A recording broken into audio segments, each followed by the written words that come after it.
your flashing buttons. You better be faster when you're in real trouble. Whenever you like green, you press them. Right, pilot. Push the flashing button to take off. Pilot on the left. Move your stick to fly right and left.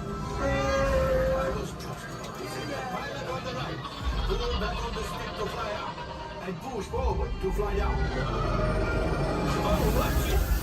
Chewie makes flying this thing look easy, eh? Weapons are online.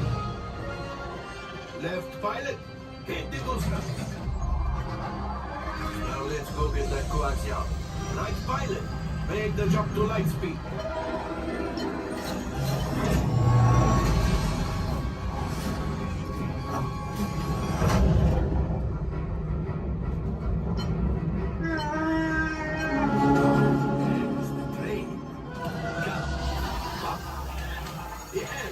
Yes, keep shooting.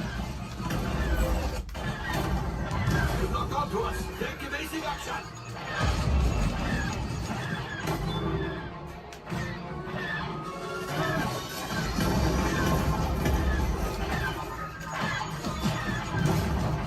There it is. After that plane. Flight engineers, fire the house. Hey, now, gunners, shoot the cargo free. Pilot brakes. Well, my friends, that could have been much worse. Okay, it's much worse.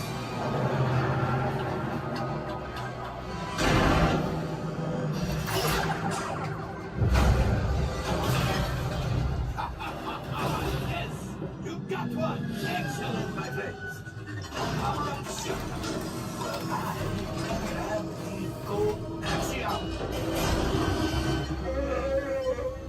you see, just as I promised, my friend, now that the resistance has what they need, maybe they did something for Paldo. Pilot, line up behind the train so we can harpoon that last car. Pilots, shoot the train. Yes, keep mashing those controls. Oh, so close. Keep reeling.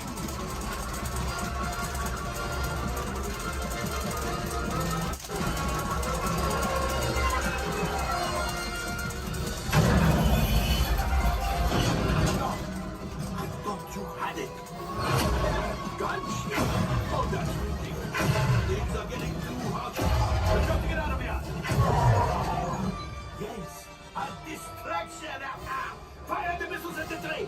Hurry!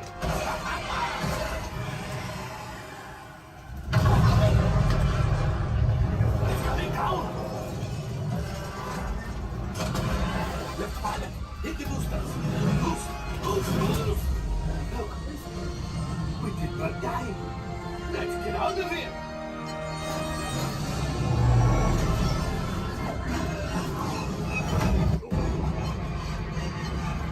Your hyperdrivers fail. Pilots, evasive maneuvers. We've got company. True is right. If we need them back, they may find the resistance. He's the last. Finish. Watch out! Oh, that's going to be wrong. Great job, my friends. You retrieved one container of coaxium. This will greatly help the resistance. You have heard the First Order and made Chewie proud. Now, after my modest profit, your cut, minus what you owe me for damaging the Falcon, is, hey, not bad.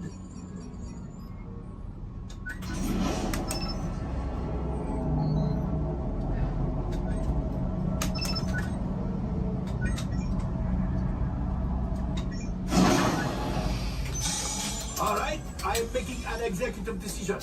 Everybody out. Go on, get out.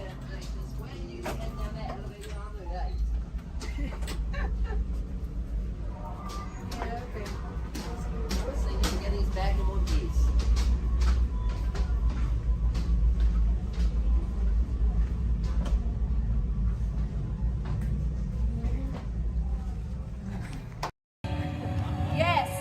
Turn around. What do you have going on? Your horns are sprouting nice. Oh, a dog.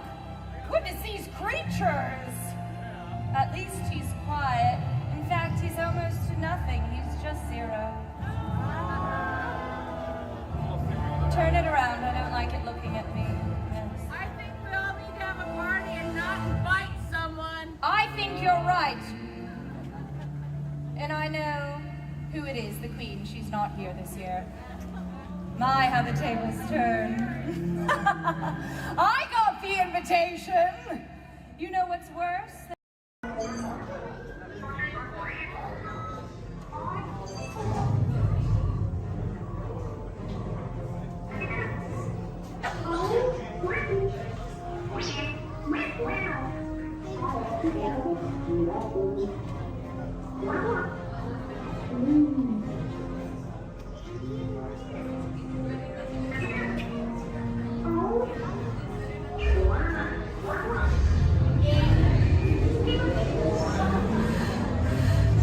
Incoming transmission from Ray.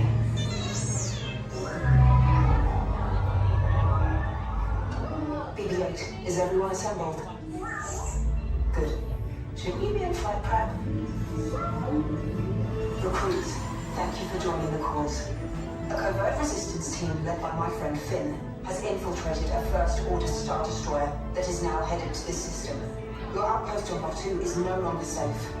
We have transports waiting to take you to General Organa's secret base on Pucara. I'll regroup with you there. The Resistance desperately needs your help in our fight against Kylo Ren and the First Order. Remember, it is vital that you keep the location of the Pucara base secret. Lieutenant Beck, one of our top commanders, will lead you. Affirmative. Transport is ready. 9 and I shall personally see them delivered. Thank you, Lieutenant. Welcome to the cause. May the Force be with us. Commander Poltam and a squadron of X-Wings shall escort us to the rendezvous point on Pucara. Roger, this is Black Leader.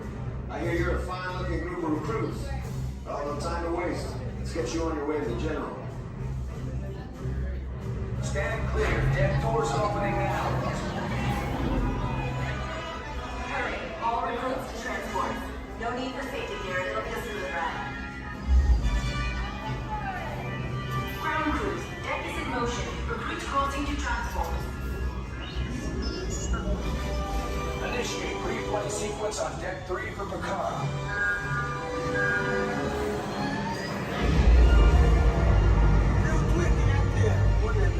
Affirmative. Deck 3, you are clear for launch.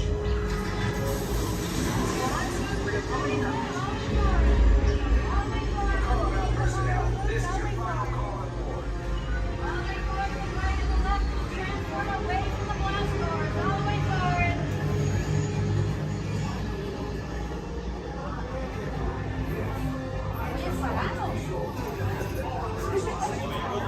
Transport is away in 30 seconds.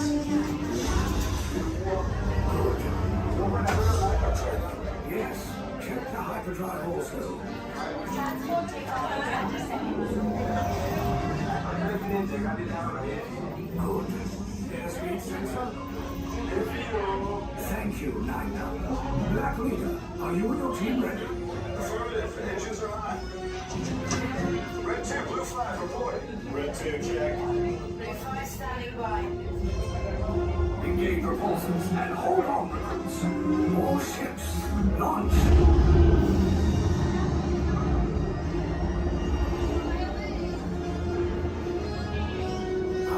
Lieutenant Beck. As you heard from Ray, I have been tasked with getting you to Pucara.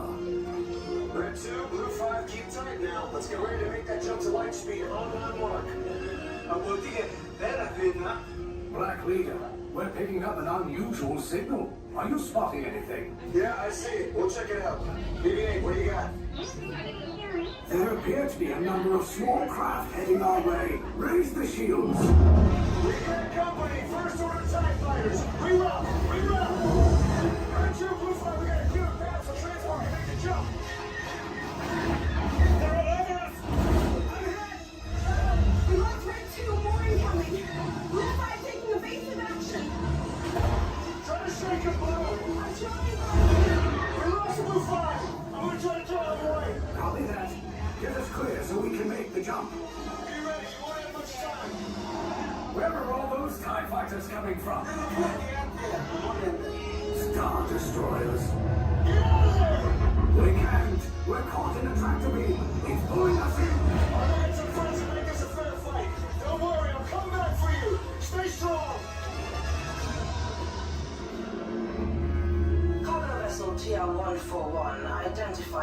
yourselves and prepare to be boarded. This is TR-141. We are a civilian vessel. By whose authority are we being detained? By the authority of the First Order, Resistance scum. Now bring down your shields and prepare to be boarded. They'll want the location of our secret base. Tell them nothing. The future of the Resistance is at stake. I have a bad feeling about this. Stand back from those doors. Attention, passengers of the TR-141. You have been identified as enemies of the First Order. You will disembark immediately and prepare yourself for interrogation. Proceed forward, now.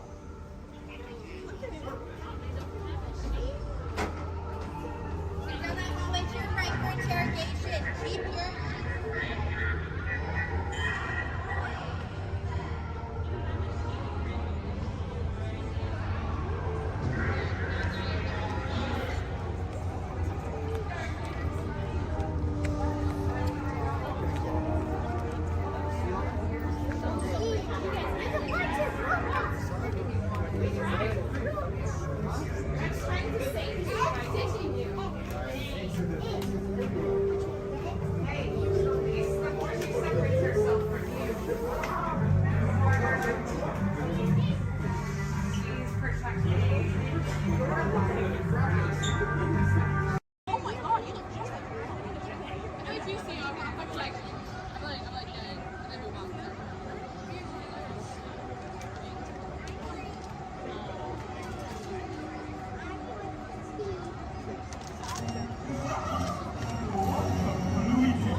Time travel commencing in T-minus 10 seconds and counting.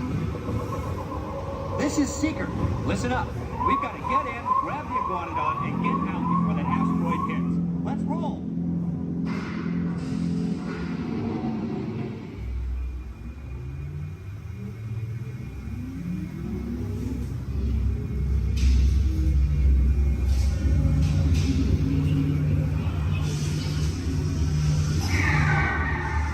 Okay, now let's go get that dino. Computer, what are you tracking? Styracosaurus. Not our dino. Warning, meteor shower in range. Just little one. Oleoramus. Hadrosaur. Raptor. Time to get serious. Locking autopilot on homing signal now. Hang on. I'm tracking a big dino on the scope. Could be ours. Computer, full stop. Identify. Carnotaurus. Definitely not our dino. Go, go, go!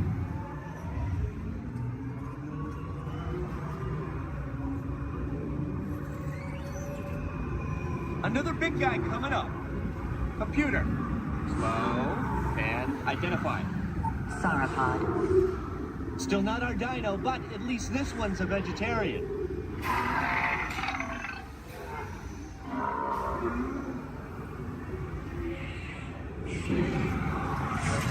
Asteroid impact in 90 seconds. We better move it. Pterodactyl. Incoming! Asteroid impact in 60 seconds. We can't stop now. Keep going, keep going. Compsognathus. Computer, what's happening? Loss of traction. Four-wheel drive, move it! Warning, meteor strike. Evasive maneuver! Left! Right! Left! Right! That was close. Computer, now what? Carnotaurus. That's it! Abort mission! Abort! Abort! Iguanodon. Forget it! Get them out now! Asteroid impact. Brace yourself! This is it!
Try to get her going, but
Jumbo friends, my name is Sky and I'll be your guide on the Harambe Wildlife Reserve. If you look above your heads, there is an animal spotting guide. Probably not going to see all of those animals, but we have some pretty good luck. Just remember to stay seated at all times. That includes any little ones. Please don't hold anyone up or pass anyone around. Keep your hands, arms, feet, legs inside of the vehicle at all times. We brush up against the thorny brush.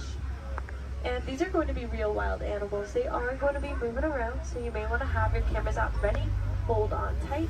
I recommend a sport or an action mode if you have it.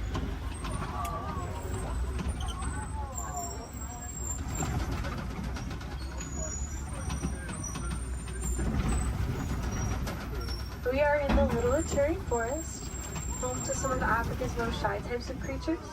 They're usually very good at hiding, and their markings will help them to blend in. Like that okapi up on the right. They have white stripes on their legs, kind of like zebra stripes. Okapis are actually the only known relative to the giraffe. They have a similar skeletal structure without the long neck and long legs. They were believed to be mythical creatures until 1901. People thought they were too good to be true, but they're true. I think they're pretty good. To the right of the bamboo on the hill in the sun, there's a yellow-backed duiker, dark brown animal. Duiker means diver in the Afrikaans language. They dive into the nearest bush when they get spooked. There are some saddle-billed storks a little further up to the right. They're walking up this hill. There's one on the top of the hill. Looks like they were collecting things to build a nest, but big black and white birds. Stand about 5 feet tall, have a 9-foot wingspan, and they're made for life.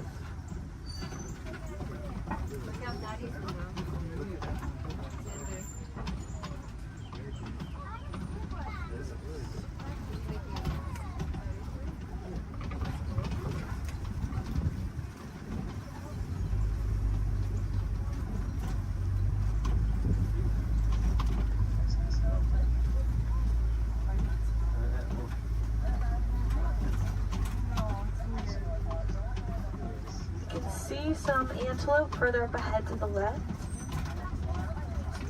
There's going to be some tan ones called greater kudu. They can leap up 8 feet in the air to jump over obstacles, which is super helpful if they need to get away from a predator. And there's some reddish ones called bongos.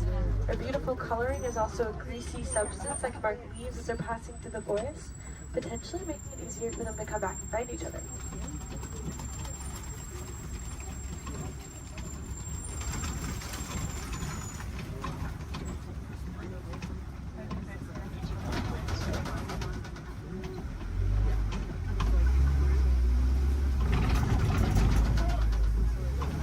Let's make our way down to the Safi River next. That's home to some of Africa's more aquatic animals. We should probably look for them in the water.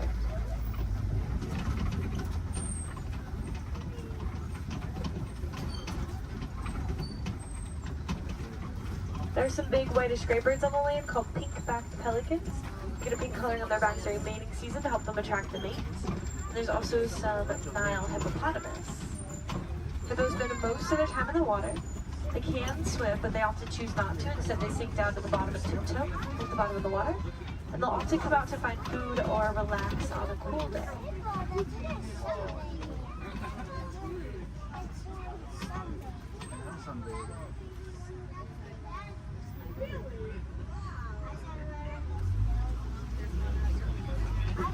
The Nile hippopotamus are one of Africa's most dangerous animals. They don't really eat meat. They are herbivores and plants, but are very territorial, and some can even outrun us on land at up to around 30 miles per hour, which is very impressive for an animal that can weigh around 5,500 pounds.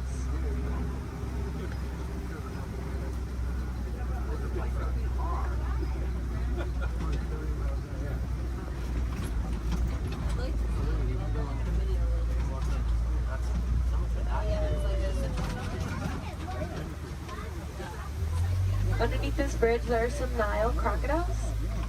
They're very still, you won't see them moving around a whole lot.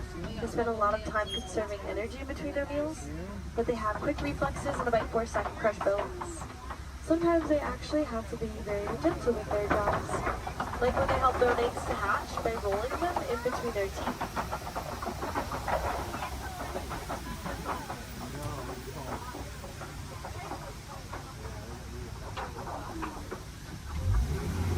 Let's make our way towards the savannah next. That's where we will be spending the most of our time. It's known to have vast open grasslands, and it's a really great place to find some more animals.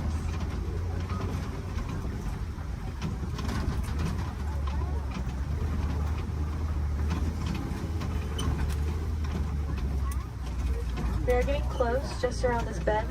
To the right, there's a baobab tree. It'll be the one that looks like it has been planted upside down. Some people like to call it the upside down tree. but it's also known as a tree of life. It stays leafless about 9 months out of the year, collecting thousands of gallons of rainwater in its trunk to survive through the dry season. Anything with horns or tusks can very easily break it open, drain the water out, and gain a tree.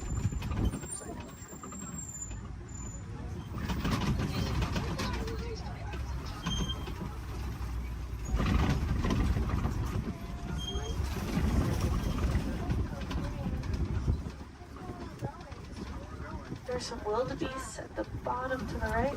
Those are going to be the silverish animals. They can migrate in large herds of up to 1.5 million of them and also run around 50 miles per hour. So they line up in rows, group up and face different directions to avoid running into each other if they have to run away from something.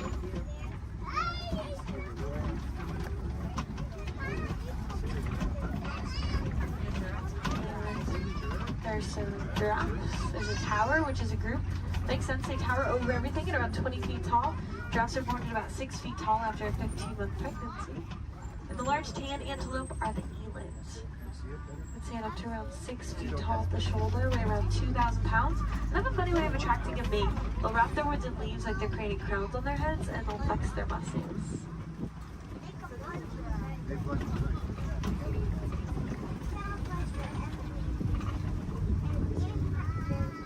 To the right of this den, on our left, there are some African painted dogs. They get their name from their beautiful markings that are as unique to them as our fingerprints are to us. They are not like your pups at home. The African painted dogs are the most successful hunters on the savannah. They hunt in packs and chase their prey to the point that it drops of exhaustion. So very dangerous, also very cute.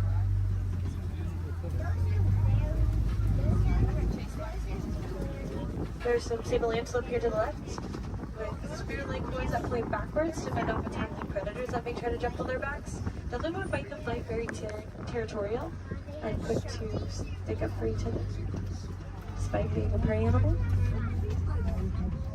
Here's some zebras, a dazzle, which is a group of them, because their stripes help them to blend into each other and confuses predators. In other words, it dazzles them. When they're born, their legs are the same length as the adults to help them blend in even more, keeping them protected from predators that may try to seek them out.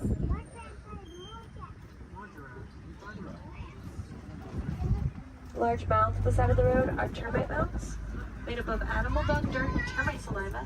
They get as hard as concrete in the sun, so animals like elephants, giraffes, like to use them as a scratching post, weighing them down. Antelope can stand right on top of the worn down ones to use them as a lookout, looking out for predators.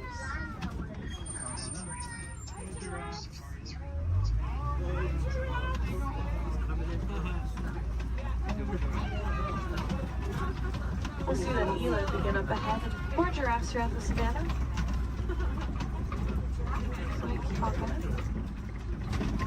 See some wildebeest not too far away from us.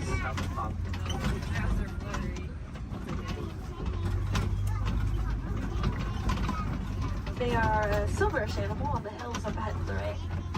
Wildebeest can migrate in large herds with about 1.5 million of them crossing the savannah each year.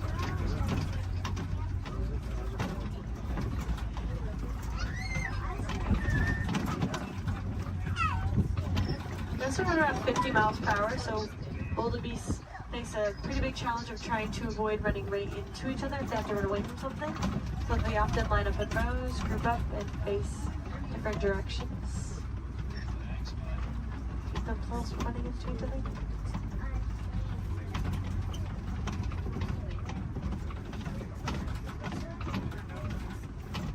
On the very top of the hill to the right, there are some really cute tiny tan antelope called springbuck on that tree. They can spring up 6 feet in the air, 13 feet across. It's called pronking. Sometimes they do it to show off to predators because they can also run up to about 60 miles per hour, making them one of the fastest land mammals.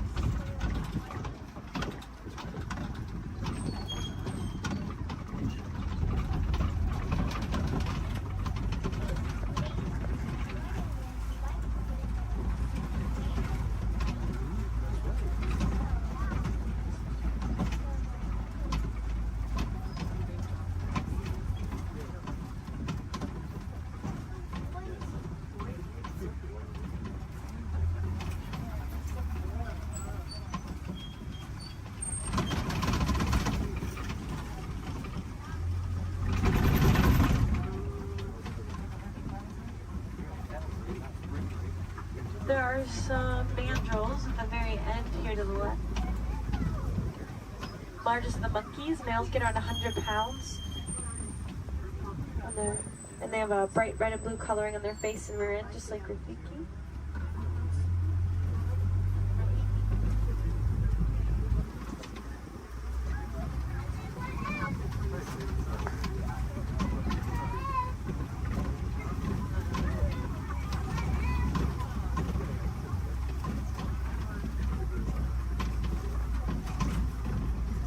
Next up, we'll head towards some red clay pits. Some animals really like to eat red clay. It's really good for them.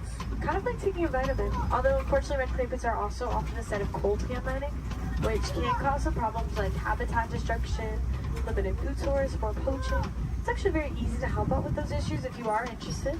All you have to do is recycle any of your old, unused, broken electronics or appliances. They contain that coltan. You might be able to find some recycle bins in places like your local grocery stores or electronic stores.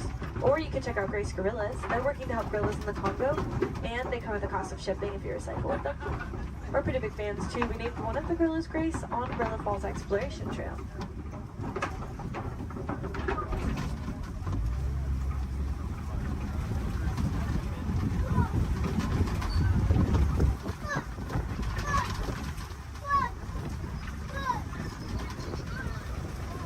Looks like there are some tusk marks and footprints.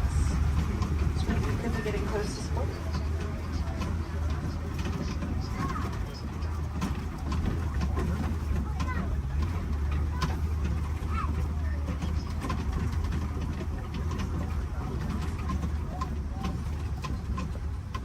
It's pretty quiet here. We'll try to check out around the watering hole up ahead. Sometimes we have a little bit better luck because these animals really like to stay close to their source of water, especially in a place where there is a 3-month drought every year.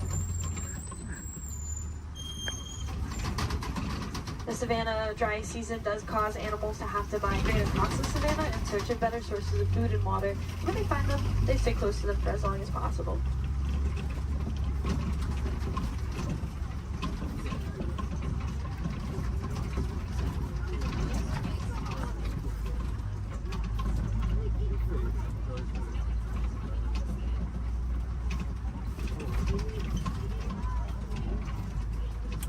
There's an African elephant up ahead to the left. Actually, 2 of them. This is a bachelor herd of males, and I can see that they're kind of pushing each other around a little bit. They can roughhouse a little bit. It's pretty normal.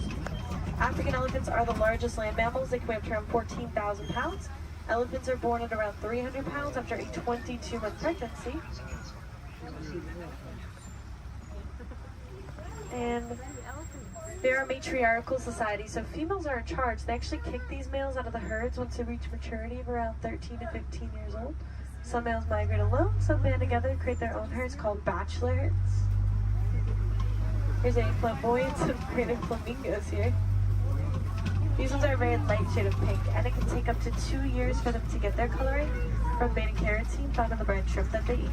There are a few different theories to why a flamingo might stand on one leg. It's mostly believed to help regulate body temperature, kind of like sticking one leg outside of the covers at night to cool yourself off.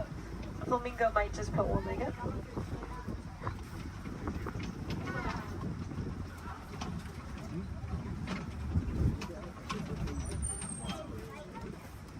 It's really cool to watch those elephants play.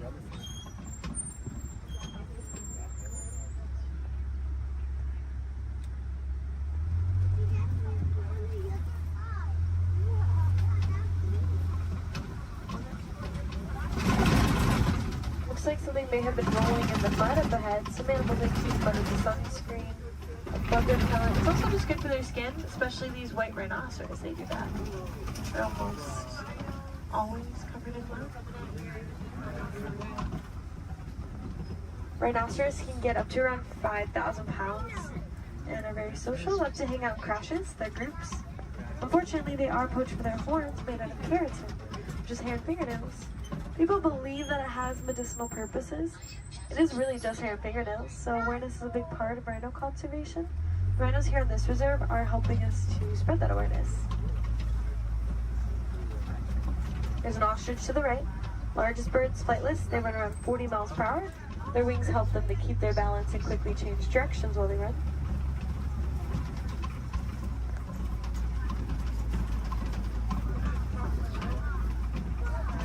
There are some cheetahs along the hills to the left. We should have a whole coalition of them, which is a group of them. Fastest land mammals, they have a top speed of up to 70 miles per hour, which we'll get to in just a couple of seconds. Cheetahs really only run for about 30 seconds at a time. Not long distance runners. And they are most active during the day.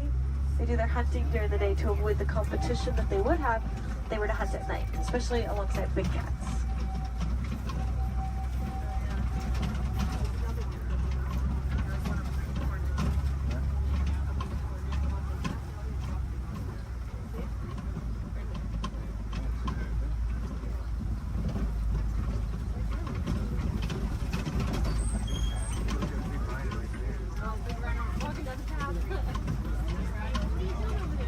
These large rocks are copies, tallest point on the savannah. Some animals like to use them as a vantage point to look over the savannah. See if maybe we can find something on the other side.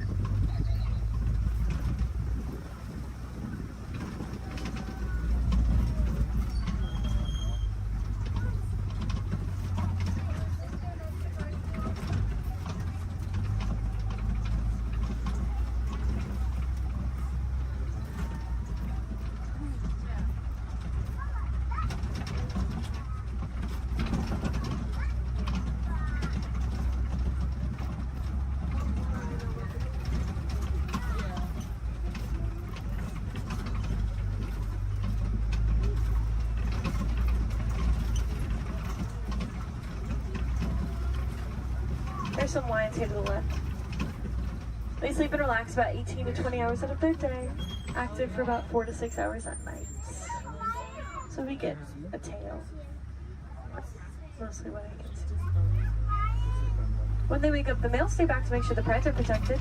The females tend to do about 90% of the hunting.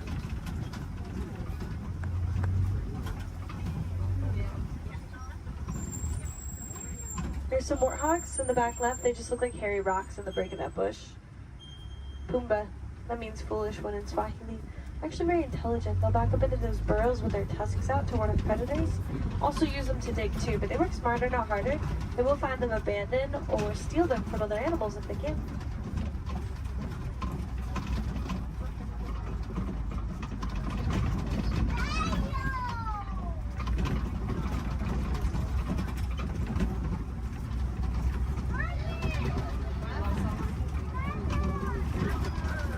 There are some ostrich eggs down this path of the river.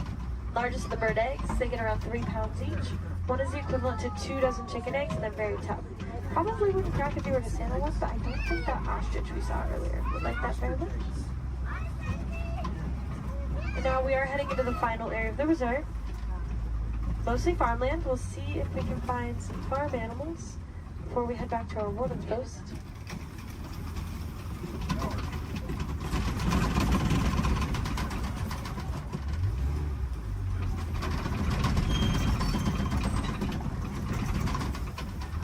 There are some Nigerian dwarf goats here. Very tiny type of goat known to take up very little space, and they produce a milk that's nutritious and high value. Helps communities to rely less on their local wildlife for things like nutrition and income.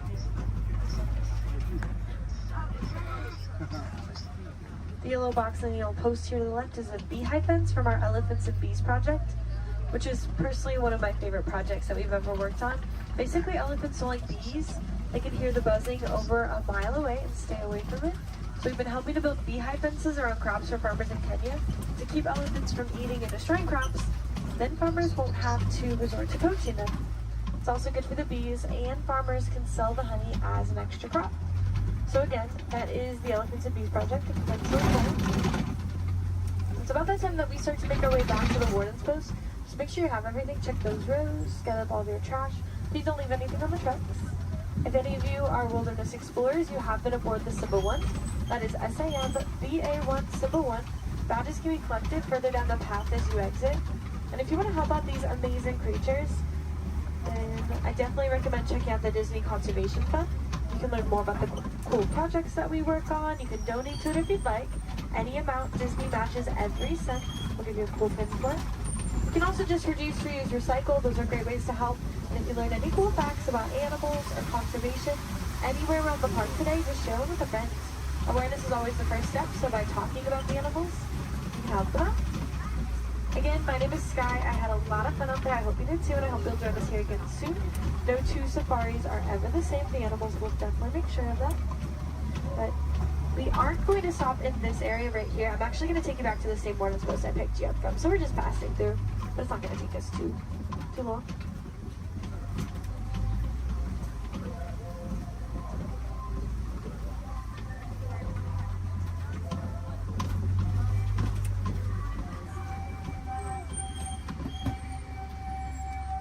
Sante Sana, thank you.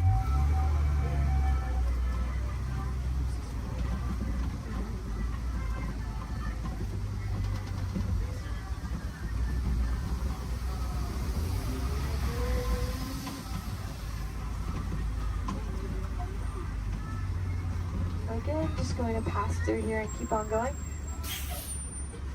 While we have a few moments ahead of us, this is also a good time to decide where you want to head next. You will already be on the Gorilla Falls Exploration Trail as you exit. So if you continue on, you can see some animals like gorillas, meerkats, zebras, naked bull rats. Back in Asia is the Maharaja Jungle Trek if you'd like to see some animals like Sumatran tigers, Komodo dragons, fruit bats. There's also a trail called the Garden of the Tree of Life around the big tree in Discovery Island. You can get a closer look at the carvings. There's a lot of really cool picture opportunities over there and more animals along the trail as well.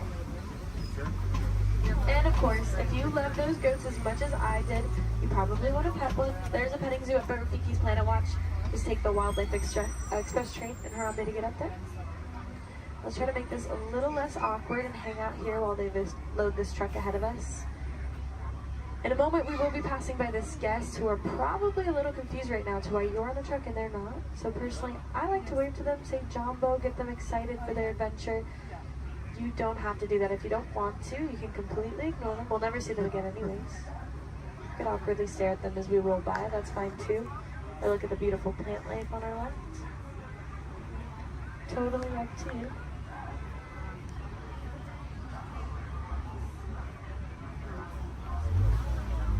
Alright, here we go. Jumbo friends, Jumbo Warden. Jumbo friends, Jumbo Warden.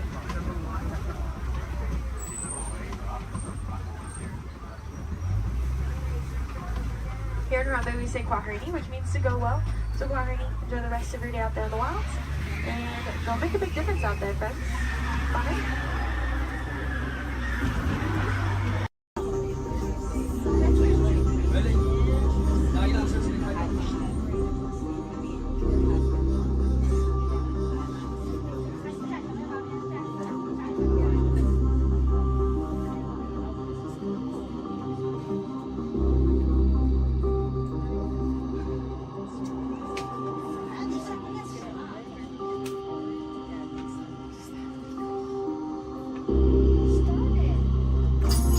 Users, prepare to be digitized into the world of Tron.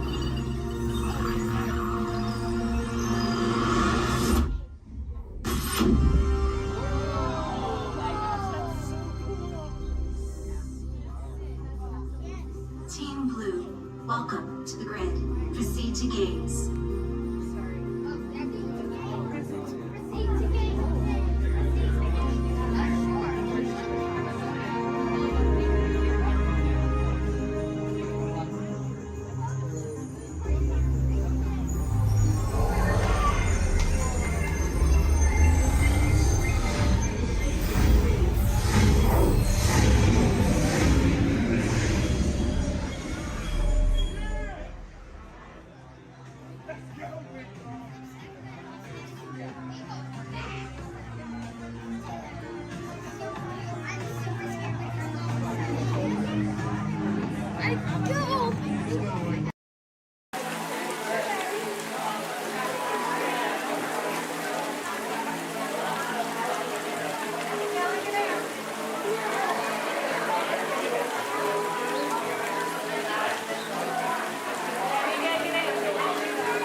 Spirits of the tropics, heed our call.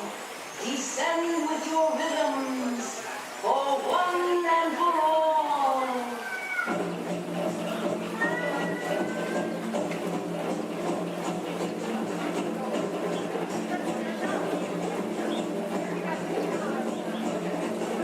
Goddess of fire, daily by me, transform our pool to an ocean of flame.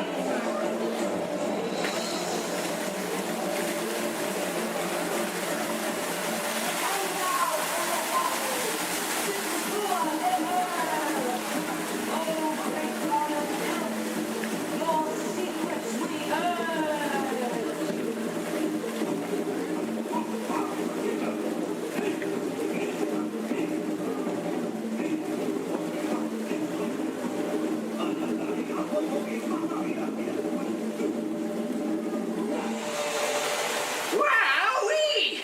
Phew, that's almost as much fun as New Year's Eve in the orange groves.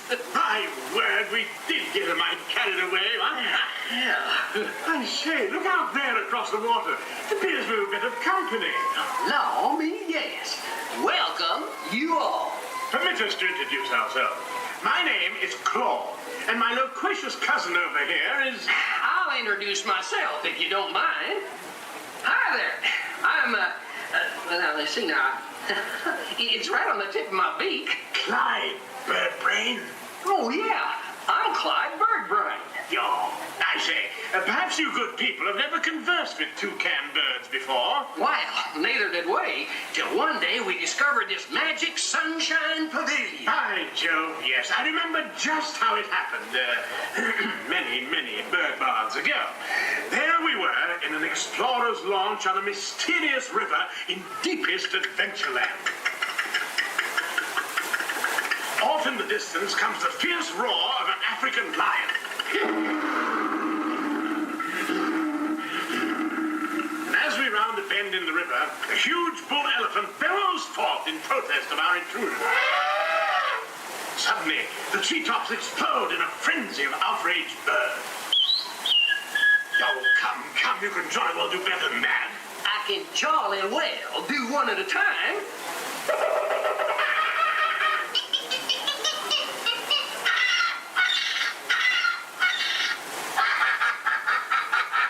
Meanwhile, shifty-eyed crocodiles lurk by the water's edge. Lurk, lurk, lurk. And the giant python slithers down from an overhanging limb.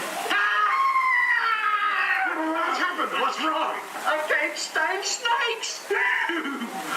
Don't be ridiculous. I'm only relating a story. All right, Clyde, enough is enough. That wasn't me. I never even opened my beak. Huh? Excuse me, I hate to interrupt such an exciting story, but they're calling us to the show. Land's sakes, it's already showtime?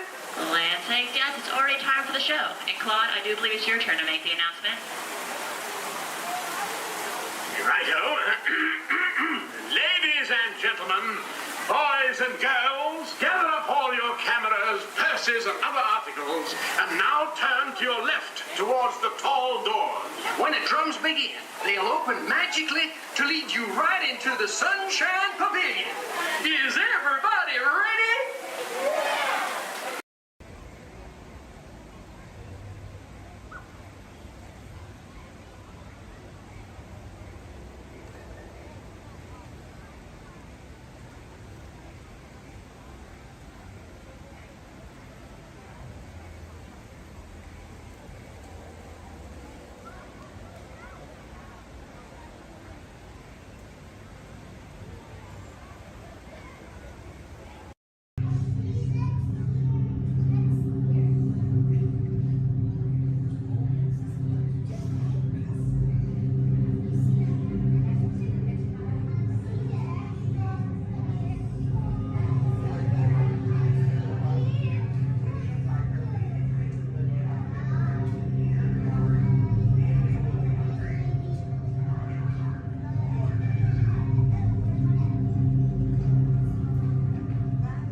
of Liberty Square. But my friends, call me JJ. Come on, everyone, gather round. You're just in time. Come closer, all ye people, gather round and listen well. I've got a satchel full of history's greatest tales to tell. Your hair will stand on end with all the history and such. Unless, of course, you're bald like me, in which case, not so much. Hey, Sam! It's Sam Eagle, everybody! Tell us, Sam, what great American story are we sharing today? Today we shall salute the Declaration of Independence. Ah, a great story indeed. The people of the colonies, they said, let freedom ring! Declared their independence. And they overthrew the king. There were battles, there was violence, there were spies and traitors too. We won't speak about all that. This is wholesome through and through. Right, let's bring out some friends to help us. Hey there, that's your cue. Welcome! Hiya! Woo! Great moments in history. La la la la la. Great moments in history. And this one features more. And here's what you will take away in all your minds and hearts. Great moments in history. Great moments in history, but just the American parts. Hi-ho, and welcome to Great Moments in History. But just the American parts. That's right, Sam. And as the official Liberty Square historian, I have drafted tributes to every important event in American history. JJ, please remind everyone which great moment we are sharing today. The Declaration of Independence! Excellent! I read it every night before bed, and so should you. And now I will recite from memory the entire Declaration of Independence. When in the course of human... Excuse me, Sam? Kermit, you are interrupting America. Sam, the gang and I were talking, and we had some ideas to make your show more entertaining. Entertaining? Mm-hmm. In a theme park? Yeah. Highly unusual. Aw, please, Sam? JJ, I could use a little help here. Sure, Kermit. Let's put this to a vote.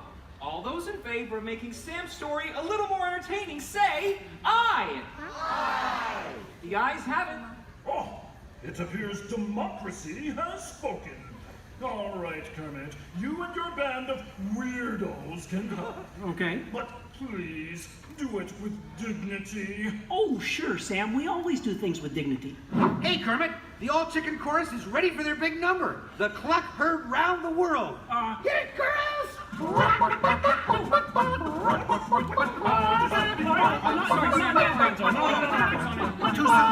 Back to the dressing room. Oh, Kermit! What part will Walt be playing in today's performance? Well, Piggy, this is a story about the founding fathers. There's no part for you. No part for moi? Oh, we'll see about that. Sheesh. Okay, places, everyone. Sam, JJ, take it away. All right, friends, what do you say? Want to help us make some history? Cue the patriotic music. The year is 1776. 1776! We are in Philadelphia. Philadelphia! JJ, why are you doing that? I'm the town crier. Well, cheer up and allow me to continue. The year is 1776, and the Second Continental Congress has convened. Roll call, Thomas Jefferson. Hi-ho, Jefferson here. John Adams. Hey, that's me. Woohoo! And the highly quotable Benjamin Franklin. Ah, Ben Franklin here. A penny saved is a penny earned. And if at first you don't succeed, then skydiving is definitely not the sport for you. Let's hear it for your founding fathers. Sam.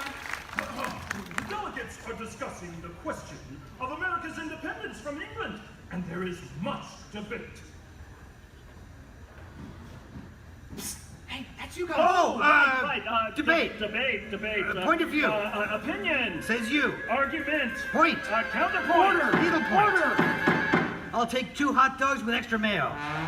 A banana sounds appealing. Waka waka. You get on with it. Okay, Sam.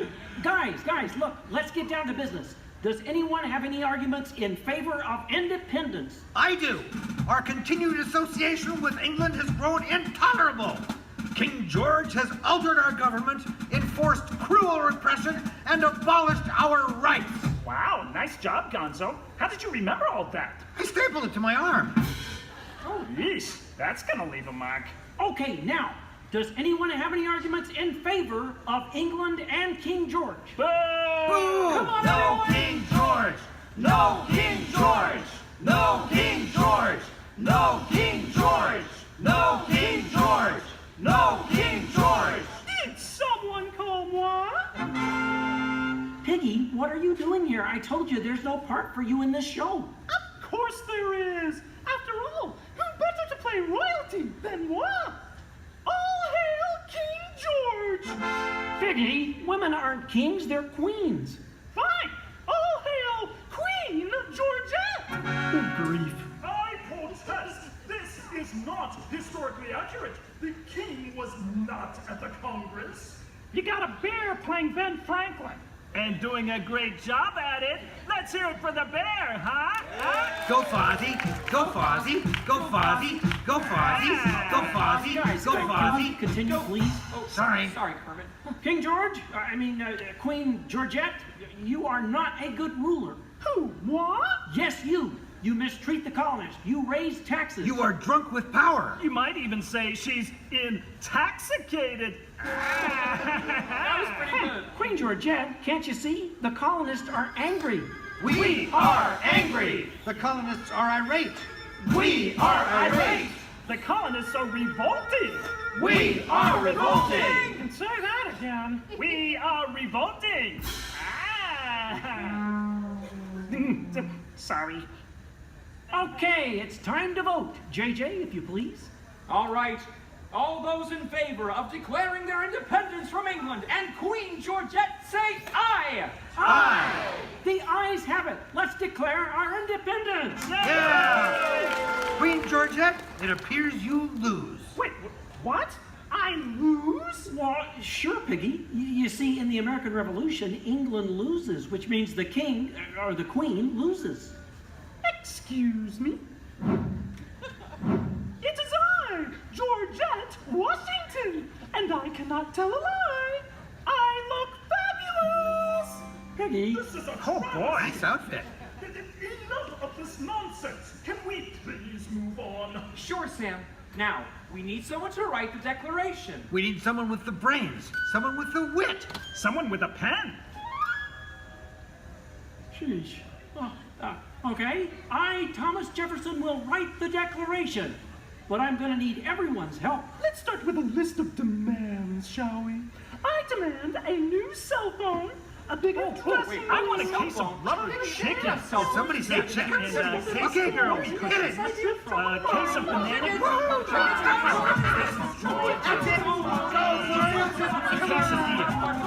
You're doing it.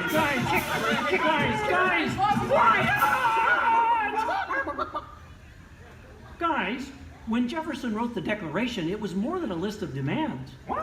Oh. What are you talking about? Yeah, it was about things we all believe in. Things worth fighting for. Things that inspired the birth of a new nation. Gee, Kermit, what do you mean? Well, like the Declaration says, we hold these truths to be self-evident, that all men are created equal, that they are endowed by their Creator with certain unalienable rights, that among these are all together life, liberty, and the pursuit of happiness.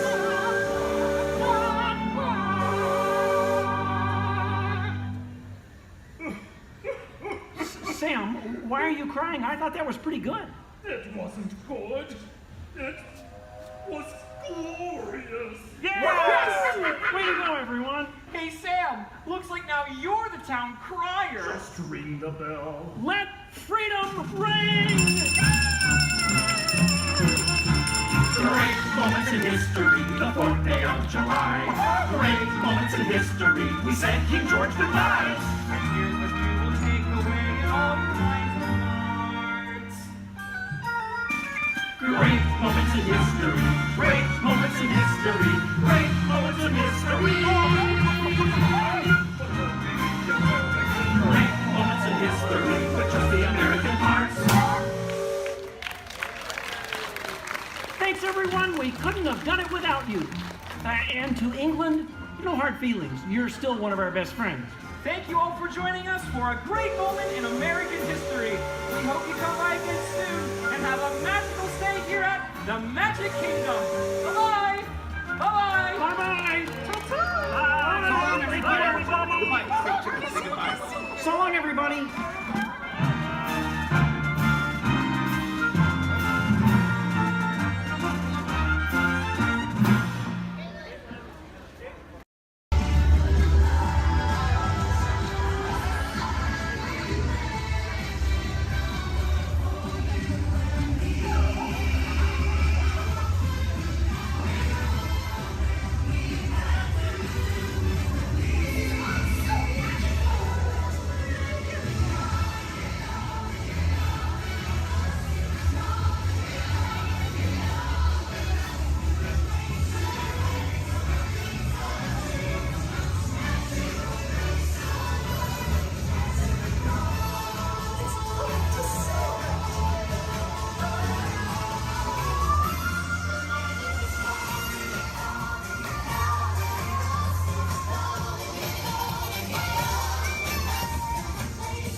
It's great to see ya.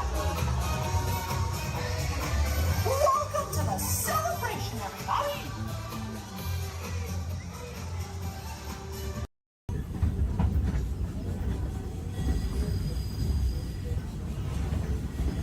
Folks, we're just about out of the woods and into the forest. The enchanted forest of Fantasyland, where magic... Listen. Hear that? There it is, on that big metal snake. Oh, Peter, that's not a snake. It's a train. Train, huh?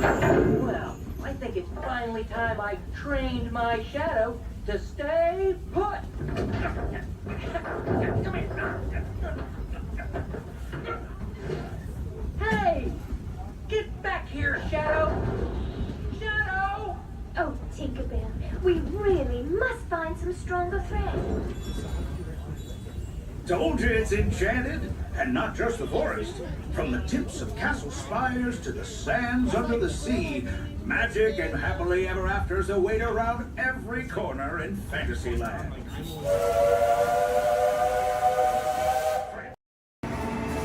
Welcome to the Sea Track.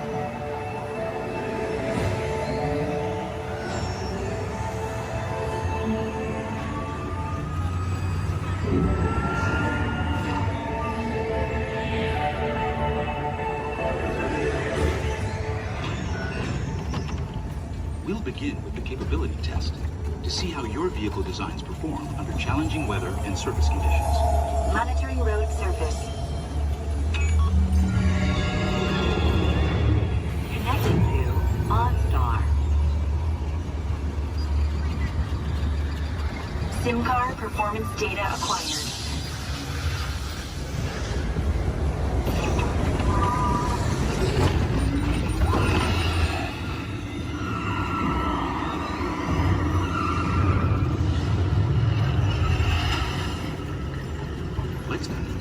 Let's see how your designs hold up now.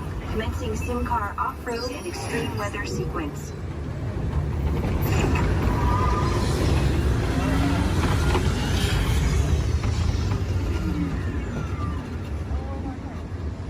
Capability test results displayed and verified. Now let's see how your vehicles compare when it comes to their efficiency.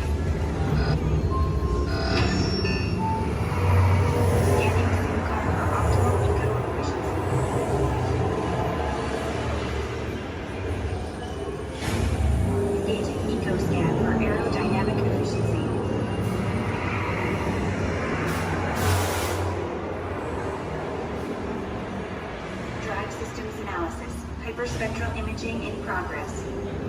Calculating total enviro impact.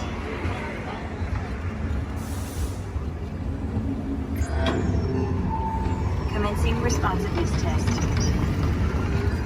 Okay, the responsiveness data is now being synchronized. Automated driving technology verified and active.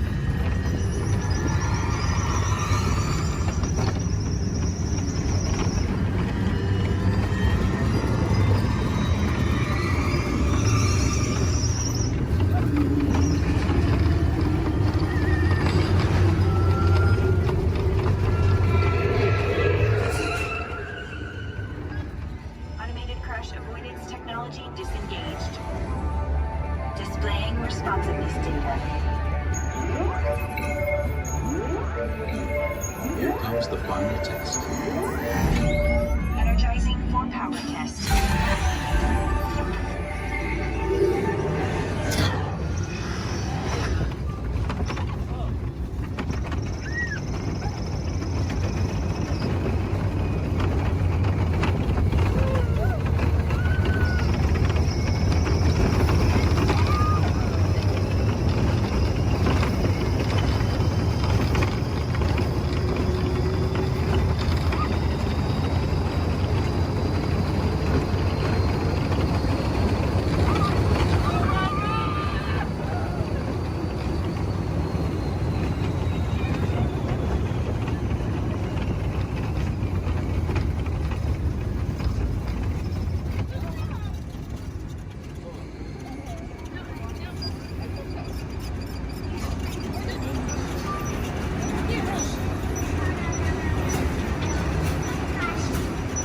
Displaying power test results. SimTrack performance testing complete. This concludes your performance testing. You'll be able to see how your Chevrolet custom concept vehicle designs compare with the sim car after you disembark. Please watch your step as you exit, and remember to take all your personal belongings with you. Be sure to check your final performance numbers in our scoring area.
tour of Disneyland. We surely hope you enjoy your travels with us.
Tonight you're not alone.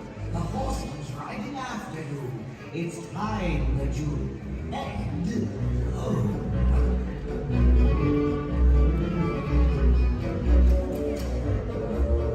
Travel quickly. Cross the bridge. Don't look back. Do not delay. If the headless horseman gets you, you won't see another day.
You are the passengers in a most uncommon elevator about to ascend into your very own hemisphere through the Twilight Zone.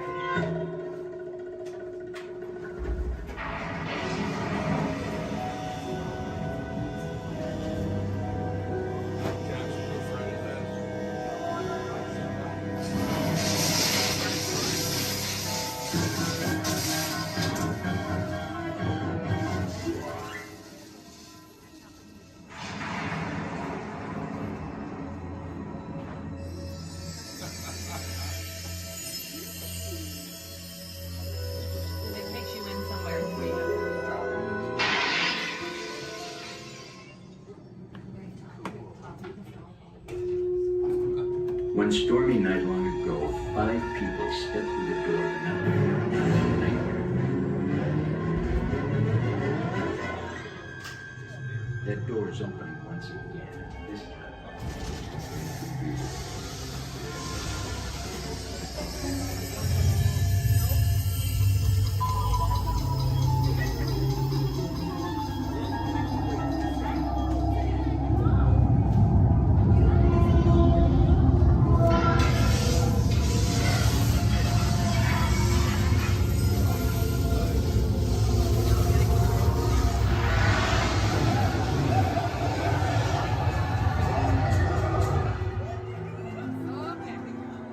You are about to discover what lies beyond the 5th dimension, beyond the deepest, darkest corner of the imagination, in the Tower of Terror.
A warm welcome back to those of you who made it, and a friendly word of warning. Something you won't find in any guidebook. The next time you check into a deserted hotel on the dark side of Hollywood, make sure you know just what kind of vacancy you're filling, or you may find yourself a permanent resident of the Twilight Zone.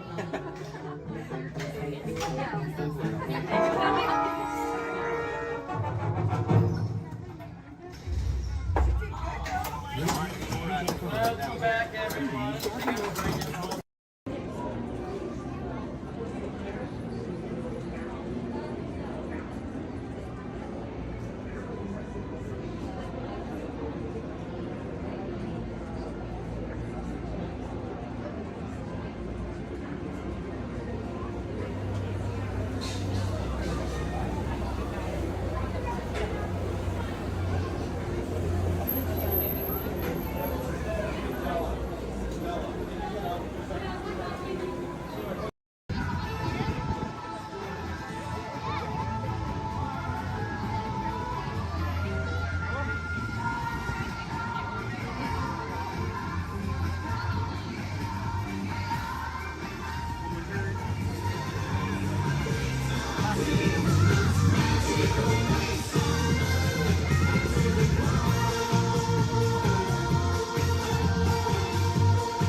flashing button.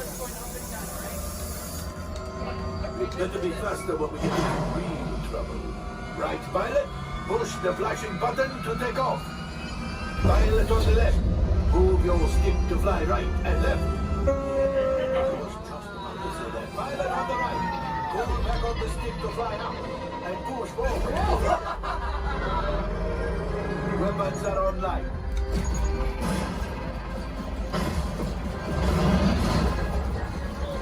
Left pilot, hit the boosters. Now let's go get that coaxium. Right pilot, make the jump to light speed.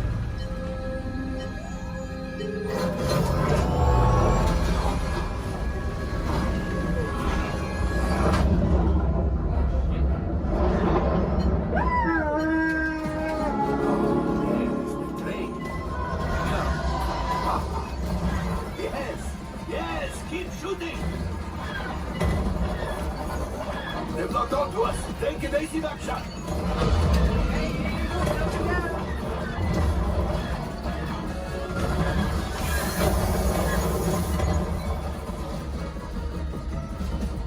Ah, there it is. After that plane. Flight engineers, fire the harpoon. Now, shoot the cargo free. Let's pilot brakes. Well, my friends, that could have been much worse. Okay, it's much worse.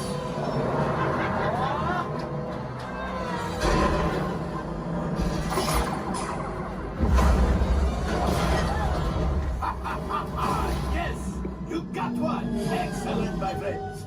Now power up the ship. Well, I shall go axiom. You see, just as I promised, my friend, now that the resistance has what they need, they need something from Otto. Pilots, line up behind the train so we can harpoon that last car. Colors, shoot the train. Yes, keep mashing those controls.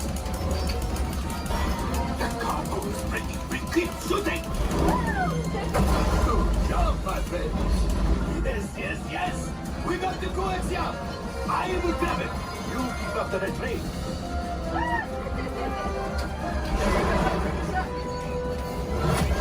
Gunship! Oh, gunship!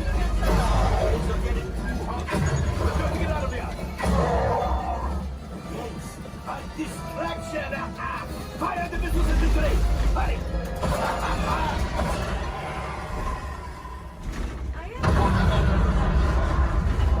Coming down! Let's pilot! Hit the boosters! Boost! Boost! Boost! Look!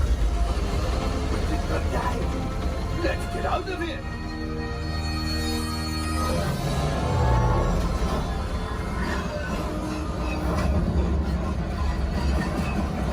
Your hyperdrive has failed! Pilots, evasive maneuvers! We've got company! True is right. If we leave them back, they may find the resistance. You did it. Watch out! Oh, that's going to be the mark.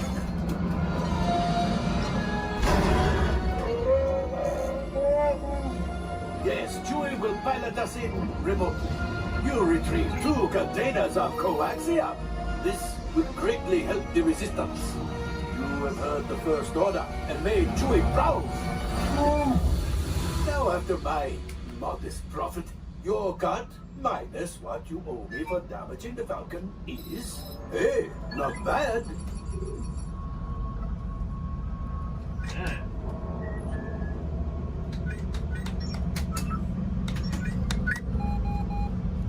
R5, damage report. Engine failure, all right. Hyperdrive leak, that is not too good. Have a fire over here. Multiple hull ruptures, well, it could be worse. Life support failure, that? Okay, that's something. Yeah, I'm just going to cut you off there. It might be fun. Isn't it, Stefan? Time for you to go. Don't worry, the payment is on the way. Thank you. Oh, we got company. Wow. All right. How do, people? Hey, don't mind us. We'll be finished in just a minute. What's hey? How What are you you doing? guys still doing here? You were supposed to be at a show. I'm working. Now. I'd like to introduce our lovely manager. Yeah, she's usually not like this. Yes, usually worse. I heard that. Where is my limo? Good. Okay, come on, guys. Please, get in the car. Sorry, folks. We gotta go. Make sure Come on. Chris, can you grab my black Les Paul? Hey, wait a minute. We can't leave these people here like this. We can't? No. Come on, you know how we feel about our fans. Yeah, that's right. Well, guys, what do you expect me to do? Send them all with you? Wait a minute. I love that idea. How about some backstage passes? Yeah. Come on. Make it happen. Give me some. Okay, I'll make it happen. Now get out of here. I need all of you. See ya. Have a nice ride. Hi, Sal, it's me. Listen, I'm gonna need a bigger car. Make it a stretch. In fact, make it a super stretch. Great. Excuse me. Okay, folks. Look, the show is all the way across town, but I got you a really fast car. And so, as you can plainly see, imagination works best when it's set free.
You all whistle while we work.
Thank you so much, everybody. If you enjoyed our show today, we are the Dapper Dans of Main Street. But if you did not enjoy our show, then we are the Vienna Boys Choir. Oh, we'll sing a song again.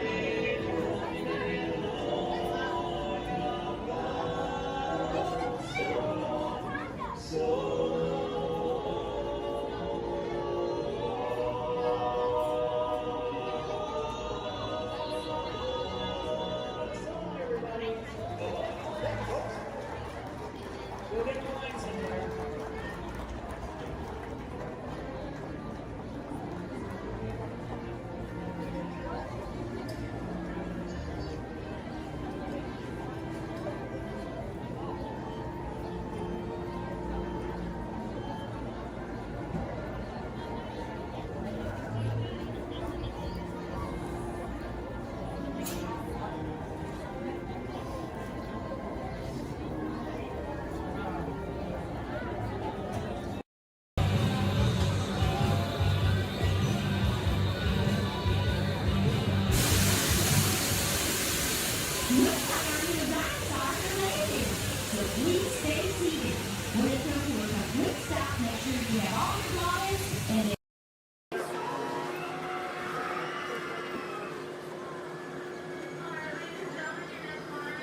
Hello, everyone. Welcome aboard the Disneyland monorail. We are now beginning a 2.5-mile journey to downtown Disney Station and back. For a safe trip, remain seated, keeping your hands, arms, feet, and legs inside the cabin. Be sure to watch your children, and no smoking, please. Bienvenidos. Para su seguridad, permanezca sentado y mantenga las manos, brazos, pies y piernas dentro del tren y cuide a los niños. Por favor, se ruega no fumar. You're riding aboard a Mark 7 monorail, the latest generation of Disneyland monorails. When Walt Disney introduced this attraction in 1959, it was the first daily operating monorail system in the Western Hemisphere. Just ahead is Disney's California Adventure, where you can live the ultimate California dream through attractions and live shows that are as diverse as the Golden State itself. The towering hotel is home to the Twilight Zone Tower of Terror, where you can literally take a thrilling drop into Hollywood history. The bear-shaped rock formation is part of the Grizzly Peak Recreation Area, a haven for outdoor adventures. Beyond it, you'll find the high-energy fun of Paradise Pier. Coming into view on the left are the villas at Disney's Grand Californian Hotel and Spa.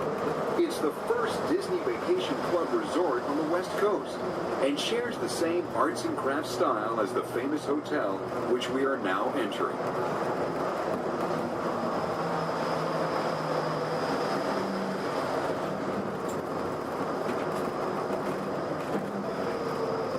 We are now arriving at Downtown Disney Station, gateway to the Downtown Disney District and the Disneyland Resort Hotels. If you will be leaving us here and returning later today, please hold on to your park ticket and have your hands stamped as you leave the station. You may reboard the monorail for a return trip to Tomorrowland up until 1/2 hour prior to Disneyland closing. Please remain seated until the monorail comes to a complete stop and the doors have opened. Then, gather your belongings, lower your head, watch your step, and exit to the left of the monorail. Thanks for traveling with us today, and we hope you enjoy your visit to the Disneyland Resort. For those of you continuing with us, we'll begin our return trip to Tomorrowland in just a few minutes. Thank you.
call it Epcot.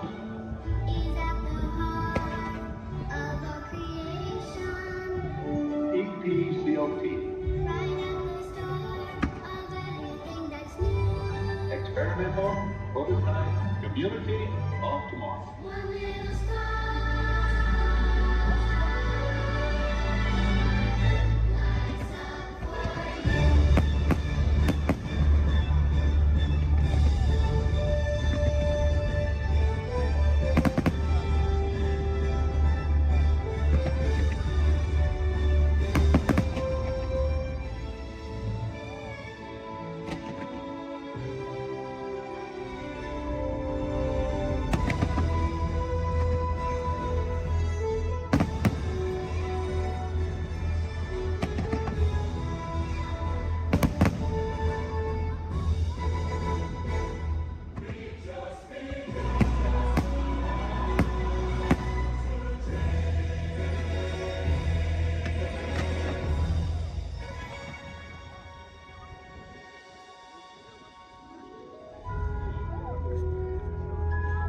Welcome to the future. Or should I say, your future. If we can dream it, then we can do it. Yes, we can. Yes, we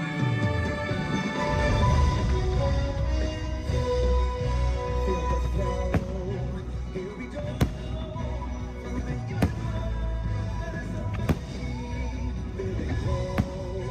See it grow. It's the universe of energy.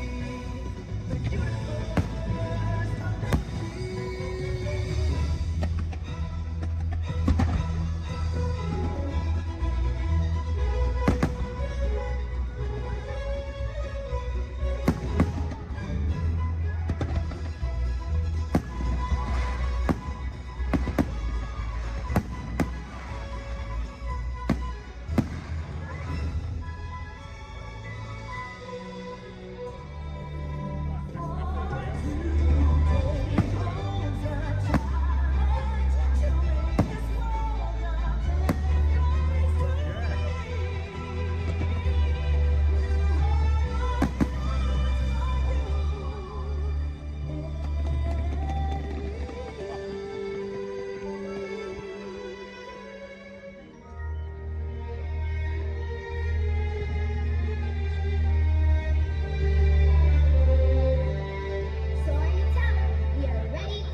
car cease to be a living blueprint of the future.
Passengers will stand by to board.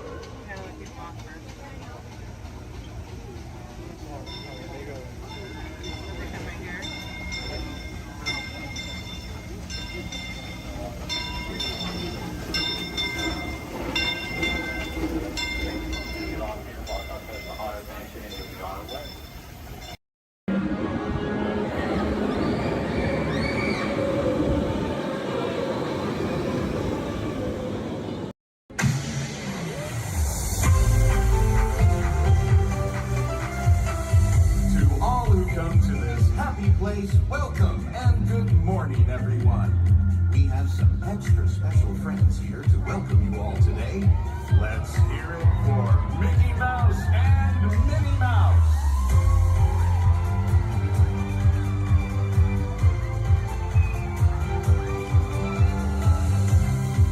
Well, hi, everybody. Good morning. Gosh, it sure is great to see so many amazing friends. It certainly is. Oh, I have a feeling today is going to be the best day ever. You said it, me. And now that we're all together, we've got a surprise for you. When everybody heard that you were going to be here, they just had to come and give you a great big Magic Kingdom welcome. And here they come now. Hot dog! Now that everybody's here, I think it's time to start the day. And that means we're going to need just a little bit of magic. I bet these folks can help with that. Oh, I know they can. On the count of three, everybody shout, let the magic begin. Are you ready? 1, 2, 3. Let the magic begin. Welcome to a place where dreams come true. A timeless journey through lands of fantasy. Where only a wish creates things like this to appear. The most magical place on earth is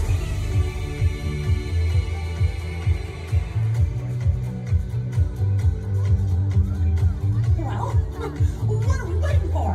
Let's get going. Bye-bye, everyone. See ya real soon.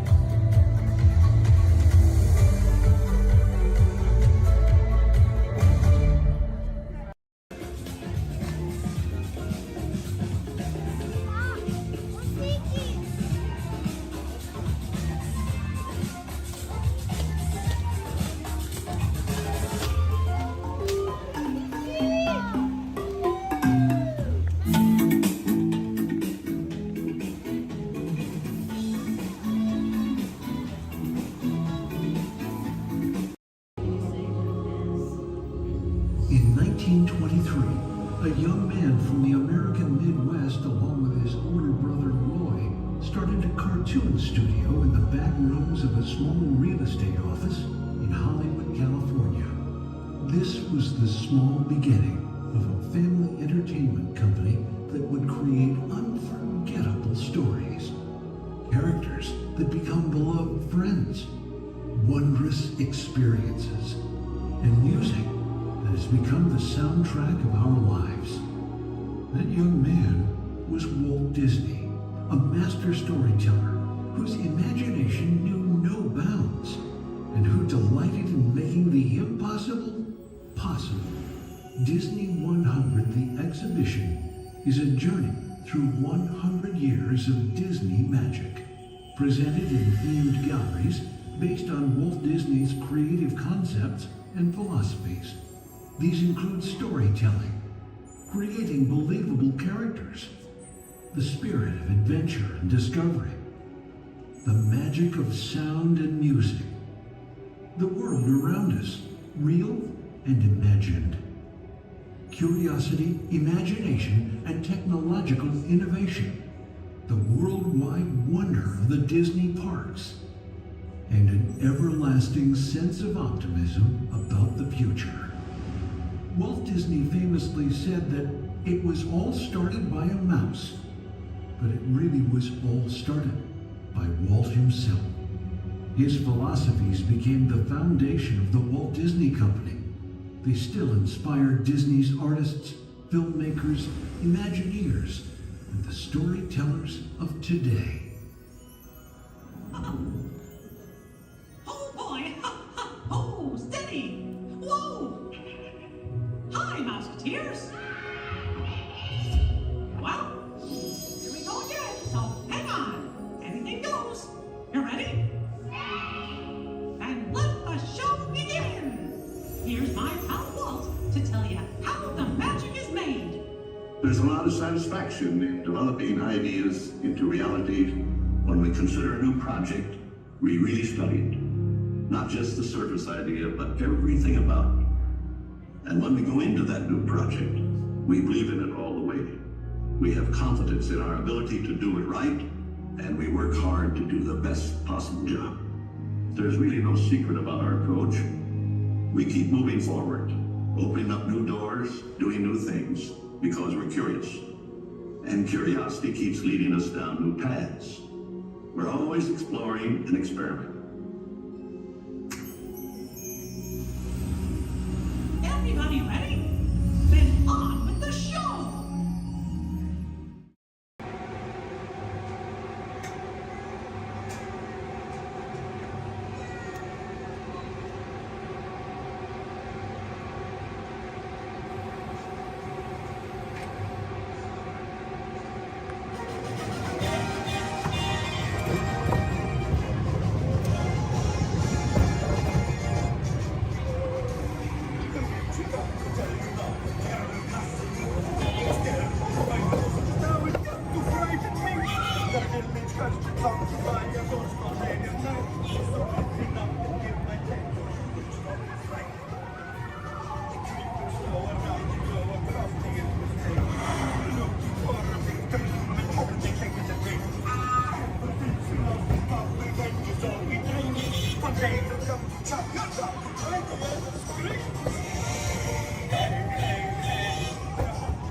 Uh-oh.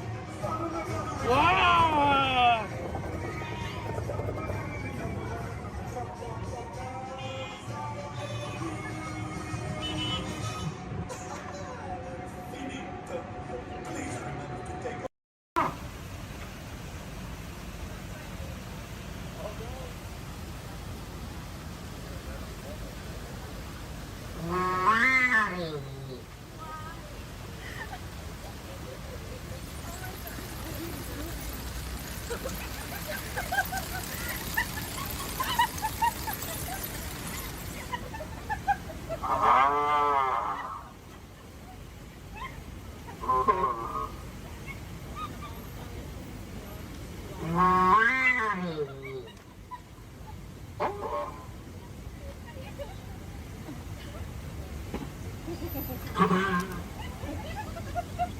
Spot,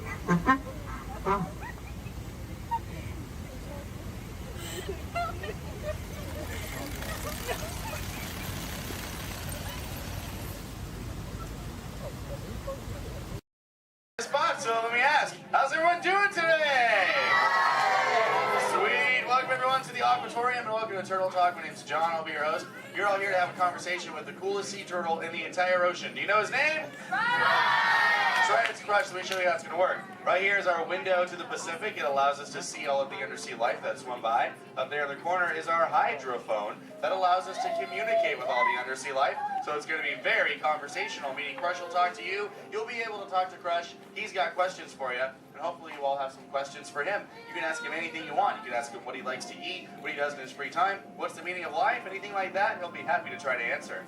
If you do need to leave at any time, it's okay. Just use the doors on the opposite side of where you went to, right back here. Back there's my pal Brian. Everyone say hi, Brian! Hi! Brian will be back there to assist you if you should need any assistance during the show. I'm going to lower the lights and lower the music here so we can see and hear just a little better. My friends the Moonfish are going to be coming out here and showing you some rules. First rule inside, please no eating during the show. And no drinking. No smoking. And the last one, take all the pictures and video you like, just please no flash photography or video lighting. Round of applause for the Moonfish! Excellent. All right, Crush is up there surfing. He said when you're ready, just call him down. So on the count of 3, yell, hey Crush. Ready? 1, 2, 3! Hey! Righteous, yeah! Dude! Scope out that double spinner intro by the turtle, dude. Yeah. Chaw. Whoa, dude, check out all the humans in the human tank. Hello, human dudes. Oh, hey, dudes! Oh, dude, there's even little grommet dudes, sub level. Hello, little dudes. Focus, little dudes. Awesome. Dude, it's John. What's going on, dude? Hey, dude. Hey, do you think you can help me talk to a grommet right over here? Right down front, kind of middle, wearing like a greeny color shell, dude. Brown moss on the dog, dude. Hey, what's your name, dude? Rudy. Nice to meet you, Rockin' Rudy, dude. Hey, do you know how to talk like a turtle? No. Oh, no worries. I'll teach you. Can you say totally? No, I can't. Okay, then. Let's go over here, John, dude. Yeah, let's talk to the dudette right here in the pinky shell, dude. Let's see if she can say totally. Hey, what's your name, dude? Gabby. Nice to meet you, Groovy Gabby, dude. So can you say totally? Totally. Whoa, you're good. Okay, now can you say sweet? Sweet. Okay, put both those words together, Groovy Gabby, and say totally sweet. Totally sweet. Whoa, dude, you dude, put your fins together for Groovy Gabby for totally talking turtle, dude. Dude, you're like bilingual. Hey, so like, where do you come from, Gabby, dude? Where do you live? Canada. Ooh, dude, you come from Canada, dude. That's excellent. I have no idea where that is. So how's the surf in the Canada, dude? Why are we whispering? Well, no worries, dude. Hey, so like, who brought you here on this fine day from the Canada, dude? Who'd you come with? With my family? Oh, excellent, dude. You brought the whole familia. Wouldn't it be cool if I talked to, like, your parental units? Totally say chaw. Chaw. Awesome. Okay, let's find out where they are. Parental units of Groovy Gabby, where are you at? Raise your fin. I want to talk to you. Over here, dude. Oh, dude, excellent, dude. They're, like, way over there. They're, like, taking a mini vacay from the little one over there, dude. Hey, what's your name, dude? Walt. Nice to meet you. What relationship are you to the Groovy Gabby, dude? Father. Oh, you're the Papa Bear. Excellent. Hey, so how many little ones do you have? 2. Oh, you're just getting started. Excellent. Dude, the Crush Man's got 65. You should totally try that. Well, hey, I was wondering, do little ones ask you a lot of questions? Oh, yeah. Do you always have the answers right? Oh, dude, I'm totally the same way, dude. My youngest son, Squirt, dude, he asks me questions all the time, and I'm like, I do not know. In fact, human dudes, that's totally why I'm here today, to answer all those questions Squirt has about you human dudes. So if you can help me, and so I can take it back to him, totally say cha. Oh, dude, you so totally rock! Dude! Whoa, dude, we got some advanced turtle talkers out there. Excellent. For the rest of you dudes, whenever a green sea turtle says you so totally rock, you reply by saying, dude, really loud. So, you so totally rock! Dude! Excellent, now you're all talking turtle. Let's move on to Squirt's first question. Numero uno. Squirt saw you human dudes at the beach the other day, and he wanted to know what you dudes do when you go to the beach. So shout it out, human dudes. What do you do when you go to the beach? Dude, kill the motor, dude. I heard some surfers, swimming, tanning. One little dude over here was like, boogie board. That was awesome. Well, let's see you swimmers out there. Raise your fin if you know how to swim. Oh, not many adults know how to swim. Okay, this is muy importante, human dudes. Raise your fin if you've ever swam or swummed or swam-it in your entire life, dude. Oh, that's more like it. Hey, John, dude, let's go to this side of the tank in the first row, fourth noggin. That dude, that looks like a most excellent swimmer. Hey, dude, what's your name? Me? Sandra. Nice to meet you, Surfing Sandra, dude. You should have seen your face when I first called on you. You were like... It was totally awesome. Oh, go ahead, Sandra, dude, what's up? Are there any sea creatures you're actually afraid of? Oh, dude. Those tiger sharks got some serious thrill issues. They're real jerks. Dude, but, I'm a pretty fast swimmer, so I can get away from them pretty good, dude. But, I do have two very good friends, Chum and Bruce. Oh, and Anchor, too, don't forget about him. Well, Bruce and them started this 12-step program called Fish Your Friends, Not Food. Oh, you know it, dude. You took it, too. That's excellent. It's spreading onto the land. Very cool. Well, hey, I was wondering, dude, do you ever go swimming? Do you like to go fast or slow? I like to float on my back. Oh, dude. I like your style, Sandra, dude. There you go. It's kind of like sit back and close your lids and be like, dude. I'm Sandra. I hope there's no tiger sharks around. Dude, that's excellent. But I am a green sea turtle, and because of those tiger sharks and my love for the thrill of speed, I totally love to go fast. Hey, human dudes, you want to see how fast I can swim? Totally say y'all. Excellent. I'm going to go get my motor running, and human dudes, I need you to time me. So start counting when I say go, and count nice and loud so I can hear you, okay, dudes? Ready, set, go. 1, 2. Back, dudes. Dude, I just swam all the way around the world. I did, dude. Right through Canada.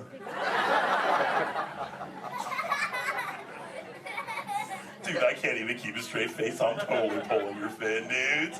Actually, dude, we can swim up to what you human dudes call 20 miles per hour, dude. But if I'm totally riding like a gnarly, awesome current, like the EAC back there, the East Anaheim current, I'll totally go up to like 45, John will tell me, dude. It's excellent. Oh, dude, but where are my manners, human dudes? I'm totally doing all the talking. So if you have a question for me, dudes, totally raise your fin nice and high, human dudes. And keep your fin high so I can totally see it. Excellent, dude. All right, hey, John, dude, let's go to this side of the tank, right in the top part of the lily pad. Looks like a little dude with a stripy color, multicolored shell, dude. Totally, dude. Excellent. Hey, dude, what's your name? Robert, Nice to meet you, Rockin' Robert, dude. So what's your question? do you have a favorite toy? A toy? Dude, what's a toy? I don't know. Something you play with? Oh, dude. Yeah, dude, when I first got into the ocean from the beach, dude, I totally loved to play with this sea star, dude. It was excellent. We used to, like, totally have fun together. Do you have a favorite toy, dude? Yeah. What is it, dude? A stuffed animal?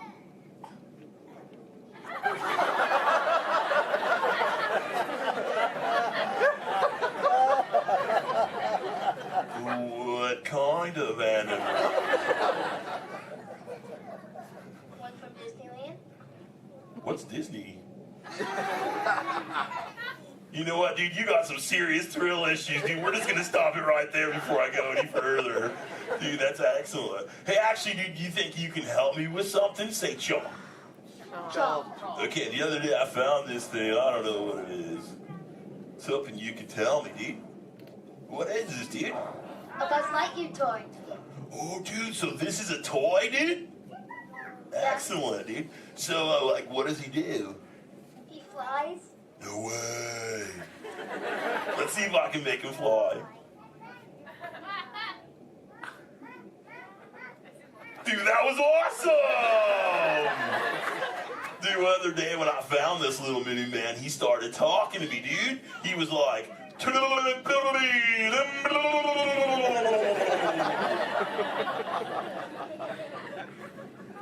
what that means, and he doesn't say it anymore. So do you think Squirt will like this for his next hatch day, dude? Say chaw.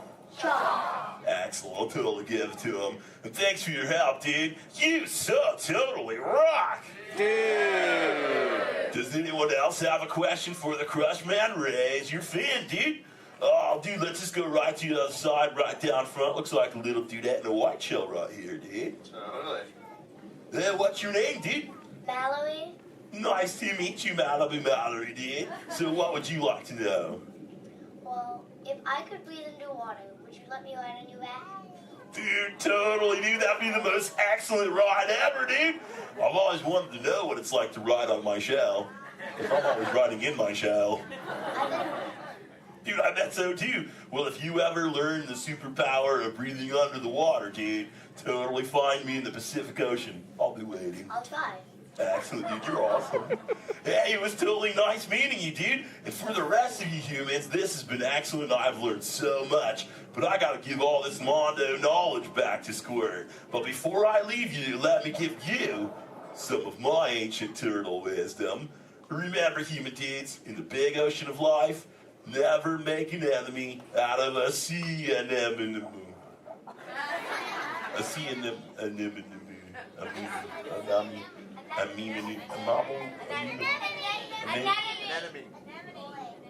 Stay in schools, dude! And remember, you so totally rock! Give it up for the Crush Man! Alright, give it to you. Your exit ready. Escape. The doors in the back.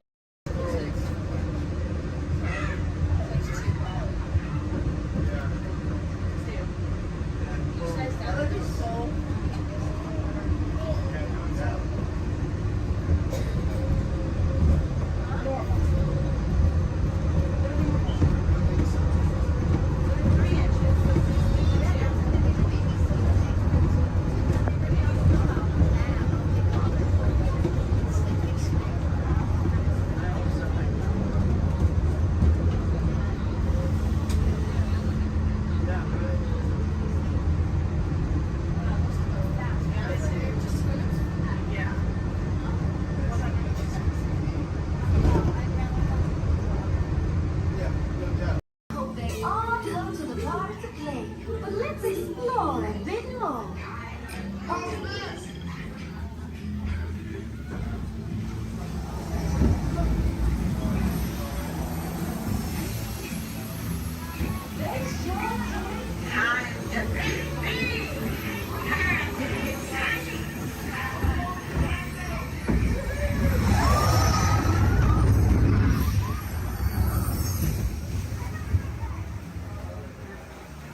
Where did our friends go? They're vanished. We have to find them.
Look inside yourself.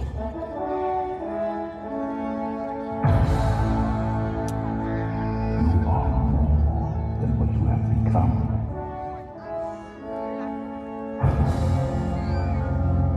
Remember who you are.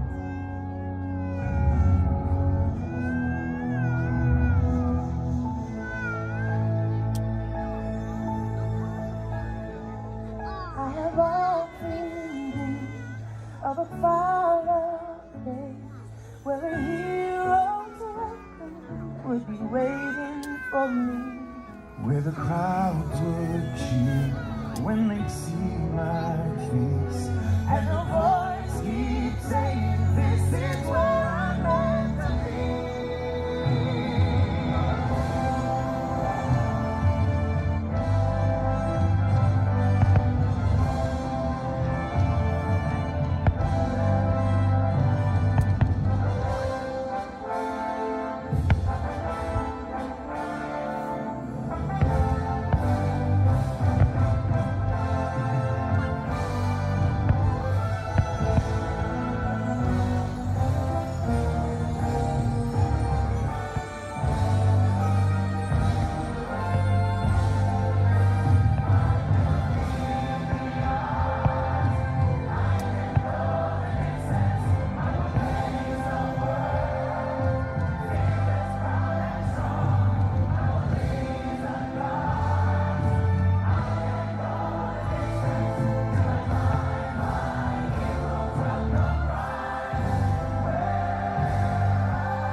and so our journey comes to an end, but yours continues on.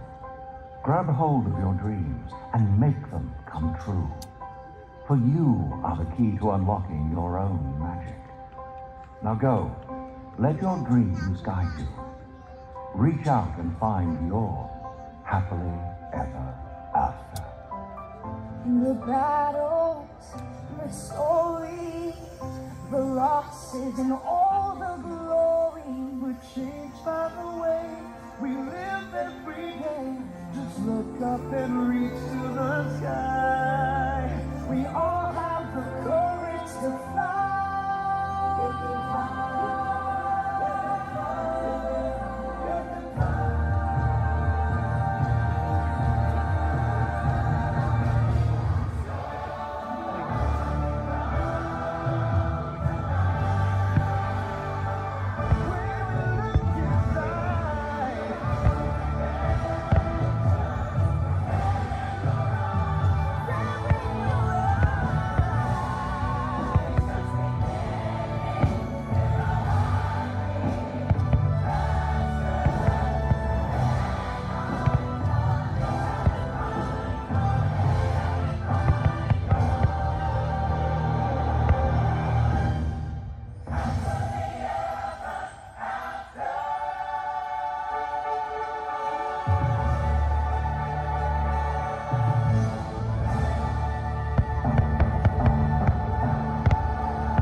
escape pod base. Those droids are programmed to return you to Batu. Hurry and don't get caught. Lieutenant Beck will guide you. Recruits, for your safety, stay seated with seatbelts securely fastened. Keep hands, arms, feet, and legs inside the transport and supervise your children. Tell them it's a prisoner transfer. Did it work? Good. Now get a move on. There's a clear path to the turbo lifts at the end of the hallway. Turn right.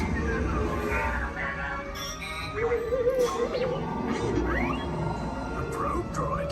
You're lucky it didn't spot you. Take those turbo lifts and stay out of trouble. You're not authorized. Wait, those are the prisoners.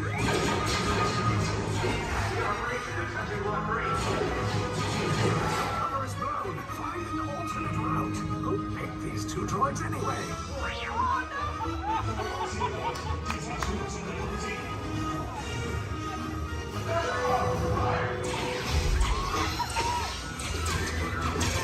Take cover, recruits!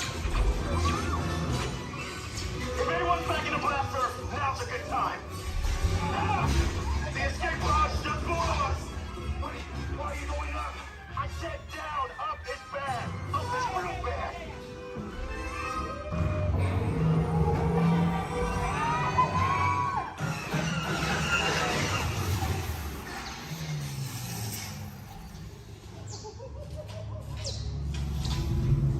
The resistance will attempt to rescue the prisoners.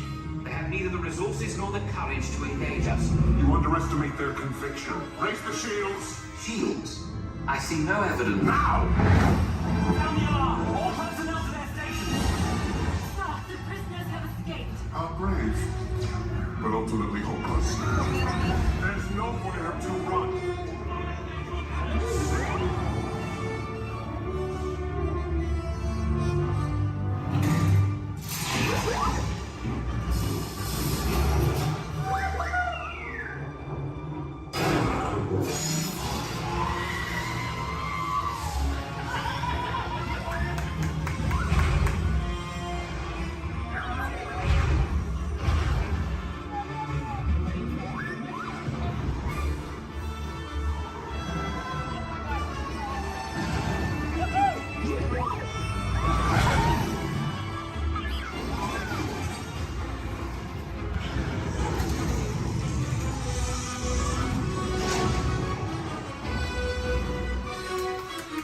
Attention! All resistance personnel! Abandon ship!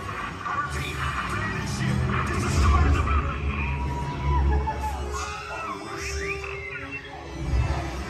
Cannot escape. Precious resistance is about to be destroyed.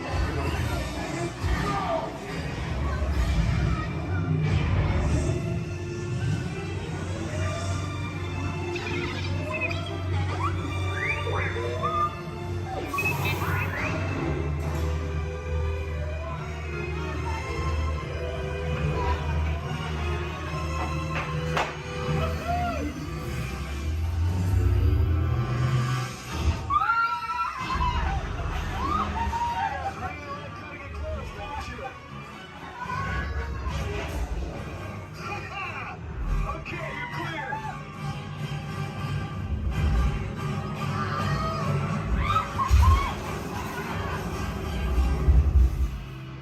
Your escape pods came in a little off target. Ground crews will meet you outside the wreck. All right, nice job, recruits. Not what you signed on for, but hey, you're resistance now. I think you have that authority. Right, Beck? Where's the lieutenant? I need eyes on Beck. I know, Stafford's pod beacon. More escape pods down in Sector 4. Verification pending from key command personnel. Where's the lieutenant? Lieutenant Beck here. Beck! Oh, you're alive! I should hope so. Great job, recruits. Thanks to your heroism, the location of the resistance base is secure. Bravo! Yes, R5, you too.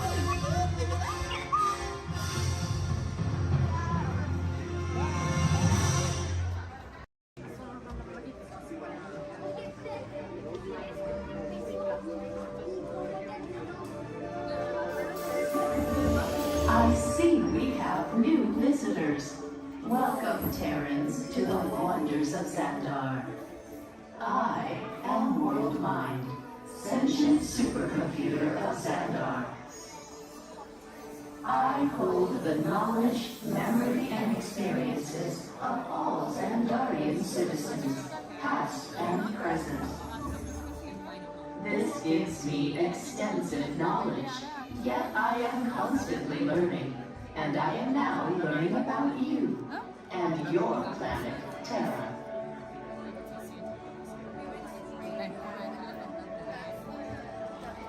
Much of my knowledge of your world came from your great scholar, Peter Quill. However, many of his facts have yet to be confirmed, such as the incredible importance of a legend called Footloose. Through my fellow Xandarians working here at the wonders of Xandar, I am discovering more about you Terrans. Such as your fascination with eating the turkey leg. Why only the leg? What about the rest of this creature? We are eager to learn the answers to these questions and so much more about your world. In return, we Xandarians hope to share with you more about ours.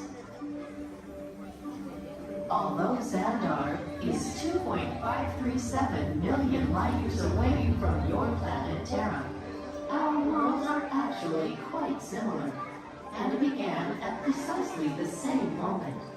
We refer to this as time zero, before the existence of anything. Our worlds were born of a single point of matter and energy that blasted outward in what you Terrans refer to as the Big Bang. And from nothing came the beginning of everything. Incredibly hot and extraordinarily powerful, this explosion filled the cosmos with a cloud of rapidly moving particles.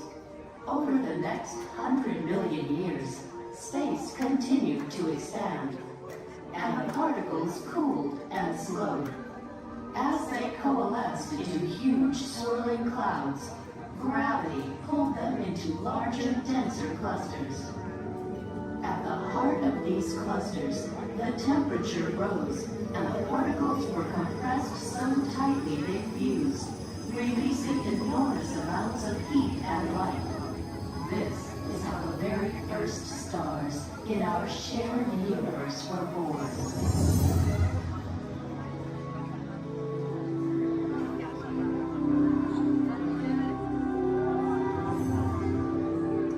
The singularity is just one of the commonalities between our two worlds that we will explore today. Welcome, Terrans, to the wonders of Xandar.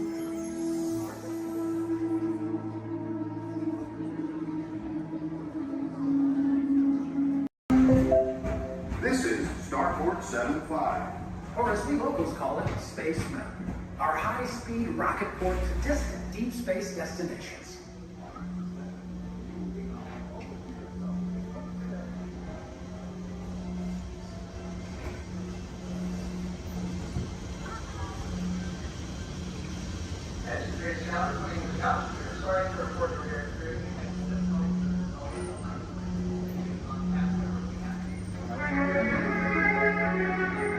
Let relaxation wash over you at the most refreshing retreat in the galaxy, the coral moons of Pisces 7. You H2O it to yourself. Book today.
This is Disney's Port Orleans French Quarter Resort. Please collect your belongings, watch your head and step as you disembark, and take some home to our fun. Thanks for riding with us, and welcome home. Bailey's echolocation's awesome. We're gonna do it. Everyone, both fins up, go. Okay, sub-level, really good. Back bench, solid. Grandma, in the corner, this is where we put our fins up. Good job, Grandma. Good job. Fins up, eyes closed, go. How many fins am I holding up now? No, you gotta go. Yeah, you so totally rock.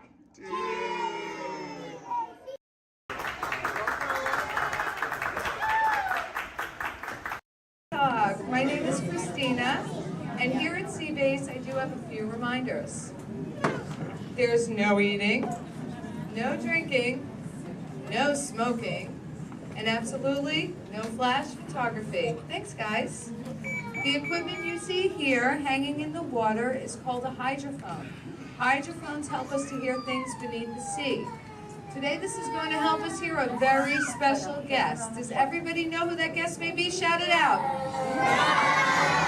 That's right. Crush is going to come out and ask us a few questions about the human world, and we may have a few questions for him about the turtle world.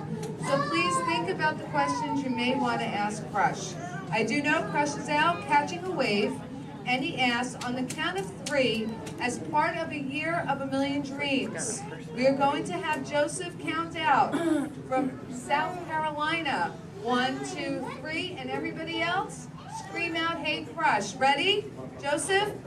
Hey, Chris. Hey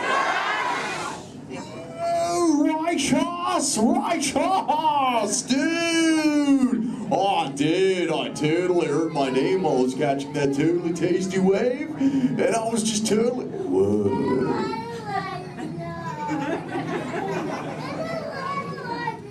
Check out all of you human dudes in the human tank. Hello, dudes! Oh, they live. Hey, dudes! Whoa, there's little Brahmin sub-level. Awesome! You know, where there's little dudes and dudettes, I bet there's some fellow moms and pops. Let's hear it from all the moms and pops! Yeah! Awesome! Let's meet some humans up close. Hey, there's a dude here with a light lid and a gray shell. Hey, dude. What's your name, Mini-Man? Mitchell. Mitchell. Mighty Mitchell, dude. Where are you from, dude? Kansas. Whoa. Never heard of it. That's cool, though, Mitchell. Do you think any of your friends back home knew you would be talking to a turtle? Not really, no. Yeah. Well, dude, if you told me earlier I'd be talking to a human, I'd have been like, no way. Hey, Mitchell, dude, it's really nice to meet you. I'll just assume the feeling is mutual, dude. Totally, dude. Hey, there's more humans on this side. There's someone with a blue lid and an orange shell, I think, right in the front here. What's your name, dude? Michaela. Mini Michaela, who brought you here today? Your mom. Where's the mom to Michaela, dude?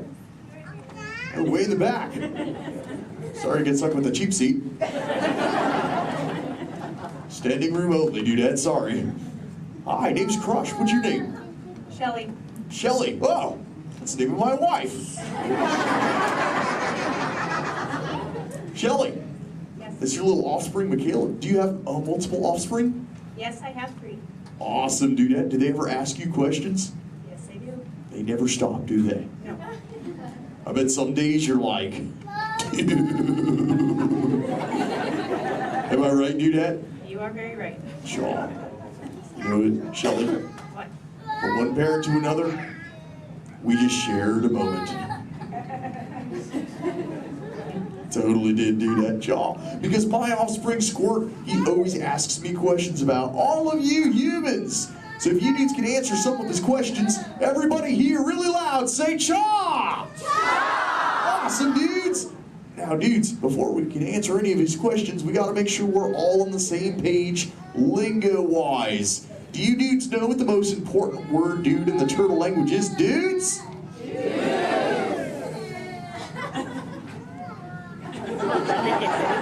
That's right, it's totally dude. Because dude can be used in so many different ways. Example, if something is totally awesome, you say dude like this. Dude! Let's try that, dudes, really loud on 3. Here we go. Uno, dos, 3. Awesome! But when you get bummed out, you go, dude. Try that one, dudes. Whoa, you're bumming me out. But no worries, dudes. If something is bogus, yet semi-humorous, you say dude like this. Try that, dudes. Dudes, you are totally talking turtle. Now here's Squirt's question numero uno. He saw some humans at the beach and he came back to me. He said, Dad, what is up with humans? What do you dudes do when you're at the beach? Shout it out, everybody! Oh, you swim, dudes! How many humans here swim? Raise your fin if you're a human that swims, dudes. Lots of human swimmers here today, dudes. Most excellent. There's even a dude sitting on the front row bench on the corner of this side. He's wearing a white shell. Where are you going? There he is. What's your name, dude? Brian. Brian, dude, you swim? Yes. Awesome. Brian, when you swim, do you prefer to swim real fast or to take it easy and take the turtle's pace? The turtle's pace. Turtle's pace. No shame in the turtle's pace, right, Brian? No shame. Awesome, dude. Hey, Brian, I've got a question for you, dude. All right. Does this look familiar? Yes. I'm Brian. Yes. Awesome, Brian. Thanks for your help, dude. Hey, dudes. I just realized I am the only one here asking questions. Does anyone have a question for me, dudes? Raise your fins, and I shall try to find you. Who's got questions, dudes? Let's go up front near the center. There's a dudette wearing a white shell. Right up front here. Hey there, dudette. What's your name? Madison. Minnie Madison. What is your question? How do turtles swim? How do we swim? Well, we got these awesome flippers that push us through the water, Madison. It's totally awesome. In fact, a sea turtle like me can swim up to about 20, 25 miles an hour. And that's like, whoa.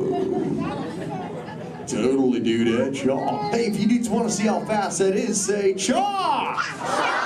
Awesome, dudes. I'm going to swim so fast, you'll be like, no way. And I'll be like, oh, way. All right, dudes. I'm building up the speed now. Here we go, dudes. Check it out. Right. Whoa, dudes, that was bogus. Yet semi-humorous. What do we say, dudes? Totally. But you know what, dudes? I've got other questions. Who else wants to ask me a question, dudes?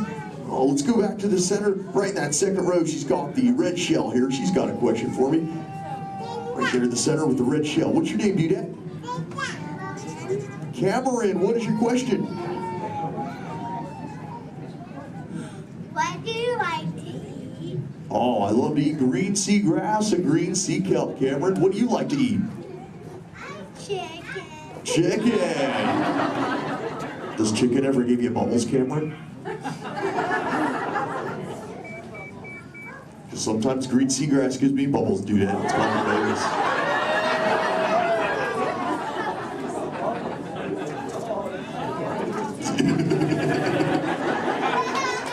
Sorry about that, dudes. Who else has a question for me? Whoa. Let's go over towards this side near the center. He's got the dark shell in that second row. Really dark shell in the second row, sub-level. What's your name, dude? Cameron. Another Cameron? Interesting. Guess they're running out of names in the human world. Well, Cameron, dude, what is your question? What is it like in the water? Oh, wet. Cameron, Cameron, have you ever, what? How do you ever feel in it? How do I, wet. Whoa. Have you ever been in the water, dude? Yeah. How do you feel in it? Good. Good. Oh, awesome. Well, oh, and wet. Well, that makes sense. Cameron, dude, what do you wear in the water? What you're wearing now? No, I wear a swimsuit. Oh, a swimsuit, Cameron, dude. Check it out, dude. Squirt said this is called a swimsuit right here. Check it out, dude. This is what Cameron wears. Awesome, dude. That's what you wear, right, Cam? No, it's a boiler. It's what? It's a boiler. This isn't for boys?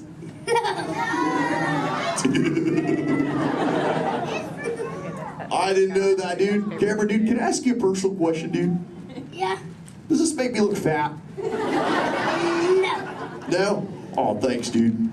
Cameron, dude, remember, when you get older, you'll find that will always be the correct answer to that question. Totally. What, dudes? No, dudes, the name's Crush. Where you see Little Blue? On the other side? No way, dudes. That'd be awesome if she were here, dudes, but she's totally not. Hey. Whoa, Little Blue. I know you. Shaw. Hi, I'm Dory. Totally. I remember you. You're Mush. Little Blue, the name's Crush. Well, what brings you here on this fine day? What brings me here? Shaw. My fin, silly. Watch. Woo ha, chee ha, woo. Ow, ow, yeah. Ow, ow, ow. Wow, that really clocked me there. Am I bleeding? Little Blue, I hope not, but... Look. It's a people tank. Hi. Hola. Ooh, bonjour. Welcome. Ni hao. Ohio. Hi. You're like a little linguist, Little Blue. You know, I just taught these human dudes how to talk turtle. It'd be so awesome if someone could teach us all how to speak whale. I can speak whale. Awesome. Okay, everyone, repeat after me. Hello.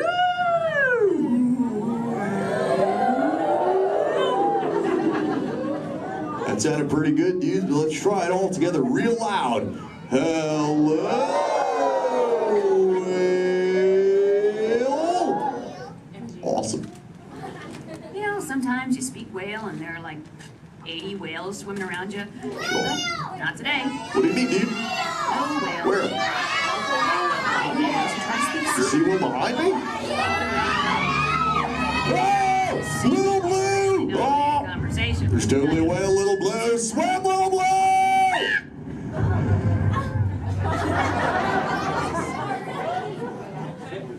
Tell the whale to go away. Help her out, dudes, and say, go away, whale.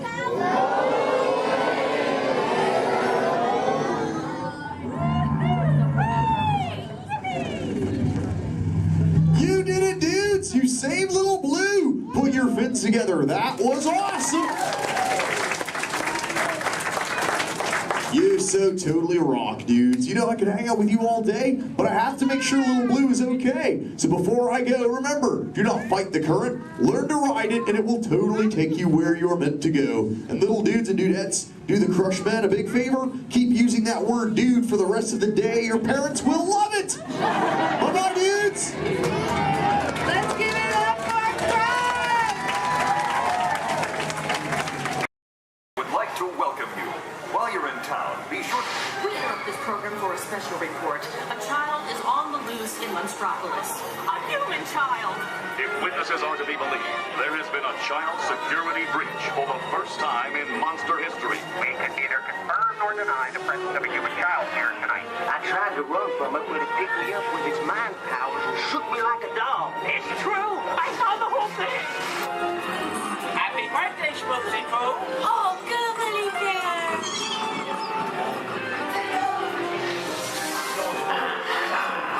It grabbed me with its giant forked tongue and rolled me up and down like a yo-yo. It was horrible. I was minding my own business. We gotta get you home.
2319 in progress and reported to the scene where we immediately secured the area.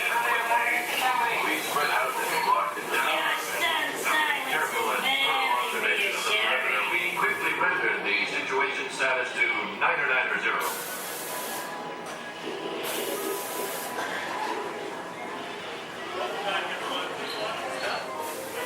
Come back and see me sometime.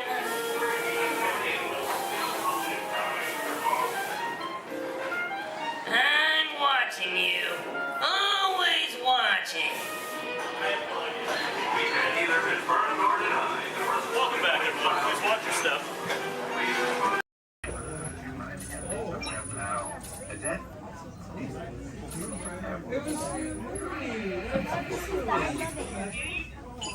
Ha-ha!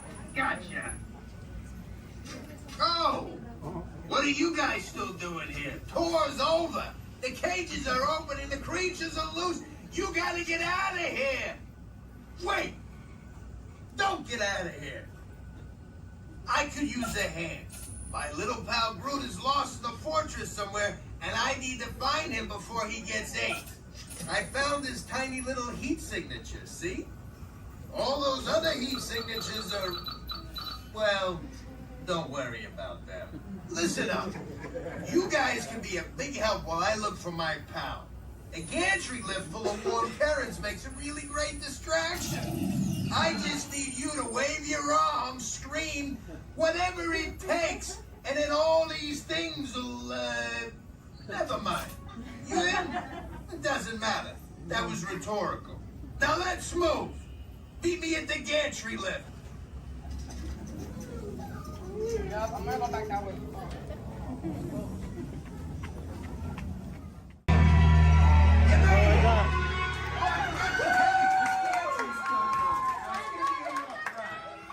Remember, if you see a scary creature, scream real loud and look delicious.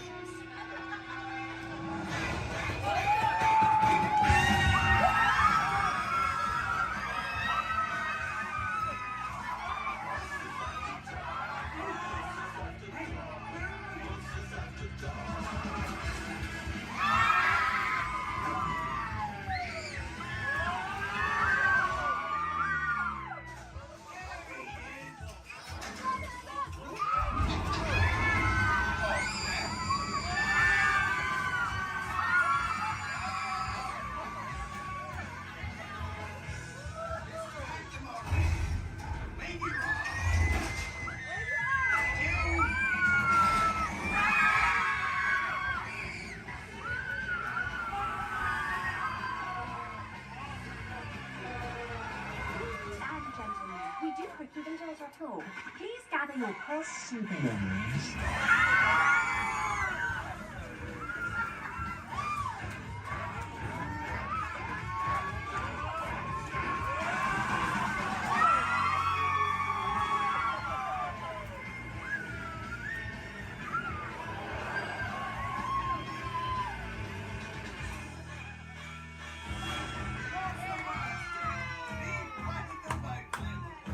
Spit that out, it's not candy.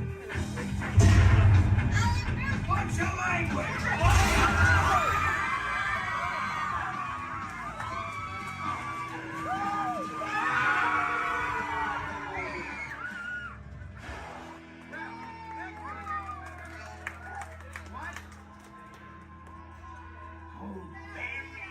Very still. Your journey, keeping your hands, arms, feet, and legs inside the car. And please, supervise your children.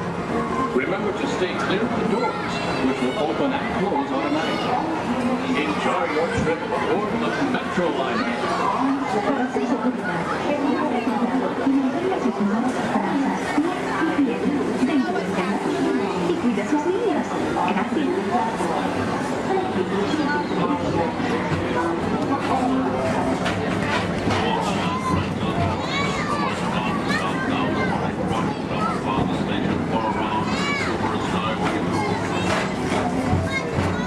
Welcome aboard, CTA travelers. We hope you enjoy Tomorrow and Transit Authority's Super Style.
presents Walt Disney's 20th Century Vision for the Future. This model city dared to dream the perfect community in which to work, live, and play.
Attention, all visitors from Galaxy M31.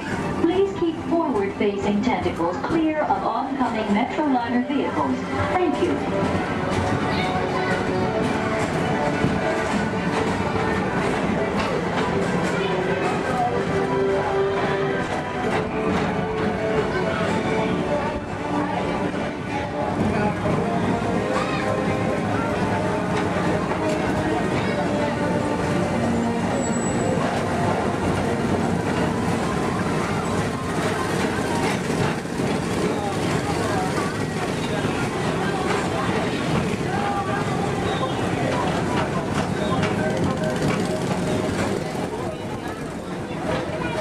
The centerpiece of Rocket Tawana is the League of Planets Astro Orbit. This symbol of universal harmony and interplanetary culture provides all beings with an exhilarating spin around the planets.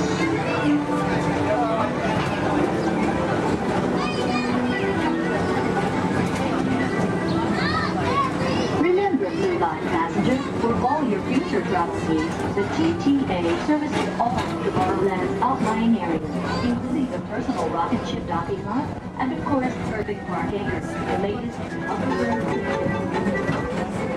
Aging Mr. Morrow, Mr. Tom Morrow. Your party staff has arrived. Please give them a ring. Now approaching Walt Disney's Carousel of Progress.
At the heart of tomorrow.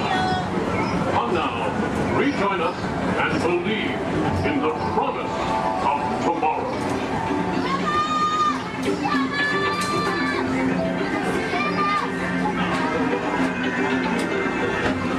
Rocket powered by the station.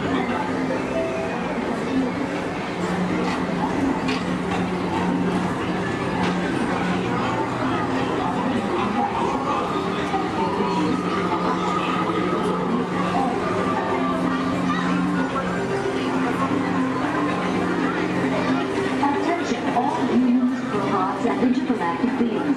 Please keep your arms, legs, and other appendages away from the doors. The doors open automatically. When they do, please collect your belongings and step carefully onto the moving platform. Thank you for choosing Tomorrowland Transit Authority for all your travel needs.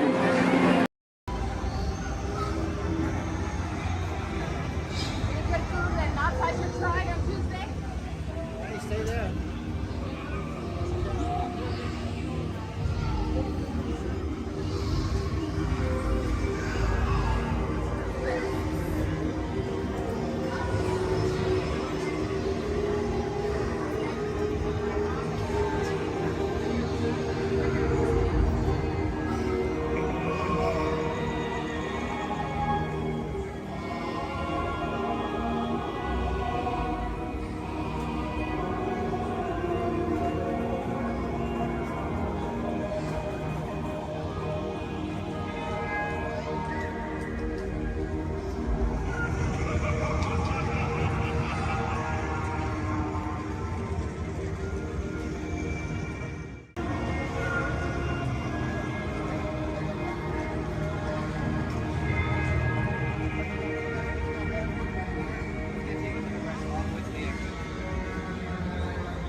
You guys are good to turn left here.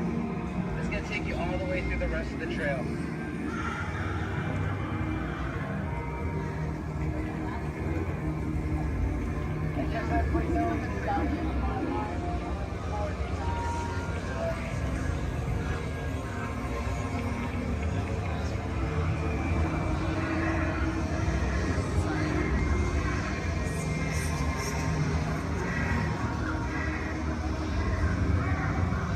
Oh, because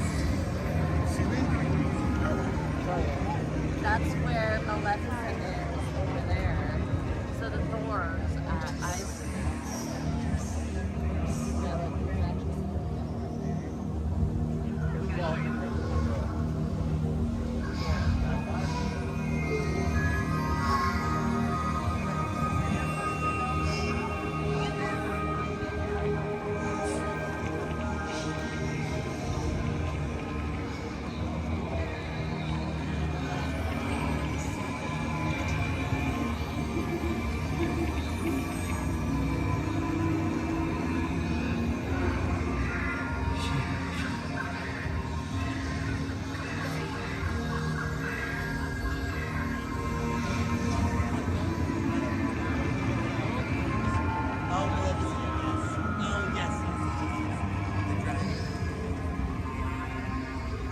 Oh, that's neat.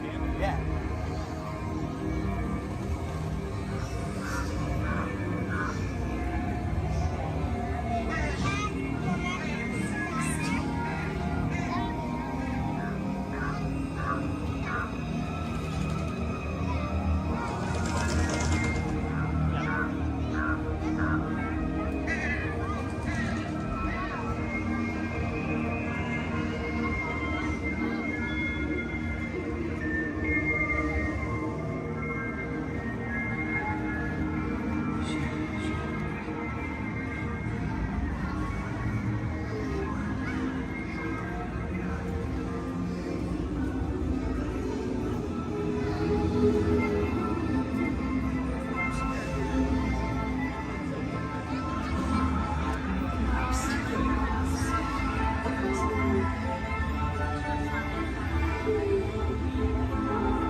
Hey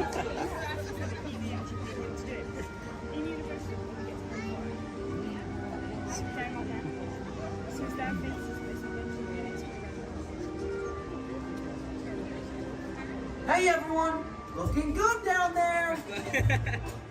Wow, this is a friendly neighborhood. Welcome to Avengers Campus. Hey, what's going on, guys? Oh, me? Ah, you know, just spider stuff. Okay, time to run some tests. Spider-Man, Oh, hey, Sharon. shall we conduct an altitude test? Yeah, I guess I should do some work. Always good to have the data. On my way. Just need to find a clear path and something to swing from. Oh yeah, it's go time. Field testing, here I come.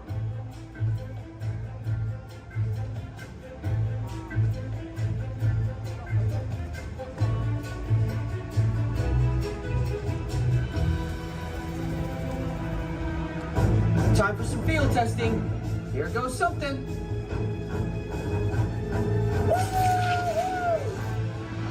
Brace for impact.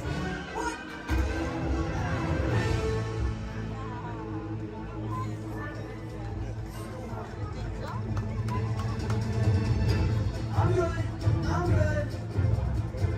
That was less amazing than I thought. Sharon, did you get that? I got the data. Okay, try to test. Check. Hang on, I'll be right down. This is cool.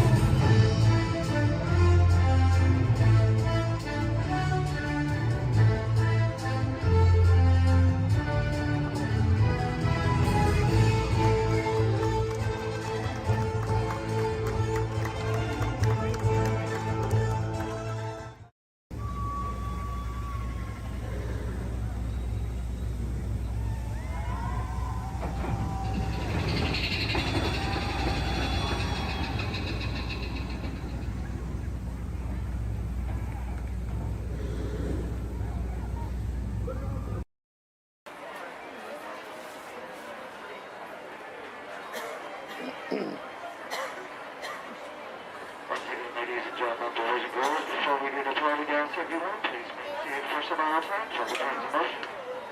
As well as if you ask much order, if you do, ask you guys to please let me go to the side of the bench. And a motion to the crowd to maintain. Here we go. Our board.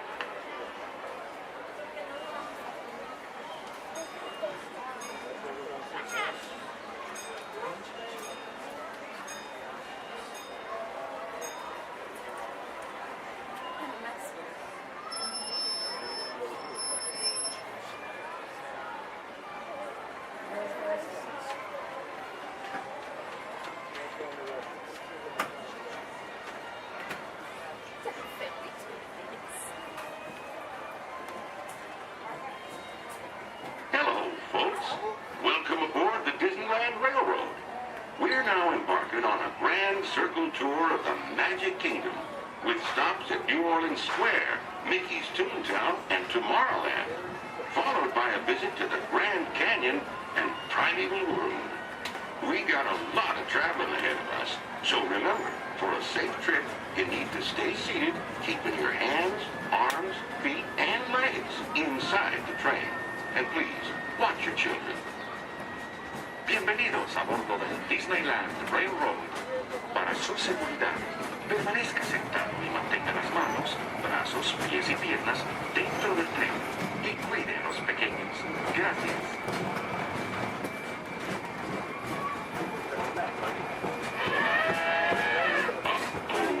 Did you folks hear that? Sounds to me like we've reached the wilds of Adventureland. But you just might run into a lot of savage critters out there, including lions and tigers and tiki birds. Everybody best be on the lookout. You never know just what may show up. We're approaching our first stop, New Orleans Square Station. This station serves Frontierland, New Orleans Square, and Critter Country. If you believe it is here, please remain seated till the train comes to a complete stop. Then watch your step while getting on. Have a good time at the Frontier.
Yeah.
Time travel commencing in T-minus 10 seconds and counting. This is Seeker. Listen up. We've got to get in, grab Iguanodon, and get out before that asteroid hits. Let's roll!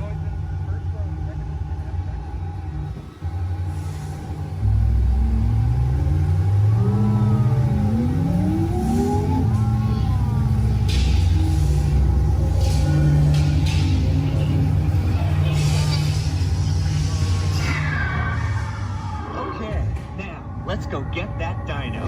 Computer, what are you tracking? Styracosaurus. Not our dino.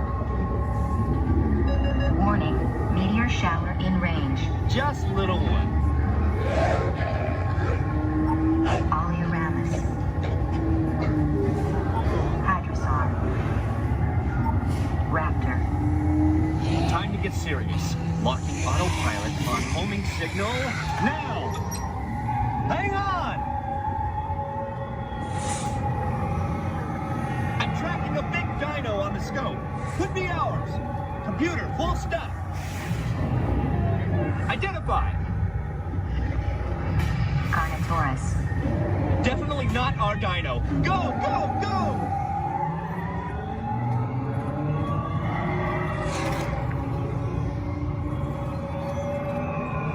Another big guy coming up. Computer, slow and identify. Sauropod. Still not our dino, but at least this one's a vegetarian.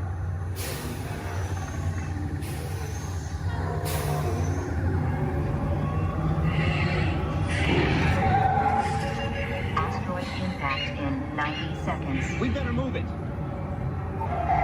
Pterodactyl. Incoming! Asteroid impact in 60 seconds. We can't stop now. Keep going, keep going. Compsognathus. Computer, what's happening? Loss of traction. Four-wheel drive, move it! Warning, meteor strike. Evasive maneuver! Left, right, left, right! That's close. Computer, now what? Carnotaurus. That's it! Abort mission! Abort! Abort! Iguanodon. Forget it! Get them out now! Asteroid impact.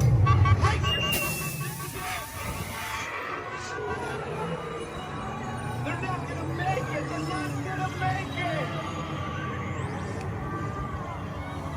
Mission accomplished. You made it! I knew you would, and guess who made it back with you? I better find him before security does. Thanks for everything!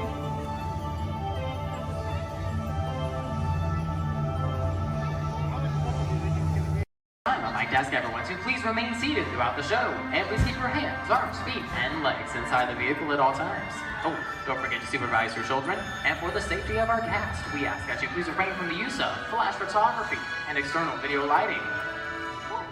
Now that we've taken care of business, let's talk about me. My name is Travis, and I'll be your guide for this magical journey into the movies. It's the perfect job for me because, well, I love movies. Is everybody ready? Great, the cameras are ready to roll. Ready when you are, Stevie.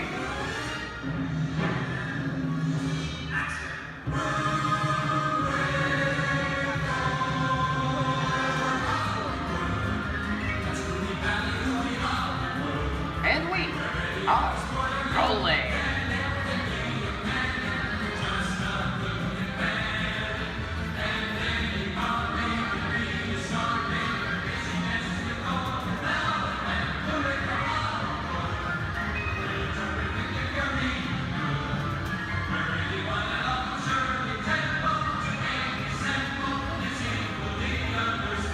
Hello everyone and welcome to the Great Movie Ride. Once again, my name is Travis, and on behalf of Disney's Hollywood Studios and Turner Classic Movies, please welcome our host for this wonderful tour, Robert Osborne. Thank you. We're ready for Hollywood indeed. What better way to start our journey? From the Old West to the rooftops of London and along the yellow brick road, there really is no place like the movies. One of Hollywood's significant contributions to the world of film were great musicals. This scene is from one of my favorites, the 1933 Busby Berkeley spectacular, Footlight Parade.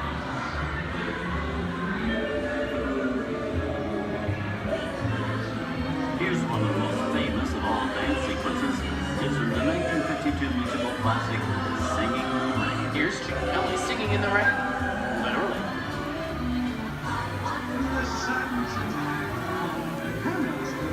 Here's one of the quintessential Disney musicals, Mary Poppins, starring Julie Andrews and Dick Van Dyke. This classic earned 13 Academy Award nominations. I love this song. Sing along.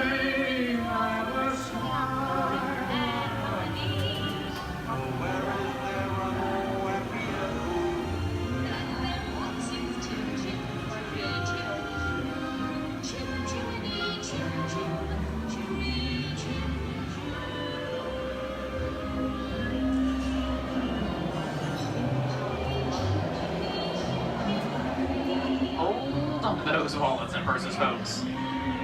This doesn't look like a very good neighborhood. Here's the birthplace of the gangster film, the seedy underbelly of Chicago from The Public Enemy, starring James Cagney. Released in 1931 before strict censorship rules were enforced, Public Enemy is a gritty, realistic, and violent look at the world of gangsters of the Depression era. I love this movie. In one famous scene, James Cagney shoves a grapefruit in Mae Clark's face. She can never look at breakfast in the same way again. These tough guys could turn anything into a weapon.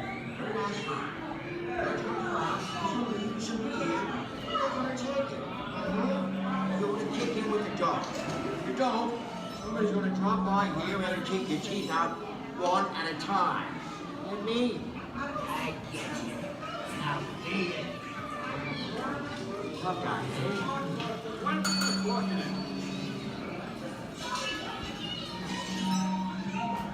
Sorry about the delay, folks. I don't want to run a red light, even in the movies.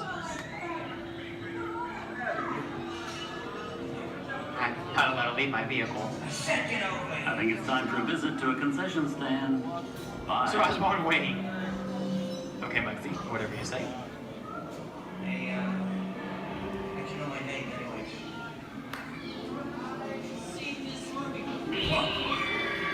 Well, he's on seeing your fancy cars like to get out of here. So wait for it. I said swear out of here or you're gonna get hurt. Here they come, Bus! Get out, your grinders!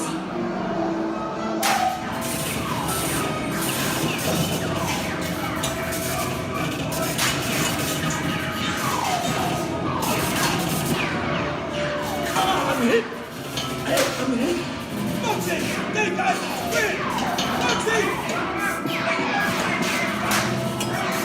Muggsy! Win! Hit! Hey! Hit! Hey!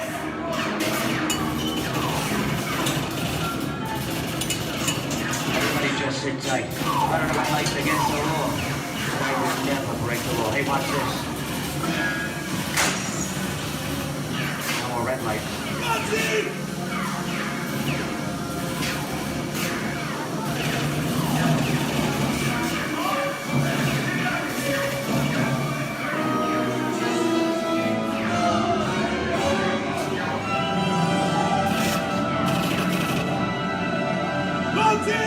Come back, you rat! Sorry, boys, I'm making my getaway. Give my regards to the warden, suckers. What are you looking at? Everybody just mind your P's and Q's and,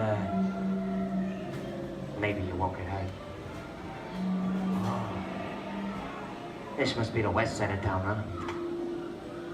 Western films depict the legendary American wild frontier, where cowboys and their loyal steeds maintain order in towns against the untamable wilderness. John Wayne and Clint Eastwood are two of the iconic stars who epitomize this ideal of the stoic gunslinger.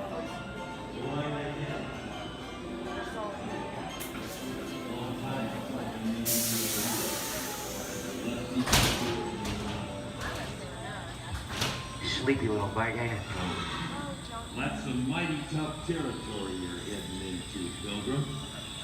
I'd think about turning back if I was you. That is, if you want my opinion. But I reckon you Now that we're in the clear, this looks like the perfect time to collect up all your valuables. We'll start with the jewelry and then we'll... What are you talking about? I didn't even work this neighborhood, copper.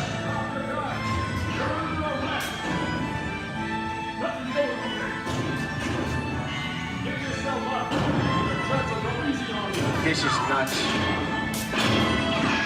Nuts to this. Look at it this way. Think anyways.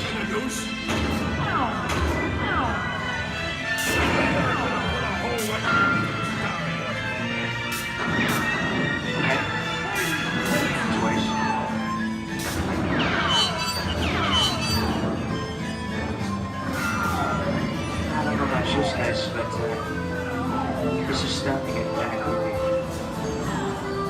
Where are we? Jason?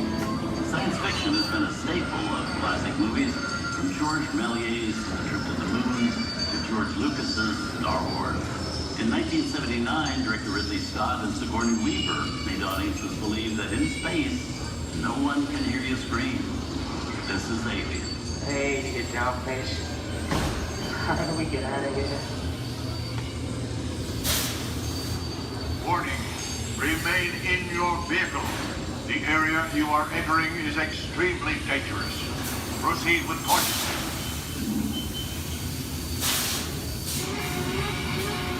Danger. The emergency disrupt system is now activated. The ship will detonate in T-minus 10 seconds.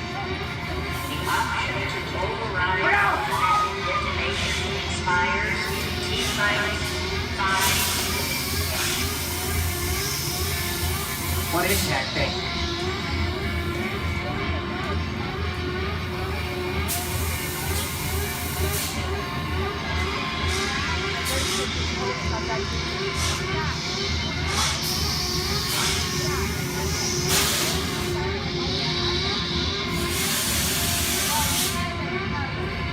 Get it together. I'm getting out of here. That's enough creepy crawly things for one day, right? Wrong.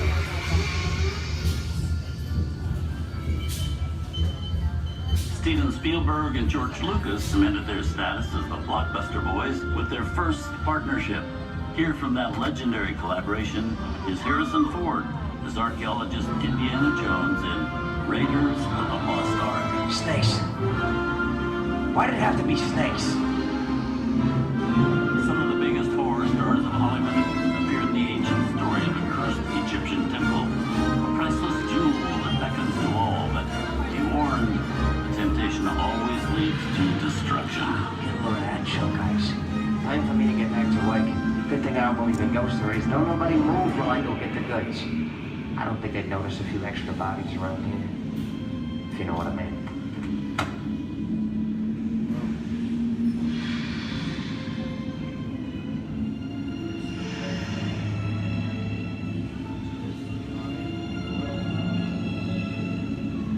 I've seen enough movies to know that you really shouldn't even think about trying to steal a jewel.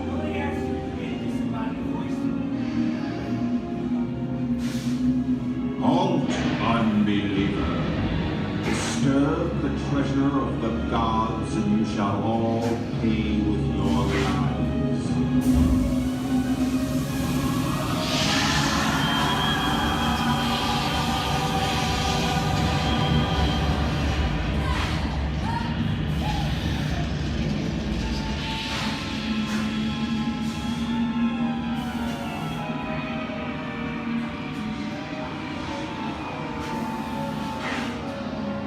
not bad for my first movie, huh? The twist ending.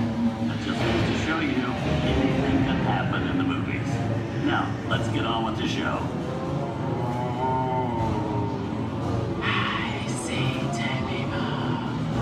Things that go bump in the night have always been a staple of movies. One of the first horror films was a silent short featuring a dancing skeleton, written by the Lumiere brothers in 1897. Both audiences and filmmakers felt really interested in the cop, although the term horror wasn't used to describe a film until the 1930s. Wow, it's really a jungle out there. Where are we? This is the jungle home of one of the most famous movie characters of them all, Tarzan. The movie's most popular Tarzan is undoubtedly Johnny Weissmuller, who's run through 12 films as the King of the Jungle. Over there is Reno Sullivan as Jay, and Tarzan's sidekick Cheetah, who was portrayed by over a dozen chimpanzee actors over the years.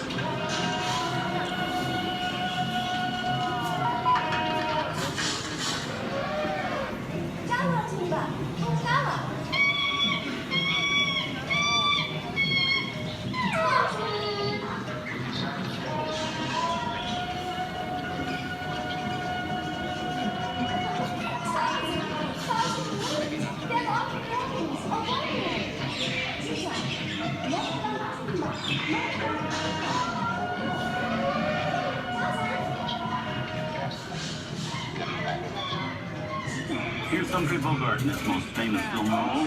In 1942, Bogey finally got to spread his wings and romance the beautiful Ingrid Bergman in Casablanca. Look, I know that it'd be noble. It doesn't take much to see that the powers of three little people don't amount to a hill of beans in this crazy world. Someday you'll understand that.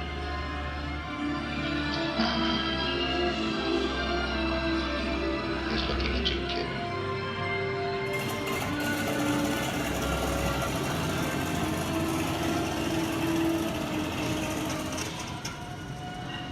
Inside of us, we both know you belong to Victor.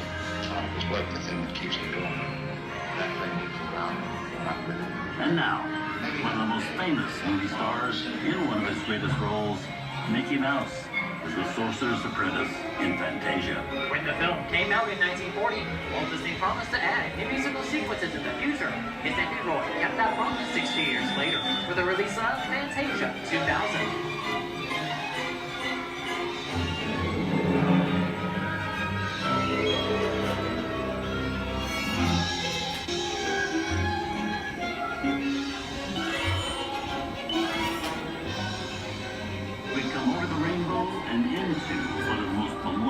And most watched films in movie history, The Wizard of Oz. Toto, I have a feeling we're not in Kansas anymore.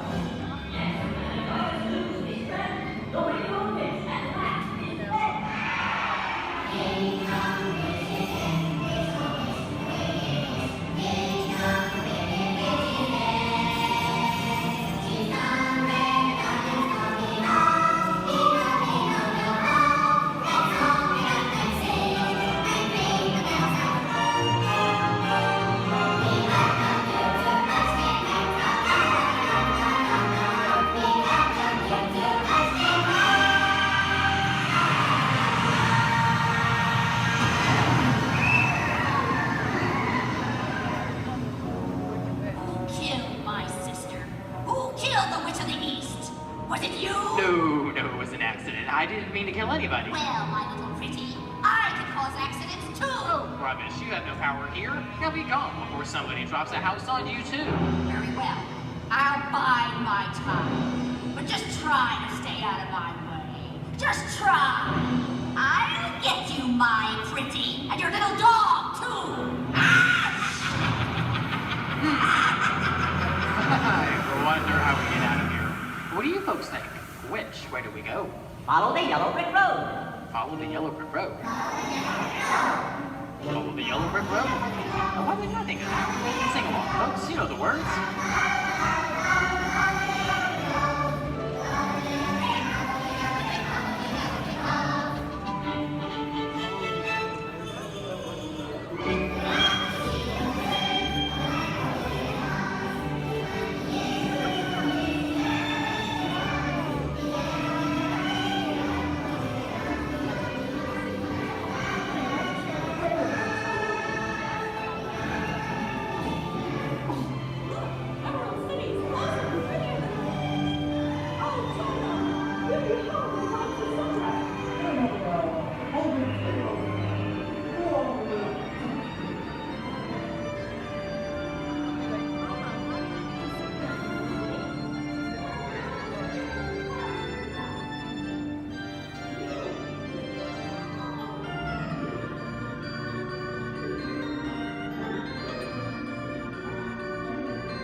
From all of us here at Disney's Hollywood Studios and Turner Classic Movies, we hope you've enjoyed our tour through some of my favorite films. But remember, there are many more adventures waiting for you every day on TCM.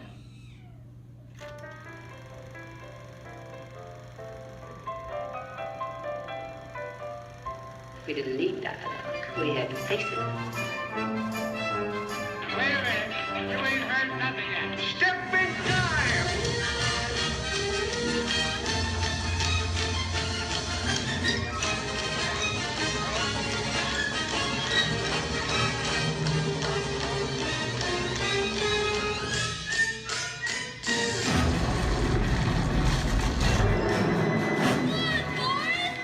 I feel the need for a spin.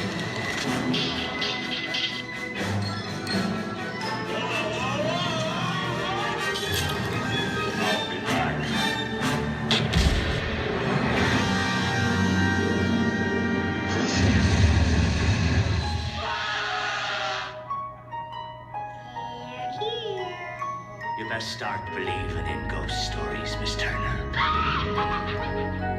Is it safe? I have a feeling we're not in Kansas anymore. I'm a man. Well, nobody's perfect.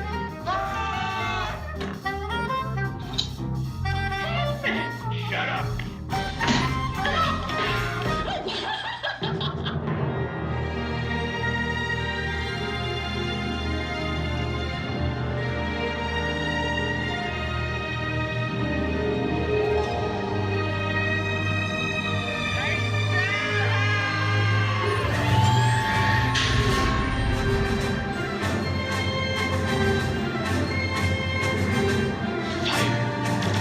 Force will be with you always.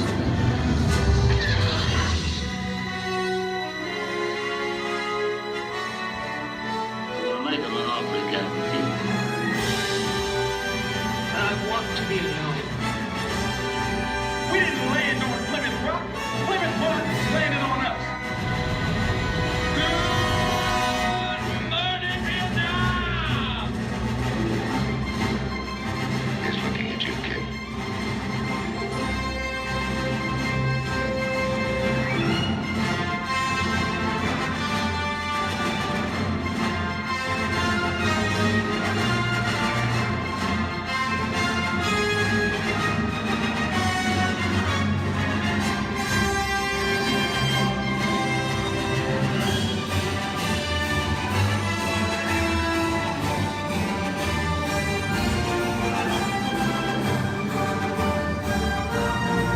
Movies, the stuff that dreams are made of. I hope you've enjoyed our ultimate celebration of classic movies. And remember, you can find many more beloved stories and legendary stars on Turner Classic Movies. On behalf of Disney's Hollywood Studios and Turner Classic Movies, we'd like to thank you for joining us on The Great Movie Ride. Now please remain seated until the vehicle comes to a complete stop. Please take small children by the hand and gather your personal belongings. And once these doors have opened, rise dramatically to your feet and make a frantic exit towards the rear of the vehicle. Oh, and one more thing. When I yell action, don't forget the thunder is the law for yours truly. Okay, quick, everybody.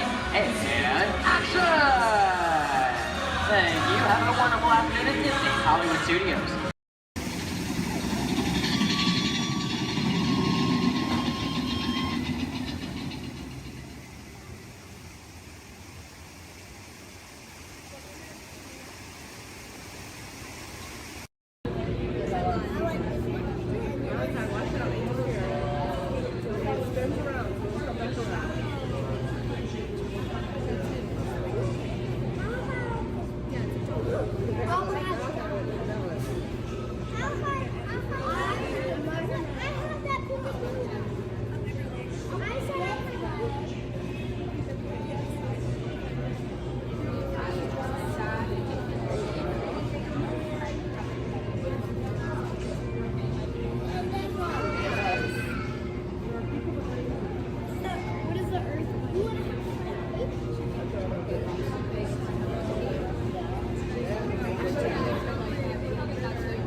Welcome to Turtle Talk. My name's Andrew. Before we get started, there are a few things that I would like to go over with everyone. Now, here at Seabase, there is absolutely no eating, no drinking, no smoking or vaping, and no flash photography. Thanks, guys. Now, this piece of equipment here is known as a hydrophone. It allows us to hear sounds from beneath the sea, and it's also going to allow us to hear from our very special guest today. Does everybody know who our special guest is? Please shout it out. Crush is coming to talk to us to learn more about the human world, and we're going to get the chance to ask him a couple questions about the turtle world. So, little ones, you're thinking of questions that you may get to ask Crush, okay? Now, it does seem like Crush is off surfing at the moment. In order to call him out, we need to yell, "Hey, Crush!" on the count of 3, all right? 1, 2, 3. Hey, Crush! Well, righteous, dude! Well, awesome! Check it out, man! Hey, dude, look! Double barrel, 360, totally tubular. Whoa, look at the humans in the human tank! Hello, humans! Righteous, man! Oh, dude, speaking of most righteous, look at this, bro. Hatchlings, grommets, offspring, totally chilling sublevel. Look at this, right next to you, you got a little dudette, blue shell, brown noggin, goggles, and extra ears. Yeah, right there on the coral. Hey, bud, what's your name down there, dudette? Bella? Hey, what's up, bud? Are you having a good day, man? Yeah. Awesome. Can you talk like a turtle? No. Oh, I got your back. It's really easy. Just say, awesome. Awesome. Nailed it. Try this one. Say, totally. Put them together. Say, totally awesome. Totally awesome. Give it up for that dude, that righteous! Good job, bud. Totally good. You talk like the turtle. Hey, I got a dude over here with a gray shell, curly noggin, and goggles, too. Sweet. Hey, man, what's your name down there, bud? Gustavo. Hey, where are you from, Gustavo? Where are you from? New York. Whoa, dude. Who brought you here today? I went on my car. Oh, well, we'll find out together. Don't sweat it. Hey, dudes, is there like maybe a parental unit, a life guardian of the Gustavo? If anybody's with them, right? Okay, let's talk to that chick and see what's up. All right, awesome. Hey, dude, what's up, bud? What is your name? Karen. Hey, Karen, what's up? How many kids you got? My English is not good. I'm from Brazil. Oh, I don't speak English either. I talk turtle. Karen, does it freak you out? Gustavo has no clue you're here. Don't worry, Karen. They come back when they get hungry. Karen, did you feel it, bud? Did you feel it? We're sharing a moment. Awesome. Dude, my son Squirt, he's like this. He goes, Dad, what's up with all the humans? And I go, dude, I do not know.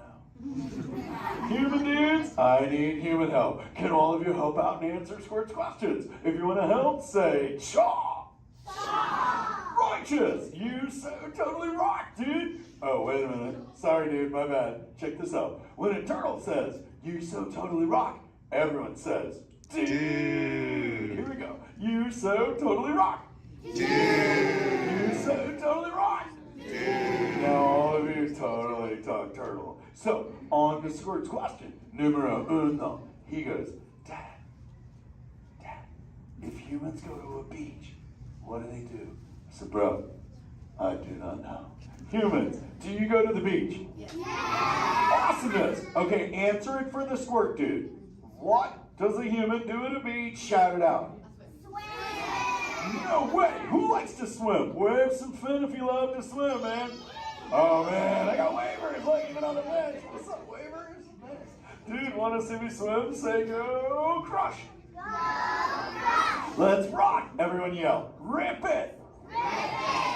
Roll it. Roll it. Punch it. Punch it. Rip it. Rip.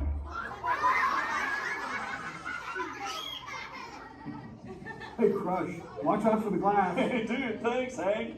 How long has that dude been there? Oh, no, man. My bad, bro, my bad. Where are the manners? I've been asking the questions. Dudes, do any humans have a question about being a turtle? Raise a fin. Hi, if you have a question about turtles. Cool. Got a chick over here, aisle style, red shell, brown knock, hanging loose. Hello, bud. What's your name? Hey, bud. What's your question? What turtles eat? Oh, dude, we're chowing green seagrass and green sea kelp. Big dudes, you're sitting on green seagrass benches. But check it out, Harper. We only eat green stuff, and so it actually turned us green. So, like, I'm green, and my kids are green, and my parents are green. Oh, and my wife's green, and my favorite color ever, purple. He's pulling your fin. It's green. Hey, there's a purple chick over here with like a jellyfish lid. Let's talk at this one on this side. Hey, bud, what's your name down low? Scarlet. Hey, cool name, Scarlet. What's your question? My name's not Scarlet. Oh, wait, what's your name? It's Charlotte.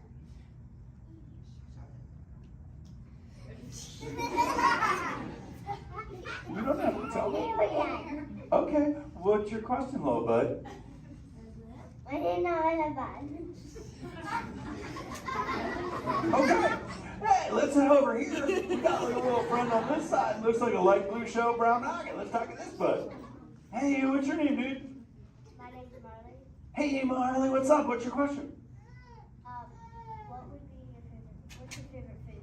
Oh, dude, besides eating green seagrass and green sea cup, we totally chow on the jellies. Yeah, they're like so tasty. Hey, wait, Marley, do you eat food and sleep and stuff? Yeah. Do you know how to swim? Yeah. You're a turtle. Because all we do every day is eat, sleep, and surf. Hey, we got a bud by the bench. He's got a red shell curly noggin. Let's talk to that guy. Sweet. Hey, big man, what's your name, dude? Ezekiel. Hey, Ezekiel, what's your question, friend? How do turtles breathe? Okay, here's the deal. We have to go up every 15 minutes, bud, because I'm like you. I breathe oxygen. But here's the deal. We have to go up every 15. But when I sleep, Ezekiel, we can go in this little cave right there. See the green shelf sticking out over there? We got to tuck under, and we can sleep 5 hours straight and absorb oxygen out of water when we're underwater. Who else has a question? This is kind of cool. Oh, whoa, dude, check it out. We got like a little friend chilling on this side by the bench. Looks like a grayish blue shell brown rock sitting on her own flips. Dude, what's your name over there, bud? Abby.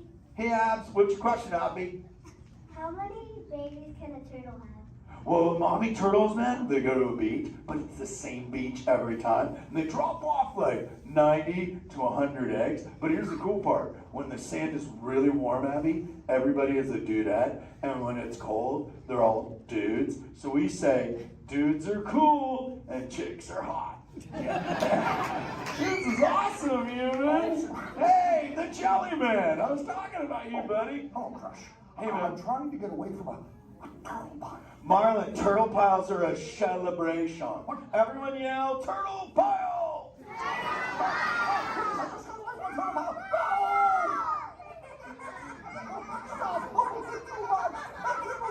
Oh, cool. Hey, boys, surf's up, dudes. Thanks a lot, Crush. For what? The turtle pile? Shout it out, humans! That dude has serious thrill issues.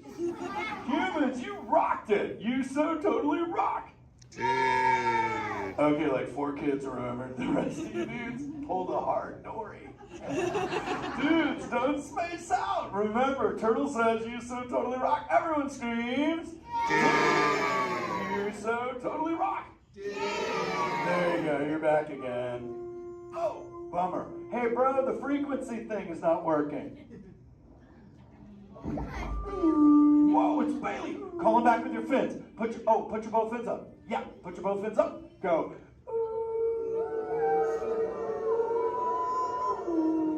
Crush. Hey, Bailey, look at my friends. They're humans. Oh my goodness, funny looking humans, huh? Hey, dude, stop. That's not cool. Those are my friends. They can hear you. No, they can't. Watch this. Hi, humans. Oh, okay. Why didn't you tell me? Dude, I tried, man. You got stoked out. Wait. Ooh. Yeah, that thing. I'm getting something. Ooh, wow. Some of you have 4 ears. Weird. I'm not judging. Humans. Later, Crush. Later, Bailey. Everyone say, later, Bailey, dude. Bailey's echolocation's awesome. We're going to do it. Everyone, both fins up. Go. Okay, sub-level. Really good. Back bench. Solid. Grandma, in the corner. This is where we put our fins up. Good job, Grandma. Good job. Fins up. Eyes closed. Go. How many fins am I holding up now? No, you gotta go. Yeah, you so totally rock. Squirt, come here. Squirt, look at this. Squirt, I just taught humans your ultimate favorite. Sweet. Dude, go for it. They'll blast you. You so totally rock. Yeah. Rock on, human dude. Rock on, Squirt. That's my son. I'm in a jam. Oh, wait. Remember this thing. You gotta be good to the oceans And the oceans will be good to you. And slap the fins together for my man Andrew, rocking the mic, man. Oh, righteous. Love you. Use the word dude all day long because your parents will love you. Hey, Karen. You're welcome, Karen. Let's go. You so totally rock. Let's give it up for Crush. If you would like to learn more about Crush and his friends like green sea turtles, manatees, or sharks, you can do so up on the second floor of Sea Base. Now, little ones, don't move until your adult comes to get you. Adults, please collect your belongings, collect your children, head on up to those two right here doors. Or if safety, please don't stand up. On top of your head, hats, ears, sunglasses. Go ahead and take those off. We want them flying off in a first order ship. Who knows what they would do with them, but they're not going to give them back. This is our 5 who's going to help get you guys out of here. We're just waiting for a transmission from Finn. Okay. Good luck.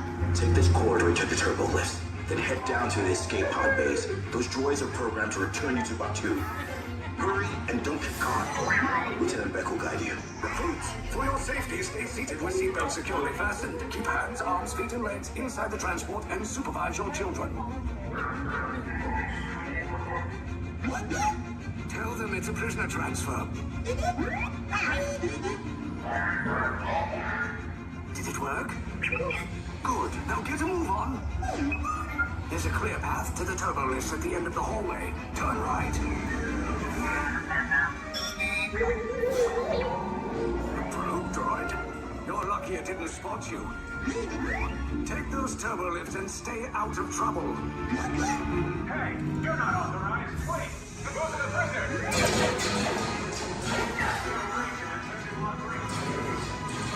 Your cover is blown. Find an alternate route. Who picked these two droids anyway? Detention approach.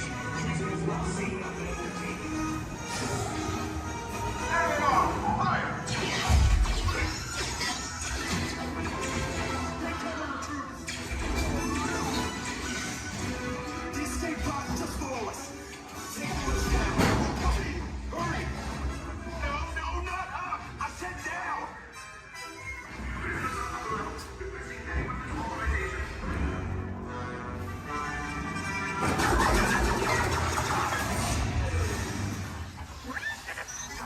This does not look good. Try to find another way down to the escape pods.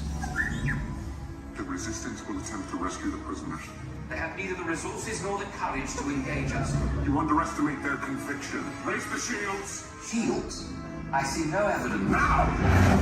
Sound the alarm! All personnel to their stations! Sir, the prisoners have escaped. How brave, but ultimately hopeless. There's nowhere to run.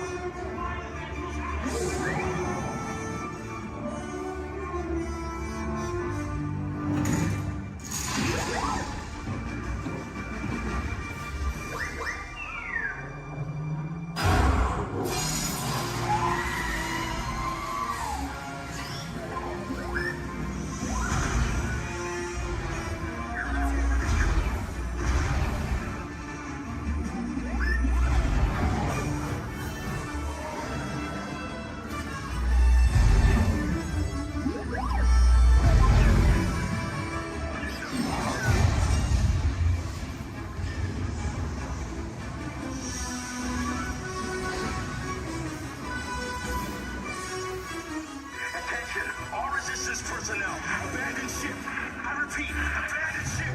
This destroyer the back. There's no escape.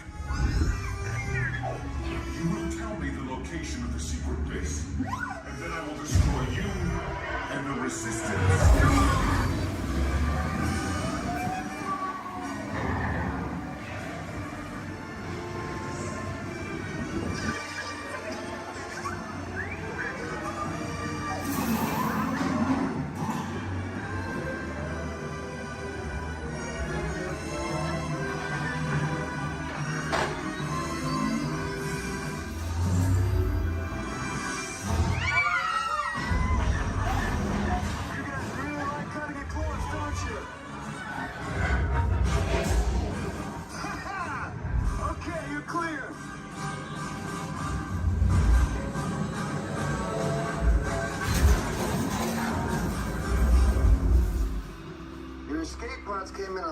off target.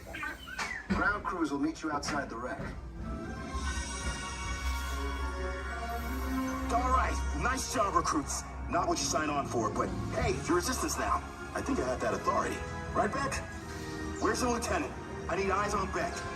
Rhino, scout for his pod beacon. More escape pods down in Sector 4. Verification pending from Key Command personnel. Where's the lieutenant? I need eyes on Beck. Lieutenant back here. Beck! You're alive! I should hope so. Great job, recruits. Thanks to your heroism, the location of the resistance base is secure. Bravo! Yes, R5, you too.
Time travel commencing in T-minus 10 seconds and counting. This is Seeker. Listen up. We've got to get in, grab the iguanodon, and get out before that asteroid hits. Let's roll!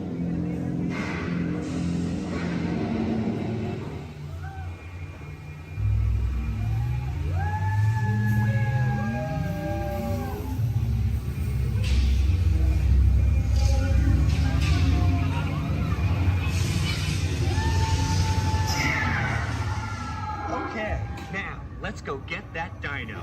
Computer, what are you tracking? Styracosaurus. Not our dino.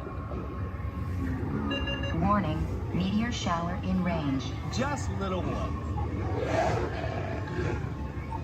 Oleoramus. Hadrosaur. Raptor. Time to get serious. Locking autopilot on homing signal now! Hang on! I'm tracking a big dino on the scope. Could be ours. Computer, full stop. Identified. Carnotaurus. Definitely not our dino. Go, go, go!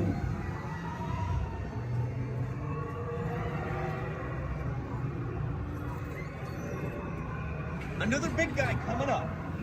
Computer. Slow and identify. Sauropod. Still not our dino, but at least this one's a vegetarian.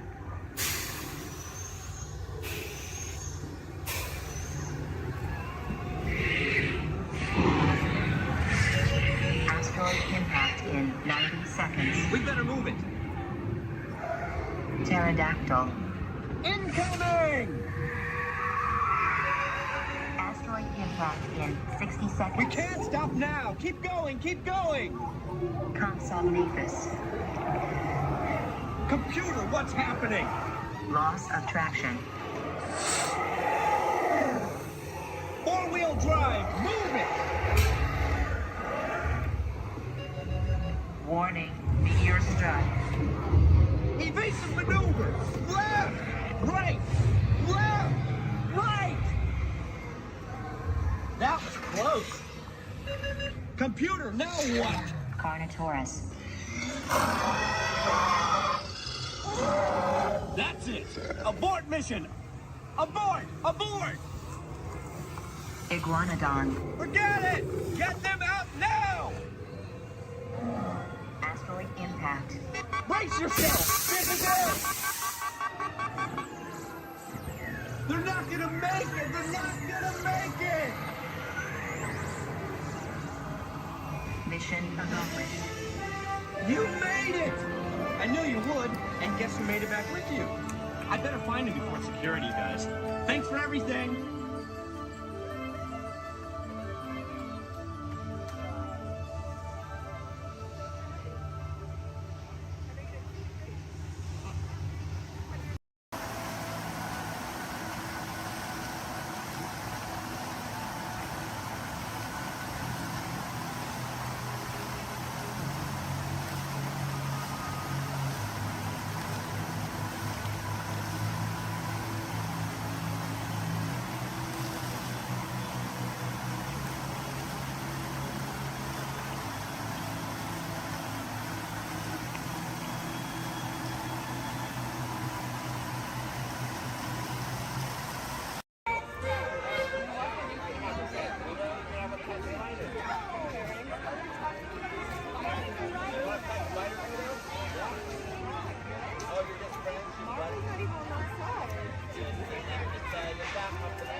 See for yourself. Oh, Mr. Rabbit! Wait! Please! He went this way. No, no, that way.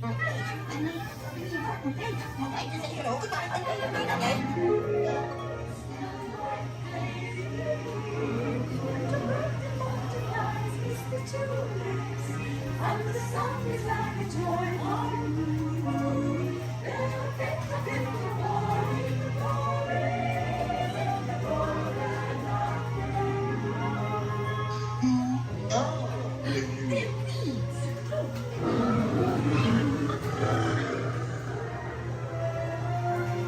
Now this is curious.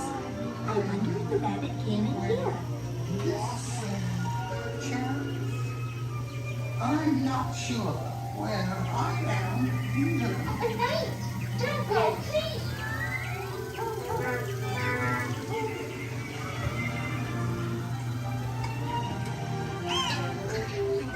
try this way.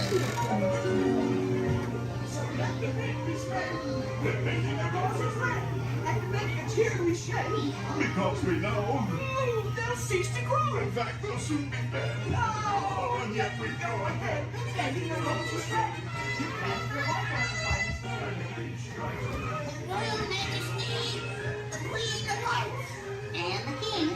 Shall we play croquet? And Rule 42, the Queen always wins.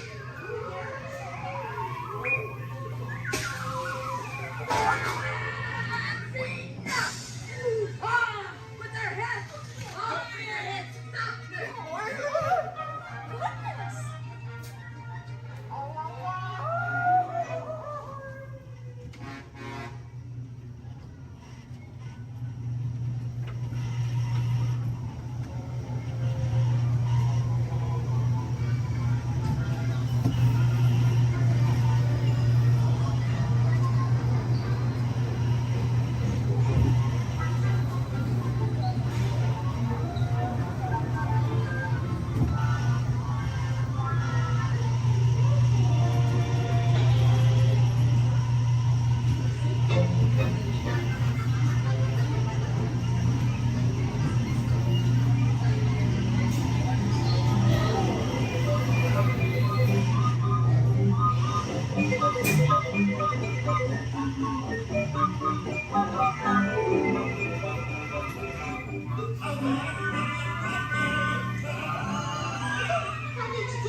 Your time has come. The master awaits.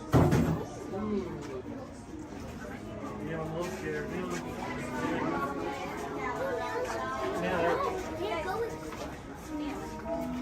Are you closer to sticks or closer to seven?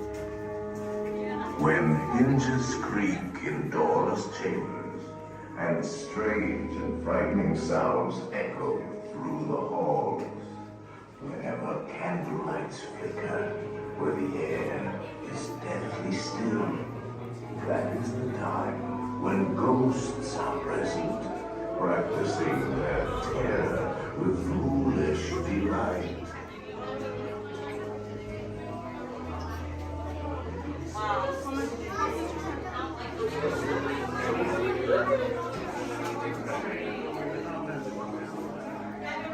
Proceed all the way to the chamber and all the way across the walls.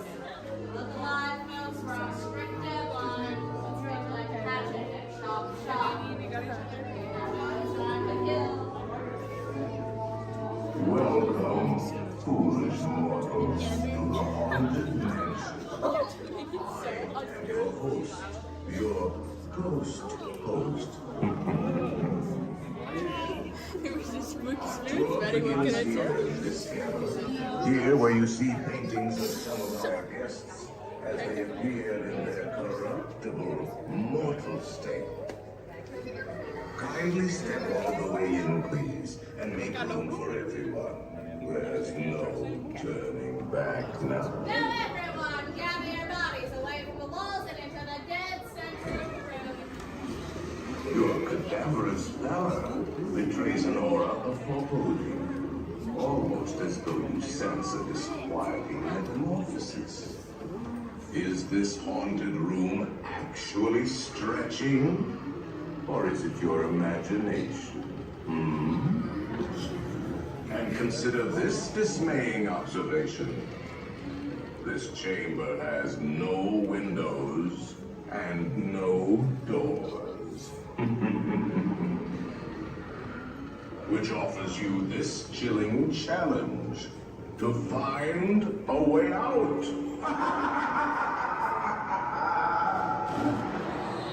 Of course, there's always my way.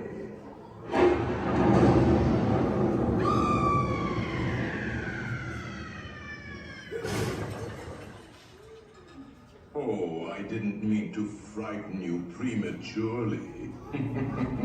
The real chills come later. Now, as they say, look alive, and we'll continue on with the tour. And let's all stay together, please.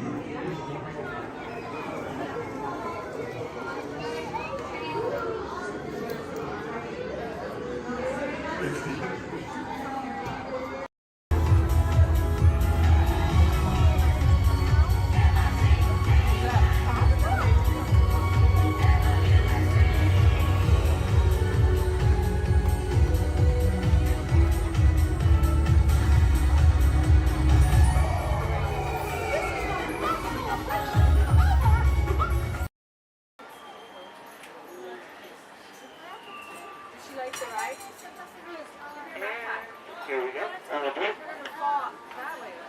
No, there's need a relative. Yeah, but it fell off. I don't know. Next time I take it off, it's good. Just grab that blue blanket.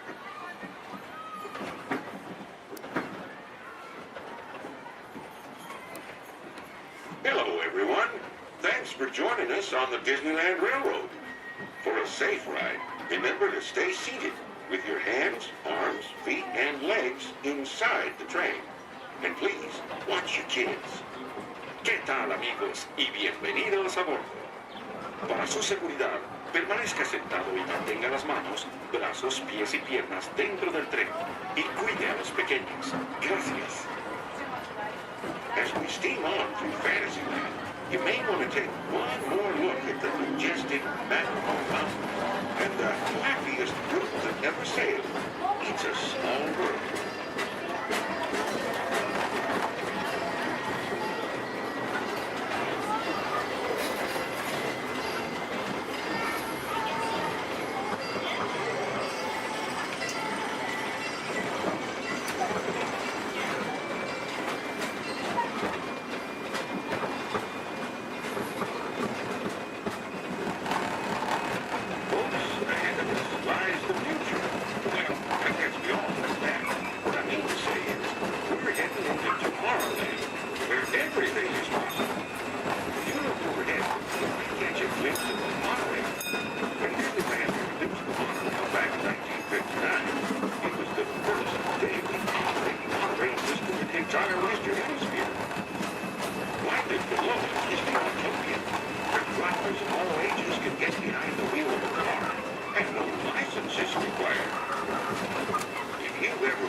Welcome aboard the Walt Disney World monorail to Epcot. For those of you staying, please hold on to the handrails throughout our journey and stay clear of the door. For the comfort of others, no smoking, please. Thank you. As we turn south, you can catch a glimpse of the spires of Space Mountain in the Magic Kingdom. Nearby is Disney's contemporary resort.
settings are on the horizon here in future.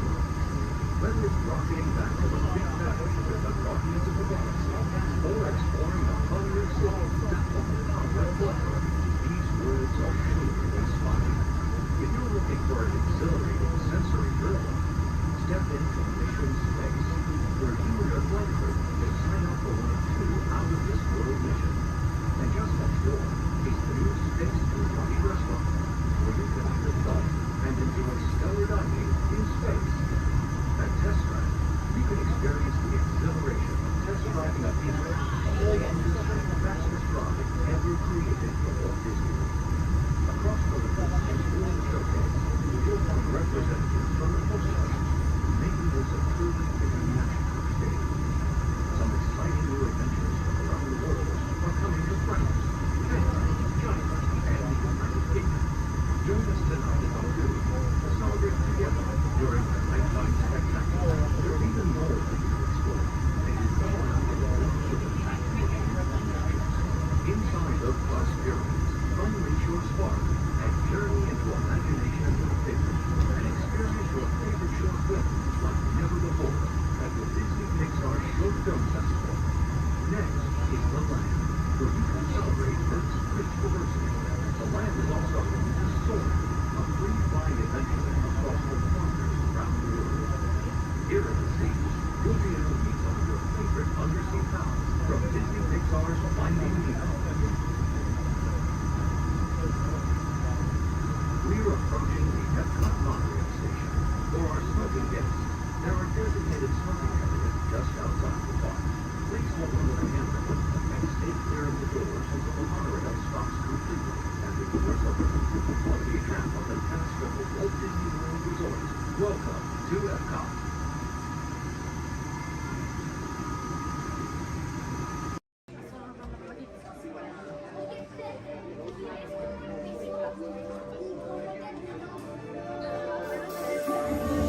I see we have new visitors. Welcome, Terrans, to the wonders of Xandar. I am World Mind, sentient supercomputer of Xandar. I hold the knowledge, memory, and experiences of all Xandarian citizens, past and present.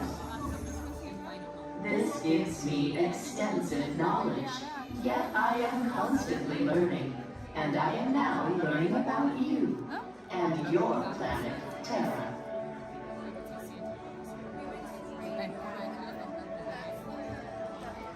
Much of my knowledge of your world came from your great scholar, Peter Quill. However, many of his facts have yet to be confirmed, such as the incredible importance of a legend called Footloose. Through my fellow Xandarians working here at the wonders of Xandar, I am discovering more about you Terrans. Such as your fascination with eating the turkey leg. Why only the leg? What about the rest of this creature? We are eager to learn the answers to these questions and so much more about your world.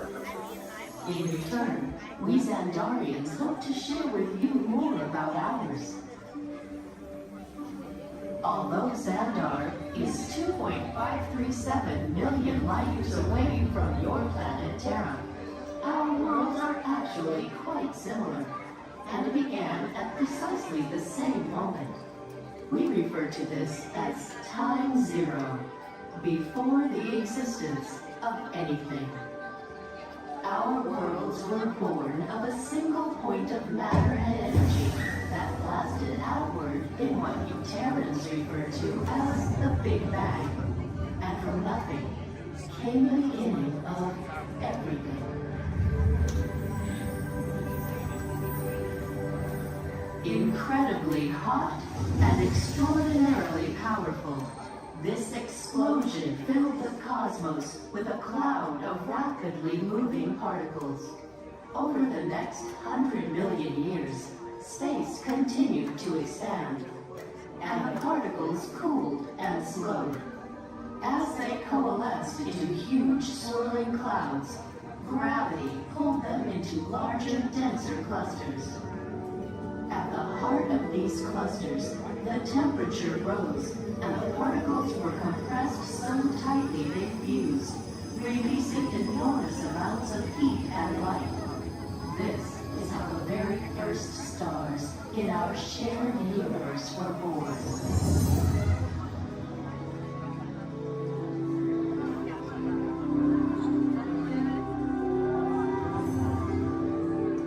The singularity is just one of the commonalities between our two worlds that we will explore today. Welcome, Terrans, to the wonders of Xandar.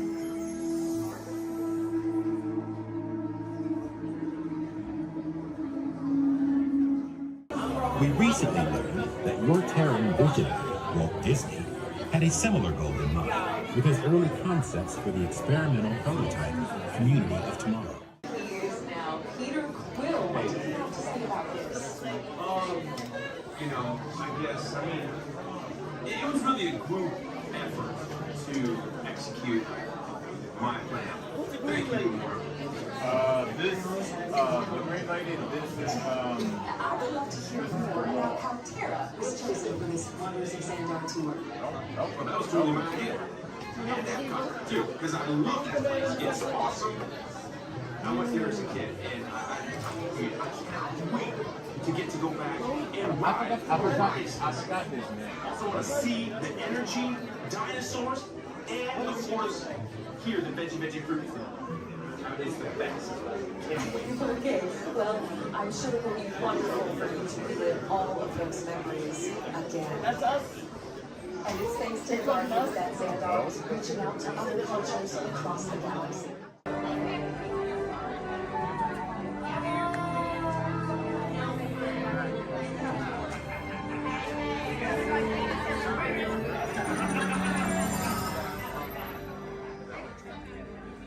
Greetings, Terrans. I am Nova Prime Irani Rayal, Commander of the Nova Corps. On behalf of all Xandarians, I hope you have enjoyed exploring the wonders of Xandar. As you have seen, your world and ours were born of the same moment, one which you refer to as the Big Bang. As such, we are all galactic neighbors in a vast universe which we and countless others share. For you to travel to Xandar would take 2.5 million years, assuming you had a ship that could fly at the speed of light. So we decided to come to you. But even we could not have reached you so easily were it not for the Cosmic Generator, an advanced piece of Xandarian technology that creates jump points, artificial tunnels that act as shortcuts, linking distant points in space. It is our desire to share this wondrous technology with your people, so that together we might explore new worlds and create a brighter tomorrow. And now, as the culmination of the wonders of Xandar, you will be teleported to a Nova ship above your planet for a demonstration of the Cosmic Generator. I trust you will find it an unforgettable experience.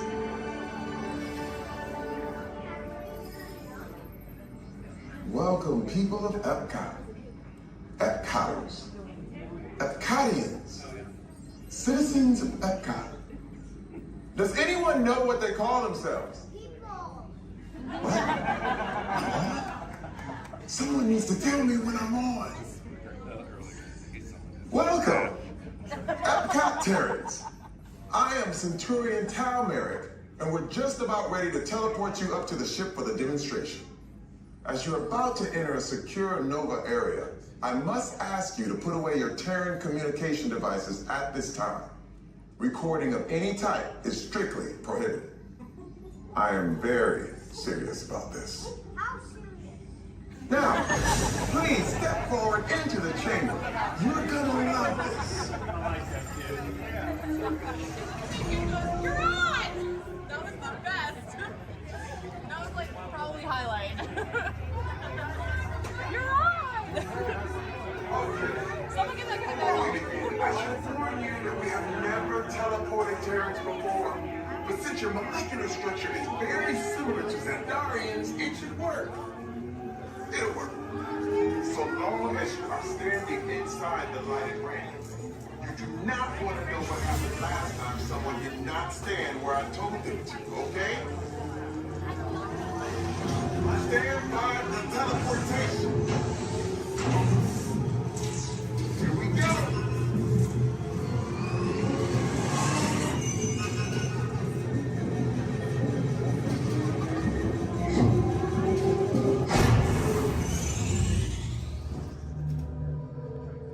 You made it. I mean, of course you did. Nova Prime, they're ready. Excellent. What you see before you is the cosmic generator. And in just a few moments, we'll be activating it so you can experience for yourself what's happening. I'm not sure. Our power's out. And the cosmic generator is gone. Interior Mod, go to Code Red, prepare the fleet, and call the Guardians. Now! There is no cause for alarm. Turn off that alarm. I've got an important transmission coming in. Hey, what's up, Nova Corps? Our cosmic generator has been stolen. What? How? Why didn't we think of that? That thing's gotta be worth a fortune. I am Groot. Good question. Yeah, who do you think took it? Perhaps that really big man outside your ship. Oh, that is a big man. I need to alert Nova Prime. I'm watching Terrans from beyond. That's not creepy at all. This species has failed. Wait, whoa, we didn't even know there was a test. He's got the cosmic generator. He's creating a new jump point. Jump point to where? Not where. When? It's some kind of mutant jump point. It's going back to the dawn of time. Dawn of time, why? To erase an error. Well, that doesn't sound good. Your time is over. Wait, what do you mean? What do you mean that's so vague? The jump point is closing. Hey, Nova Dude, you're Nova Corps need to follow that whatever it is until we get there. We can't. Our power is down, and I've got to get these Terrans onto evacuation shuttles. I got it. I reprogrammed the shuttles to follow them through the jump point. Wait, what? Look, they're our only chance of keeping track of that whack job until we get the cosmic generator back. Piece of cake. Wait! There's King. Where's this King? The odds are impossible, Yep. but it's our only shot. Good luck. Are you sure you can control it? Come on, it's me. We got this. We're all toast. First it was King, now there is toast. This plan is making me so hungry. Terrans, listen up. We need to make our way to the evacuation shuttles now. We'll follow the fleet and get our power. Okay, they're headed for the jump point. This plan is never gonna work. Well, Okay, I'm locked onto your vehicle. We'll be right behind you. nothing to worry about. Unless we cannot stop this unusually large man, we are likely doomed. Good luck. You're gonna need it.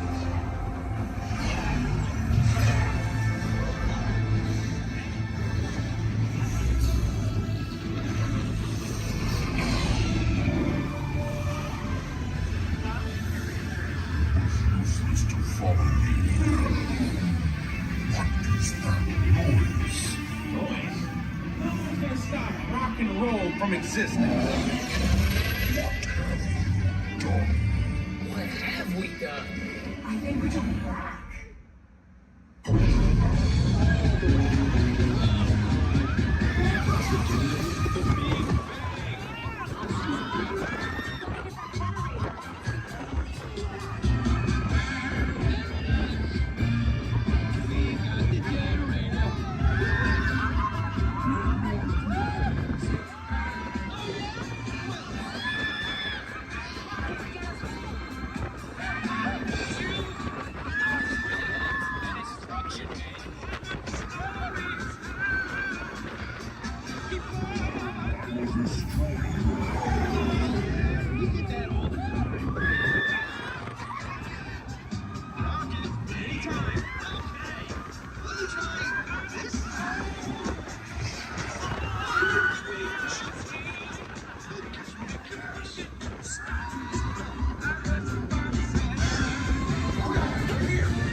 heroes. Do you really think they deserve to be called heroes?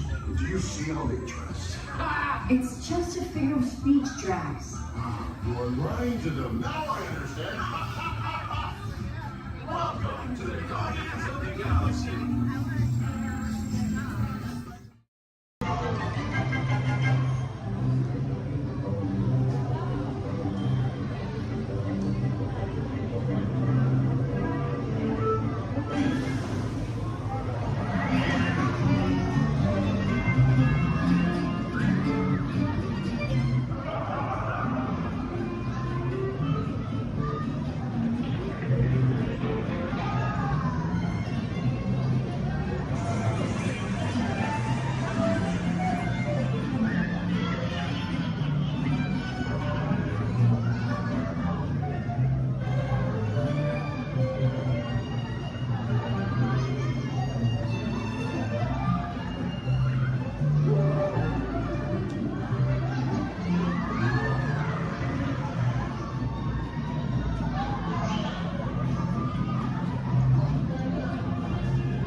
Then walk to the nearest exit.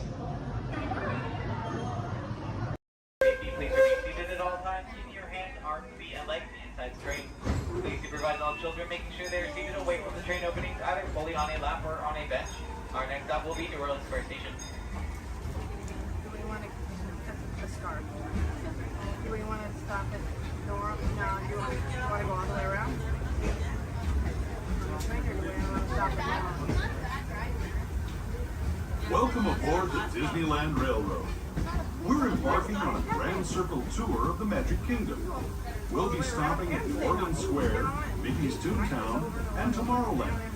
We'll also visit the Grand Canyon and make a trip back in time to the primeval world at the age of the dinosaurs before returning to Main Street Station. As we begin our journey, remember that for a safe trip, you need to stay seated, keeping your hands, arms, feet, and legs inside the train. And please watch your children. Bienvenidos a bordo del Disneyland Railroad. Para su seguridad, permanezca sentado y mantenga las manos, brazos, pies y piernas dentro del tren y cuide a los pequeños. Gracias. Our first stop is New Orleans Square Station. But to get there, we need to pass through the wilds of Adventureland. It may seem peaceful through here, but trust me, it's a real jungle out there. Literally. So be on the lookout. You just never know what might be lurking along the rails.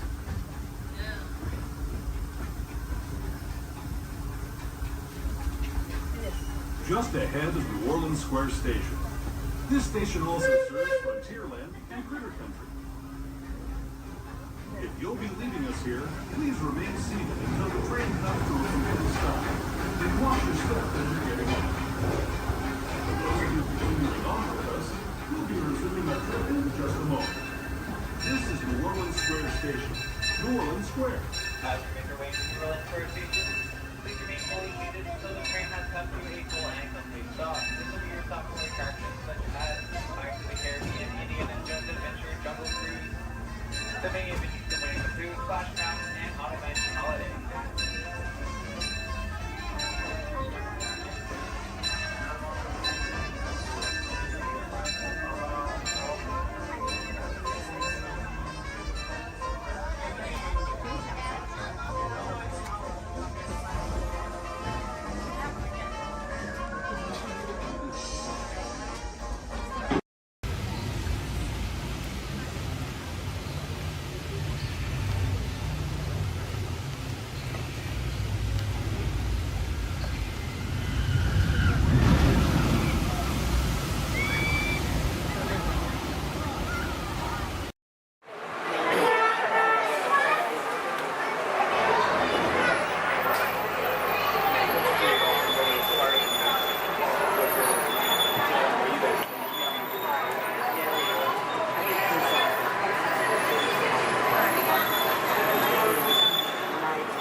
backlot of Disney's Hollywood Studios.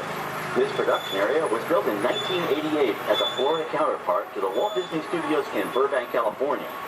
We included sound stages, recording studios, high-tech editing rooms, all the tools needed to create movies, TV shows, and radio broadcasts. We've even got our very own water tower, too. It's up ahead on the left side of our shuttle. We call it the Earful Tower. It's inspired by the water tower Walt Disney had built for his Burbank studio in 1939. Our Florida tower stands a lucky 13 stories high, and we added our own creative touch, a giant set of Mickey Mouse ears. If you wanted to wear those ears, you'd have to have a hat size of 342 3/8. Up ahead, after the next bend in the road, you'll have a perfect opportunity to take a picture of this famous icon. In the world of entertainment, every project starts with a screenplay and a lot of creative ideas. A production studio is where the ideas of writers, producers, and directors are transformed into an on-screen reality. Within these huge spaces, filmmakers can literally create their own worlds. Our Florida sound stages are soundproof, weatherproof, and most importantly, air-conditioned, all vitally important for the cast, crew, and equipment. Many of the crafts needed for filmmaking are located right here on the lot. On the left, we have our own greens department. It grows flowers, trees, shrubs, and topiaries. A few well-placed plants can cover up empty spots in the set and add a touch of natural beauty to a scene. On the right are two of the aircraft from the 2001 blockbuster hit Pearl Harbor. These exact full-scale replicas of P-40 fighters were used in the special effect fight sequences. Of course, many of the planes we saw flying through the aerial battles or sitting on the ground weren't real at all. They were created entirely within a computer. Oh, keep your cameras focused to the right. We're coming up on that perfect angle of the Earful Tower I told you about. It's a true masterpiece.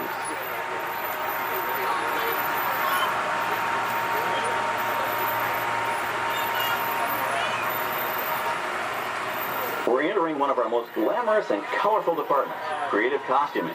Every star has to have just the right wardrobe, and it all begins here with a designer's sketch. Our team of designers, seamstresses, and tailors can turn 1.5 million yards of fabric into over 25,000 costumes every year. Many of these costumes will become part of the shows and attractions of the Walt Disney World Resort. In fact, here in Florida, we have the largest working wardrobe department in the world. Why, Mickey Mouse alone has over 175 different outfits to choose from, while Minnie Mouse keeps more than 200 unique costumes in her wardrobe. On the left are costumes worn by the stars in recent studio productions. You'll probably recognize some of those costumes from the big screen. Every story needs a setting, and our design staff can create just about any place a script calls for, from an urban city street to a remote desert canyon. On the left is our scenic shop where large-scale sets and props are built. Our team of set designers, carpenters, artists, and engineers has created caves and caverns, game show sets, even replicas of the U.S. Supreme Court and NASA's Mission Control, all on our sound stages. The shop also provides sets and props for our shows and parades here at Walt Disney World. The same skill and craftsmanship that goes into a movie set can also be used to create magic for our parks. Either way, it's all about making dreams come true.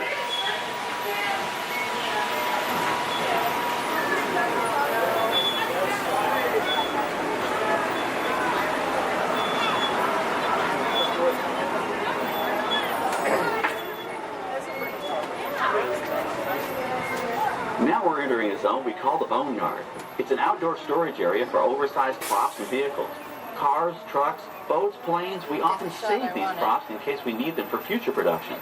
In this backlot collection, you may find real working vehicles, non-working mock-ups, and even large-scale miniatures used in special effects shots. Large-scale models create a more convincing illusion on camera. We even place small cutout passengers in the windows of the plane.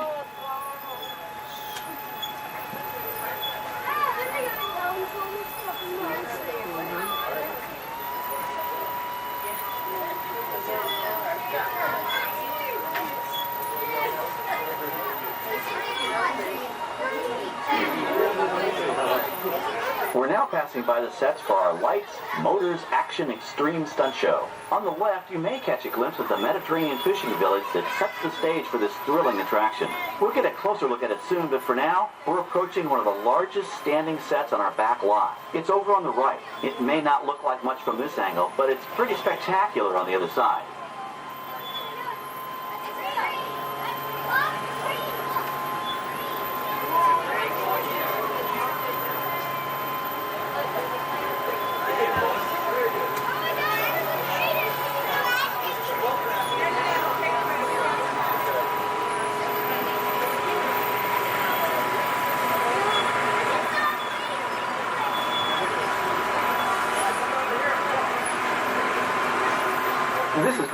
folks, the production crew has just given us clearance to enter the set.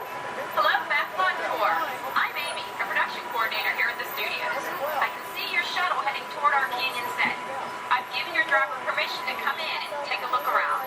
I'm up here with our effects crew, and we're getting ready to shoot a test sequence. Oh, on the way in, you're going to be crossing a wooden bridge, and things may get a little bumpy, so please, hold on to your belongings, especially hats, cameras, and glasses, and keep an eye on any small children in your party. And of course, please remain seated at all times. Welcome to the set. As you can see, we brought the bare, dry deserts of Southern California to green, typically humid Central Florida. This set is based on real locations that our production designer took pictures of. Our set crew spent about 6 months building the canyon, but we've used it for a number of TV shows and specials over the years. For our upcoming production, the script called for a tanker truck. We found this one in our boneyard, but it was too big to drive into place. So we picked it up with a crane and set it down here. We're up on the overhead platforms, and I see our director has arrived. As soon as the rain effect is ready, we'll begin the sequence. This sudden shower is really just a special effect. We've rigged up a series of water nozzles just above your tram. The water sprays in a crisscross pattern to create a sense of depth. But this storm only covers the first few feet.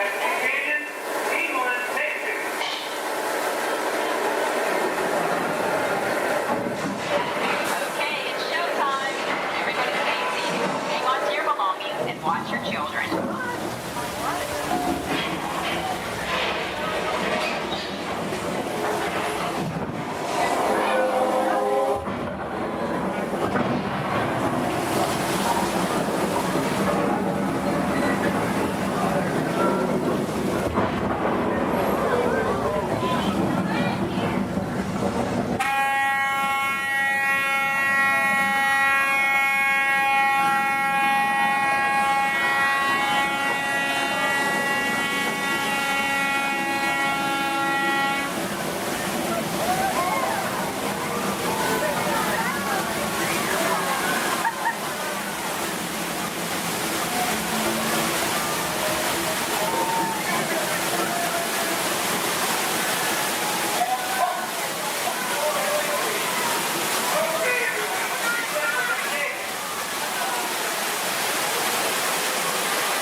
Okay, well, thanks, Amy, for giving us access to the set.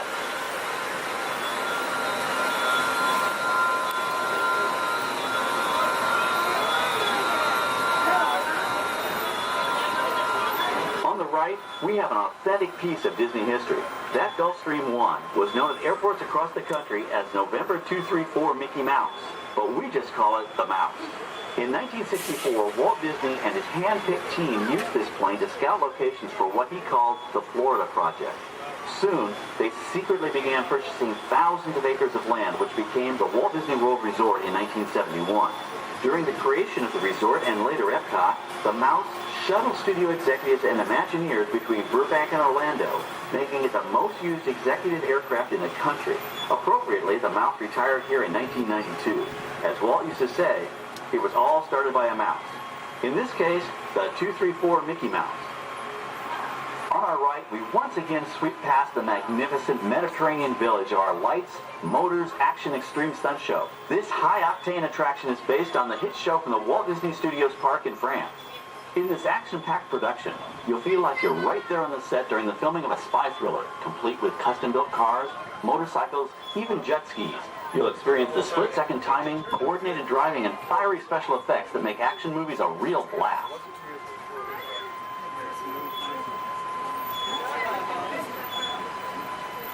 The staging area to our right is known as Acceleration Alley.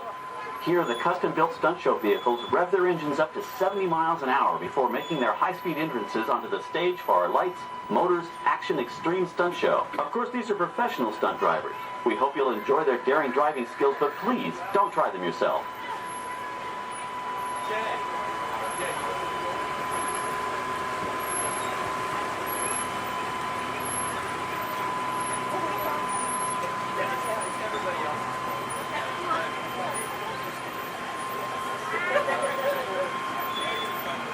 On the left, we've reached our second boneyard with more historic props and vehicles. When we reuse older props in a new production, they're often refitted with custom parts and given a whole new color scheme. You might not even recognize them the next time you see them on screen. For instance, coming up is our friend Herbie the Love Bug. He went through a special demolition derby makeover. Those dents and dings were added on purpose, but he can be polished up as good as new for his next starring role.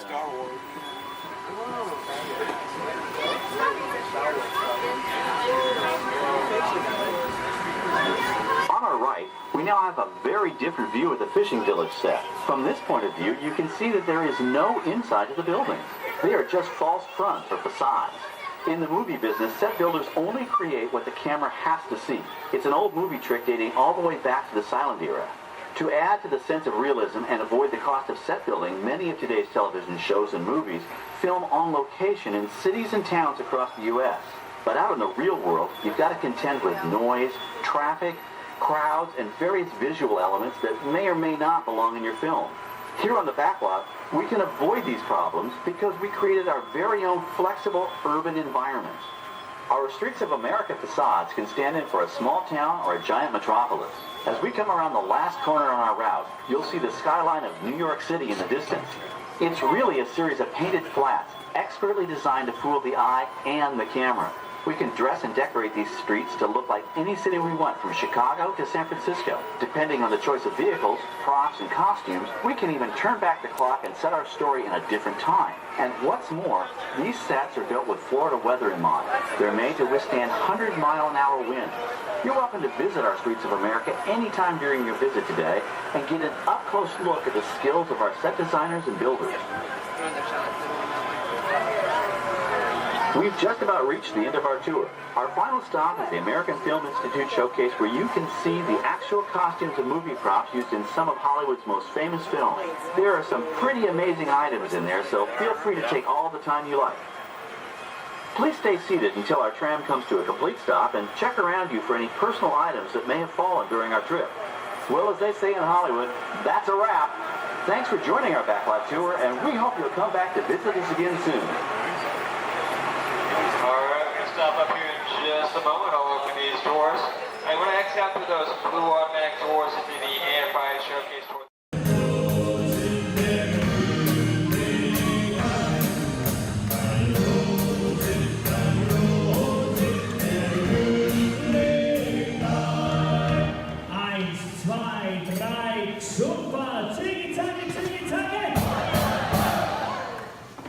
Was that loud enough? Turn to your neighbor and say, louder! Louder! Okay, drinks and thumbs up, here we go. Tiki-taki, tiki-taki! Tiki-taki, tiki-taki!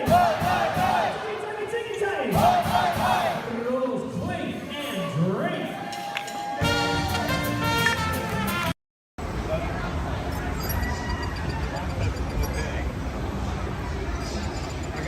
Hello.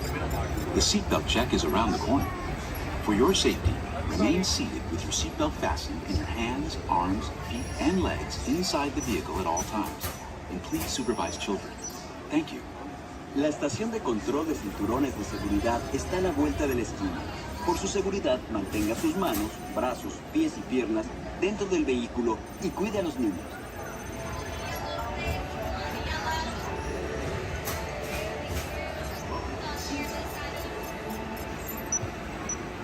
Automated driving technology activated. Welcome to the sim track.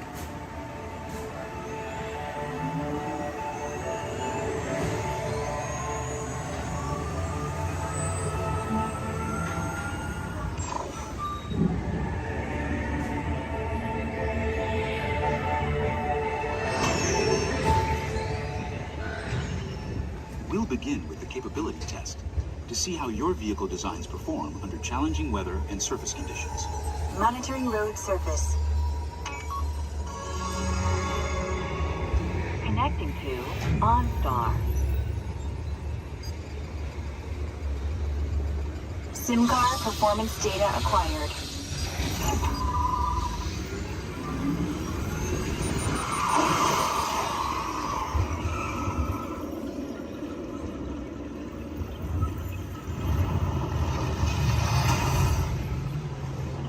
Let's see how your designs hold up now. Commencing SIM car off-road and extreme weather sequence.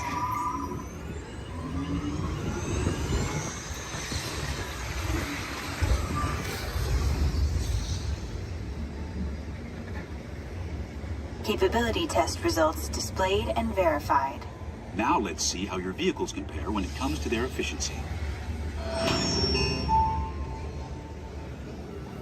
Scanning SIM car for optimal eco-efficiency.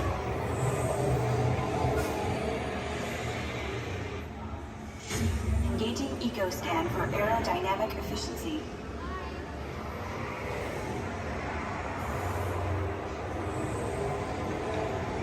Drive systems analysis. Hyperspectral imaging in progress. Calculating total enviro impact.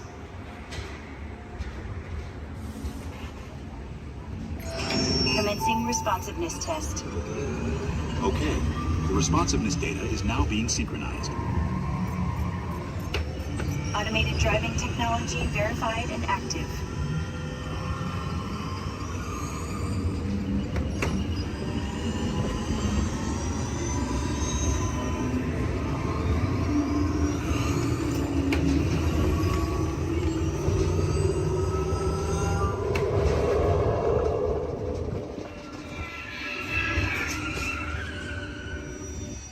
Crash avoidance technology disengaged.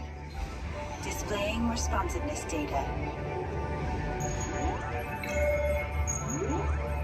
Here comes the final test.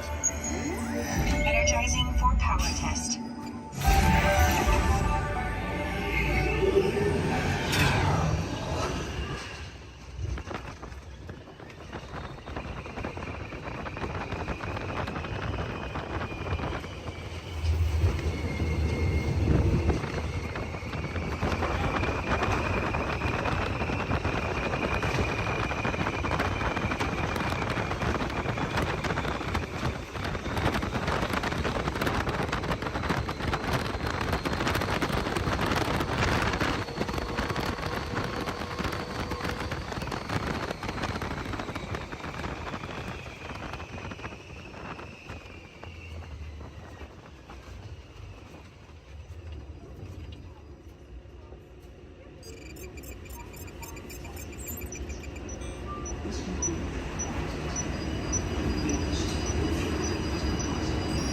Displaying power test results. SimTrack performance testing complete. This concludes your performance testing. You'll be able to see how your Chevrolet custom concept vehicle designs compared with the sim car after you disembark.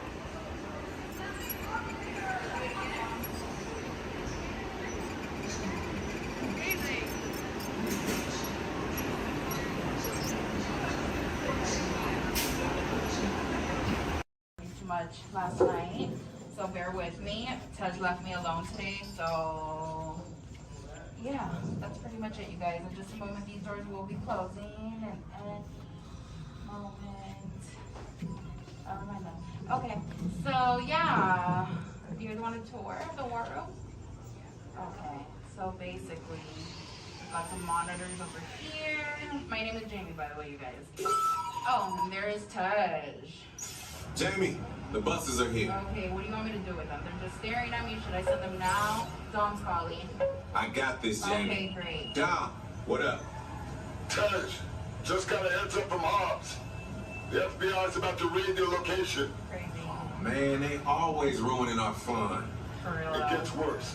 They're leading Owen Shaw right to your door. Shaw? That cockroach we beat down in Spain?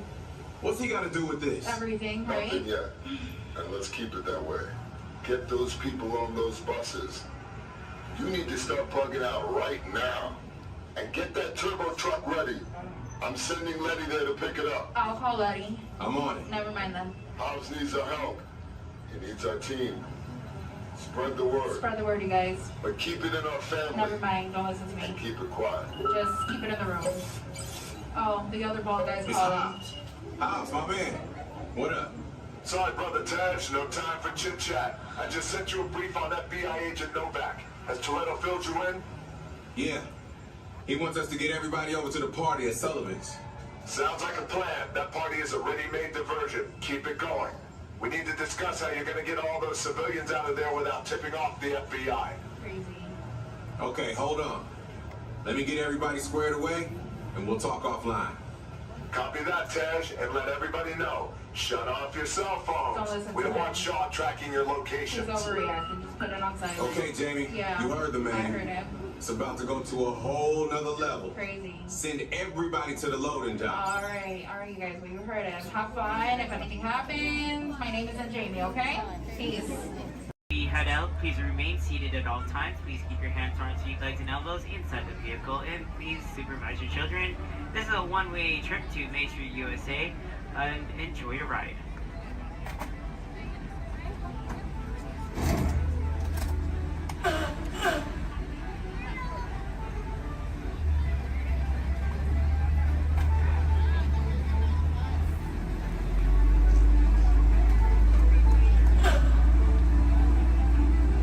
On your right-hand side is Sleeping Beauty Castle, your gateway to Fantasyland.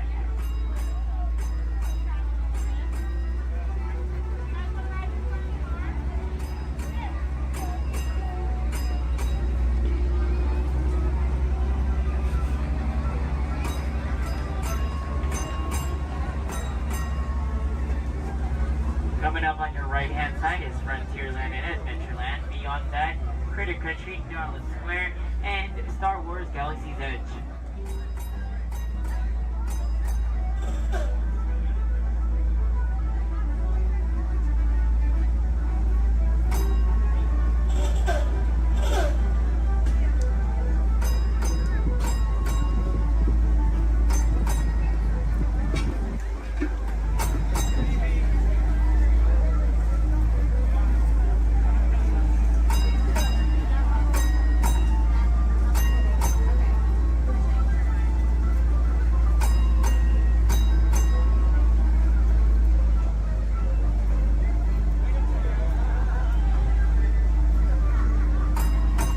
Coming up on your left-hand side, there's our first aid center, our baby care center, and our lost child center. On your right-hand side, if you enjoy ragtime piano, we got some music going on over at the Coca-Cola Refreshment Center on your right.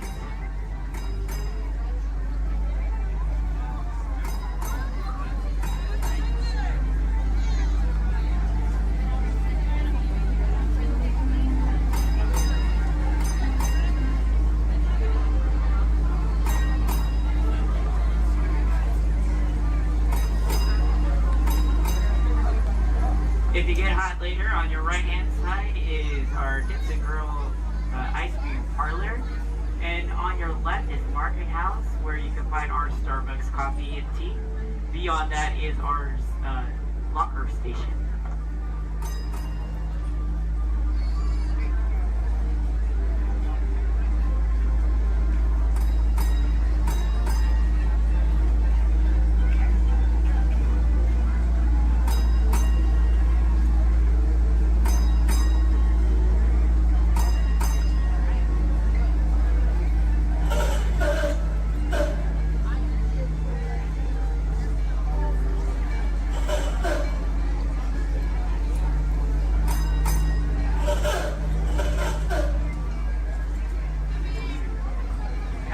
to our final destination in front of Disneyland City Hall. Please remain seated until the bus has come to a full and complete stop.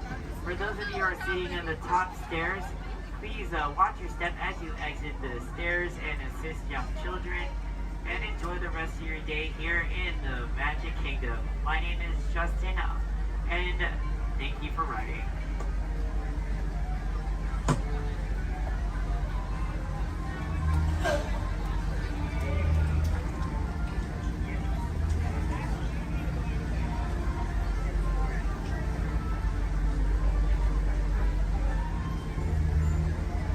Thank you.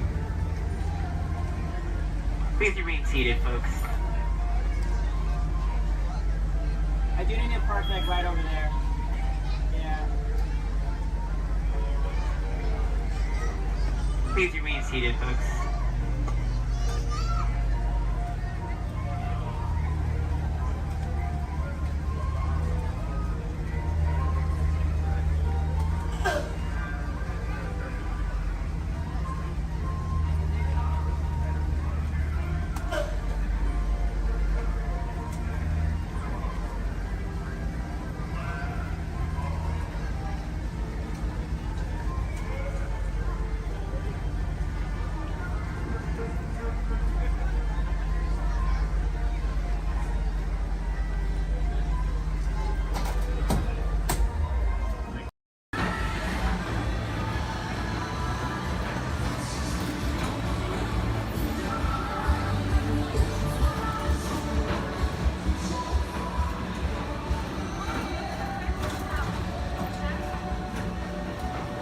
Everybody's to let us know what we need to get done back on the road.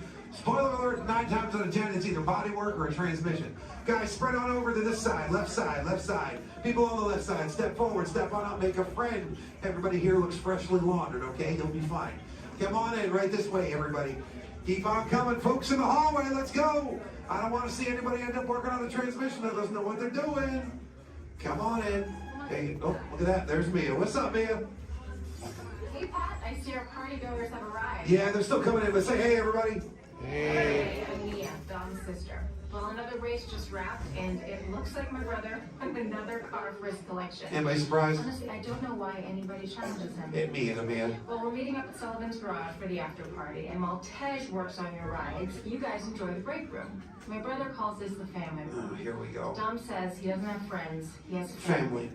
And the faces you see on these walls are our Family. When I'm in this room, I feel like we're all Family. So, welcome to our family. There it is. It's a thing around here. Hey, Tej, how's that Matthew McConaughey impression?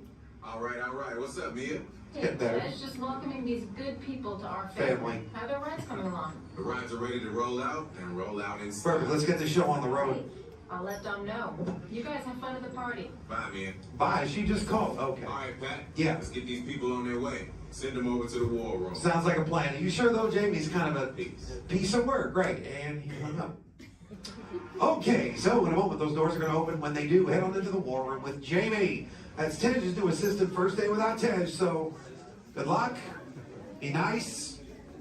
Don't touch nothing. Too much last night, so bear with me. Tej left me alone today, so yeah, that's pretty much it, you guys. In just a moment, these doors will be closing, and moment. Oh, my God. Okay, so yeah, you guys want a tour of the war room? Okay, so basically, we've got some monitors over here. My name is Jamie, by the way, you guys. Oh, and there is Tej. Jamie, the buses are here. Okay, what do you want me to do with them? They're just staring at me. Should I send them now? Dom's calling. I got this, Jamie. Okay, great. Dom, what up? Tej, just got a heads up from Hobbs. The FBI's about to raid your location. Man, they always ruining our fun. For real. It gets worse. They're leading Owen Shaw right to your door. Shaw? That cockroach we beat down in Spain? What's he got to do with this? Everything, right? Nothing yet. And let's keep it that way. Get those people on those buses. You need to start plugging out right now. And get that turbo truck ready. I'm sending Letty there to pick it up. I'll call Letty. I'm on it. Never mind then. Hobbs needs our help. He needs our team. Spread the word. Spread the word, you guys. But keep it in our family. Never mind, don't listen to me. And keep it quiet. Just keep it in the room. Oh, the other bald guy's calling. Hobbs, my man. What up? Sorry, Brother Taj, no time for chit-chat. I just sent you a brief on FBI agent Novak. Has Toretto filled you in? Yeah. He wants us to get everybody over to the party at Sullivan's. Sounds like a plan. That party is a ready-made diversion. Keep it going. We need to discuss how you're going to get all those civilians out of there without tipping off the FBI. Crazy. Okay, hold on.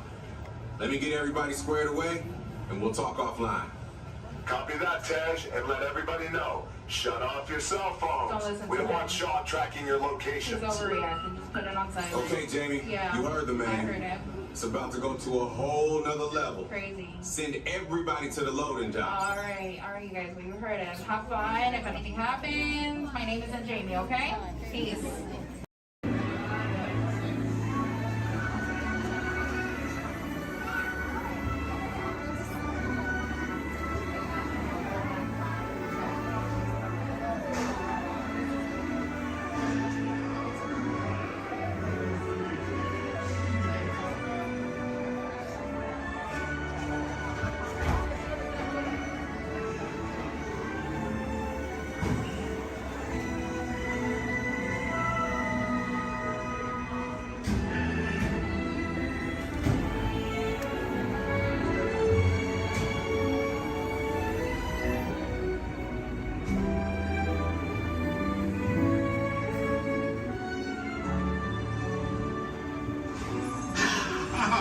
Voilà, venez, suivez-moi, je vous prie.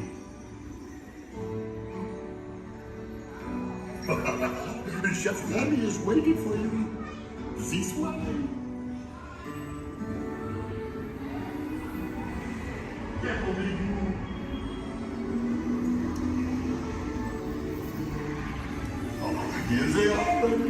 Des invités pour le dîner. On n'aurait pas idée en commun. Non. C'est pour un oui. Tout simplement. Voilà. Mais oui, that's it.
What are you doing? Que manigancez-vous? Out of my way!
rapidement 4 ratatouilles pour la table.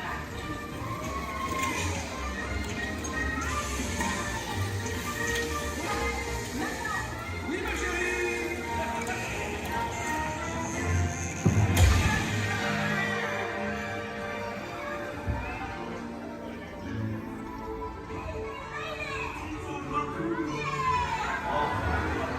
Hey, thanks for coming, everyone.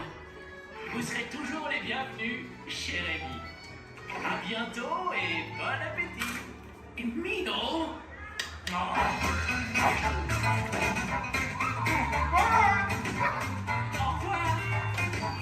And for you, like this way, you are always welcome and peace to share heavy.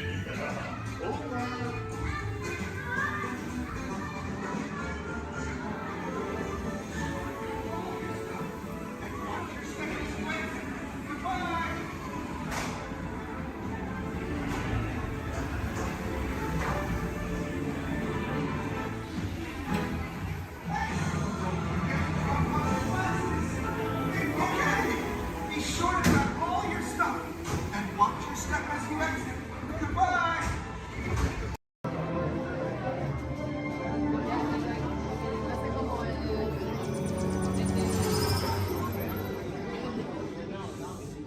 Greetings, Terrans.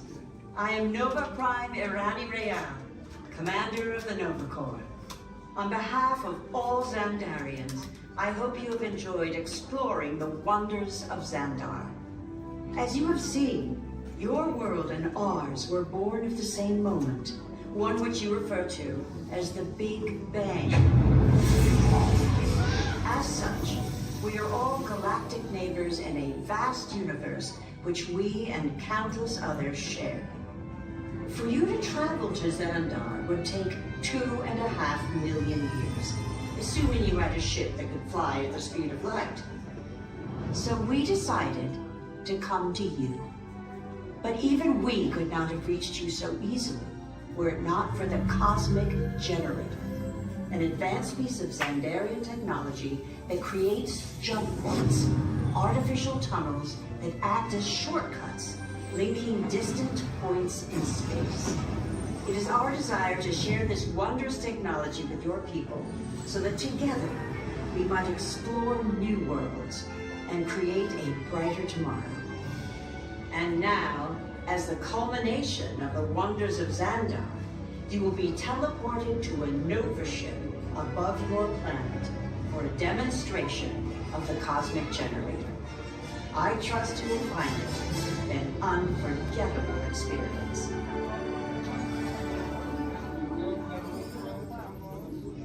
Welcome, people of Epcot, Epcoters, Epcotians, citizens of Epcot. Does anyone know what they call themselves? What? I'm on? Someone needs to tell me when I'm on. Welcome, Epcot-tarians. I am Centurion Tal Merrick, and we're just about ready to teleport you up to the ship for the demonstration. As you're about to enter a secure Nova area, I must ask you to put away your Terran communication devices at this time. Recording of any type is strictly prohibited. I am very serious about this. Now, please step forward into the chamber. You're gonna love this.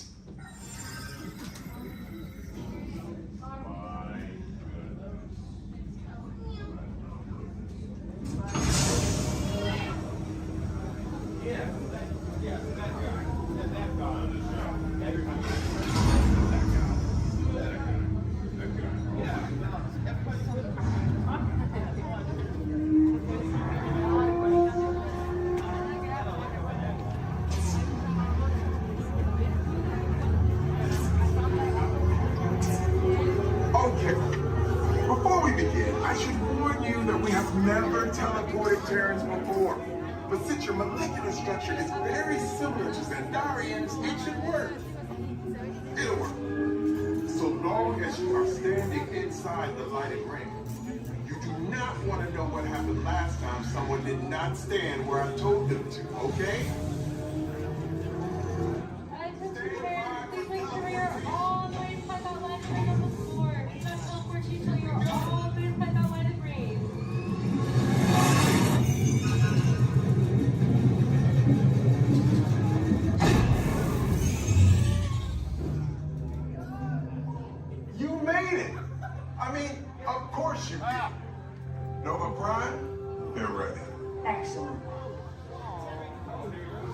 see before you is the cosmic generator. And in just a few moments, we'll be activating it so you can experience for yourselves what's happening. I'm not sure. Our power's out. And the cosmic generator is gone. Cheerio, Mater. Go to Code Red. Prepare the fleet. And call the Guardians. Now. There is no cause for alarm. Turn off that alarm. I've got an important transmission coming in. Hey, what's up, Novacore? Our cosmic generator has been stolen. What? How? Why didn't we think of that? That thing's gotta be worth a fortune. I am Groot. Good question. Yeah, who do you think took it? Perhaps that really big man outside your ship. Oh, that is a big man. I need to alert Nova Prime. I have been watching Terrans for dogs. That's not creepy at all. This species has failed. Wait, whoa. We didn't even know there was a test. He's got the cosmic generator. He's creating a new jump point. Jump point to where? Not where. When. It's some kind of mutant jump point. He's going back to the dawn of time. Dawn of time, why? To erase an error. Well, that doesn't sound good. Your time is over. Wait, what do you mean? What do you mean it's so vague? The jump point is closing. Hey, Nova Dude, you're Nova Corps need to follow that whatever it is until we get there. We can't. Our power is down, and I've got to get these Terrans onto evacuation shuttles. I got it. I reprogrammed the shuttles to follow them through the jump point. Wait, what? Look, they're our only chance of keeping track of that whack job until we get the cosmic generator back. Piece of cake. Wait! There's cake. Where's this cake? The odds are impossible, Yeah. but it's our only shot. Good luck. Are you sure you can control it? Come on, it's me. I got this. We're all toast. First it was cake, now there is toast. This plan is making me so hungry. Terrans, listen up. Ladies and gentlemen, the voices of liberty. Strike up the band, strike up the band, strike up the band, strike up the band, strike up the band, strike up the band, strike up the band. Then the drums roll out, the trumpets call, while the people shout, strike up the band.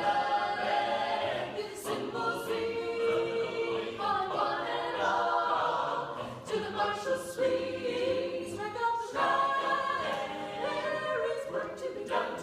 There's a prize to be won to you uncome, you son of a god. Take your stand, come on and take your stand.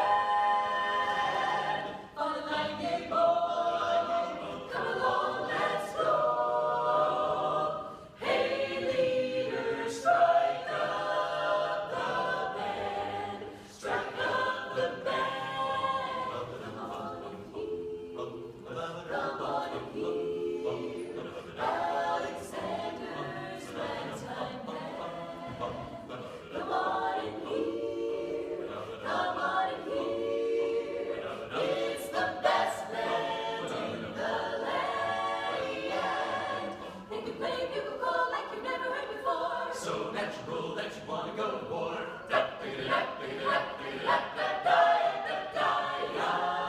That's just the best, just band whatever. Come on along, come on along, come on along, let me take you by the hand. Up to the man, up to the man, who is the leader of the band.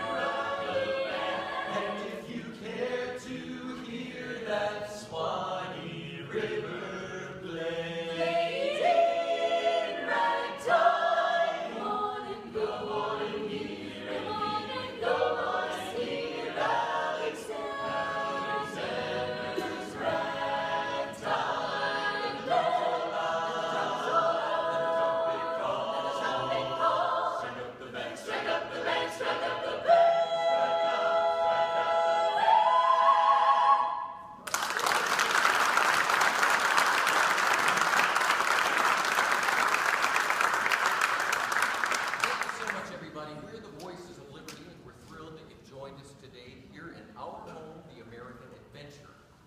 in the next few moments, we'll be singing some of your favorite Americana music. but I promise you'll enjoy that music so much more if you'll listen to it under the dome. The acoustics are incredible up close, so while our singers take a step back to give you lots of room, come on up to the edge of this red circle all the way up here. You guys can just a little closer. Especially if you're underneath the balcony, you'll really enjoy the music so much more up close. Have a seat on the floor so those folks behind you in wheelchairs or sitting on benches can enjoy the show.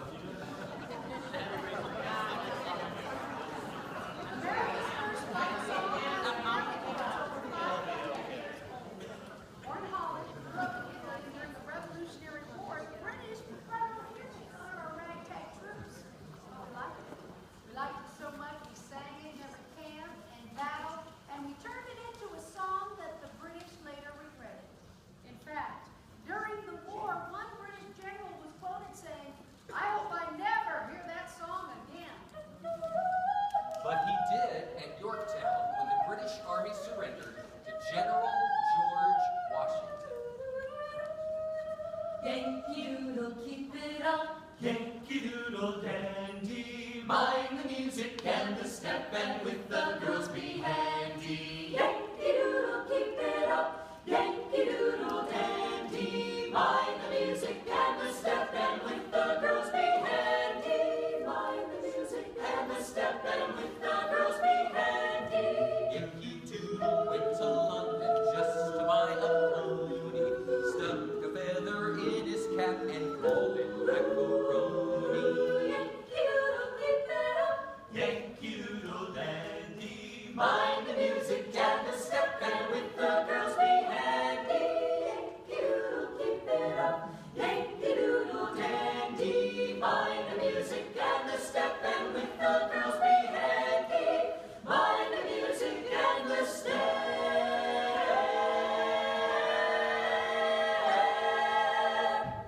And with the girls be handy.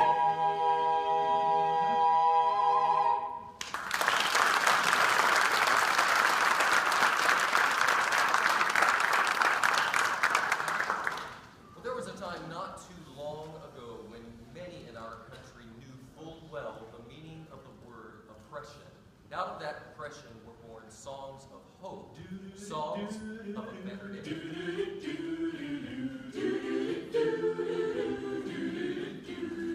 In that great get no morning, fare thee well, fare thee well. In that great get no morning, fare thee well, fare thee well. In that great get no morning, fare thee well, fare thee well. In that great get no morning, fare thee well, fare thee well.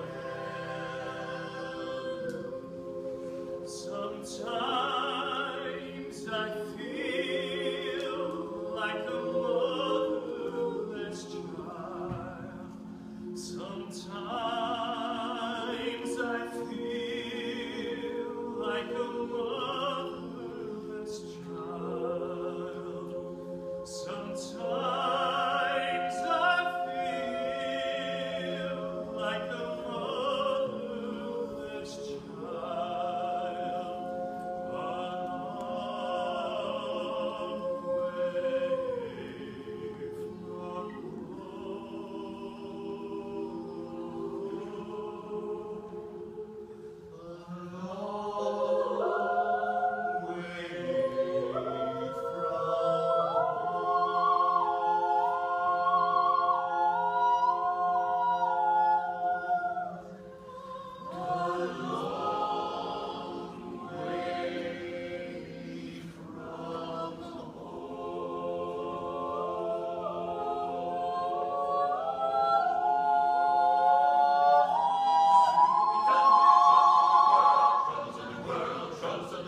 Soon we'll be done with the troubles of the world. Going to live with God. To live with God. No more reaping and away. No more reaping and away. No more reaping and away. I'm going to live with God. To live with soon we'll be done with the troubles of the world. Troubles of the world. Troubles of the world. Soon we'll be done with the troubles of the world. I'm going to live with God. Going to live with God.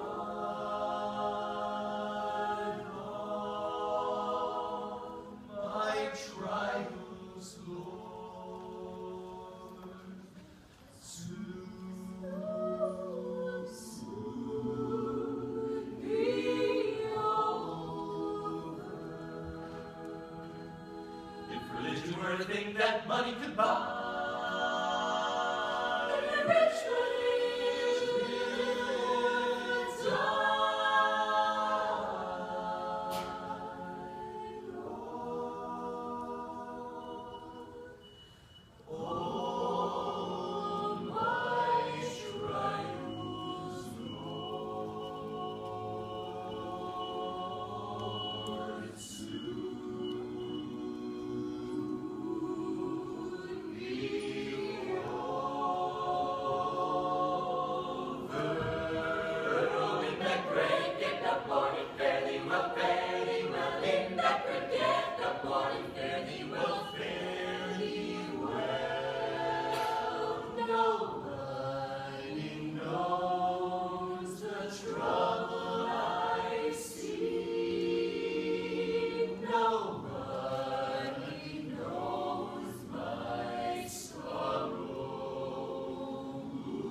Greetings, Terrans.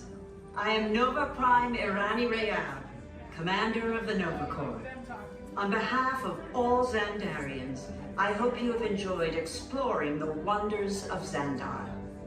As you have seen, your world and ours were born of the same moment, one which you refer to as the Big Bang. As such, we are all galactic neighbors in a vast universe which we and countless others share.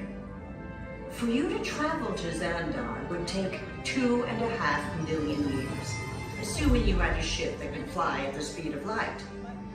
So we decided to come to you. But even we could not have reached you so easily were it not for the Cosmic Generator, an advanced piece of Xandarian technology that creates jump points, artificial tunnels that act as shortcuts, linking distant points in space. It is our desire to share this wondrous technology with your people, so that together we might explore new worlds and create a brighter tomorrow. And now, as the culmination of the wonders of Xandar, you will be teleported to a Nova ship above your planet for a demonstration of the Cosmic Generator. I trust you will find it an unforgettable experience.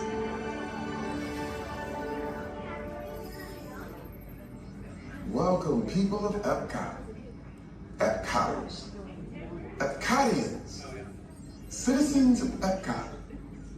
Does anyone know what they call themselves? What? Someone needs to tell me when I'm on. Welcome, Epcot Terrans. I am Centurion Talmeric, and we're just about ready to teleport you up to the ship for the demonstration.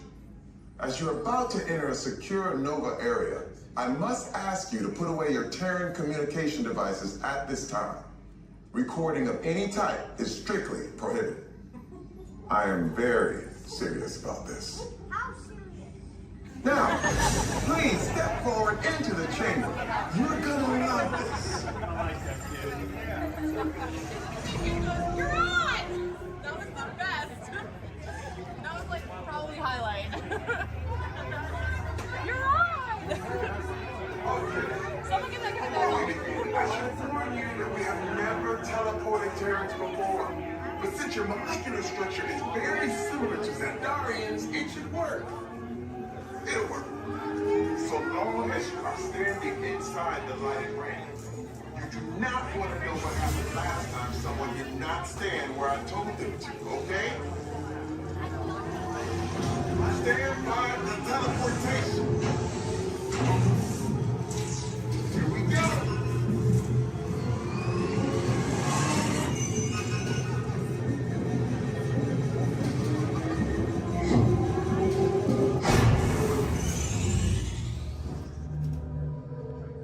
You made it. I mean, of course you did. Nova Prime, they're ready. Excellent. What you see before you is the Cosmic Generator. And in just a few moments, we'll be activating it so you can experience for yourselves what's happening. I'm not sure. Our power's out. And the Cosmic Generator is gone. Cheer Mark, go to Code Red, prepare the fleet, and call the Guardians. Now! There is no cause for alarm. Turn off that alarm. I've got an important transmission coming in. Hey, what's up, Nova Corps? Our Cosmic Generator has been stolen. What? How? Why didn't we think of that? That thing's gotta be worth a fortune. I am Groot. Good question. Yeah, who do you think took it? Perhaps that really big man outside your ship. Oh, that is a big man. I need to alert Nova Prime. I'm watching Terrans for dogs. That's not creepy at all. This species has failed. Wait, whoa, we didn't even know there was a test. He's got the Cosmic Generator. He's creating a new jump point. Jump point to where? Not where. When. It's some kind of mutant jump point. He's going back to the dawn of time. Dawn of time, why? To erase an error. Well, that doesn't sound good. Your time is over. Wait, what do you mean? What do you mean that's so vague? The jump point is close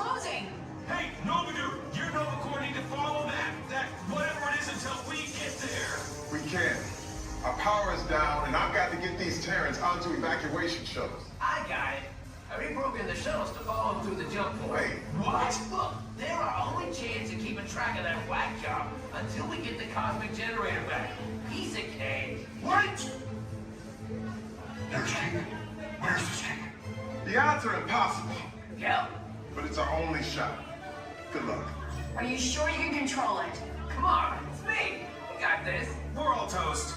First there was King, now there is toast. This plan is making me so hungry. Terrence, listen up. We need to make our way to the evacuation shuttles now. We'll follow with the fleet and get our hour.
Yes, Walt has some of the brightest minds in the world, but I keep things around here pretty chill, so the kids can create the next big idea that will give you the tools to become the next generation of heroes.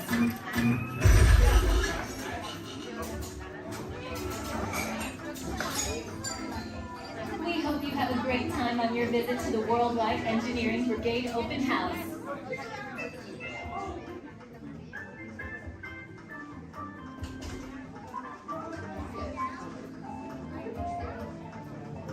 And now, our project lead, the brilliant, Peter Parker.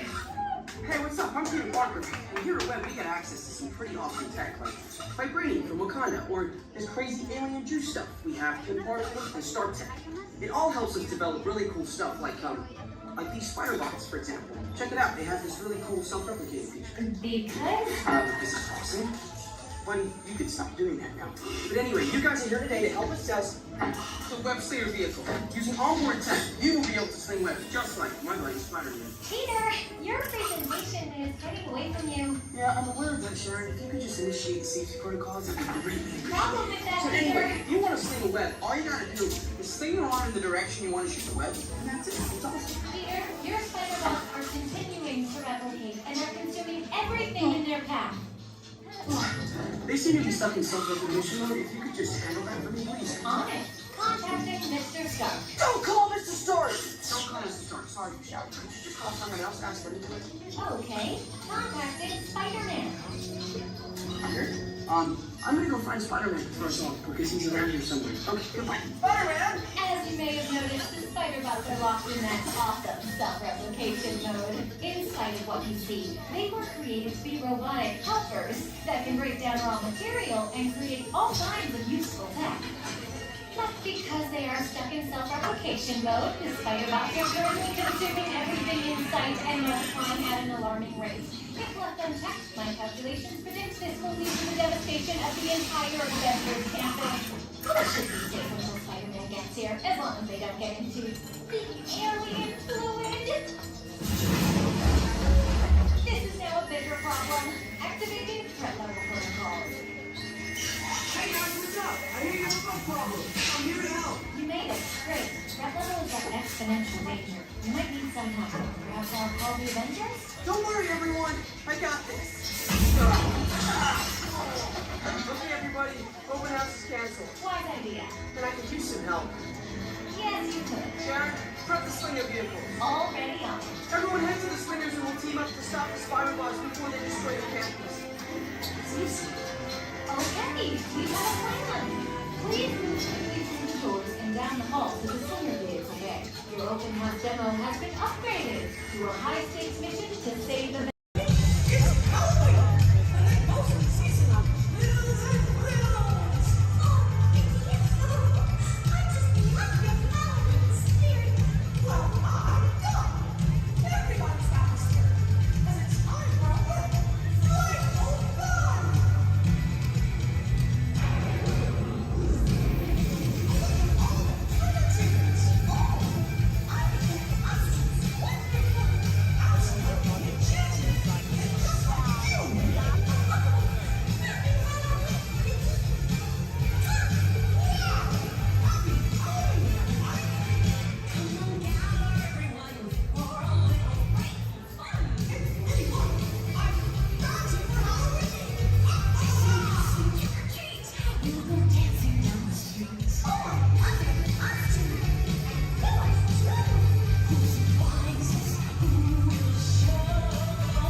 Stretch your imagination.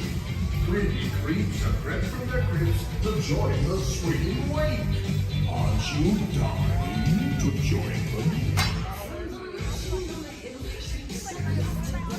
Ghosts only appear when the candles are flickering, you know. Do you sense a disquieting metamorphosis?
Here's a very large man.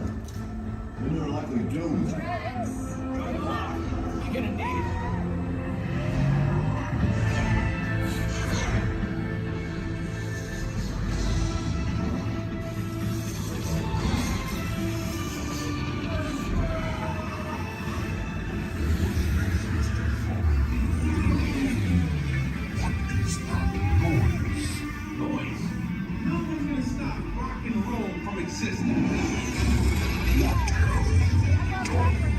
What have we done?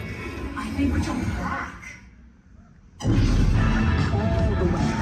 Oh, Christ. With just the scenery, the big bang. Let's be bigger. We gotta get that generator. It's the only way back. We got the generator. Oh, yeah? See about that. Rocket down.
landing procedure.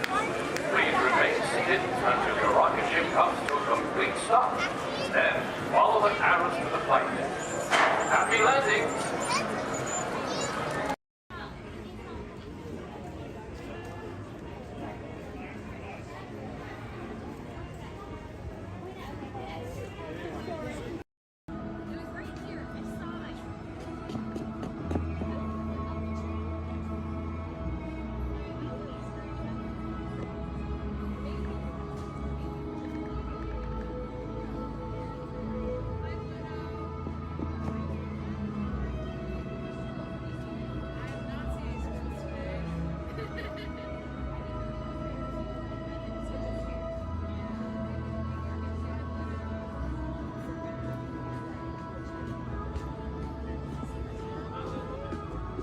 Hi, Pluto. There. Now you don't chase those cats up those trees. Oh no, we don't chase any cats. No. We're big friends of Pickers. We love him. He's the best. We're out looking for some treats, so have you guys found any? Or maybe you have some Pluto? Nope, haven't seen any treats yet. Yet? Okay. I'll keep an eye open though. It's a promise you'll let us know if you find I will certainly let you know. Perfect. Pinky swear. There you go. Thanks, Ren. You're welcome. Bye.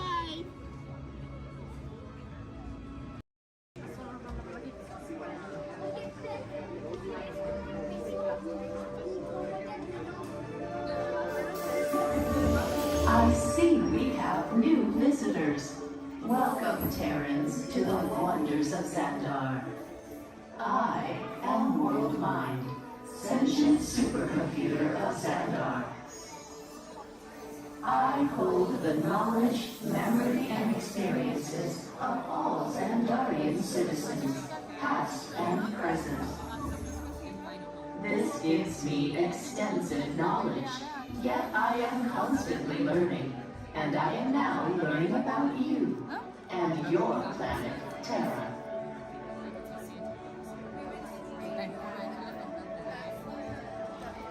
Much of my knowledge of your world came from your great scholar, Peter Quill.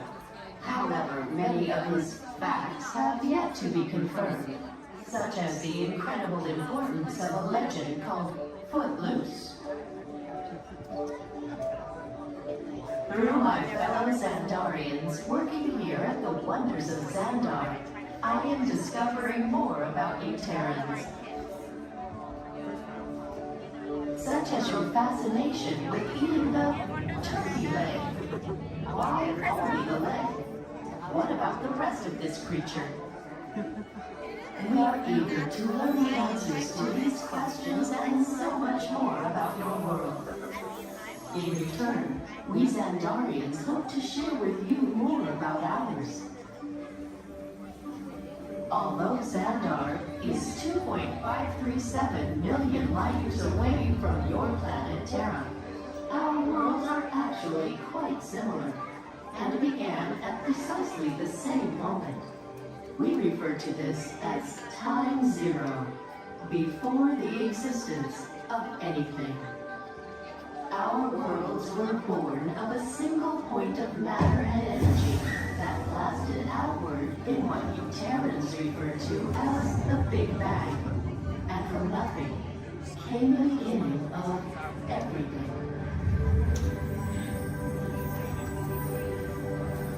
Incredibly hot and extraordinarily powerful, this explosion filled the cosmos with a cloud of rapidly moving particles. Over the next 100 million years, space continued to expand, and the particles cooled and slowed. As they coalesced into huge swirling clouds, gravity pulled them into larger, denser clusters. At the heart of these clusters, the temperature rose, and the particles were compressed so tightly they fused, releasing enormous amounts of heat and light. This is how the very first stars in our shared universe were born.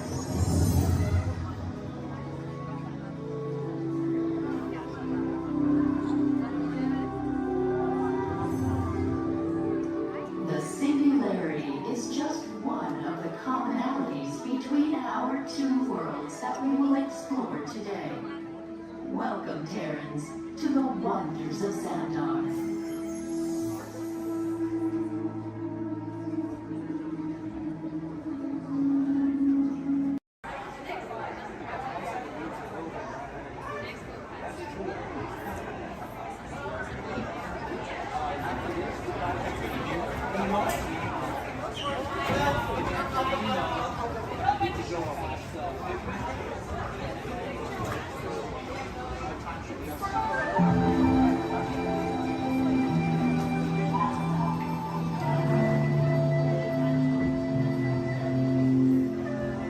Welcome to a voyage of discovery and awareness of the richness, the diversity, and the often surprising nature of living with the land.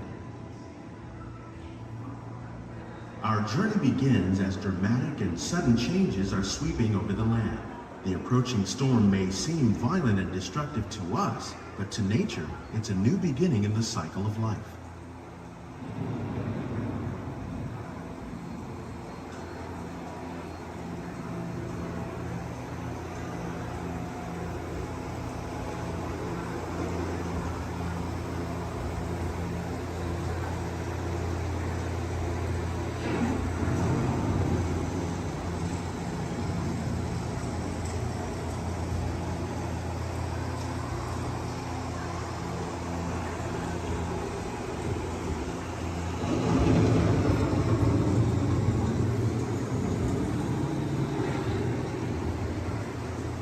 Beneath the surface of the land, roots trap water from the flowing mud, extracting precious nutrients and minerals.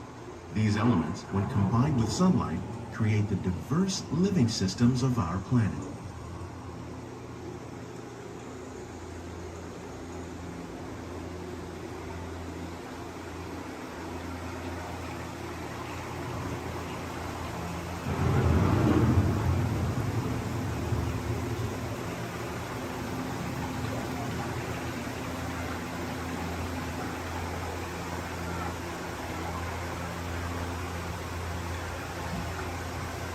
One of those living systems is the rainforest, home to the most amazing concentration of life on our planet. These dense and beautiful forests cover only a tiny portion of the Earth's surface, but they contain more than half of its plant and animal species. Rainforests are also extremely rich and productive living systems, providing us with oxygen, food, medicines, and other elements essential to our lives.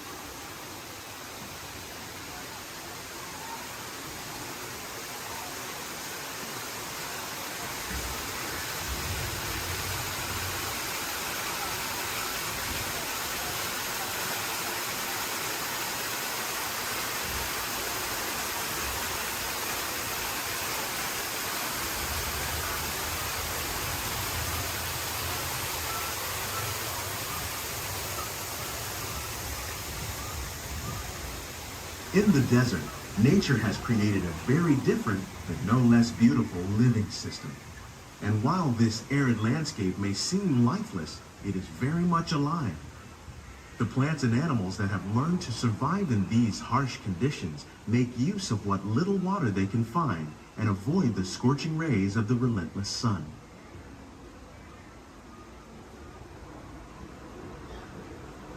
The American prairie once appeared as desolate as the desert, but over time, rainwater and nutrients gradually penetrated the hard surface of this land. Even the hooves of the mighty buffalo helped create the rich soil that would one day become home to the American farm.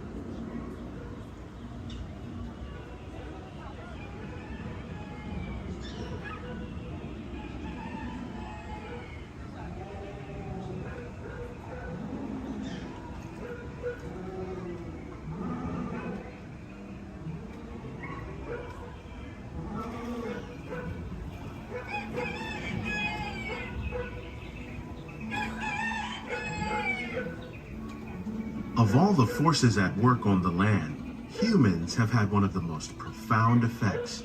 The need to produce food for a growing world led to the enormous use and sometimes overuse of the land. In our search for more efficient ways to grow food, we often fail to realize the impact of our methods.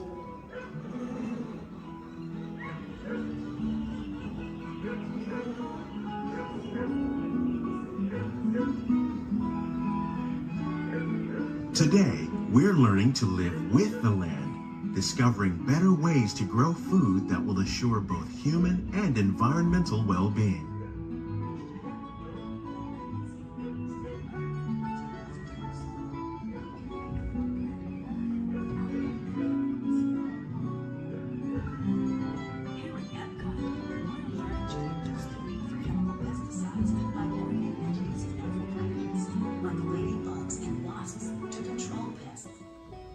In the farmlands across America, we're learning that by plowing under vegetation containing natural fertilizers, we can enrich the soil without the use of chemicals. In arid regions, we're learning to produce food on desert seacoasts by developing and planting crops that thrive on salt water. In Japan, we're learning that by mixing leaves and other living materials into our soil, we can make farmland more fertile without the need for chemicals. How will we meet tomorrow's growing needs for food production, yet still respect the needs of the land? Some of the answers are being discovered just ahead. To help us maintain these carefully controlled ecosystems, and for your safety, please remain seated in your boat at all times.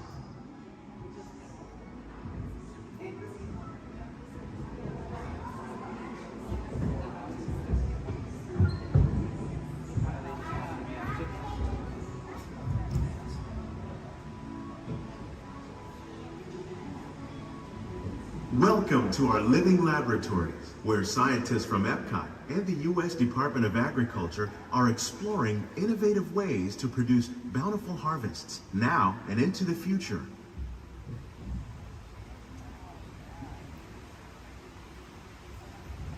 The tropics are home to the greatest diversity of plants on the planet. Many of these, like papaya, bananas, cacao, coffee, and rice, are well known around the world. These are just a few of the edible plants that have been an important source of nutrition for people living in the tropics. Many are rich in vitamins and minerals, while others are well adapted to growing in less than ideal conditions. Some, like the water lily, thrive in wet, swampy areas and waterways. All parts of this plant, even the flower petals, are edible. The starchy root of the plant has long been used to make flour for baking.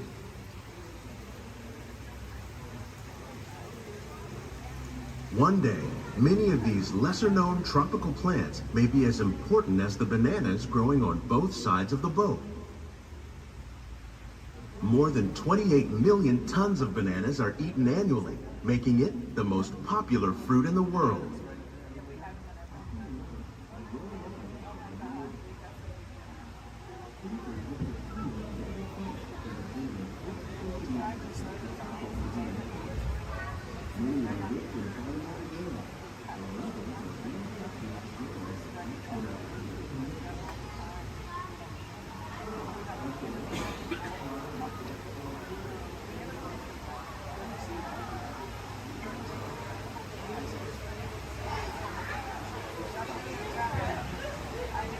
When we mention farming, you probably don't think of fish. But fish farming, or aquaculture, accounts for nearly half of all the seafood consumed globally. Tilapia, bass, and catfish, like the ones you see here, are three of the more popular crops raised by fish farmers. The sustainable system we're using here recycles the water in the tanks.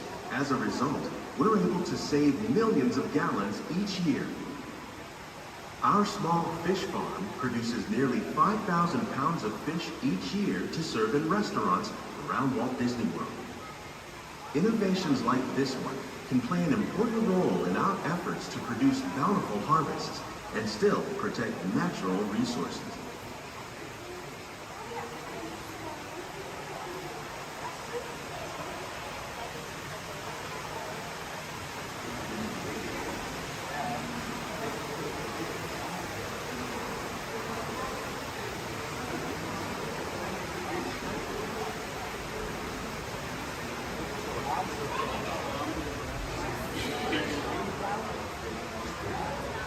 While there are more than 50,000 edible plant species in the world, most of us are only familiar with the handful that make up our everyday diet.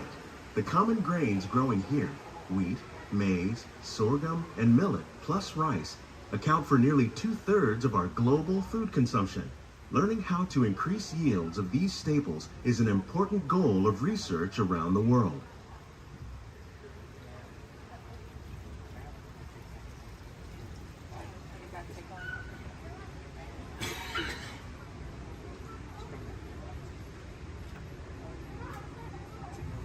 These plants are definitely on their way up. Innovative growing techniques like these increase yields while more efficiently using resources like water, fertilizer, and pesticides. Another innovation at work here is our integrated pest management program. By populating our greenhouses with beneficial insects that prey on harmful pests like aphids and flies, we are significantly reducing our reliance on conventional pesticides. We're growing these crops using our nutrient film system. This technique precisely controls and recycles water and nutrients. With it, we can produce over 27,000 heads of lettuce a year in this one small area.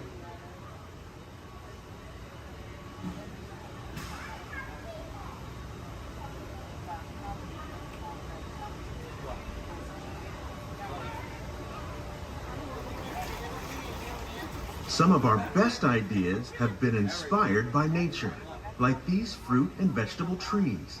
By growing these ground plants vertically, we can increase yields and better control diseases. These crops taste as good as they look. In fact, we serve more than 15 tons of produce from our greenhouses in restaurants here at the Land every year.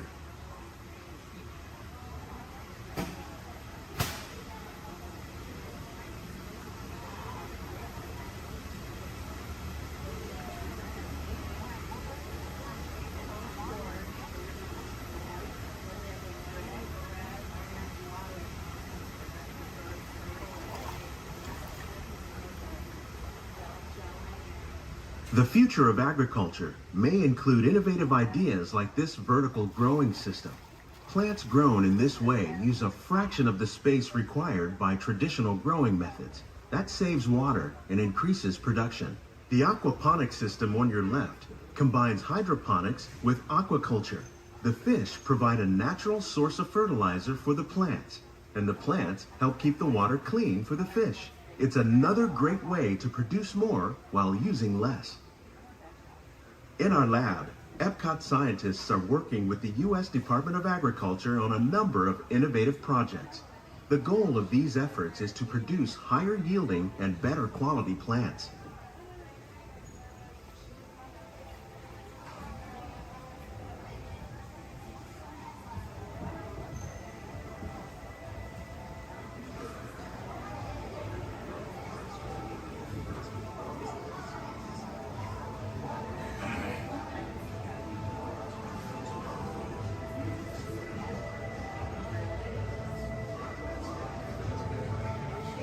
These greenhouses represent just a fraction of the work being done worldwide to produce bountiful harvests for our growing population. Scientists, farmers, and even backyard gardeners are doing their part to improve the quantity and quality of foods that we all rely upon. Together, we can continue to find more ways to increase food production and protect our precious natural environment. Only then will we truly be living with the land.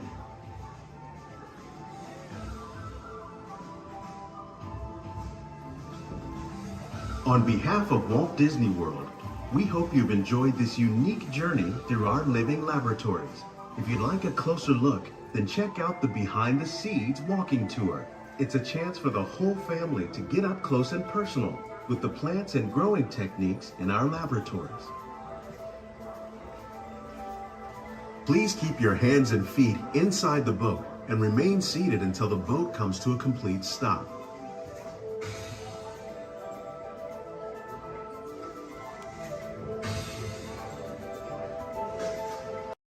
Automated driving technology activated. Welcome to the seed track.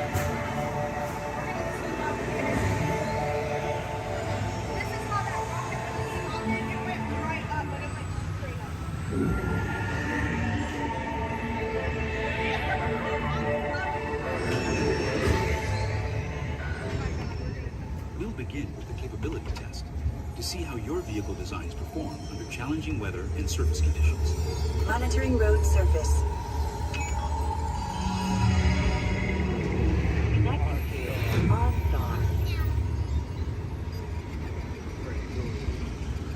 SIM car performance data acquired.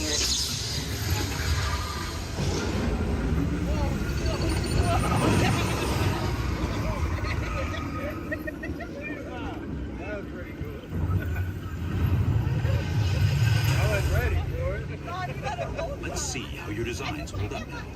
Commencing SIM car off-road and extreme weather sequence.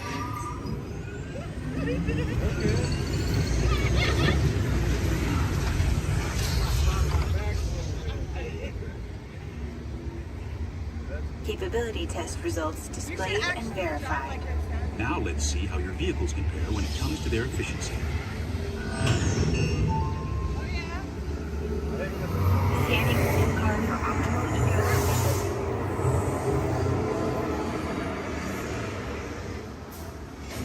Engaging eco-scan for aerodynamic efficiency.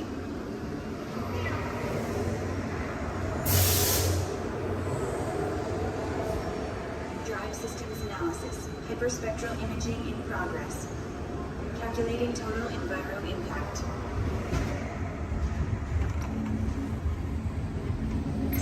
Commencing responsiveness test. Okay, the responsiveness data is now being synchronized.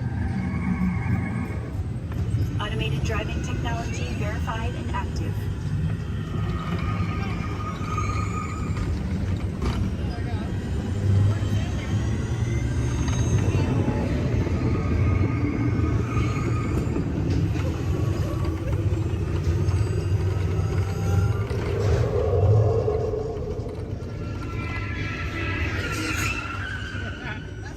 Automated crash avoidance technology disengaged. Displaying responsiveness data. Here comes the final test. Energizing component test.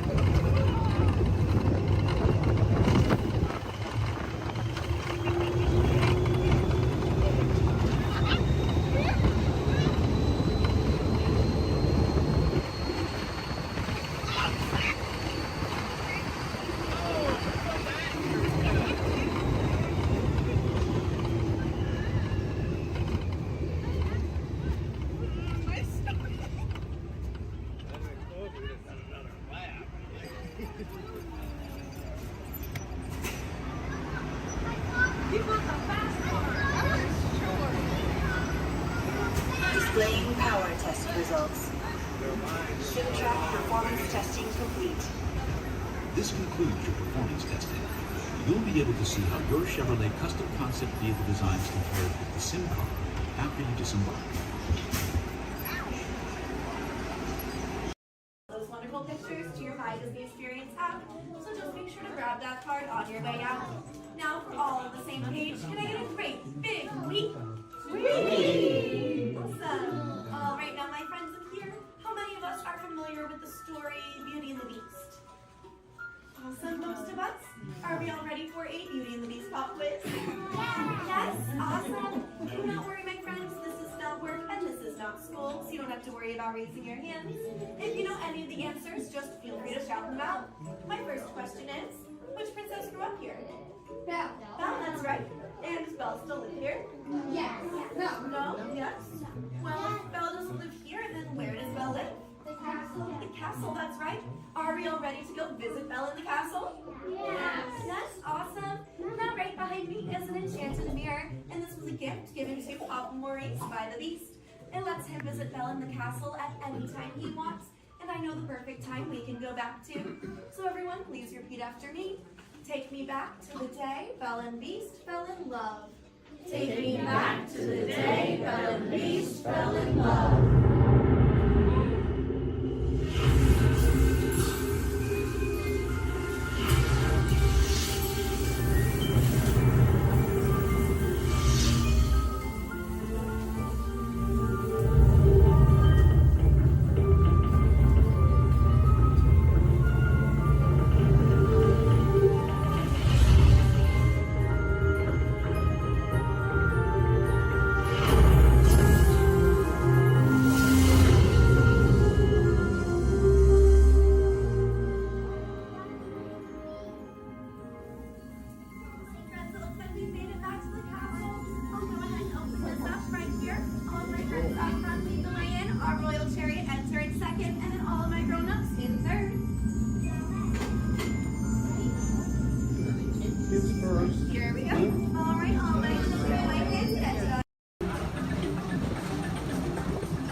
attention, please. Disneyland has now ended its normal operating day. We thank you for your visit to the Magic Kingdom and that the memories you've made will bring you back again soon. While the rest of the park closes, Main Street will remain open for your shopping convenience. Thank you. Su atención, por favor. Disneyland ha terminado su día normal de operaciones. Les agradecemos su visita al Reino Mágico y esperamos que regresen pronto para crear aún más recuerdos. Mientras que el resto del parque comienza a cerrar, las tiendas de Main Street permanecerán abiertas para su comodidad. Gracias.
To those who just joined us, welcome aboard the Disneyland Railroad.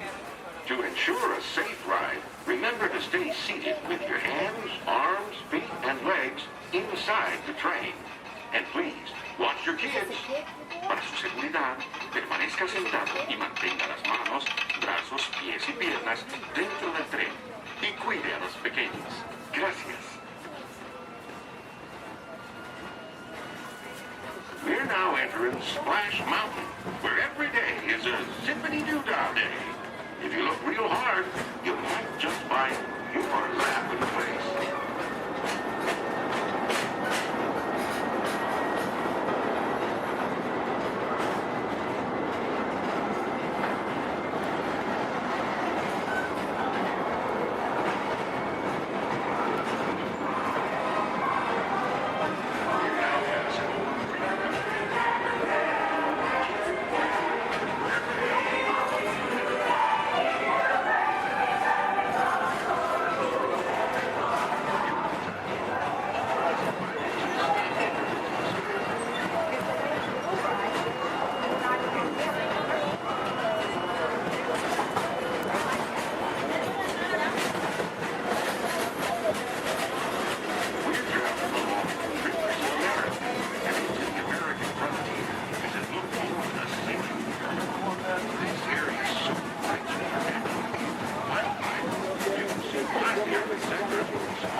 say hi to Mickey for me.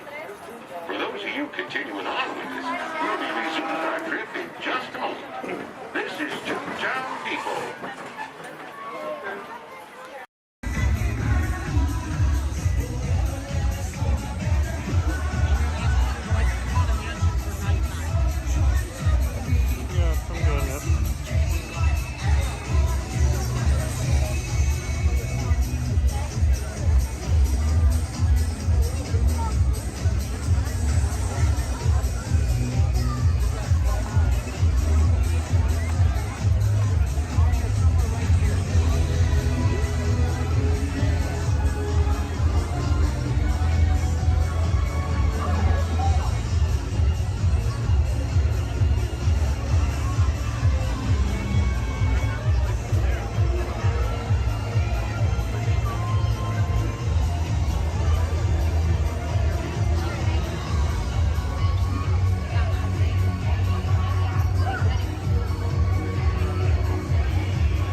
Let's meet up with Louis to find some musicians for our party. Look out, Bayou, here we come.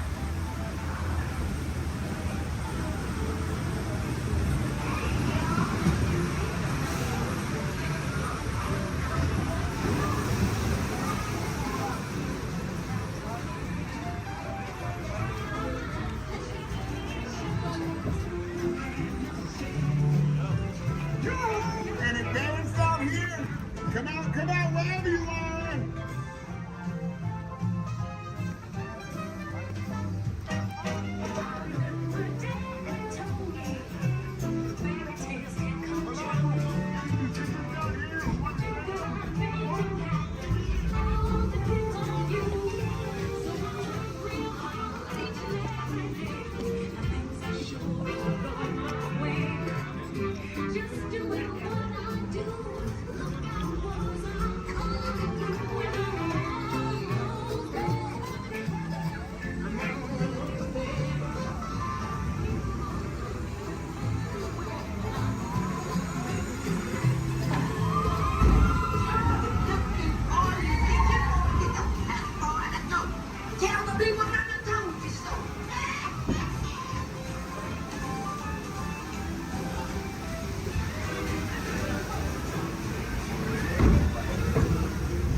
Tiana was right. There are musicians out here and they are cooking.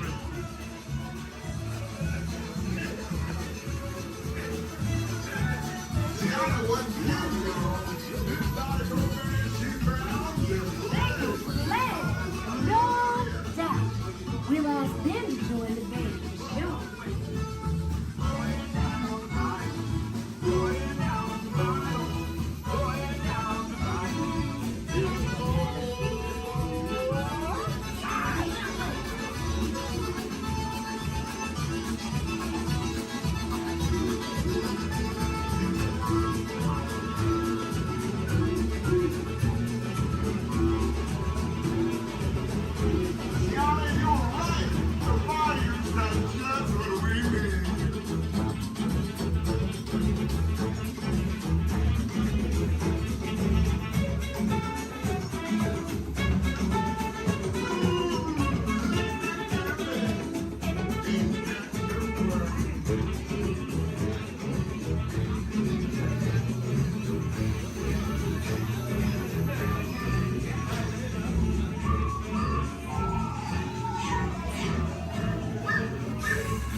I'm asking all of them to play at the party, but we've got to keep searching high and low. How low can I go?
bigger the special, nigga.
Remember, this party wouldn't be what it is without you.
so please stay seated with your arms, hands, feet, and legs inside the vehicle at all times. With that in mind, please keep a hold tight to those phones, cameras, hats, and sunglasses. If one of them falls, sadly, we won't be able to stop. On your top side, you're going to see an animal spotting guide. Hopefully, we're going to see most of those animals today in our safari. Once again, bumpy road, moving truck, so please stay seated at all times.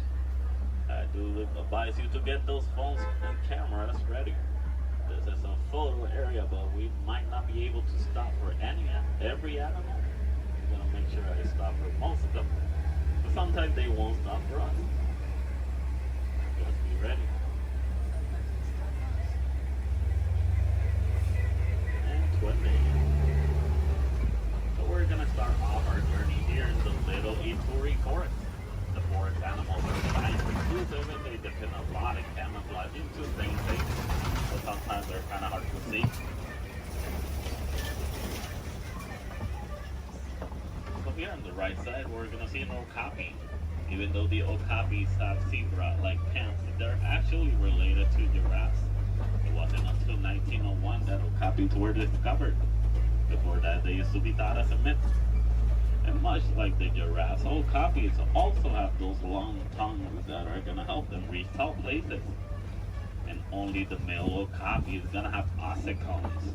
Ossicones are basically the same type of horns that giraffes have, but it's made out of their own skin, so it doesn't count as a horn.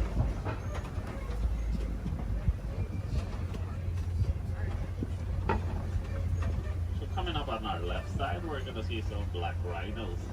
The black rhinos are one of the smallest of their species, weighing up to 3,000 pounds. The shape of the black rhino's mouth is kind of pointy or triangle-like, so that way it's easier for them to feed on the forest. It's also a nice way for them to, also a nice way for us to identify the rhinos. Black rhinos have a pointy-shaped mouth, while white rhinos have a square-shaped mouth. So this one here on the right side, closest to the truck, is going to be a greater kudu. The greater kudus are one of the tallest of the forest antelopes. They can go about 55 inches to the shoulder. That's about 4 feet tall.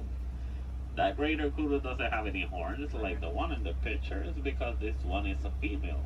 Only the male greater kudu is going to have horns. Behind the greater kudu, we're going to see some bongos. Bongos are also known as the ghosts of the forest because they're rarely seen. The shape of the bongo's horn is twisted and it goes all the way towards their backs. So that way it's easier for them to travel around the forest without getting stuck. So as we start exiting the Little Ituri Forest, we're going to head all the way towards our Safi River. Rivers and water spots are great areas to see some of the wildlife that lives near the water.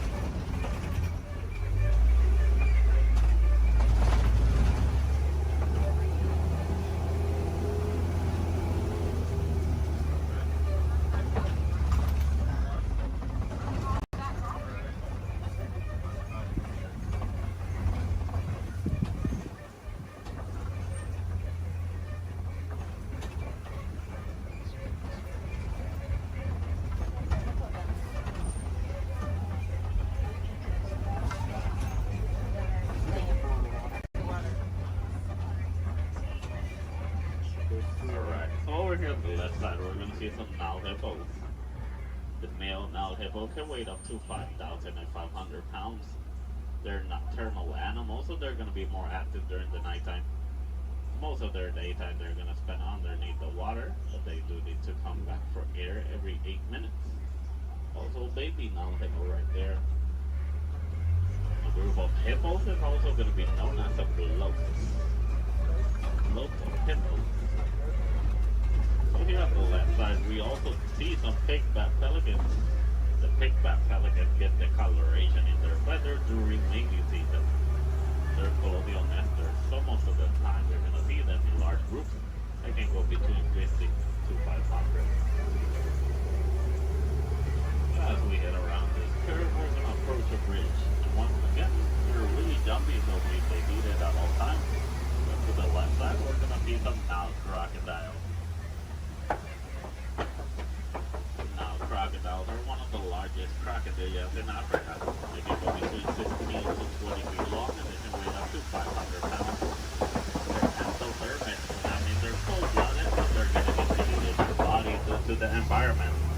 they're gonna spend most of their daytime underneath the sun. If they need to cool off, they'll just open their mouth or they'll dive in the water.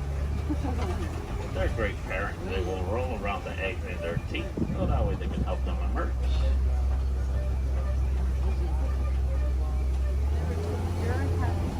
So as we enter the Taffy River, we're gonna head all the way towards our savannah. Savannah is gonna be a large plain and a great area to see most of the animals in Africa.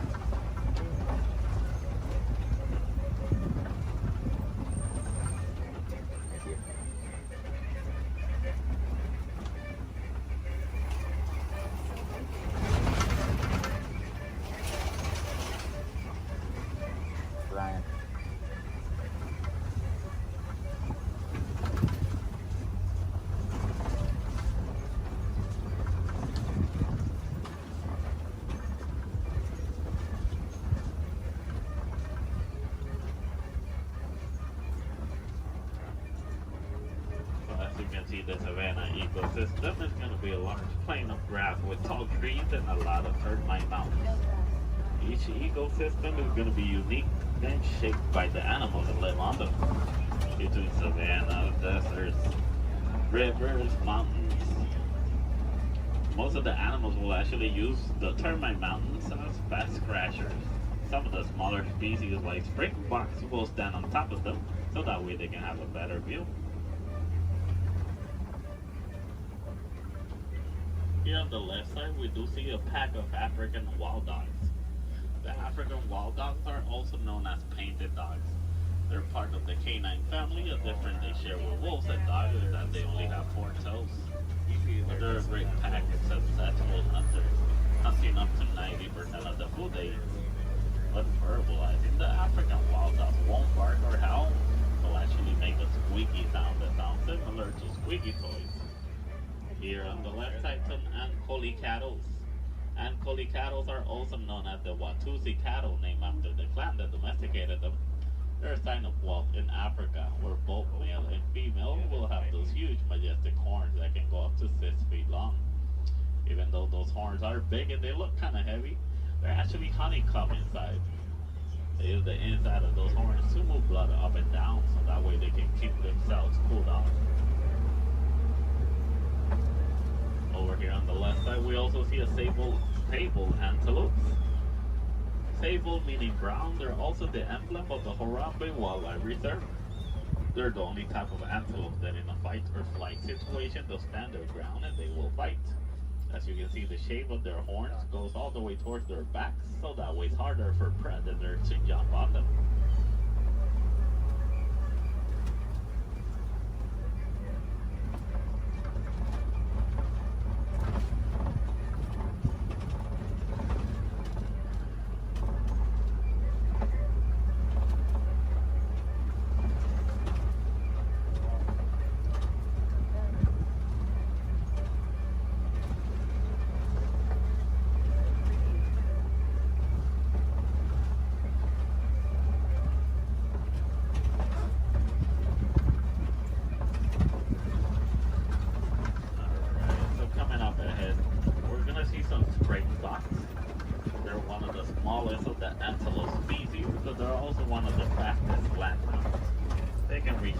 Between 50 to 60 miles per hour. And as their name implies, the springboks. They're great jumpers.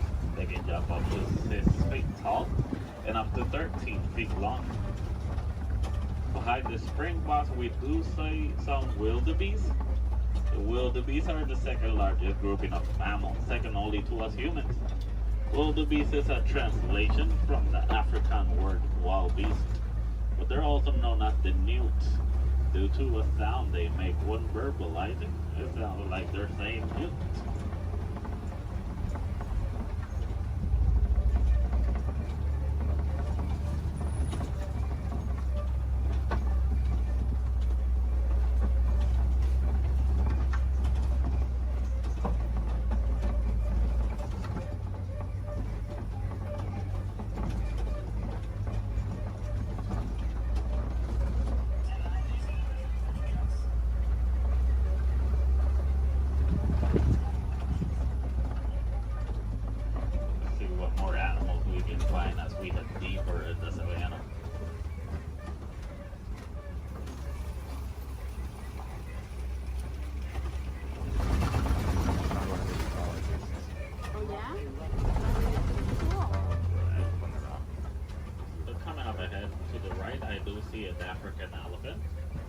easy to spot due to their huge size.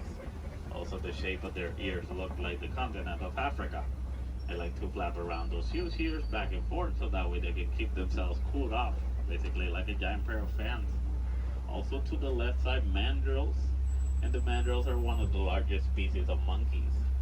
Male mandrill can weigh up to 100 pounds, while the female can weigh up to 35 pounds. They also have a special pocket in their mouths where they can store food and snacks for later, just like squirrels.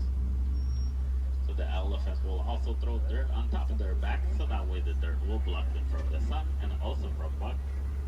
They're huge animals with a huge appetite, eating up to 300 pounds in just a day. So a nice easy way to identify a male elephant is because male elephants, whenever they reach adulthood, they like to go on their own. And sometimes they'll join other elephants and they'll form a group known as a bachelor.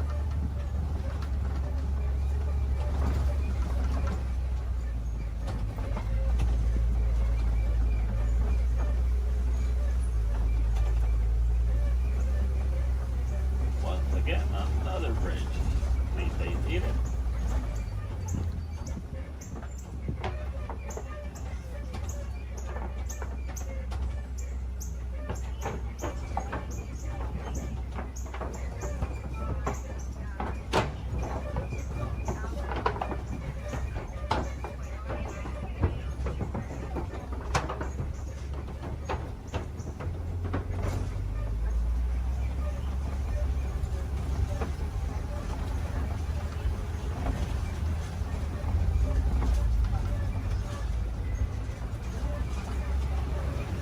Here on the right side, we're going to see some markings on those red clay. Those are elephant tusk marks. Elephants will stick their tusks on those red clay pits, so that way they can get some of the minerals they don't get in their regular diet. Basically like a natural vitamin for them.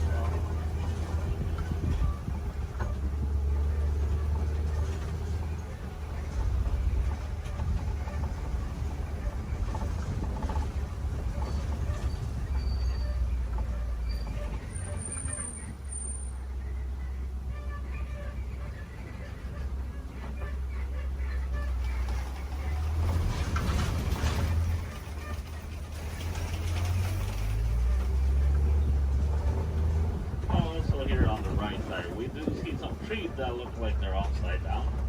They're known as upside down trees, but they're also known as the tree of life. The real name is the baobab trees. And baobab trees can go leafless up to 9 months of the year, so that way they can store inside of them thousands of gallons of water. Some of the animals will actually try and reach that water, like elephants will stick their tusks on them.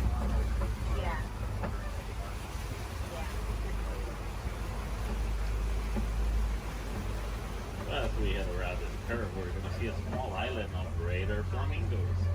Greater flamingos are not greater because they're better than the other flamingos, it's just because they're bigger in size. As you know, flamingos have thick coloration in their feathers, actually get those due to their diets. They consume dried shrimp, and shrimp is high in keratin. If you guys ever get to see baby flamingos, you're going to know that they have great feathers instead. A group of flamingos like this one is also going to be known as a flamboyant.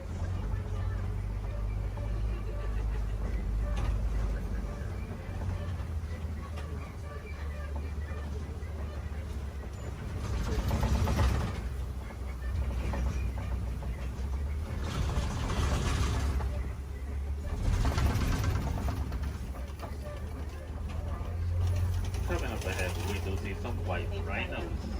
The white rhinos are one of the largest of their species, weighing up to 5,000 pounds. That doesn't make them slow because they can actually run up to 30 miles per hour. As you can see, the shape of their mouth is kind of squared, so that way it's easier for them to feed on the grass on the floor. And you'll usually find them in the savannah around mud pits. They like to roll around those mud pits so that way the mud will help them against the sun and also against bugs. It's a nice way for them to stay cooled off. Basically, white rhinos are a different type shade of gray from the black rhinos. The reason they get the name white rhinos is not because of their colors. It's actually a mistranslation from the African word light. wide as it's big.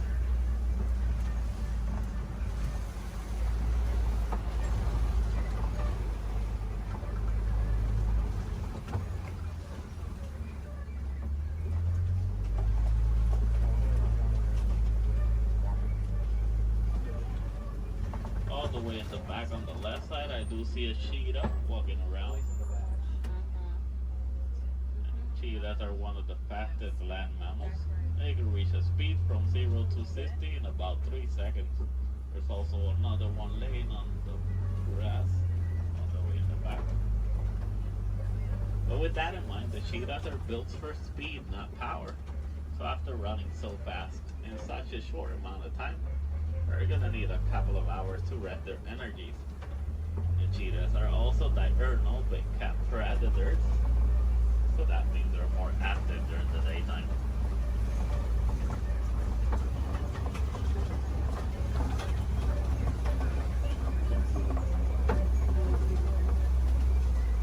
Coming up ahead, we do see some Kobe rocks, and on top of that Kobe rock, we do see a lion. And lions are nocturnal big cat predators.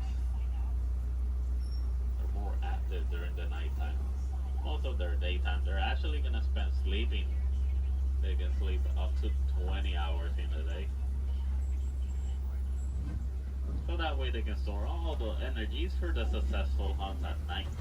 But while hunting, the female is going to do most of the hunting, while the male is usually going to be the stay-at-home dad who's going to take care of their cubs. So a group of lions is going to be known as a pride. In the morning, the lion's eyesight is technically as good as ours, but at nighttime, their eyesight are 6 times stronger. That's why they're successful hunters at night.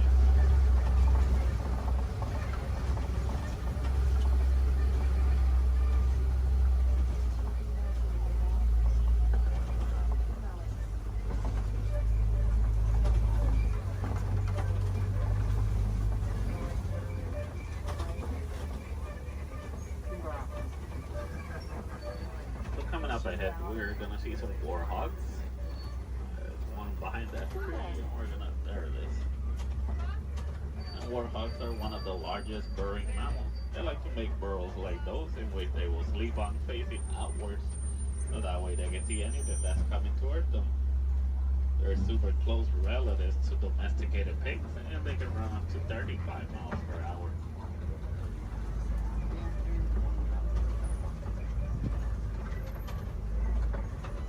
Another white rhino on the right side.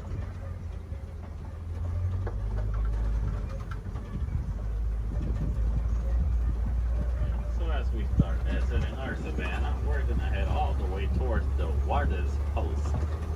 Warden's Post is gonna be a great area to see how both humans and wildlife will live in harmony.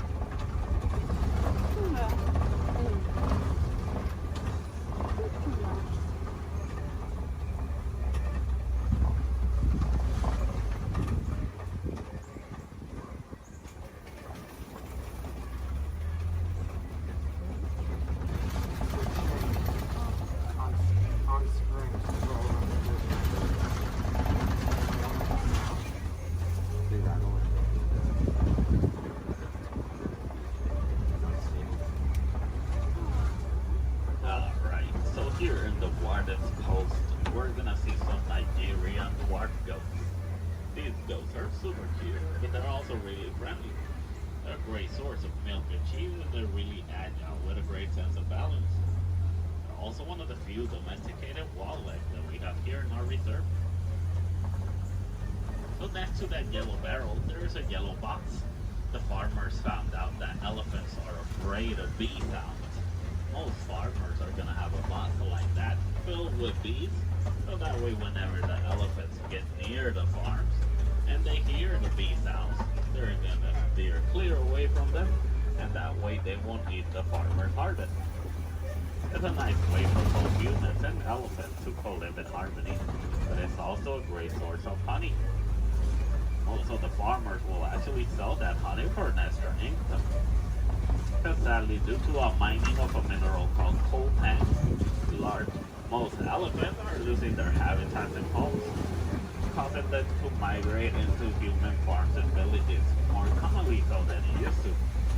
So having bees in a box is going to be a nice technique for both keeping elephants safe, but also staying safe.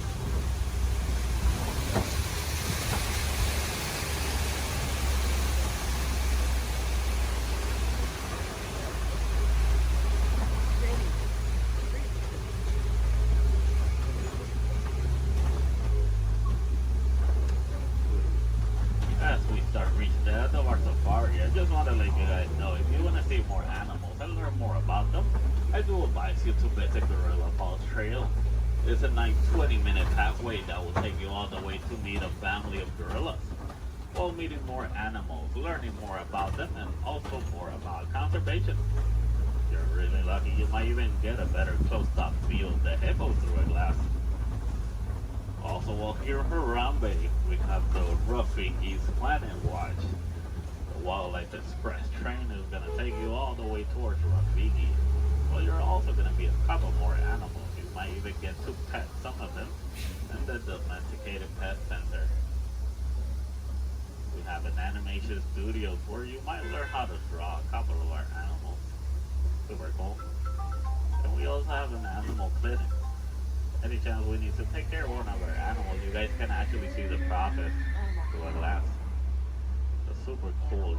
It's a nice AC, but it takes about a whole hour to complete. So you gotta plan ahead. The last Wildlife Express leaves at 4:30. Asante Sana work.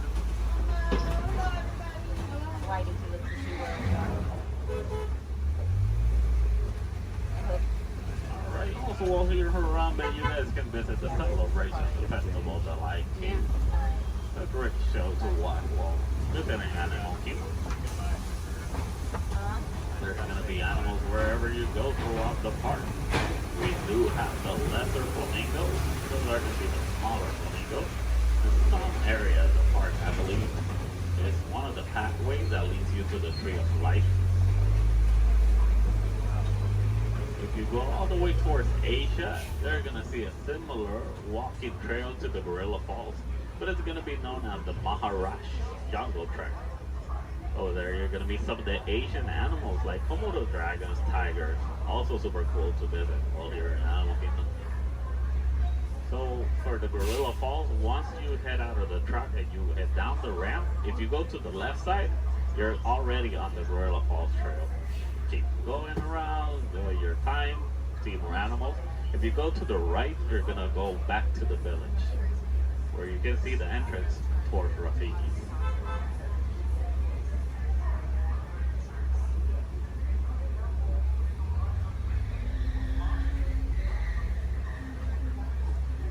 Almost to our destination. Just gonna wait a little bit.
Reaching the end of our safari.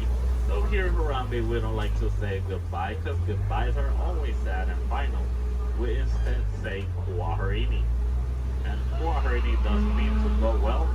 So Kwaherini guys, go well, go wild, go make a difference out there. Asante Sana Warden, if everyone's ready, here in Harambe we say Twende, and that means let's go. Jumbo friends, my name is Rachel, and I'm going to be your safari guide out in the Harambe Wildlife Reserve. Just a couple friendly safety reminders before we do head on out. They'll make sure we stay fully seated the entire time. It does get pretty bumpy out there. We're also going to make sure we keep our hands, arms, feet, and legs inside the truck and hold on to any loose items that could fall out, because unfortunately I cannot stop to retrieve anything if it does fall out. Now the first part of the reserve that we are heading into is the Little Aturi Forest. Now the animals here in the forest are known for their camouflage, so we may have to look a little bit harder for them. Although over on the right side, the brown colored animal with those striped legs, that is an okapi. Now, okapis might look like they are related to zebras with those striped legs, but they're actually one of the only living relatives of the giraffe. Now, if you look closely at its head, they kind of have the same skull shape the giraffe has. They also have the same tongue that helps them get into the vegetation. Now, that black and white bird that's hanging out down there kind of by the water as well, that is a saddle-billed stork. They can stand at about 5 feet tall with a wingspan all the way up to about 9 feet long. So if you look up above you, that is about the length of the canopy that's on top of your head. Now, they get their name from the yellow saddle shape on their beak, and they do also mate for life. So once they find their partner, they're with them for the rest of their life. Definitely be on the lookout for another one. There's usually another one that hangs out pretty close.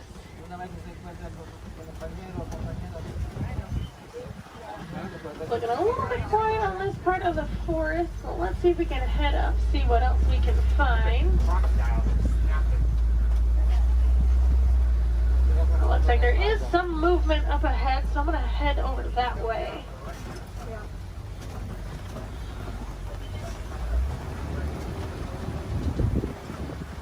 Alright, so coming up on the left, you might see there's some light tan colored animals kind of huddled underneath the tree, kind of by that bamboo.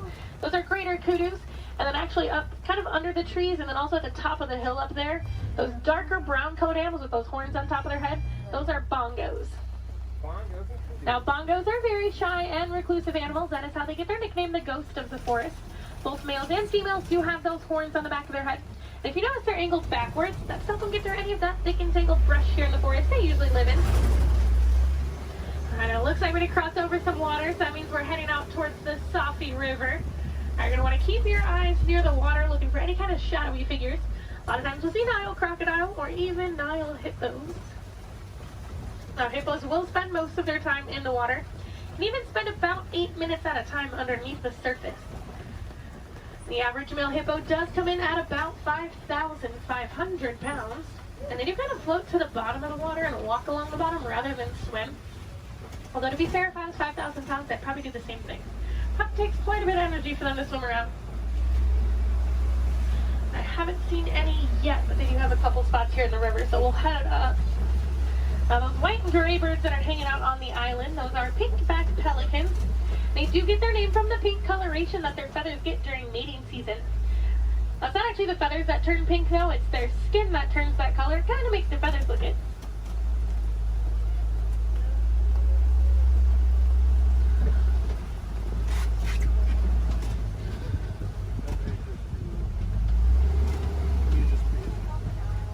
The hippos are being a little bit shy right now, but I do know we are heading towards crocodile territory. Aha, down there on the left, there are some crocodiles down there. Now, the average Nile crocodile does come in at about 16 feet in length, weighing about 500 pounds. Although they can grow to be about 20 feet long, and I do know there's at least one down there that's a little bit over 700 pounds.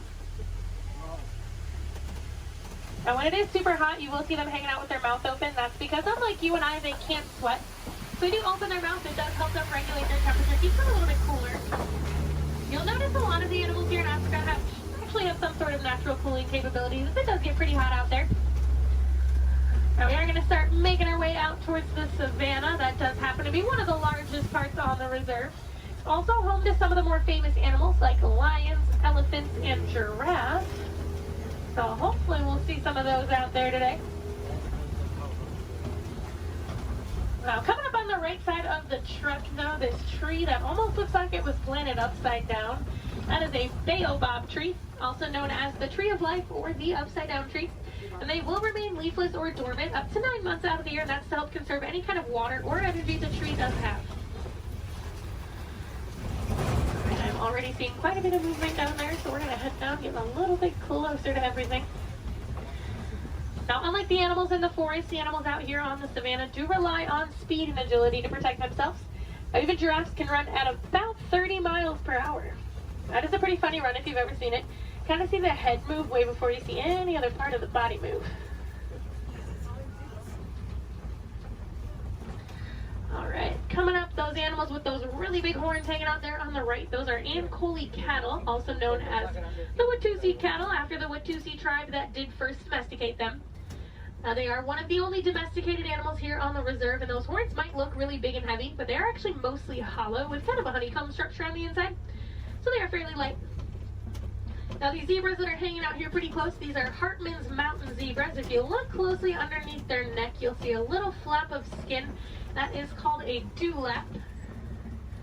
Now that does help them regulate their temperature. They're also the only zebra species that has it, so it does help us identify them as Hartman's mountain zebras. Now a group of zebras is called a dazzle. And if you've ever wondered if a zebra is black with white stripes or white with black stripes, just look at their nose. If they have a black nose, they're black with white stripes, and if they have a white nose, they are white with black stripes. Alright, we are going to slowly start making our way towards those giraffes. Oh, you go. Now looking at the coat pattern of these giraffes, it looks like they are Maasai giraffe. Once we get up there, they do have that kind of jagged puzzle-like coat pattern. Also over on the left, kind of hanging out in the back by the trees over there, those are sable antelope. They do look at all familiar. They are the emblem of the Harambe Wildlife Reserve, so you might have seen their pictures out and around in the village out there. There we go, coming up on these giraffes. That one that's actually scratching its head right there, that's a baby giraffe. Get a little itch. Now the reticulated giraffes will have a much smoother, almost net-like pattern to them. They can stand at about 18 to 20 feet tall. That does make them the tallest animal in the world. Now even their young come in at about 6 feet tall when they are born. So they're already fairly big when they're babies. I believe that little one came in at about 5'11", so he was already really, really tall, definitely taller than I will ever be. Now these two animals that are hanging out here on the right, they're both Patterson's eland. Now that darker colored one, that's a little bit bigger, that is a male, and the lighter colored one, that's a female. Now they are one of the larger species of antelope, coming in at about 6 feet tall at the shoulder. Can also jump up to 9 feet in the air. Now with those giraffes, just like your fingerprint is unique to you, the coat pattern of the giraffe is unique to them. And it does help them tell each other apart when they're in groups. And a group of giraffes is called a tower. Seems to be a pretty fitting name for something so tall. They do also only sleep for about 30 minutes a day. The rest of the time is pretty much spent eating. There's a really good view of those Ankole cattle there.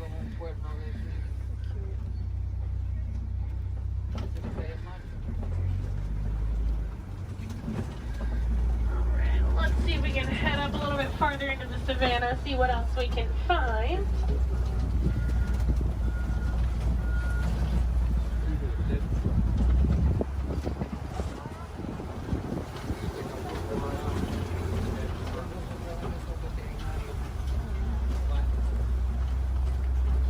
It looks like there's a couple animals coming up on the hillside up ahead here.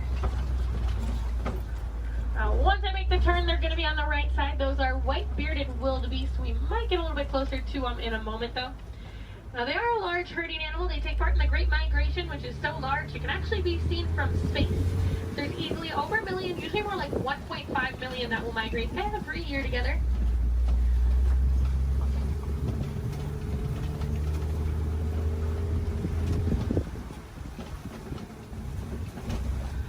There they are. You can kind of see them there. Now we are also coming up on some knockdown trees just up ahead, so we're going to head over that way. Usually that is a pretty good indicator that there's an elephant or two nearby. Elephants are known as nature's bulldozers, so you can always kind of assume. Actually, it looks like there is one up ahead of us. I'm going to see if we can get a little bit closer to it.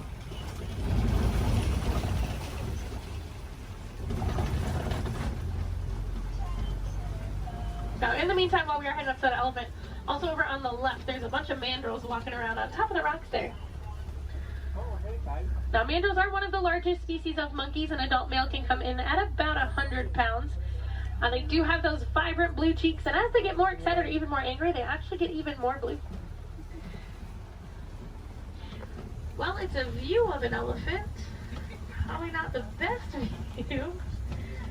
I do know there is usually another herd of them that like to hang out a little bit farther up as well, so we'll see if we can head over that way, maybe get more of a frontal view of an elephant. That would be nice. Now, as male elephants grow older and more mature, they do get kicked out of the herd by the female elephants. They can either live in solitary or smaller groups of male-only elephants. They do tend to get a little bit too rough with the young ones, and the females are not a huge fan of that. Well, you can kind of see that one a little bit better.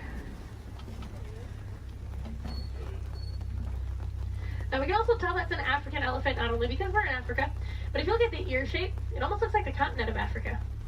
Makes it super easy to identify. Let's see if we can head up and find the herd. Thanks to our team's conservation efforts, they found that elephants are afraid of bees. So because of that, farmers have been putting up beehives around their crops. It's a much safer alternative for the elephants. It keeps them farther away from the crops, but it also keeps our locals and our farmers happy.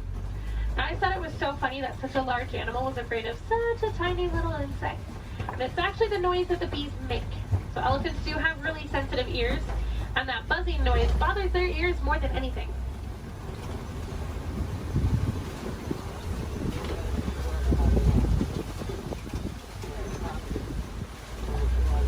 And I am seeing some tusk marks in the red clay, so hopefully that is a good sign that the herd has moved through here fairly recently.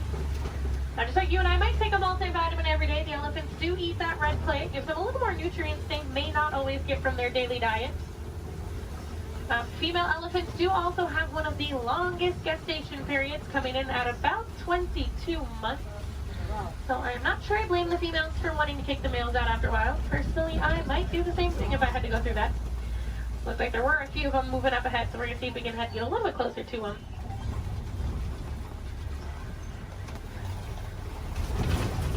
Male elephants also won't get to their full size until they are about 35 to 40 years old. That is about half of their lifespan. In the wild, their lifespan is about 60 to 70 years, and that full size can come in at a whopping 15,000 pounds. So that does make them one of the largest land animals.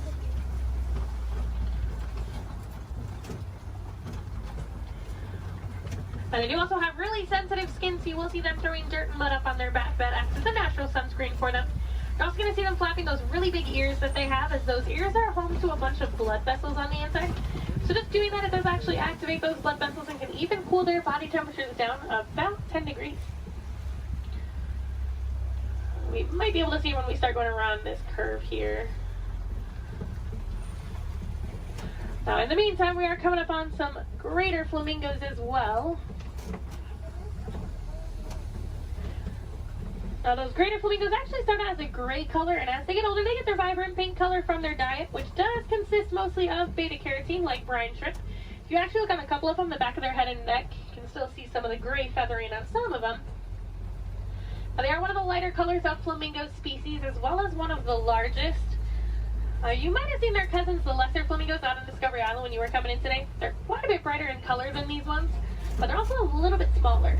And if you didn't see them, they like to hang out the very front of the tree line, kind of down to the left-hand side.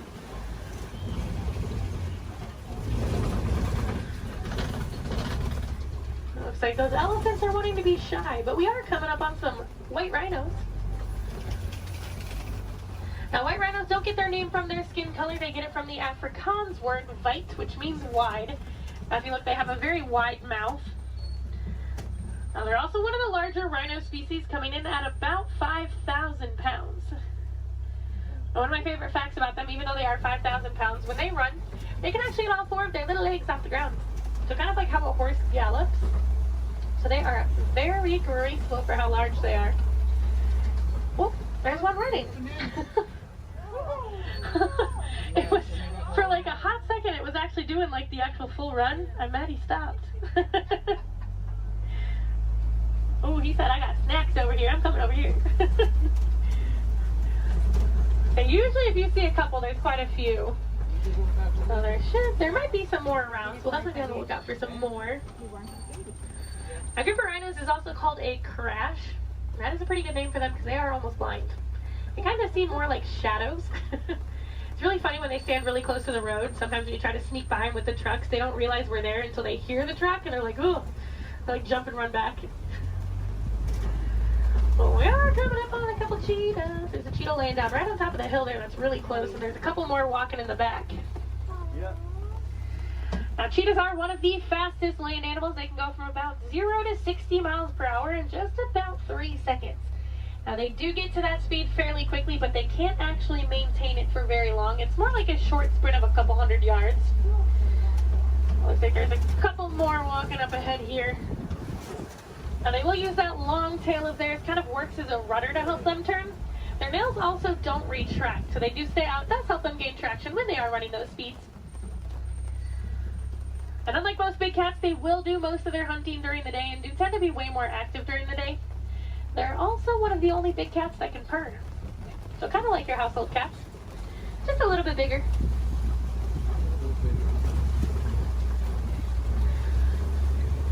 Oh, it looks like there's some lions hanging out on top of the Kofi rock. Oh, they're so pretty. Looks like there's a male and a female here, and there's another female up ahead a little ways. Lions do sleep about 16 to 20 hours a day, so we're pretty lucky that we're actually seeing them kind of moving. I mean, they're not moving around, but they have their heads up and not sleeping. Now, they do tend to be more nocturnal and will do most of their hunting at night, and it's actually the females that will go out and do the hunting while the males stay back and protect the pride. During the day, their eyesight is pretty much identical to ours, but at night, it gets about 6 times better. So they have super good eyesight at night. Now, when they vocalize, they can vocalize up to 5 miles away. You can hear it.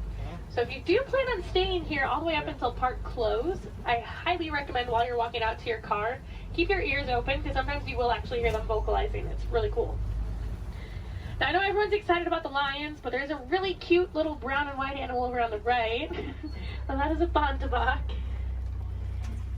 Now, he's related to the white-bearded wildebeest that we saw earlier, and within 5 minutes of birth, he can stand. Within about 10 to 15 minutes, they can also walk and run.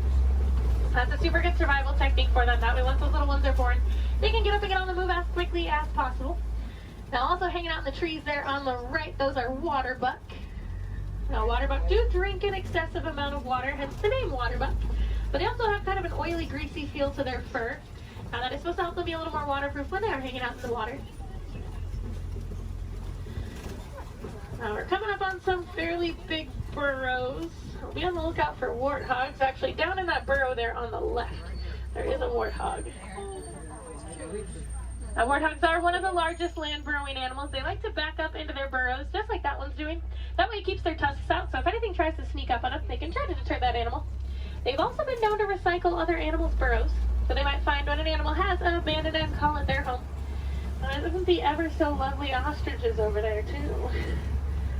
Now, while we are heading over there, it looks like those ostriches have also dropped some eggs there on the right. Now, individually, each one of those eggs can weigh about 3 pounds, and they are so strong that just about any one of us can stand on them and absolutely nothing would happen. Are you guys going to stay off of the road, or no? Okay. Now, ostriches are the largest species of bird. They are flightless birds, though. They use those wings to help them turn, kind of like how the cheetah uses its tail. They can run speeds of about 30 to 40 miles per hour, so they are fairly quick. They always look so confused, too. Makes me laugh. They are notorious for long animal stops, so when you can sneak by them when they're that close to the road, it's your lucky day. Alright, it looks like the warden's post is coming just up ahead of us. That does unfortunately mean our safari is coming close to an end. But the warden has adopted some Nigerian dwarf goats that like to hang out here. And they do help our warden keep the grass looking nice and the weeds down low, and in return they produce some milk that the villagers here find very sweet and actually high in value. So that does allow the village to rely less on the wildlife out there. They are small, but they won't get any bigger than that. They are full-grown adults. And they are one of the many examples of how humans and animals can live in harmony together. It just takes a little bit of effort from us. Some small things that you guys can do at home but make a huge difference for these animals. Planting some native trees or plants in your yard. Maybe building a few bird houses here and there, or even some bat boxes. A lot of these animals, including the elephants that we saw, are losing their habitats due to mining for metallic ore, otherwise known as coltan. And that's found in many of your small electronics, so things like cell phones, laptops, tablets, anything like that. So next time that brand new shiny iPhone comes out and you guys decide to go and purchase it, just make sure you recycle the old one. That will help keep mining down to an absolute minimum and saving those habitats for those beautiful animals out there. And if I have any wilderness explorers on board, you guys have been on board the Simba 1. That's SIMBA 1. And I am going to get you guys back up to that dock that we originally came from, so you're going to have to bear with me for just a little bit longer. Hopefully we should be able to buzz through some of the docks fairly quickly.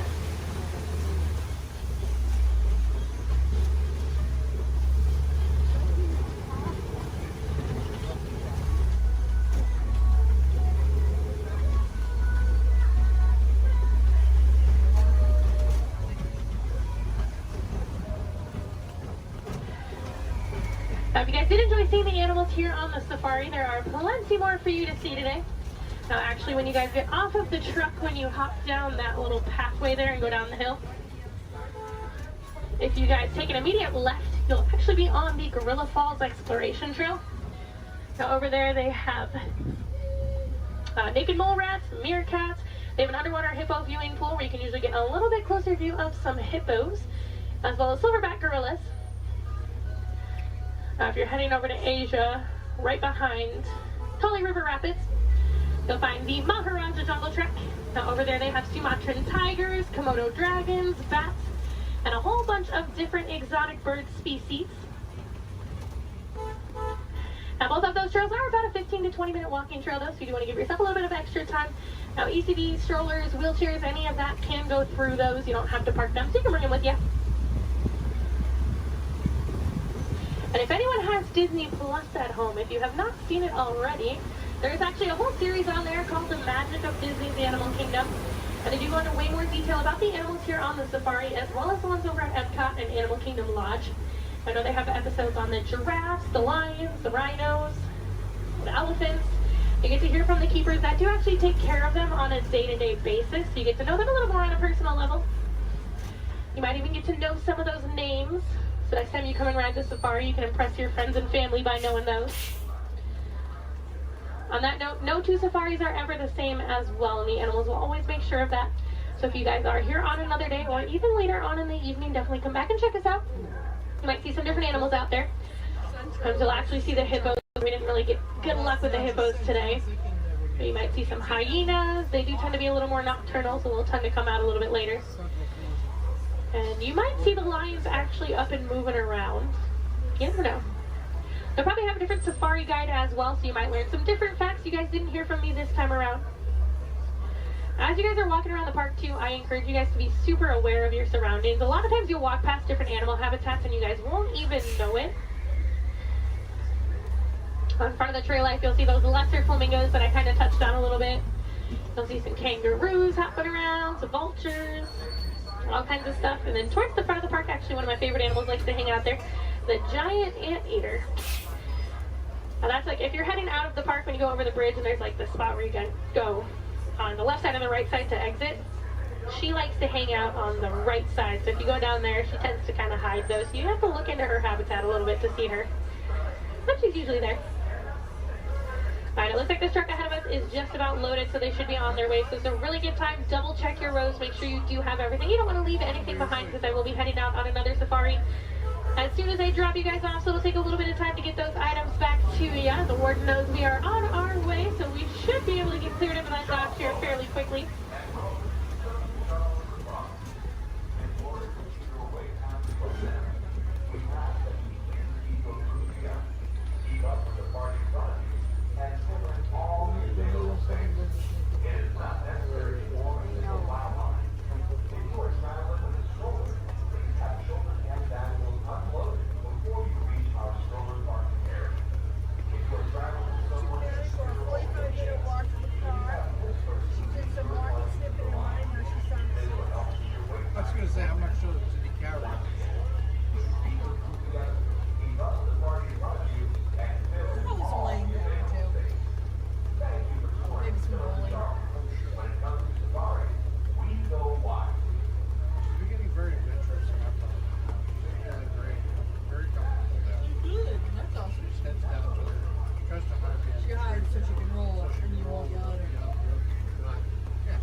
friends here in Huron. Maybe we don't like to say goodbye as we feel that is far too sad and far too final.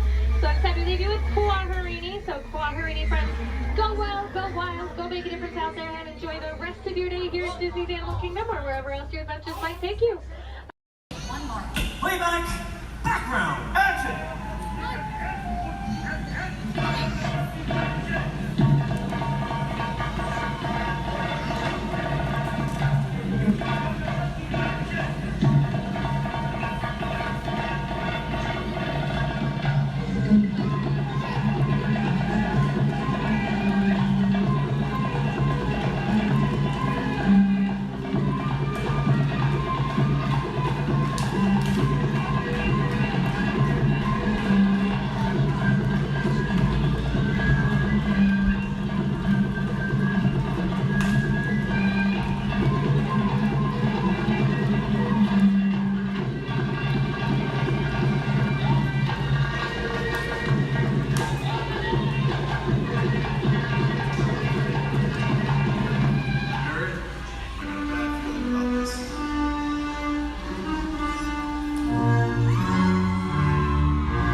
You got it, boss. All right, let's bring the truck back to one. Strip these spots. Everybody else, listen up. The truck is filling slow. It's going hot, and I'm my Mary, my driver, is back at least 30 feet back. Hey, Carol. Yeah, thank you. We're all set, boss. All right, thanks, Johnny. Hey, Kevin, let's get you on your mark. That sequence? Brilliant, loved it. We're gonna pick up right after you shot that swordsman on action turn do your market roll. Take out that sniper up there on the roof. Got it? You got it. Devin, beautiful work. We're gonna pick up right after you've been thrown into the back of the truck. Hang on, that truck is gonna go fast around the building. Most importantly though, Chaz has loaded this truck with a lot of explosives, so you've gotta get out fast. You too, Zach, all right? Let's do this. Johnny? You got it, boss. All right, places, everybody, please. Places, all the extras. Thumbs up, everybody, if you're ready. Thank you very much. Everybody, please set. Camera's ready. Camera's ready. Thank you, Jason. Quiet the set, everybody, please. Roll cameras. Rolling. And speed. Count 6124 Apple. Power pickup shot. Take one, Mark. Truck's hot. All right, Devin, this is it. You ready? Let's do it. Background. Action.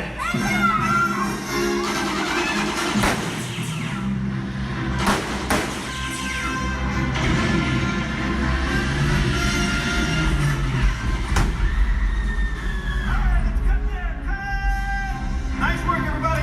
Really nice work. We're moving on. All right, look at that. Get them.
Under the authority of General Hux. You are here under the authority of me. Stand proud.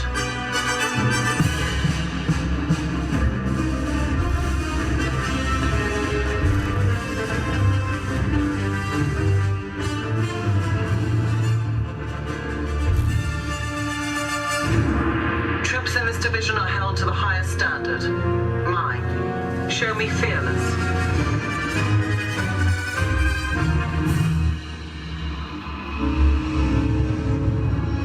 Under my command, you will be proud to wear the armor of a stormtrooper. You will learn discipline, loyalty, and what it means to be a stormtrooper. Battle starts.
As promised, your time has come.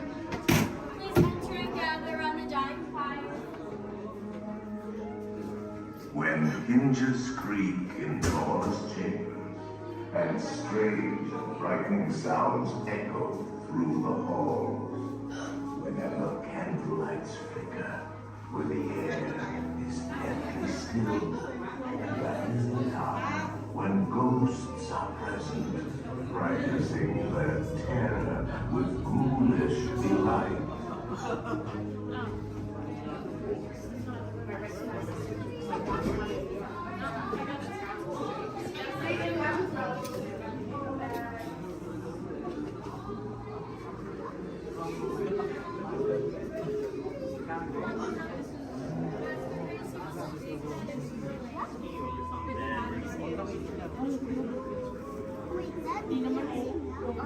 Welcome, foolish mortals, to the Haunted Mansion.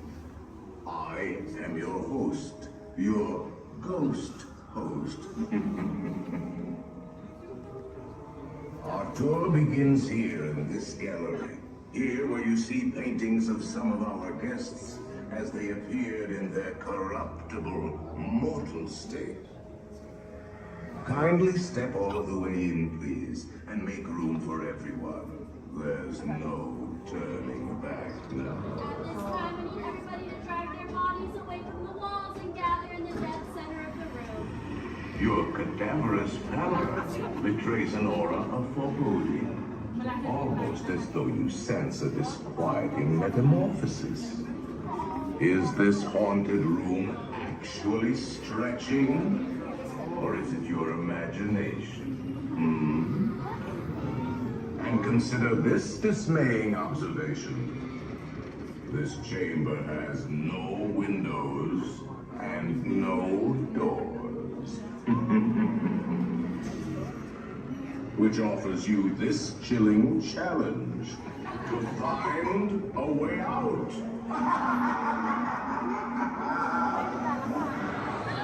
Of course, there's always my way.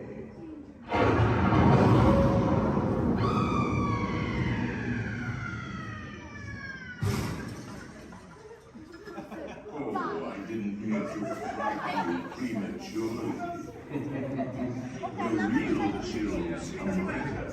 Now, as they say, look alive, and we'll continue on it too. And let's all stay together. You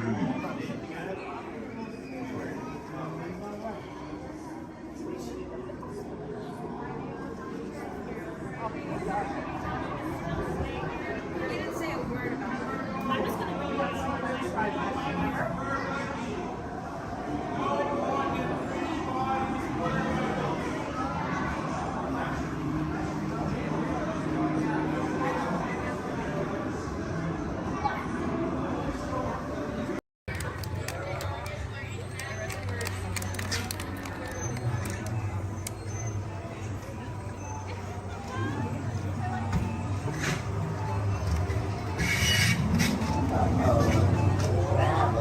We've got some unauthorized people entering the base. Wait, they got ET. They're getting away. Unit 3, cut them off.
home.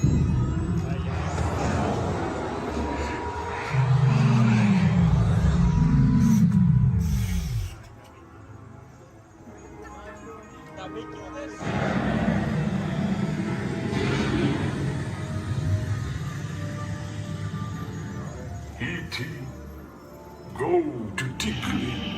Hurry.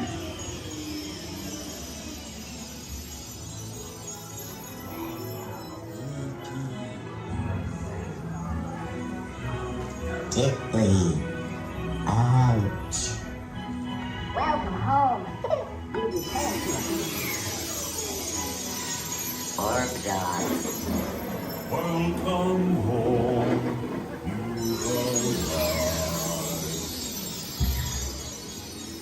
Mad dog. You have saved our planet. Come, celebrate with us.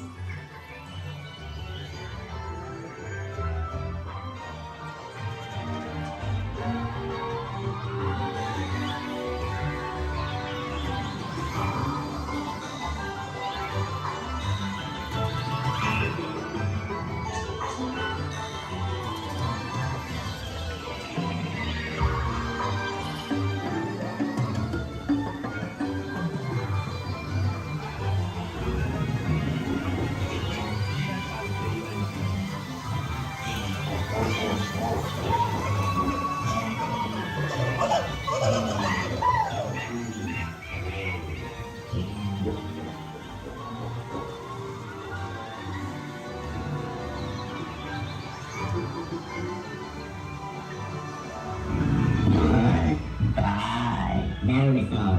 Riley. Friend. Loopy. Loopy. He. Tara. Brandon. Amanda.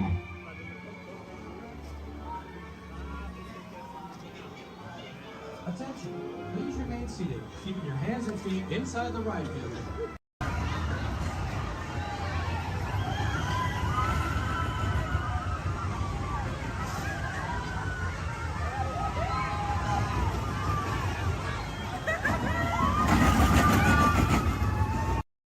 Shutdown breaks are getting much too short. Now, what have we here? Hey, haven't I seen you before? Seems like I'm always fixing this burnout. Oh, let's see now. No, that can't be right.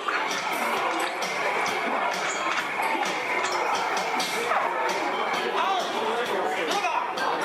Excuse me. Hello, I'm talking to you. Yes, you. Are you wearing the candles? Well, I was wondering if you could tell me where this goes. See, I wasn't really online when they were programming us for lots of repairs. Usually I can figure it out, but these old archives are kind of built backwards, you know what I mean? No, you don't know what I mean. Well, don't worry. This isn't your navigator. No, I sent it 10 hours ago. But thanks for trying to help me out. You have a nice flight. I'll figure this out. Eventually. Disruption in the labor output of Troy Sector 2. All workers should resume immediately, or power disconnect will be initiated. I've got to get back to work. Just keep the line moving, folks. I've got programs on I can chit chat. You know, it's not polite to stare. Now, was I supposed to run that logic module positive to positive or negative to negative? No. Positive, it was negative positive. Absolutely positive. Hey, what are y'all staring at? Oh, me. Well, you got cameras. Why don't you take a picture? It'll last longer.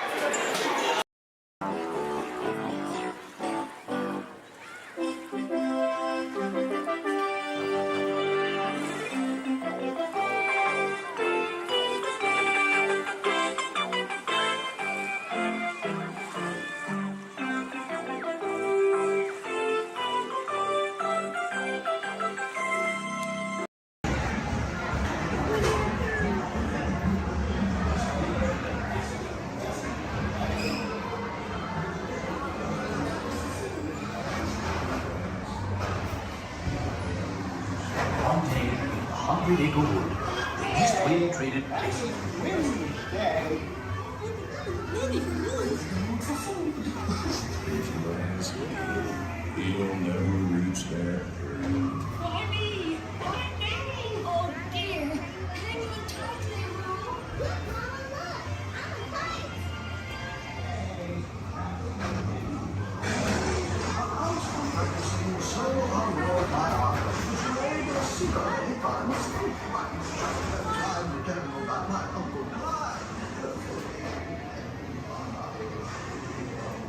hunter. Come bounce with me.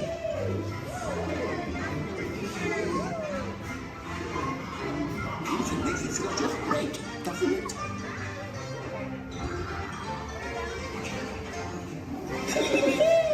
Follow me! I almost bounced right out of the ride. Watch out for Evermonth and Wolf. They steal honey. Steal honey.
Gathered together to say,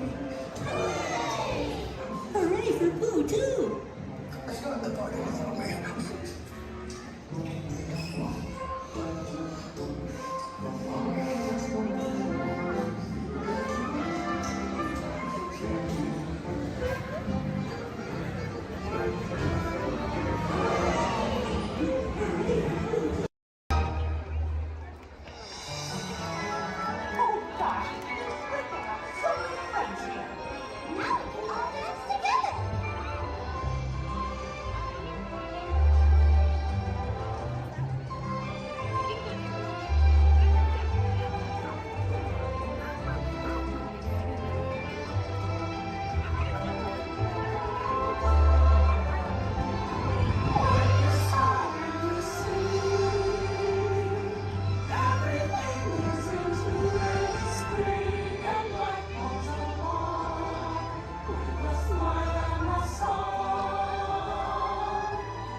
That's an adventure for sure.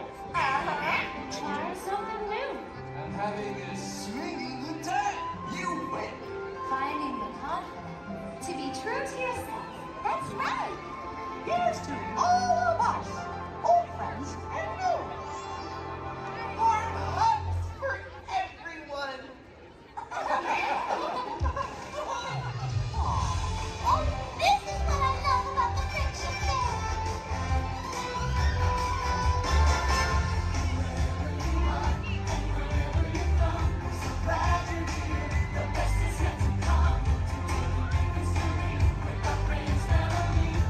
Just be kind.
Hello.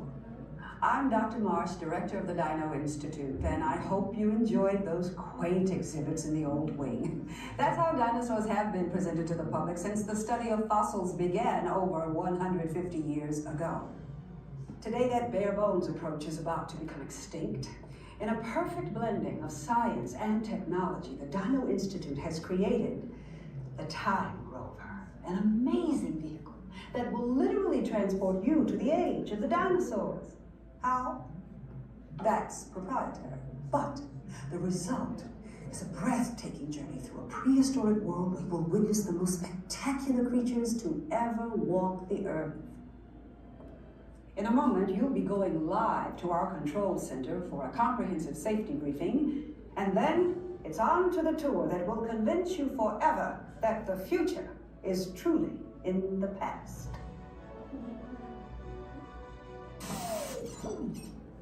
Hello there. Welcome to our little trans-dimensional joyride, folks. I'm Dr. Seeker, your friendly controller, and a heck of a paleontologist, if I do say so myself. But let's not talk about me, let's talk about you, and how you can help me make history today with the Time Rover. It's like this. If I can bring you back from the Cretaceous period, it stands to reason that I can bring back a live dinosaur with you. And not just any dinosaur. Take a look at this guy. He's an iguanodon, and I'm certain that he is the key to understanding these magnificent creatures. I tagged him with a locator during an unauthorized field trip. Otherwise, I'd be traveling with you. Right now, our dino should be about here, at the very end of the Cretaceous period. That's where you're going today. I've arrived, it seems, just in time to correct a little misstatement.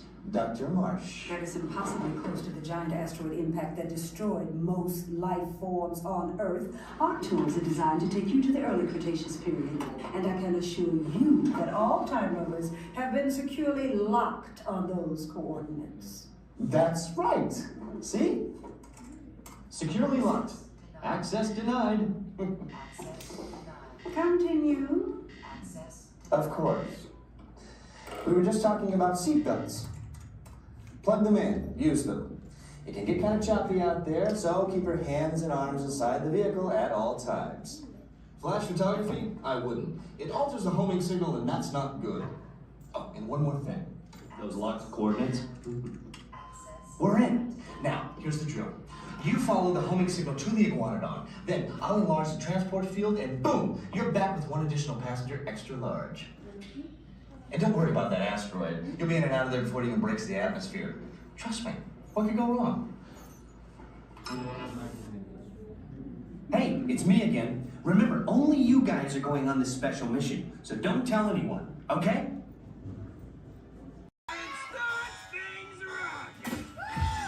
Now show me those hands, people! You got clearance, let's roll!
That's what they call it now, the Incredibles.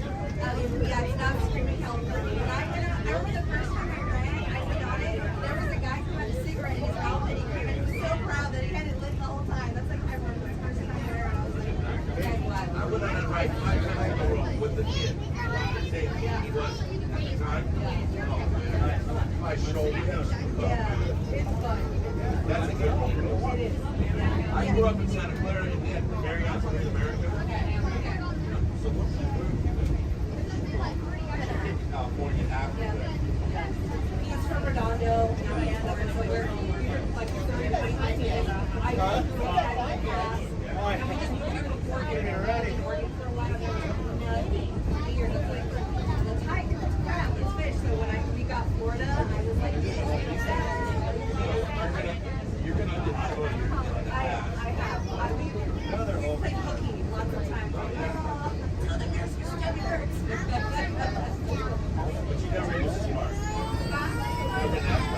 This is our second time coming. We just got our pass. We got our pass maybe a month ago. That's how we've been here like 6 times already. But it's hard to break the pass. How fast is that?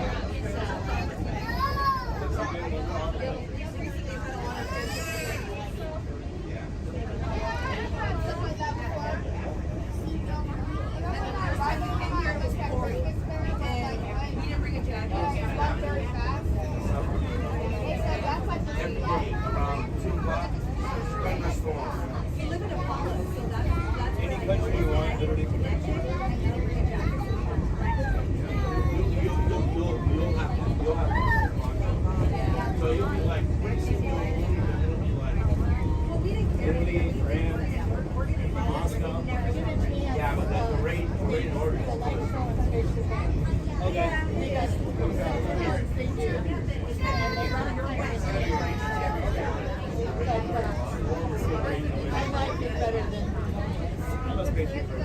The building is right here, That's Moana? Moana's water. That's super.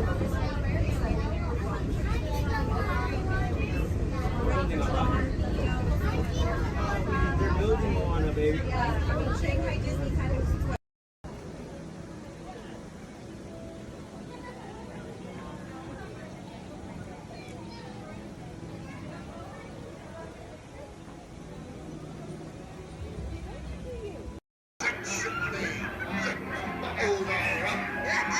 I'm not sponging for rum.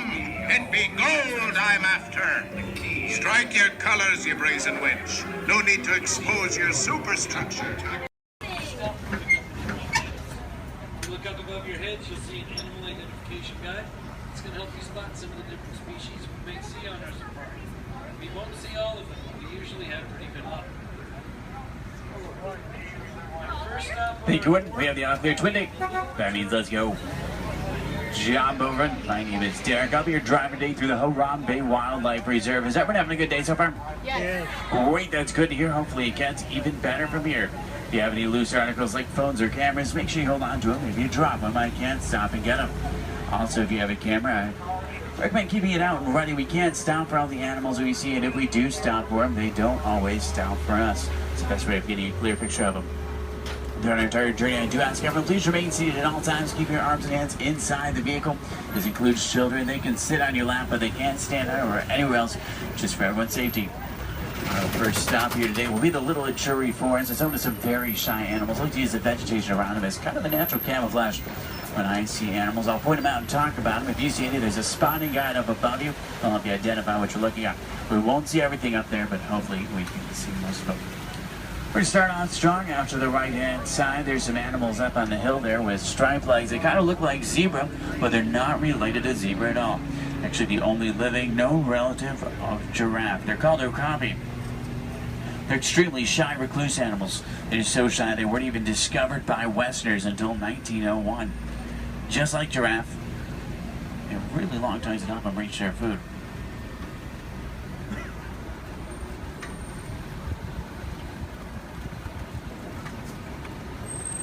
Watering holes like the one out to the left are essential in forests like these. Animals will stay close to them, that way they have a source to drink from. If you look straight across the water up on the ledge up there, you'll see a black rhino. Actually really rare to see. They weigh about 3,000 pounds, charge about 35 miles an hour. They're virtually indestructible animals except in the hands of humans. Due to poaching, there's less than 5,000 of them left. They're poached for their horns, which don't have typical bony cores. They're made of the same material as their hair and nails. That's all they're poached for. The bird out to the right is called a saddle-billed stork. They get their name from the saddle shape on their bill. They stand about 5 feet tall, have a wingspan of about 9 feet. They're very unique birds that travel in pairs of male and female together, pretty much just the two of them their entire life. Females have yellow eyes, males have brown.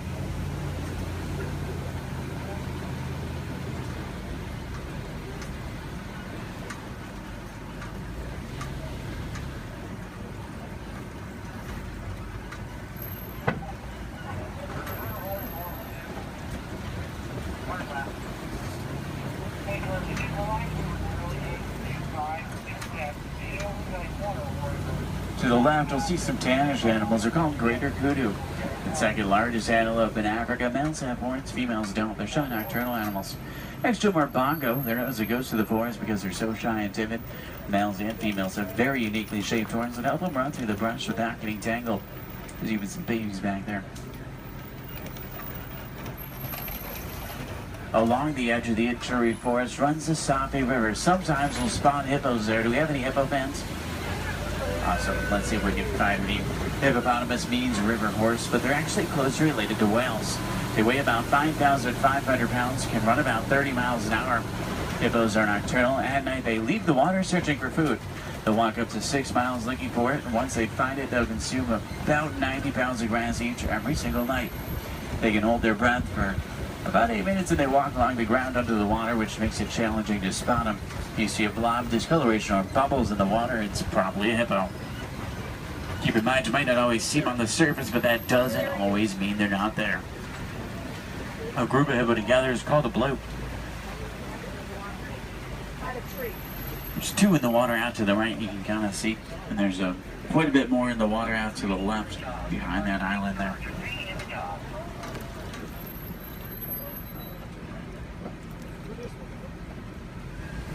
On that middle island are pink-backed pelican. They get their name because they turn a pinkish color during mating season. They nest up in trees. Hippos may seem cute, but they're actually one of the most dangerous animals we'll see all day. They're extremely territorial. If you get too close to a hippo or get in the water without realizing they're there, they become very, very aggressive. You don't want to mess with them.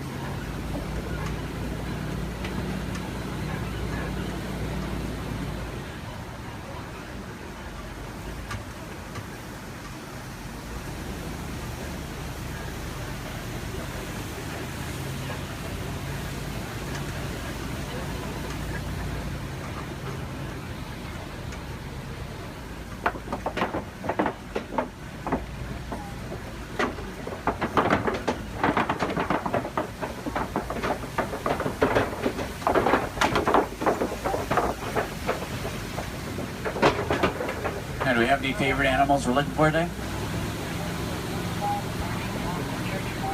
Giraffe fans? Maybe a few. There's babies out in the reserve. What about elephants? Some elephant fans. Any lion fans?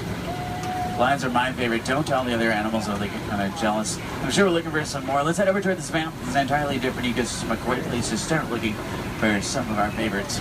Now on the right up here, we're going to see a baobab tree. We'll see them all throughout the reserve. They're also known as upside-down trees because they look like they're upside down. They do really well in droughts. They store water in their trunks and go about 9 months of the year without leaves, which helps to conserve water. Because of this, they can live to be thousands of years old. We're entering the African savanna we're all working hard to conserve. Serves as a home to millions of animals every year as a roaming graze searching for food. It does work like a big circle here. The elephants, they're the bulldozers. They push down the trees, which helps the grass grow and helps provide food. The giraffe will eat the leaves under the trees, which lets sunlight through to also help the grass grow. The zebra and the antelope will eat the grass, and then smaller animals like warthogs, they do the edge work. Helps create the image we're all looking at today. In a balanced ecosystem, there's food for everyone.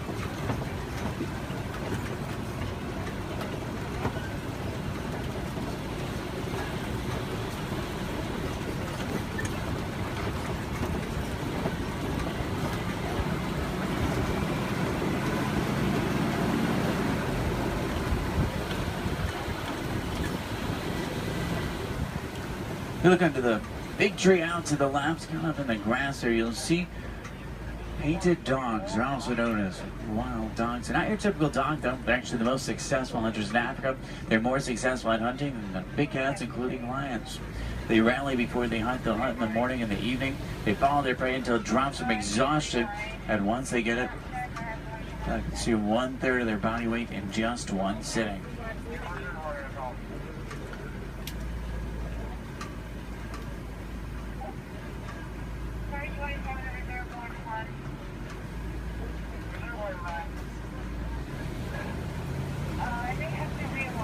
On the left, you'll see Patterson Zealand lying down by the trees back there. They're actually the largest antelope in Africa. They'll stand about 5 feet tall. Their shoulder height can weigh up to about 2,000 pounds. They can jump up to about 8 feet in the air.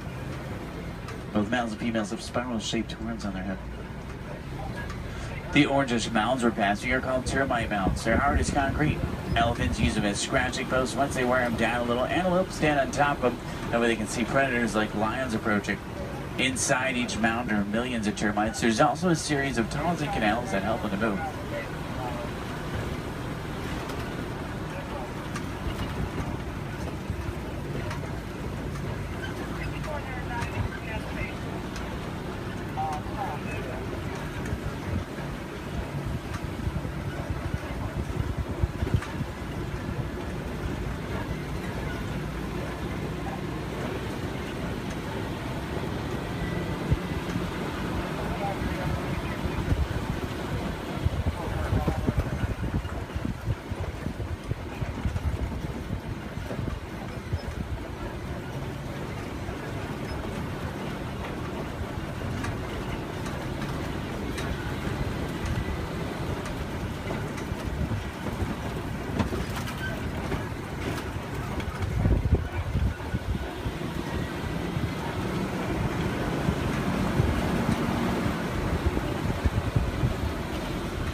See some Maasai giraffe up ahead. We're going to see them out to the left. You see them about 20 feet tall. They're tallest. There are some babies on the reserve. They're born about 6 feet tall. In human world, that's pretty big, but in giraffe world, it's really not. A giraffe will spend about 18 hours of their day eating, and they sleep very little, sometimes just about 30 minutes a day. When they do sleep, they typically will sleep standing up. They don't really like to lie down. They're too vulnerable to their predators. They have 7 vertebrae in their neck like humans. A giraffe can run about 30 miles an hour, and they have hearts that can reach lengths over 2 feet long. They're known for their irregular patterns. However, every giraffe's pattern is totally different and unique, like a fingerprint. A group of giraffe together is called a tower. This is a tower of giraffe. I can't stop for them. There's new animals in the area, so I have to kind of roll by them.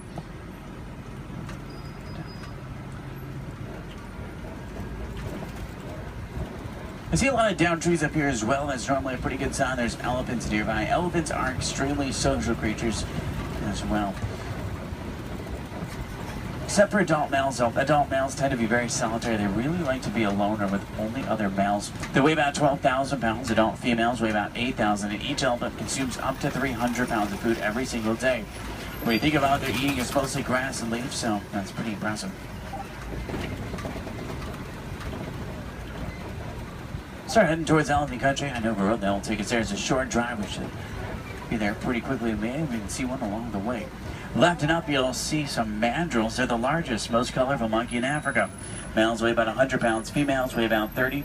Males will be much larger, much more colorful. The leader of the group of monkeys, which is called a troop. To the right-hand side is an African elephant. That's a male. He's alone and larger, which is what gives it away.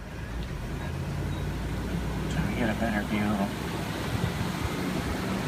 Uh-oh. The road I was going to take is closed. I know a different way. There's an old rickety bridge. I haven't been there in a while. What do you say? Should we go for it? Yeah. Let's do it. We're going to see some more elephants, right?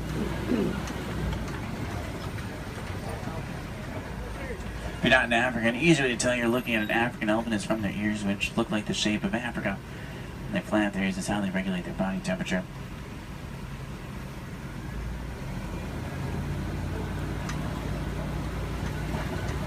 Trying to find some more. I just hope they worked on this bridge. Last time it was pretty bumpy. Almost. Everyone made it.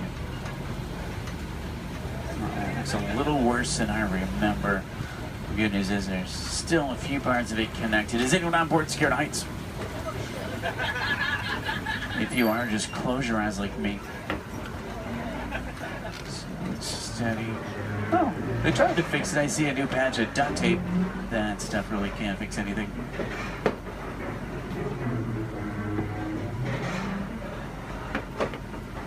Well, I'm safe. About half of you are. Did everyone make it across with me this time? Yeah. Great, let's try to find some elephants, make it worth the trip. Now you see tusk marks in the clay up here. Elephants will break it off and eat it. It gives them minerals they don't get in their regular diet. It's like a vitamin for them. I think it's pretty cool. For all the moms on board, this fact will be much scarier than average. Female elephants are pregnant for 22 months. I know, that's a long time. Now, young elephants have the second longest childhood to humans, about 15 years. There are young elephants out on the reserve. It's really hard to tell how old they are, though. They grow fairly quickly. We'll try to find the best place to see them up ahead. Hopefully we can find some down by the watering hole. I'm still in that area where the new animals are, so I have to keep rolling for the elephants, too. I can't come to a complete stop, but I can slow down quite a bit. So make sure you have your cameras out and ready so you can get a good picture if you want one. In the meantime, I'm going to try and tune into a local Harambe radio station. I can normally get a pretty strong signal here. That way we can listen to some music while we look for elephants.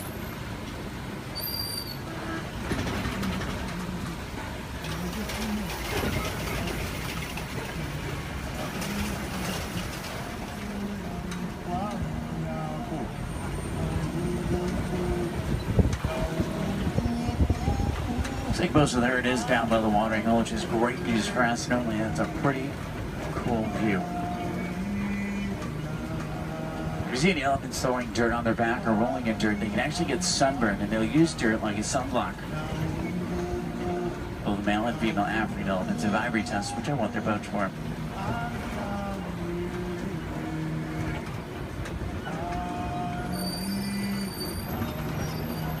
Trunks might not seem stronger, but they're going to be up to 100,000 muscles in just their trunk. It's actually really powerful.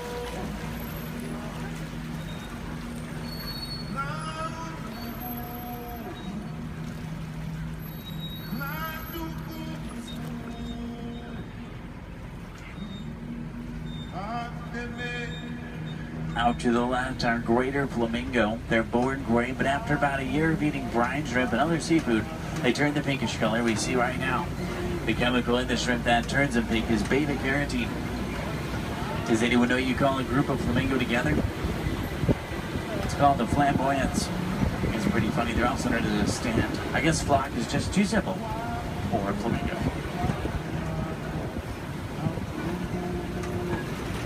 Now, I see white rhino markings up ahead here. White rhinos are bigger than black rhino. They weigh about 5,000 pounds compared to 3,000.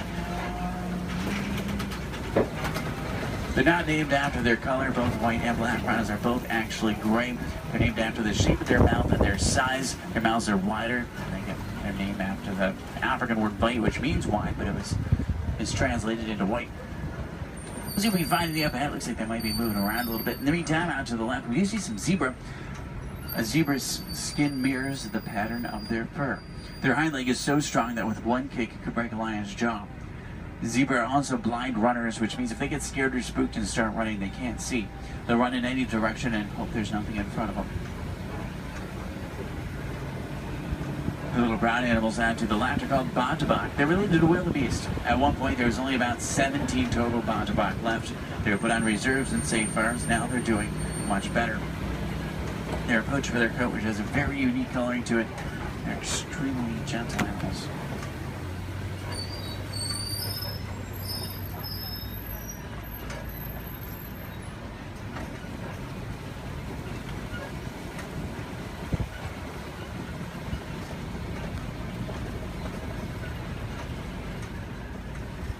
See some spots on the side of the hill here. If you look out to the left and backwards, you might be able to see them. It's kind of a tough angle. There's some up ahead as well. These are a little bit easier to see. These are Cheeto. Cheeto run an average speed of 60 miles an hour. Their daytime hunters have phenomenal vision. It takes them about 3 seconds to reach that 60-mile-an-hour mark. Once they hit it, they can only run it for a short distance. If you look out to the left, you'll see them lying down. It's really hard to see them. They blend in well with the sun and shade combination. Does anyone see them over there? They're kind of, if you look out to the left and then to the right a little bit, you'll see them into the bushes. They're in this direction, this way. Maybe if you see them. I know, they're really hard to see. Part of their camouflage. They're not powerful animals, they're speedy animals. If they come across an animal that is powerful, like a lion, they'll turn around and run the other way. Speaking of lions, I see a Kobe rock formation up ahead, which is a good place to look for them. Lions are inactive about 20 hours of the day. It doesn't necessarily mean they sleep all day, it just means they really like to lay around a lot. You can hear lions roar for up to 5 miles. Females, they're the hunters. Males typically stay back and protect the pride. At night, a lion's vision is 6 times stronger than a human and helps them hunt. They're rabid hunters, so they hunt what they see moving. If there's something standing still, they may not even notice it. In Swahili, lion is Simba. I know, what a coincidence. If there's any wilderness explorers on board, you're on the Simba 1. That's SIMBA1, page 13 of your handbook, Simba 1. There's a crash of rhinos out to the right. You can get a pretty cool view of them. There's even some babies. Babies stay pretty close to mom. Keep in mind, mom weighs 5,000 pounds, can run 35 miles an hour. So if you thought your mom was scary when she's mad, these are a little scarier. Left it up is a pride of lion. There's a male. Look higher, you'll see a female. She's way up on top of the rocks up there. Extremely graceful animals, but they're also very powerful. You get that sense when you're around them.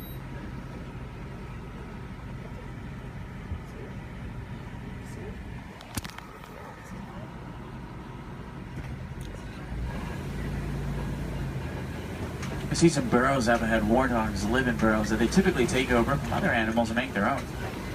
Sleep with their tusks out to protect themselves. The males do actually have warts in the side of their head, so it's not as literal as it sounds. They may seem harmless, but they can run 35 miles an hour, and their tusks are razor sharp, so you don't want to get in their way. On the left and down again up here, we're going to see some ostrich eggs in the dirt. Ostrich eggs are the largest eggs in the world. Each one will weigh around 3 pounds. You can stand on one of them and it wouldn't even crack.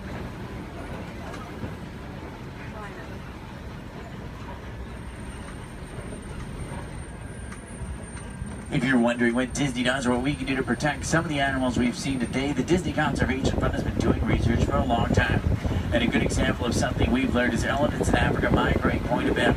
There's a problem though, they're migrating onto farms and taking crops from farmers, and the farmers did not have a non-violent way to stop it. Fences don't work, elephants plow right through them. So Disney went over to try to help their conservation partners find a solution. They found out that elephants are terrified of bees. So they created beehive fences and installed them in Africa. This not only keeps elephants out of dangerous territory, it also benefits the farmers. They can make extra money from the honey. What we can do is recycle old technology like cell phones, cameras, and computers. We can also just learn more about these animals, because the more we know, the more we can help, just like elephants and bees. The animals to the left-hand right are called scimitar horned oryx. They get their name from the scimitar-shaped horns on their head. They're on the critically endangered list. I think their horns are pretty cool.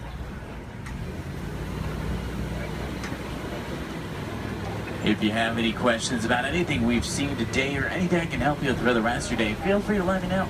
I would be more than happy to help. In the meantime, we're going to start to make our way back towards Harambe Village. Once we get back, if you're looking for more fun things to do, I recommend the Pangani Forest Trail. You can see gorillas, baby gorillas, naked mole rats, hissing cockroaches, underwater hippos, meerkats, and more. About a 15-minute hike, but you'll get some great pictures and make some great memories. At the end of Harambe on the right is the Festival of Lion King. It's one of the most popular shows at Disney. By far one of my favorites. It's worth the trip. Make sure you drink plenty of water today, otherwise the heat can sneak up on you. Did everyone enjoy the safari? Yeah. Great, that's good to hear. Now the best thing is no two safaris are ever the same. Whether it be a different driver, different animals, or the same animals closer, it's always unique.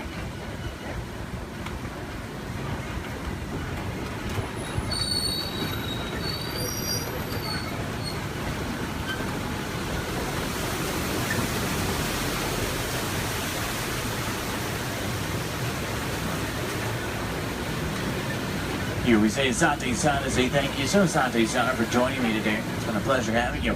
If you enjoyed it, my name is Derek. If you didn't, names really aren't that important. Hopefully you did. I think we saw some pretty cool animals. Hopefully we got to see some of their favorites. If you're looking for tigers today, check out Asia. Sometimes we'll spot them on the Maharaja Trail. If you're looking for crocodiles, head over to Dinoland. You may be able to spot them there. The American crocodile. Sometimes you'll see them there.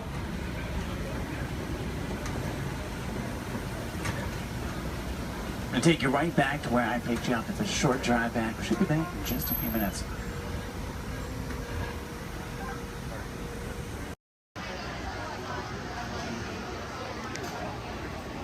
I might be a classic, but I still got a spring in my step. Let's go.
Here we go.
Now please stay seated till we come to a complete stop.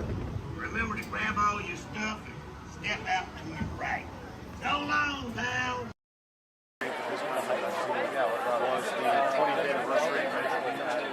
Oh my God, that was the most amazing celebration I've ever seen them do. What they do? It was, I think they're sold out dancers, but they still got like 200 dancers on the street. And then 3 different marching bands. And the whole day we dance here, you just get nothing going on. Roy Disney standing with his dad, reading the dedication, synced with his dad. I was the only one that got that joke. Then nothing to see here. Ladies and gentlemen, boys and girls, 55 years ago today, Walt Disney dedicated the happiest place on earth. Since then, Walt's dream has brought joy to millions around the world. Join us now as we go back to that memorable day, July 17, 1955. To all who come to this happy place, welcome. Disneyland is your land. Here age relives fond memories of the past. And here youth may savor the challenge and promise of the future. Disneyland is dedicated to the ideals, the dreams, and the hard facts that have created America, with the hope that it will be a source of joy and inspiration to all the world. And now, Let's all join together in singing Happy Birthday to Disneyland. Are you ready?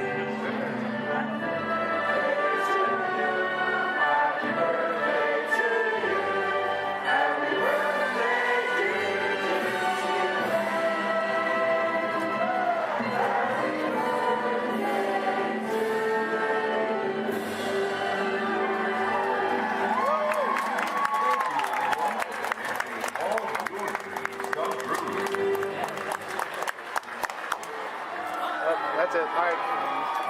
Everyone go home. Oh, dancing.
Later,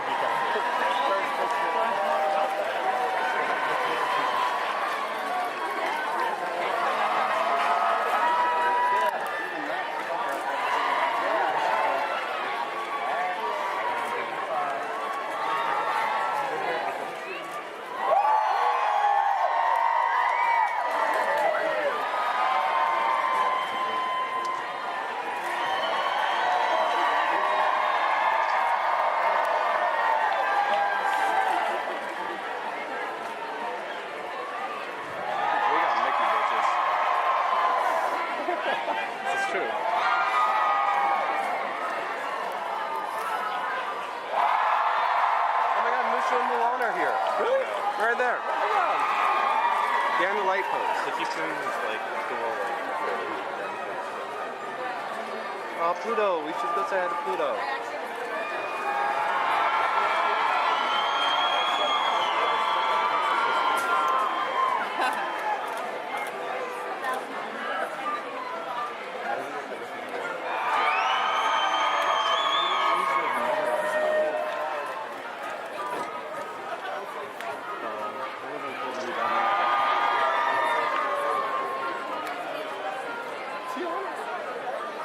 For entries, it's over at our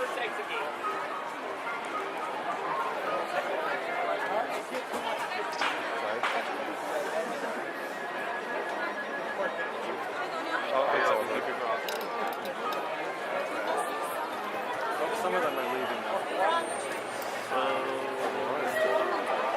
It's over. Everyone go home.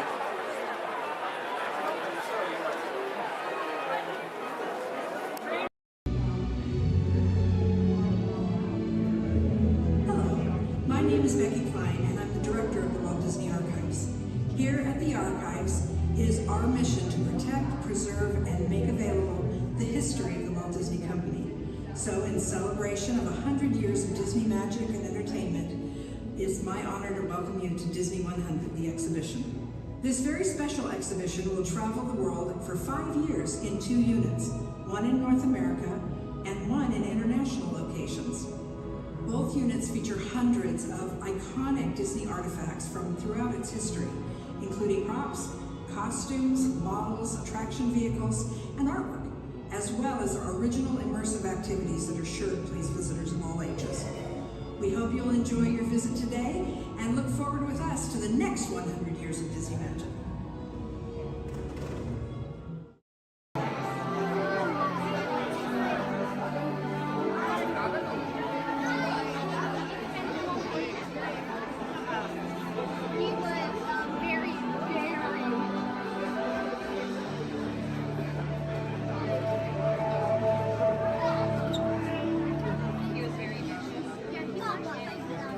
The technology that makes Sandar most famous throughout the galaxy is our universal neural teleportation network. It generates artificial particles in the space-time continuum, which we call jump points. Jump points allow for ultra-rapid space travel. What makes it great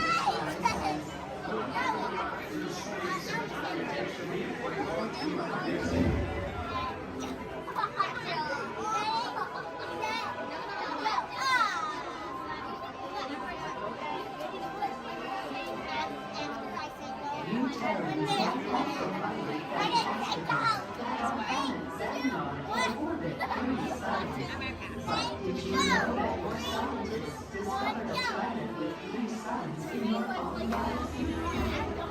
Your scientists named this planet HB 13199AD, which Peter Quinn said is a terrible name for a planet. He said that your parents should have called it. I am still trying to decipher exactly how a name makes a planet's temperature cooler.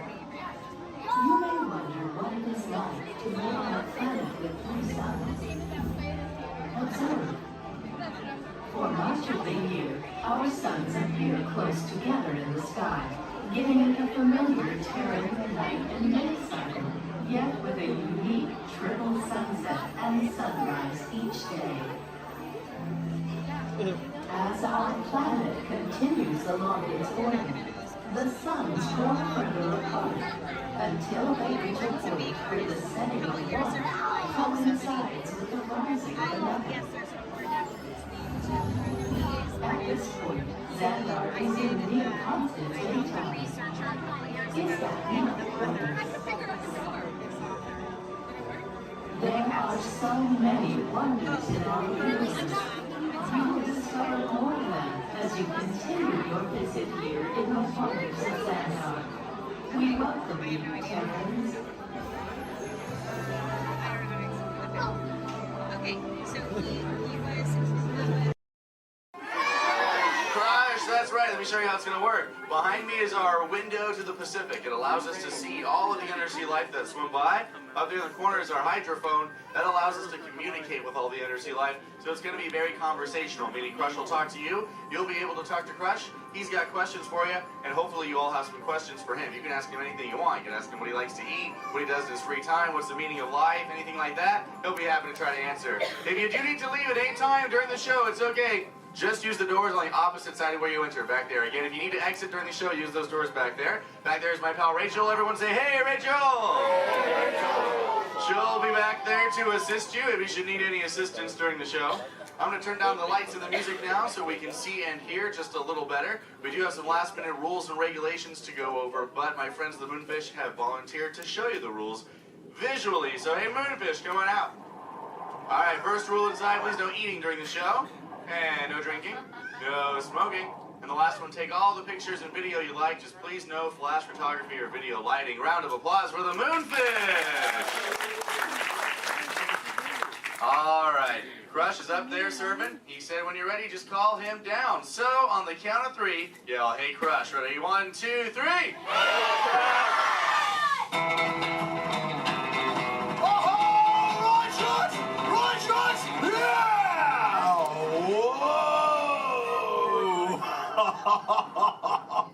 Oh, dude, check out the double spinner intro by the turtle. Whoa! Hey, check out all the human dudes in the human tank, too. Well, hello, human dudes. I said hello, human dudes. There you go. Whoa, hey, look at these little dudes, sublevel. Hey, little dudes. Focus, little dudes. Oh, man, let's totally make contact with some of the humans. Oh, hey, John, dude, come over here to the seafloor, dude. At the back of the seafloor, there's totally a mini man by the aisle with a blue lid and sparklies on it, dude. Oh, I see, dude. Chaw. Hey, what's your name, little dude? I spent the old dude. Oh, totally sweet, dude. Let's see, how old is he? Hola, little dude. Dude, me amo Crush. 6. Cool, dude. I'm 150, dude.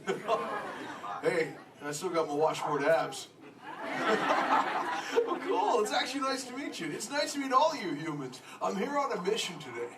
My youngest son, Squirt, he's got lots of questions about you human dudes, but I don't have all the answers. So, I have come to get the answers from you. If you dudes think you could help me out with that, say chaw. Oh, you so totally rock! Oh, dude, hey, for those of you that don't know, when a turtle says, you so totally rock, respond by saying, dude, nice and loud. Try one for practice, you dudes. You so totally rock! Awesome. Okay, Squirt wants to know how many of you know how to swim. Hey, raise your fin if you know how to swim, dudes. Wow, we got lots of swimmers out there. Hey, let's stay up in the seats, dude, over on this side. Last row, dude, like second noggin in, there's a dude with a white shell, kind of like lots of colors on the front, dude. Chaw, what's your name? Tyler. Oh, nice to meet you, Tubular. Tyler? Hey, dude, when you go swimming, do you like to swim fast or take it nice and easy? I like to take it nice and easy. Oh, chaw. Yeah, dude, just kind of like kick back on the shell and be like, dude. Totally, dude. Hey, I like to swim fast, though, too. Dude, you want to see me shred some biscuits? Say chaw. Chaw. Okay, dude, let me get my motor revved up. Human dudes, I want you to time me, okay? Start counting when I say go. Ready, set, go. That dudes. Totally just swam all the way around the world. Twice. Ah, dude, I can't swim that fast. Only about what you call 20 miles per hour. Hey, but check it out, dude. If I get a tiger shark on my tail, I can go way faster, dude. Hey, but I'm doing all the talking here. Humans, if you got a question for me, like totally raise your fin, dude. Talk to the dudette right there, waving me down from the second row. Hey, what's your name, dudette? Morgan. Oh, cool. It's Mondo Morgan. What's your question? Do you know any twins? Oh, I know. Yeah, dude, I got lots of twins of my own, dude. There's my twins, Bill and Ted. I got my twins, Cheech and Chong. I got my triplets, Mary, Kate, and Ashley. That's really cool. What about you? Do you have lots of twins, too? Yeah, well, I'm a twin. Oh, you're totally a twin. Wait, that dude in front of you looks just like you. Is that your twin? Yeah.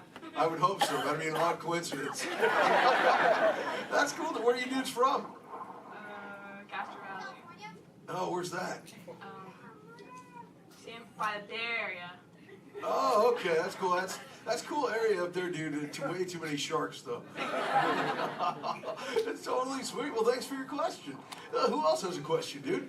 Let's see. Let's go. Hey, back to the seafloor. Let's go right over here, John, dude. There's totally a mini man up front. He's got a blue shell. He's kind of near the outside, dude. Blue short sleevey shell. Hey, little dude, what's your name? Dominic, Nice to meet you, Deep Sea Dominic. What's your question, dude? have you ever been married or divorced?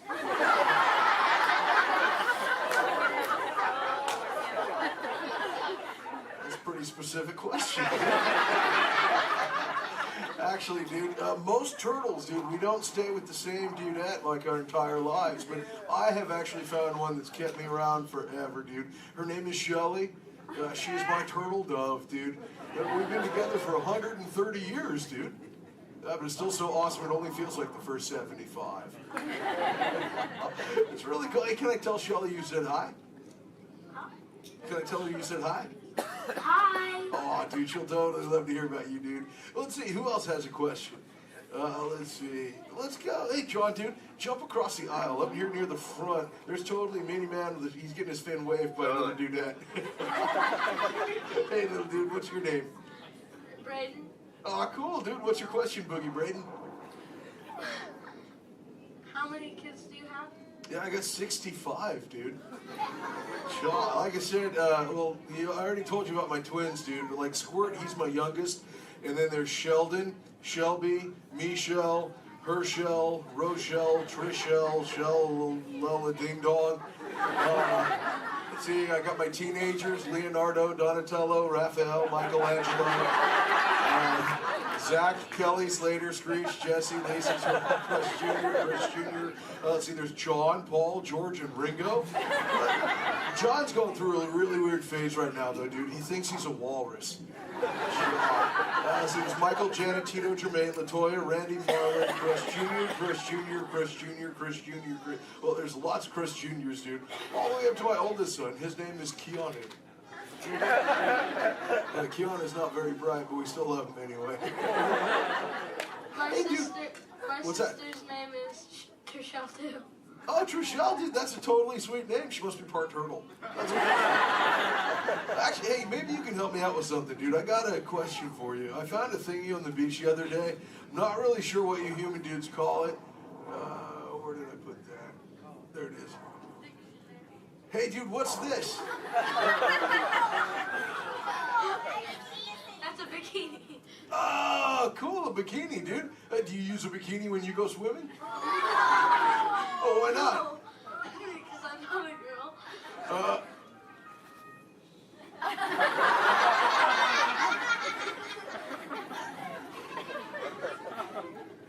This is for chicks, dude? Does it make me look fat? Anyway, dude. Oh, let's see, dude. Hey, John. Up in the seats, dude, over on the other side. First row on the outside, second noggin over. That dudette with like the specs on the noggin, she had her fin raised too. Where, dude? Sure, from the two noggins to the outside. Oh, totally. Hi, dudette. What's your name? Cassandra. Oh, nice to meet you, Kahuna Cassandra. Hey, oh, did you have a question too? Yes. Do you speak a second language? Yeah, I speak a little bit of whale, some orca, and some dolphin. That's pretty cool. I'm learning, like I said, like I speak human pretty well too. But you know, my friend Little Blue, she's like the best at it, dude. Hey, do you dudes want to meet Little Blue? I think she's around here somewhere, dude. Call her out, dude. Say, "Hey, Little Blue." Whoa, there she is. Hey, Little Blue, dude. Check it out. I was hanging out with these human dudes. Cassandra over there wanted to know if I speak any other lingo, dude. I told her I was speaking just a little bit of whale, dude. I can speak whale. I totally Okay, know. everyone, repeat after me. Hello.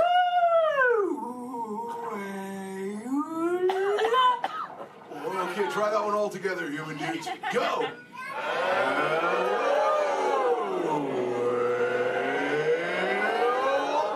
Wow, you human dudes speak whale really good, dude. That was just like excellent. Oh, too bad there's no whales around here, though, dude. You know, sometimes you speak whale and they're like 80 whales swimming around you? Yeah, totally. Not today. No whales around here, dude. No whales. No whales in the ocean today. Where? Whoa! Oh, dude, look out! The humans call the whale, dude! Grab stuff! Swim away!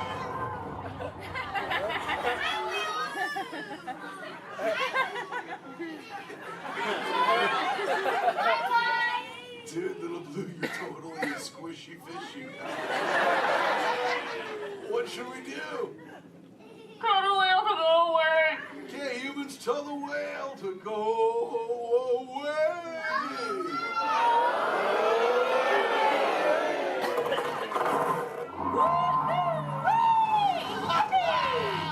That's excellent! I'll see you later, little blue. Hey, humans, put your fins together for saving little blue. You so totally rock! Yeah! Awesome. Thank you so much, human dudes, for sharing with me. I can't wait to get home and share all this knowledge with Squirt.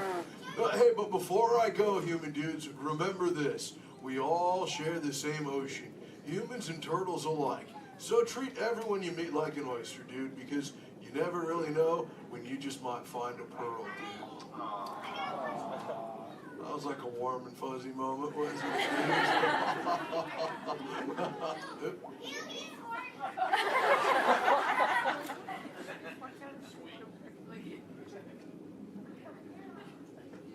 That wasn't me, dude. That was my twin. See you later, human dudes. Rock on! Clear is the element coachman. Awesome. All right, you dudes, find your exit buddy and discover into the doors in the back. Thanks for swimming by.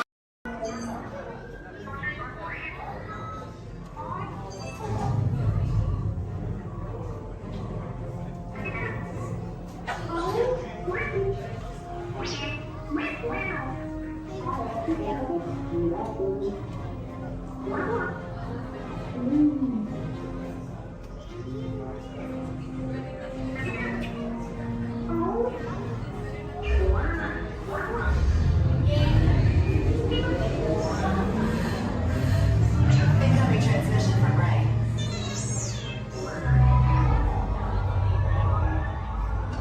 BB-8, is everyone assembled? Good. Should we be in flight prep? Recruits, thank you for joining the cause. A covert resistance team led by my friend Finn has infiltrated a first-order Star Destroyer that is now headed to this system. Your outpost on Batu is no longer safe. We have transports waiting to take you to General Organa's secret base on Pucara. I'll regroup with you there. The Resistance desperately needs your help in our fight against Kylo Ren and the First Order. Remember, it is vital that you keep the location of the Pucara base secret. Lieutenant Beck, one of our top commanders, will lead you. Affirmative. Transport is ready. 9 non-eyes are personally seen and delivered. Thank you, Lieutenant. Welcome to the crawlers. May the Force be with us. Commander Poltam and a squadron of X-Wings shall escort us to the rendezvous point on Pucara. Roger, this is Black Leader. I hear you're a fine-looking group of recruits. Well, no time to waste. Let's get you on your way to the General. Stand clear. Deck doors opening now. Hurry, all recruits to transport. No need for safety gear, it'll be a smooth ride. Ground crews, deck is in motion. Recruits crossing to transport. Initiate pre-flight sequence on Deck 3 for Pucara.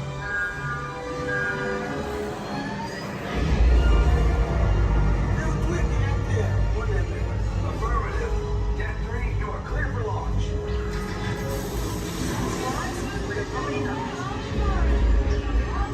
Pucara personnel, this is your final call on board. Transform away from the blast doors. All the way forward.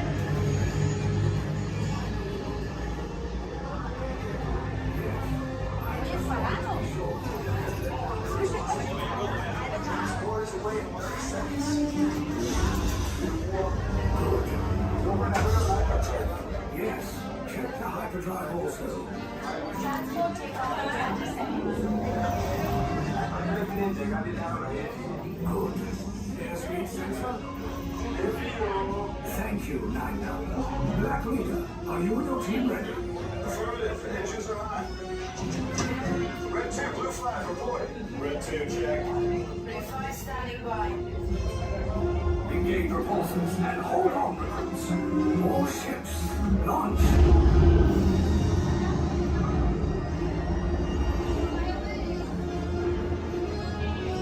I am Lieutenant Beck. As you heard from Ray, I have been tasked with getting you to Bakara.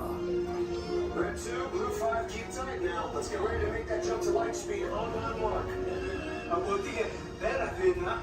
Black Leader, we're picking up an unusual signal. Are you spotting anything? Yeah, I see it. We'll check it out. BB-8, what do you got? There appear to be a number of small craft heading our way. Raise the shields. We got company. First order TIE fighters. Reroute. Reroute. Red 2, blue 5, we got a clear path so transport can make the jump. They're all over us. I'm hit. We lost Red 2, more incoming. Blue 5 taking evasive action. Try to shake him, blue. I'm trying. We lost blue 5. I'm gonna try to draw him away. Copy that. Get us clear so we can make the jump. Be ready. You won't have much time. Where are all those TIE fighters coming from? Star Destroyers. Get out of there. We can't. We're caught in a tractor beam. It's pulling us in. I'm gonna get some friends and make this a fair fight.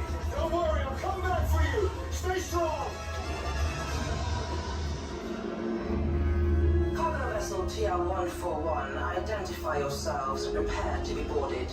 This is TR-141. We are a civilian vessel. By whose authority are we being detained? By the authority of the First Order, resistance scum. Now bring down your shields and prepare to be boarded. They'll want the location of our secret base. Tell them nothing. The future of the Resistance is at stake. I have a bad feeling about this. Stand back from those doors. Attention, passengers of the TR-141. You have been identified as enemies of the First Order. You will disembark immediately and prepare yourself for interrogation. Proceed forward, now.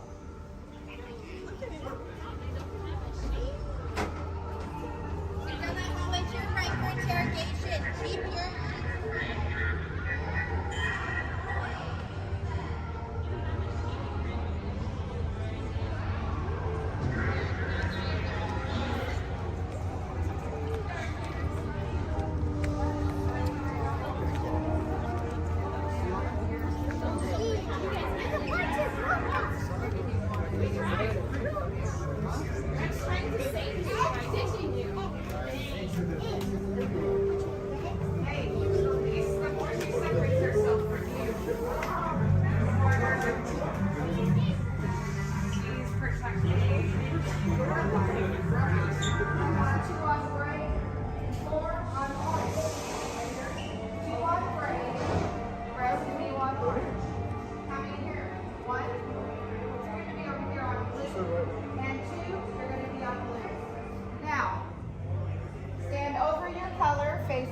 your shoulder to shoulder. Now remember the color you've been assigned: blue, red, gray, and orange. It'll be an important part of your interrogation process. You're going to need to know that color at the end of your interrogation and possible long-term motives. How many? Let me assign blue. Quickly to the end of the hallway. How many? 4. Let me assign red. How many?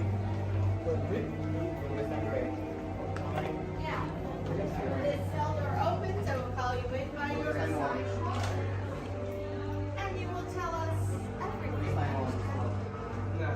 No, you're going to have a tough time in interrogation. Get on your color.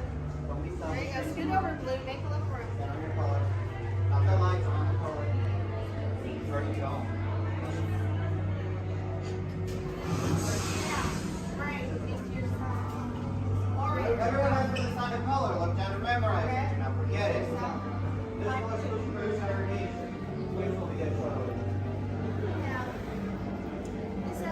slowly, speed, slow. Let's move it along.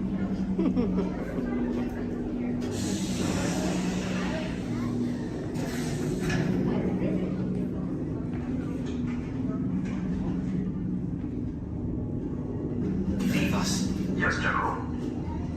Enemies of the First Order. We will soon snuff out your meager resistance.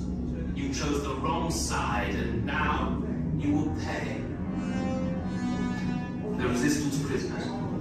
You have what I want. You know the location of the secret base, and I will take it from you. We're needed on the bridge. Keep the prisoners here. I will return to finish this personally.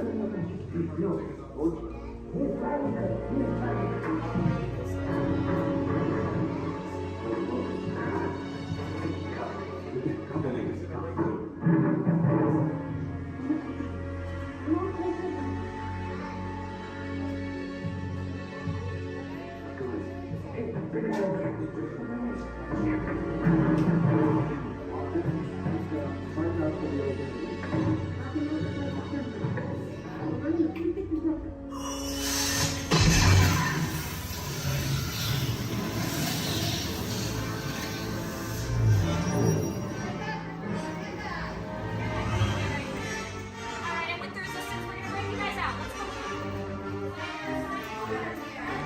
Above your head, hats, ears, sunglasses. Go ahead and take those off. We want them flying off in a first order ship. Who knows what they would do with them, but they're not going to give them back. This is R5. He's going to help get you guys out of here. We're just waiting for a transmission from Finn. Okay. Good luck. Take this corridor to the turbo lift. Then head down to the escape pod base. Those droids are programmed to return you to Batu. Hurry and don't get caught.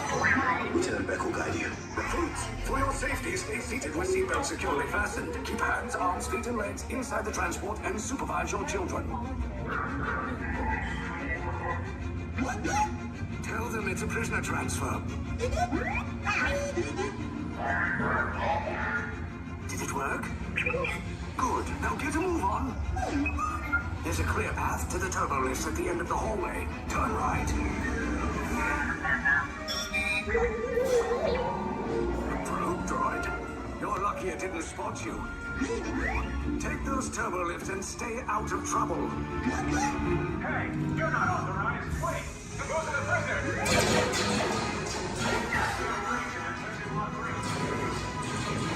Cover is blown. Find an alternate route. Who picked these two droids anyway?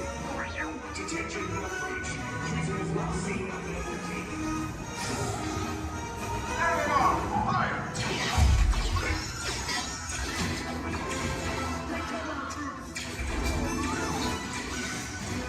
The escape pod just below us. Take those down. Copy. Hurry! No, not up! I said down!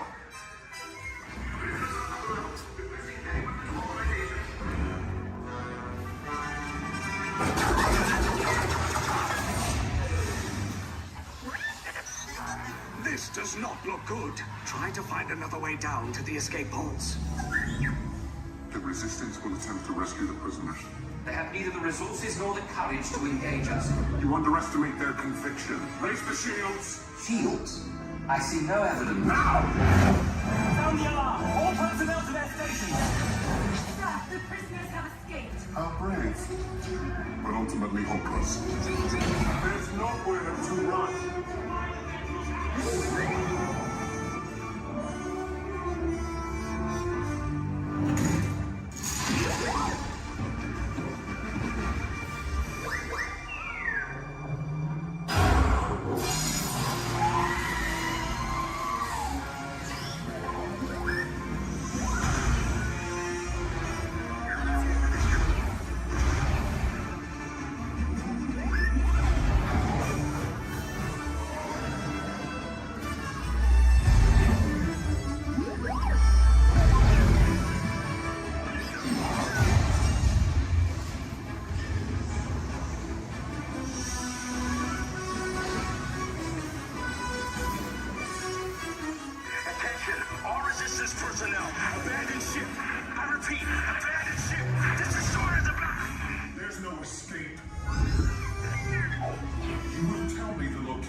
escape pods came in a little off target.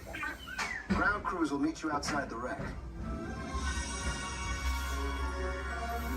All right, nice job, recruits. Not what you signed on for, but hey, you're resistance now. I think I have that authority. Right, Beck? Where's the lieutenant? I need eyes on Beck. I know, Stafford's copy. More escape pods down in Sector 4. Verification pending from key command personnel. Where's the lieutenant? I need eyes on Beck. Lieutenant Beck here. Beck! You're alive! I should hope so. Great job, recruits. Thanks to your heroism, the location of the resistance base is secure. Bravo! Yes, R5, you too.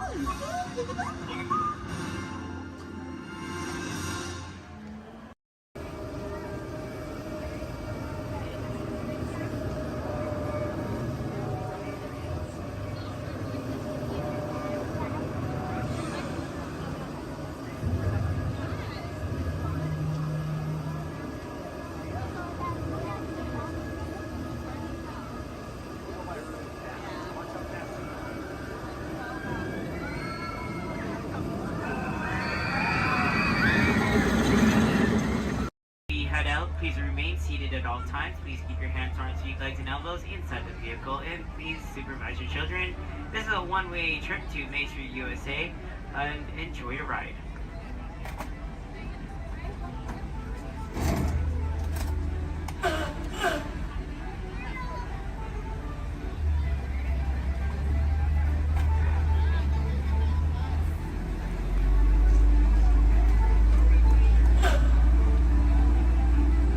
On your right-hand side is Sleeping Beauty Castle, your gateway to Fantasyland.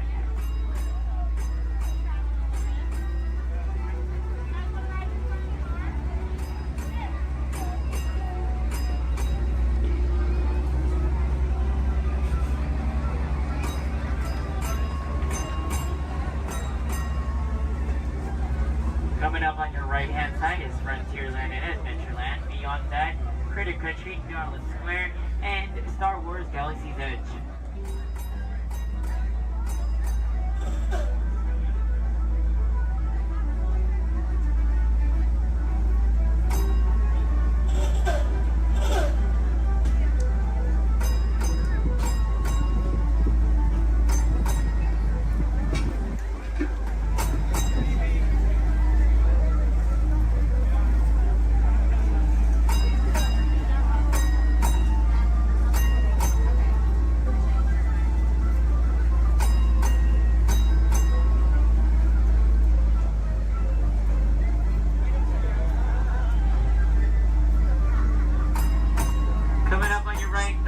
Left-hand side, there's our first aid center, our baby care center, and our lost child center.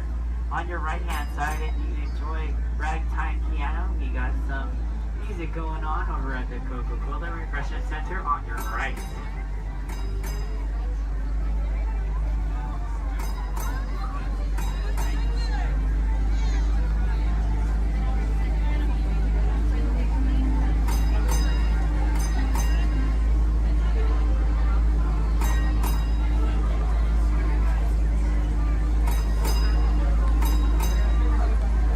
If you get hot later, on your right-hand side is our Dixon Girl Ice Cream Parlor. And on your left is Market House, where you can find our Starbucks coffee and tea. Beyond that is our locker station.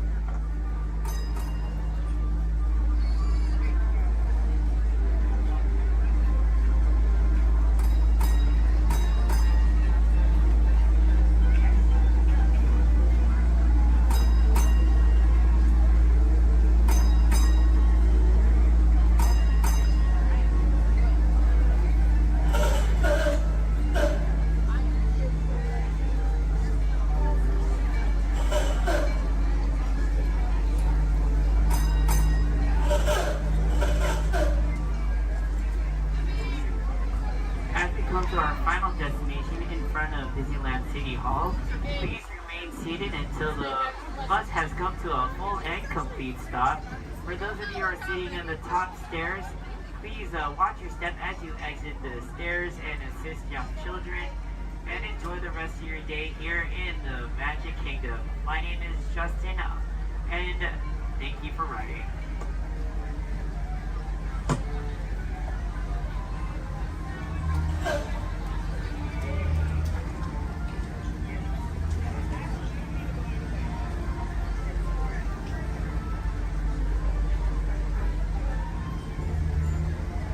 Thank you.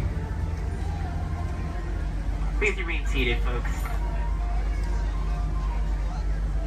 I do need a park like right over there. Yeah.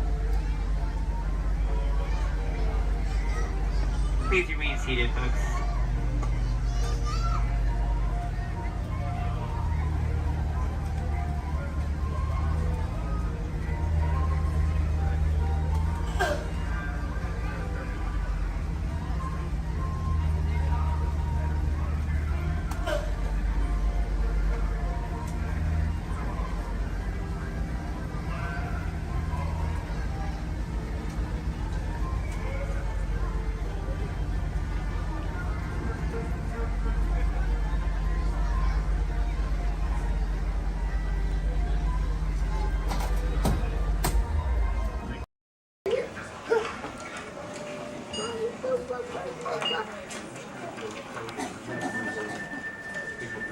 Sorry.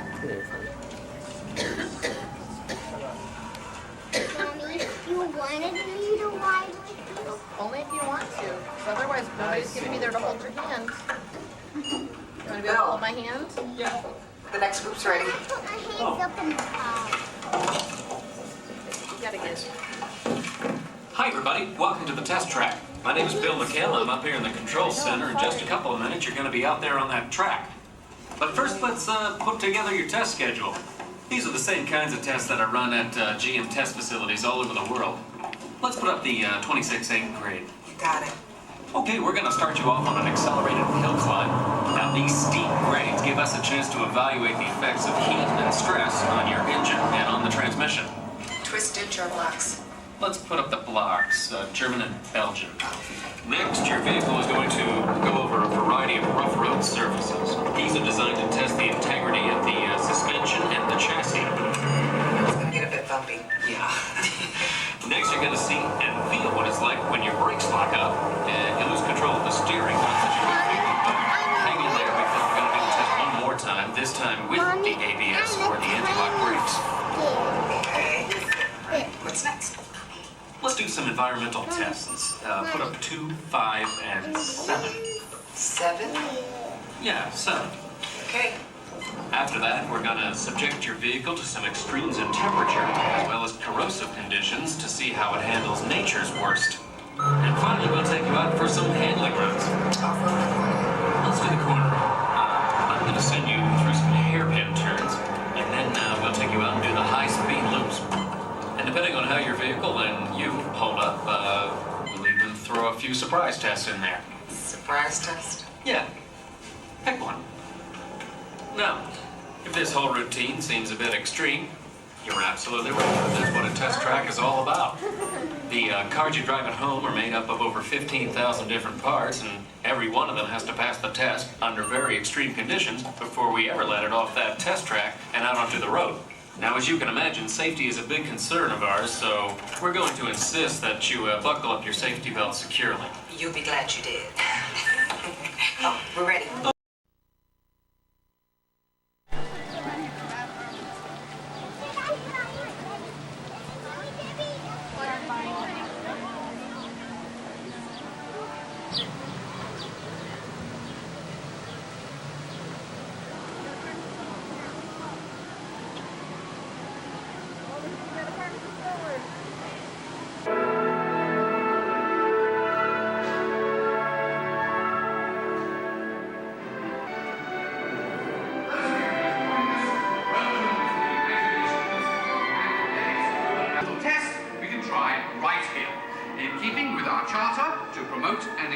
The imagination, and because it has been clinically proven that certain types of music can actually make you smarter, a little Mozart, please.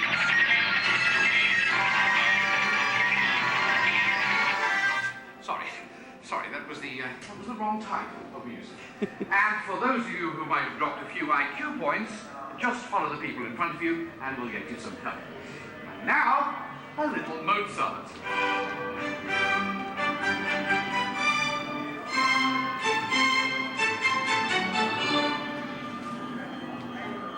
Dr. Chang, please pick up line 4, line 7, and 9. Telecommunications. Dr. Nigel Channing, go to the quick ones of my imagination. Please remain seated with your hands and arms inside the vehicle at all times.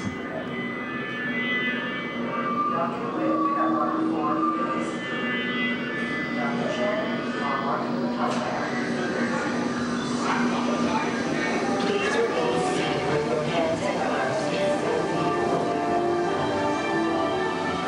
We're about to measure your imagination, so relax as the scanner sees what's in your heads just now. Scanner on.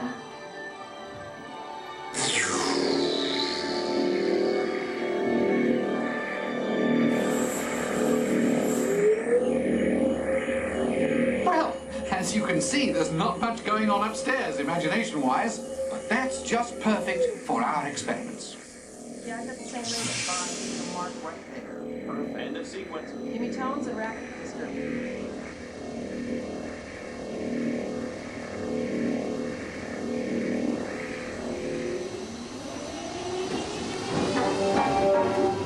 We begin with an exercise in sound. Listen closely and see what you hear.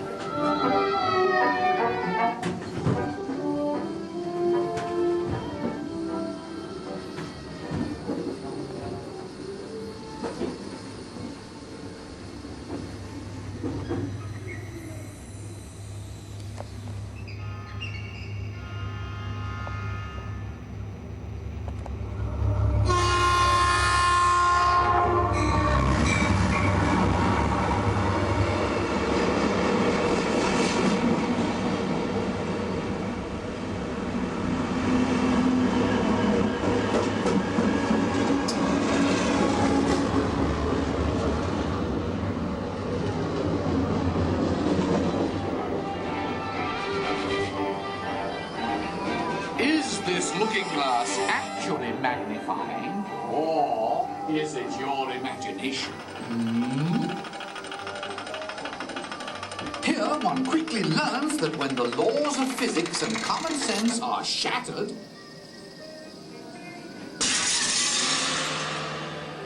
imagination takes over.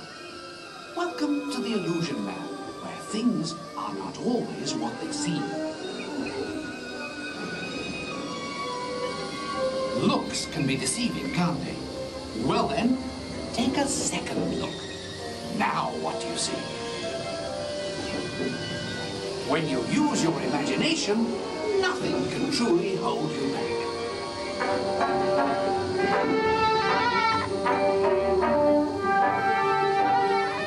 In the next experiment, let color work its magic on your imagination.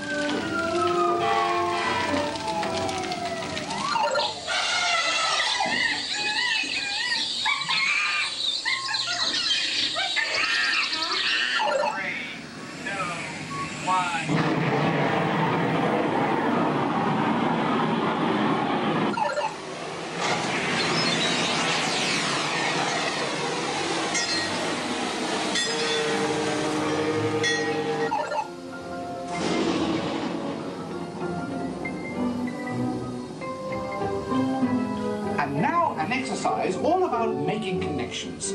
Stare at these points long enough and your imagination will take flight. You'll see.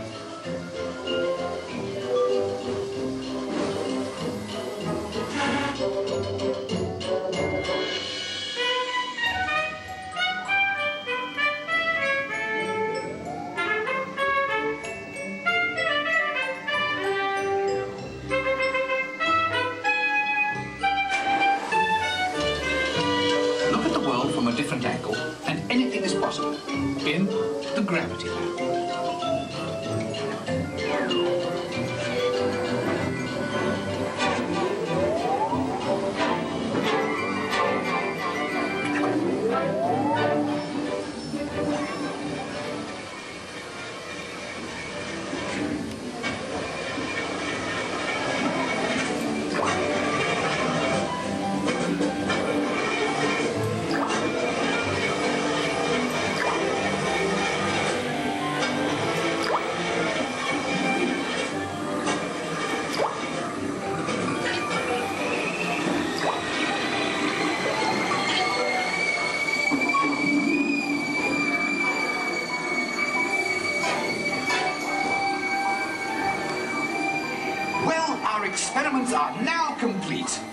time to run you through the scanner once again.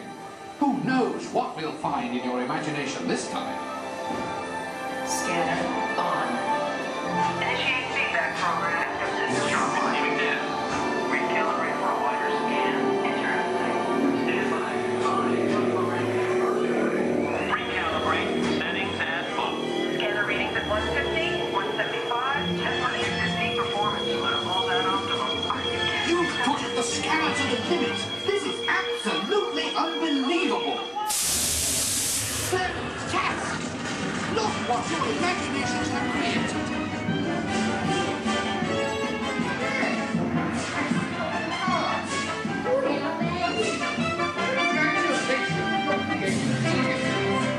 Quite clever, all of you. What a brilliant burst of creativity. Incredible, awesome, absolutely fabulous. I couldn't have imagined a better...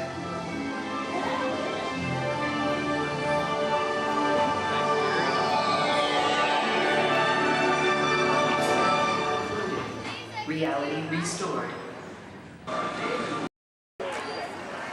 Disneyland Limited, now arriving from a trip around Walt Disney's Magic Kingdom. Passengers will stand by to board.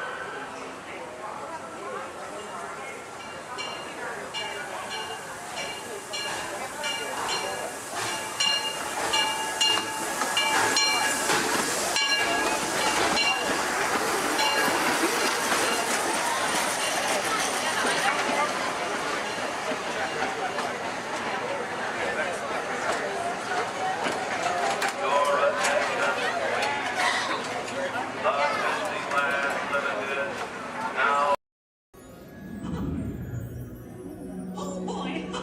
Oh, steady! Whoa! Hi, Mouseketeers! Well, here we go again, so hang on!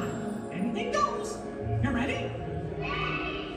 Then let the show begin! Here's my pal Walt to tell you how the magic is made! There's a lot of satisfaction in developing ideas into reality. When we consider a new project, we really study it. Not just the surface idea, but everything about it. And when we go into that new project, we believe in it all the way. We have confidence in our ability to do it right, and we work hard to do the best possible job. There's really no secret about our approach. We keep moving forward, opening up new doors, doing new things, because we're curious. And curiosity keeps leading us down new paths. We're always exploring and experimenting.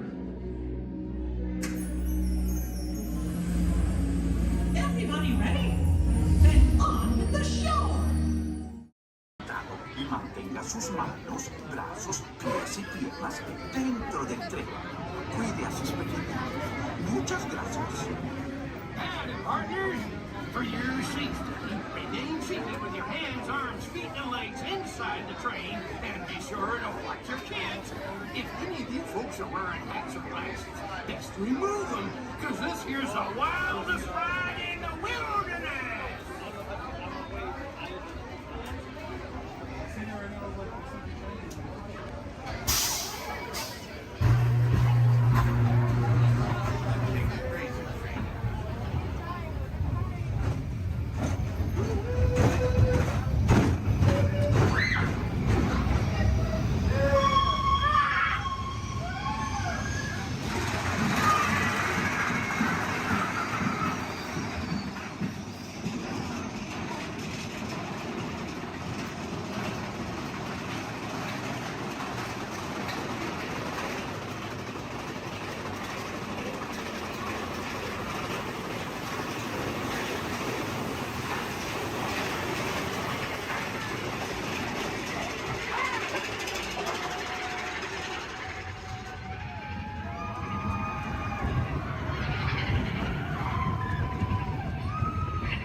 supervising you. Now everyone pick up your favorite hand and wave goodbye to those people on that dock. Bye. Goodbye. Yeah, you're never gonna see them again. But you don't know them, so why would you see them again, right? Unless that was your family up there, then you know what? You're welcome. I just got you a 10-minute break from them. You probably need it. You've been at Disney World all day with them. But now let's see. Is this anyone's first time on the Jungle Cruise? Can I see a raise of hands? Perfect. Me too. Is this anyone returning to the Jungle Cruise? Can I see a raise of hands? Perfect. I can't wait to be a sore disappointment for all of you and exchange a lot of awkward eye contact has already started. How beautiful. But hello everybody, welcome in. My name is Skipper Kevin. First name Skipper, last name Kevin. I'm going to be your best friend, guidance counselor, dance instructor, tour guide, dragon slayer. And if you don't laugh at my jokes, I'm going to be your swimming instructor. I said that just for you. I said that just for you because I knew you were going to interrupt me. Yeah, thank you so much. I really do appreciate it. Wow. But now here we are in the Amazon rainforest. If you look over to your left-hand side, you're going to see what I like to call an inspiration ball. I call it that because the longer you stare into it, the more it's going to inspire you to go. Oh, deeper into the jungle, of course. Yeah, I don't know about you guys, but that certainly does look like inspiration to me. So much that I now feel inspired to take you guys into the Congo River. So why don't we see how far this boat can go? Okay, I'm glad of you if you did not like that. Don't worry, my jokes, they don't get any better yet. So buckle up, we're going to have an amazing time together. And if any of you have not seen the Jungle Book or you'd like to see it again, don't worry, it's right over there in 3D and the box set edition. Yeah, it really was the bare necessities here in the jungle. Oh wow, this is awkward. I'm sorry guys, I was trying to throw you a surprise party, but it looks like no one's here. I can't see anyone. Canoe? Yeah, I cannot. It really is an either or situation if you get what I'm trying to say. I even brought out that giant python snake. I just would not recommend getting too close to him. He will develop quite a crush on you. It's what I like to call a constricting relationship. It never ends well. What in the jungle? Oh, sorry. I hope that did not alarm anyone. Those are just my roommates. Yeah, looks like they got into the explosives, but I'm sure they were just trying to find the bananas. They do find them very appealing. Yeah, they kind of go ape over them actually, but you know, I think we should make like a banana and split. So we're now going to head down the Nile River, which is the largest river in all of the jungle. It goes on for Niles. And Niles. And Niles, thank you. And if you don't believe me, you are in Denial. Disbelief. I bet you believed you had that one. No. Yeah, you did. I heard you say it. But if you look right there, everybody pay attention. This is super cool, super rare. It's honestly an African bull elephant. You could even say it is a once-in-a-lifetime opportunity. You will never see one of those again in your entire life. A twice-in-a-lifetime opportunity. You will never see one of those again. How majestic that is, just a common African elephant. Okay, but now here we are on our African belt, which has some of my favorite animals on it. If you look up behind those boulders, you're going to see those tall-necked cheetahs. Right here in the front, those are the ones that killed Mufasa. Over there, we have the scary-looking chickens. Look at all those chickens. And then we have that beautiful pride of lions protecting that sleeping zebra. Yeah, who am I kidding? I can't lie to you guys. That zebra's dead. Those lions are chowing down on some lunch right now. But kids, don't worry. I like to call it zebra plastics. There's lots of trust issues here in the jungle, I know. Wow. Okay, this is not something you see every day. Wow, all right. So, why are you all looking like that's what you normally see on a Saturday afternoon? That's concerning you guys. I'm a little nervous now. I don't know about you guys. I don't think I have ever seen that many rocks on the beach before. Yeah, there's like, what, 200 rocks up there? Maybe 300 rocks, but then again, I'm not a geologist, so what do I know? Yeah, but when I do guys, we're not going to look above the rocks. That just sounds like a lot of paperwork, and I hate paperwork, so instead we'll ignore it and hope it goes away. Yeah. Oh my goodness, there they are. Those are my friends who are going to go to that surprise party. We have Old, Smiley, and Ginger. Just be careful, Ginger snaps. Yeah, she is one tough cookie, and I'm not sure why, but my jokes, they kind of get crummier from here. I guess it's just the way the cookie crumbles. I don't really understand. It's unfortunate. But behold, straight ahead, we do have Schweitzer Falls, named after our famous and beloved founder of the Jungle Navigation Company, Dr. Albert Walt. Yeah, don't worry if you didn't get that. We're going over it later. Yeah. So I really hope you know how to swim, and if you don't know how to swim, stop being dramatic. Stand up. The water's only 3 feet deep. Yeah, kind of like it's not that difficult. But if you guys are starting to wonder, Skipper Kevin, how on earth did you land your job here? I'd like to say it's plain to see. Yeah, I took a crash course, which was half off, and you know, I've been winging it ever since, but that's kind of the tail end of that story. There's not much to it. And now it does look like we are entering a hippo pool, and I need everyone to be very careful. These do look like some dangerous animals. In fact, you could even say they are some hungry hippos. So if you guys could do me a favor and hold on to your marble. I lost mine a long time ago. That's why that boat's halfway underwater. Oh no, I'm just kidding. The legal team tonight keep saying that. That's gonna get me fired. Yeah, the last time I took a boat out, I went to a volcano and everybody came back without eyebrows. But lucky for you guys, I took a wrong turn this time. But this is normally the point in the cruise where people start nicking my job. It's so easy, I'd let a monkey do it. But I promise you, that's not true. Those are chimpanzees.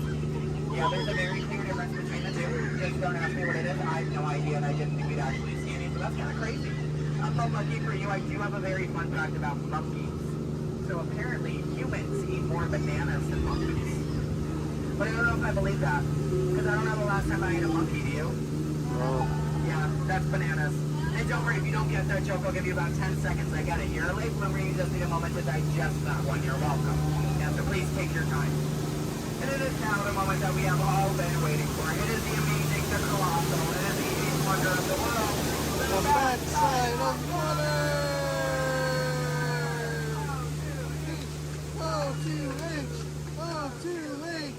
Alright, I got a few chemistry nerds on board. That was the reaction I was hoping for. Everyone else, don't worry, I only tell those jokes periodically. It just gets me in my element sometimes, you know. I did have a joke about oxygen and potassium. You could say it's okay. Yeah. I also had one about sodium, but no, you guys don't look interested. So instead, we're going to head down the Mekong River into the ancient Cambodian shrine. If you've never been in there before, be careful. There is a 10-foot drop. So make sure your seatbelts are buckled left to right and tug on that yellow strap.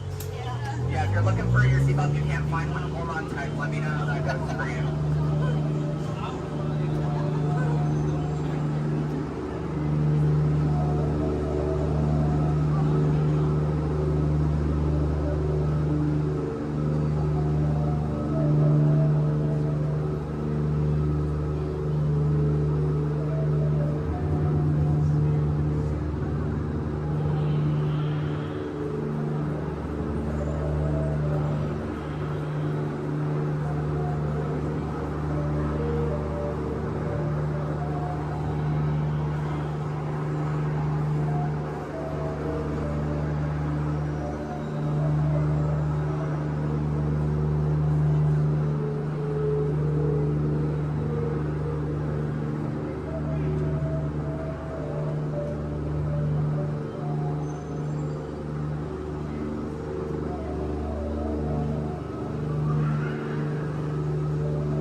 Here we are in an Indian elephant bathing pool, and I bet you guys even think that's water coming out of their trunks. But don't worry, it's not. Yeah, and as a double feature, if you look up ahead to your right, you're going to see those two baby elephants playing under a full moon. Yeah, I bet you don't see that very often, do you? No, I'm just kidding. Don't answer that. If you do see that often, I don't want to know why that's weird. Please keep that to yourself, okay? But you know, since we are here in the jungle and there are plants everywhere, I'd really like to take a moment and show you guys some of my favorites. So, that one.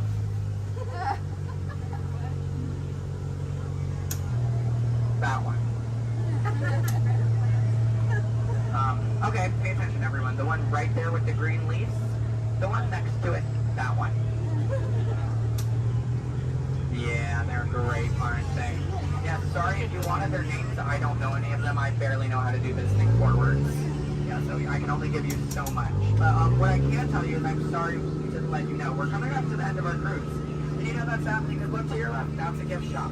Everything at Disney ends with a gift shop. It's how we steal your money. Yeah. And it's our Lost and Found gift shop, which is sponsored by everything you've left behind over the last 5 or so years. So thank you so much for keeping us in business. I really do appreciate it. And if you're curious about who's in charge of this gift shop, I know it can be kind of confusing because there's a sign that says back in 15 minutes by Sam. That sign's been there for a few years. I have not seen Sam. I don't think he's coming back. It's also not those monkeys, because you know that'd be a monkey business, and we don't monkey around here in the jungle. That's completely unacceptable. It's actually that elephant. Because did you guys know that elephants have the best memories in all of the jungle? I wish I had a memory like that. It'd really help me with my job. Oh, fun fact about elephants. Did you guys know that elephants can grow up to 4 feet? But which is super impressive. We only grew up to 2, one on each leg. And if you don't get that, look at your legs, look at theirs, you're gonna see an extra pair. If you see any more than 2 legs on yourself, go to a doctor immediately. Yeah, that's not normal, okay? And then if you're looking at that gift shop and you see anything you like, you might notice we have a whole bunch of hats in all different shapes and sizes. Once you get off the ride, just ask one of us skippers about it because, you know, we're really great at capsizing. It's something I think we've honestly perfected. But what I can tell you is that if you did enjoy your time here today, my name is Skipper Kevin. I'm trying to give you my full name. And I do spell it a little weird, so I'm going to go ahead and spell it out for you. It is spelled H-E-L-P space M-E. Do it that way, you will, okay? If you did not enjoy your time here today, then you know what? That's unfortunate for you. You willingly got in my boat and wasted 10 minutes of your own time. My name is still Skipper Kevin. Thank you for leaving. And I think I would go one step farther to say that out of all of my cruises today, you've been the most recent. No, I'm just kidding. I'm just kidding. You've actually been outstanding. Especially those of you who just awkwardly stared at me for 10 minutes. It's been mutually awkward. Yeah, I'm not a robot plot twist. I'm not an animatronic. I can move my feet off the floor, and I can hear and see everything you haven't done since you sat down. And you know what? That makes us like a family. Because I did my own family after 10 minutes of quality time together. Look at that. She's even giving me a heart. This is why I have attachment issues. You're going to get out of my boat in about 2 minutes, and it's going to make me cry. You need to leave is what I'm going to say. So in just a moment, you're going to be outstanding on that dock. Yeah, it really is great. Oh, and while we're looking over at the dock, let's do a little bit of a dock orientation.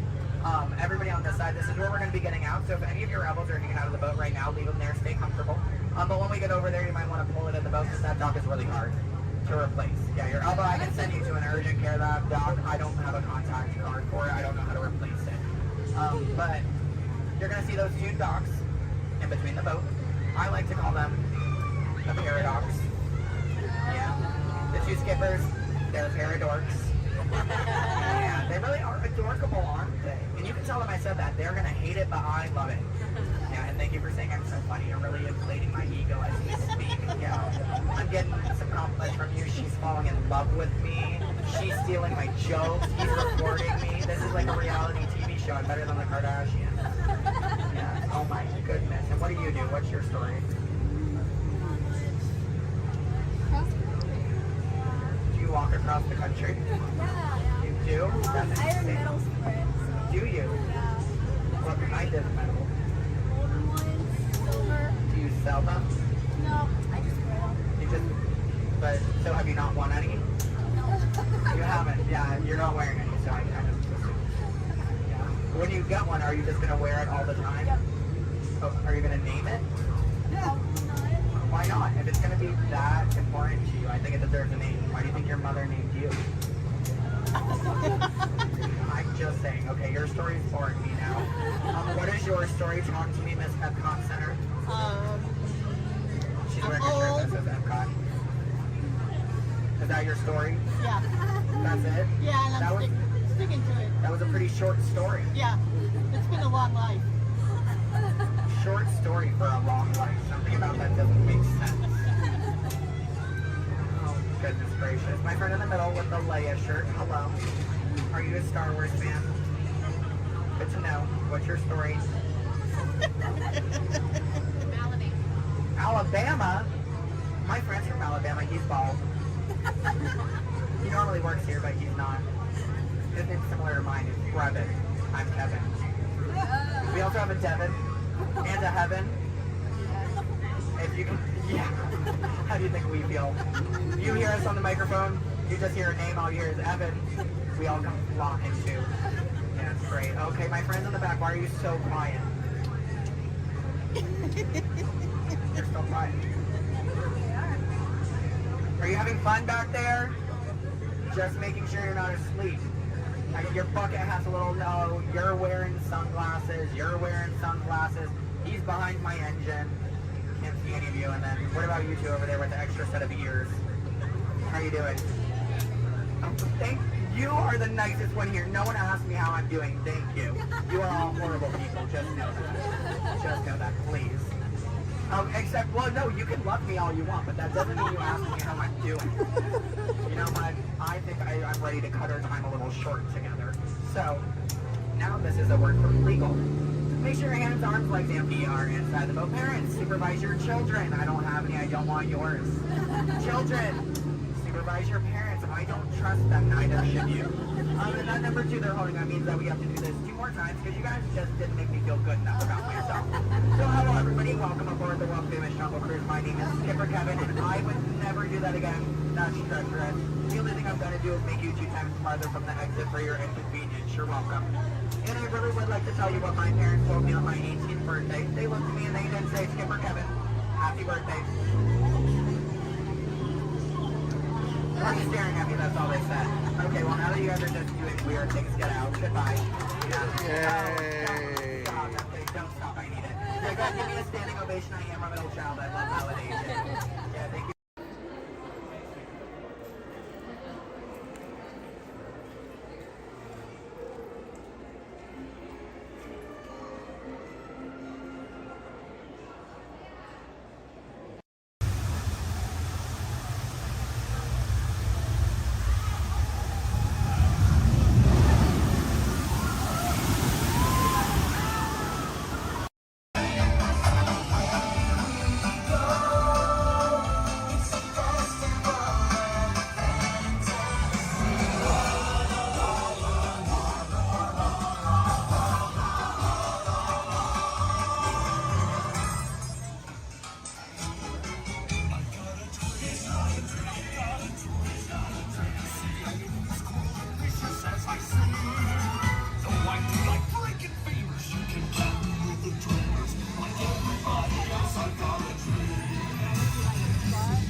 Excuse me, toys?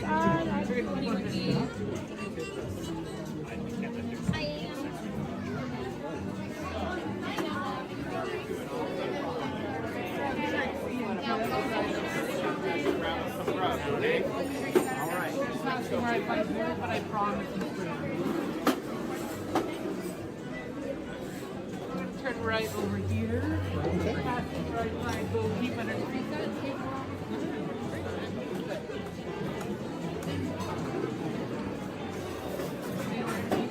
Right back there.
Hello.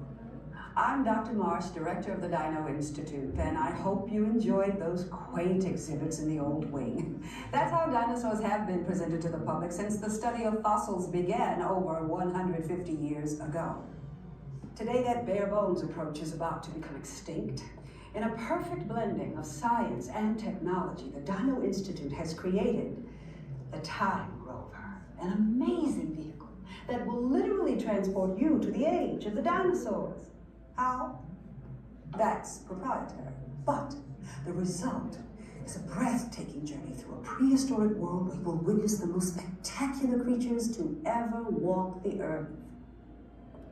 In a moment, you'll be going live to our control center for a comprehensive safety briefing, and then it's on to the tour that will convince you forever that the future is truly in the past.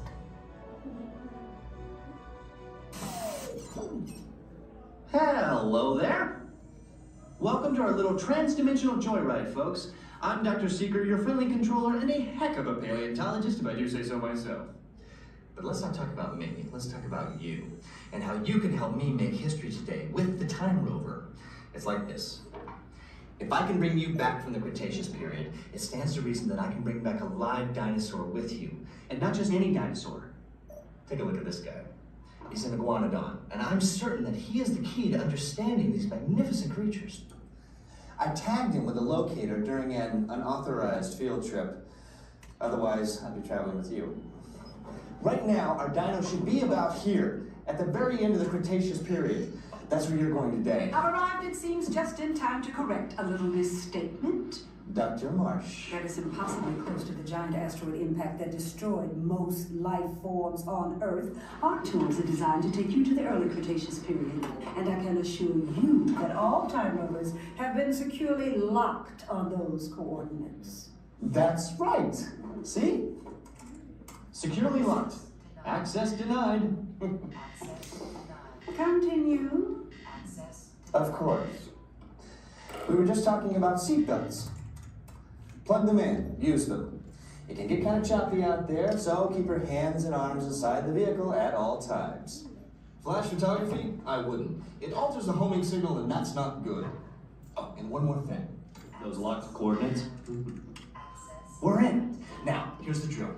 You follow the homing signal to the iguanodon, then I'll enlarge the transport field, and boom, you're back with one additional passenger extra large. And don't worry about that asteroid. You'll be in and out of there before it even breaks the atmosphere. Trust me, what could go wrong? Hey, it's me again. Remember, only you guys are going on this special mission, so don't tell anyone, okay? Alright, pilots, get ready for takeoff in 3, 2, 1, blast off.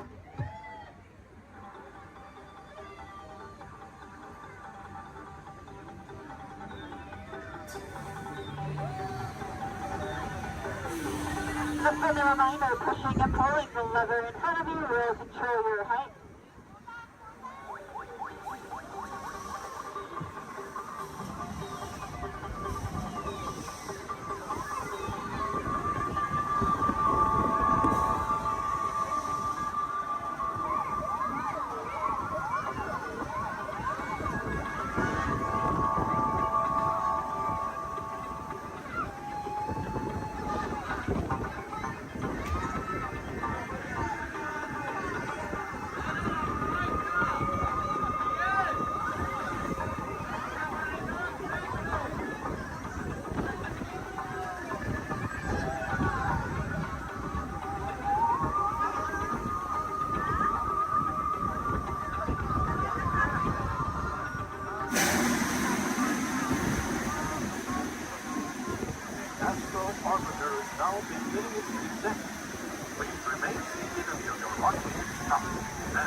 Gather our belongings, but putting to the left and only.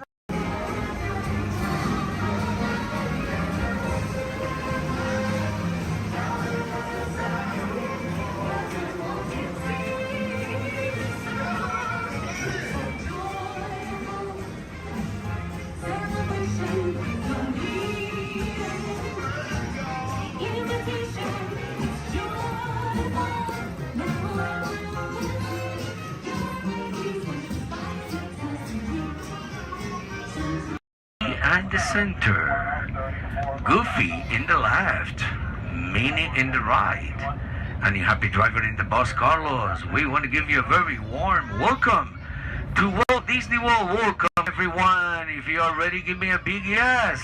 Yes! All right, you ready? Remain seated throughout your journey, keeping your hands, arms, feet, and legs inside your car. And please supervise your children. Stay clear of the doors, which will open and close automatically. Enjoy the trip. Para su seguridad, permanezca sentado y mantenga sus manos, brazos, pies y pies dentro del car. Vigila sus niños.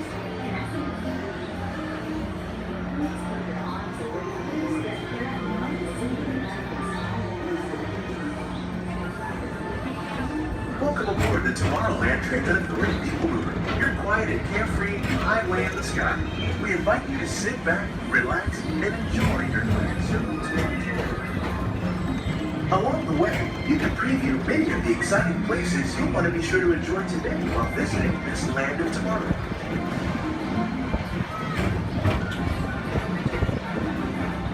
The People Mover is the perfect vehicle for people watching, so keep your eyes peeled. You never know who you might see.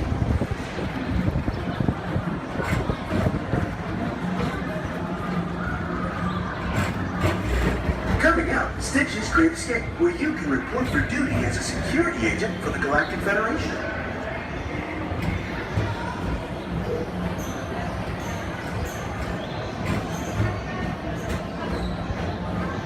Your mission is to keep Experiment 626, the biggest little mischief maker in the galaxy, under control. I don't think so!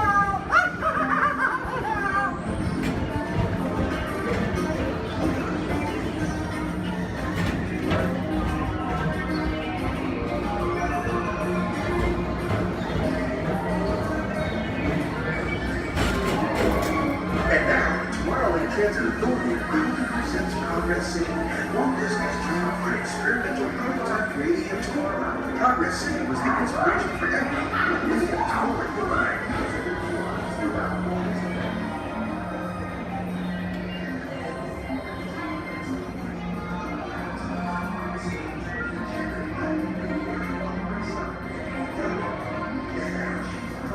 If your future includes shopping, then you'll want to visit Movie Star Traders, where you'll find the greatest goods from around the galaxy. That's right! It's as well!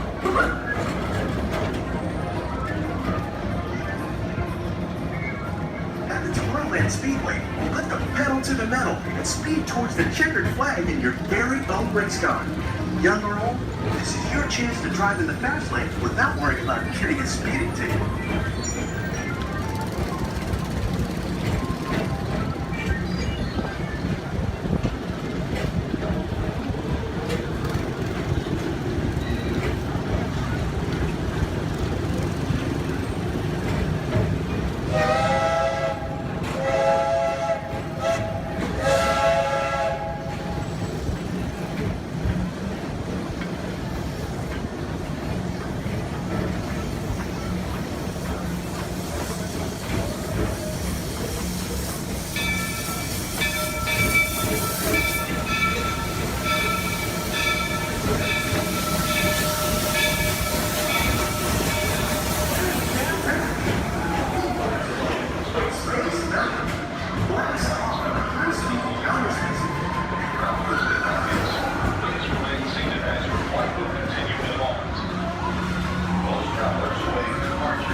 Paging Mr. Morrow, Mr. Tom Morrow. Please contact Mr. Johnson in the control tower to confirm your flight to the moon.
high-flying adventure, hop on board the Astro Orbiter. Pilot your own spacecraft as you take a spin around the planet and ascend to otherworldly heights.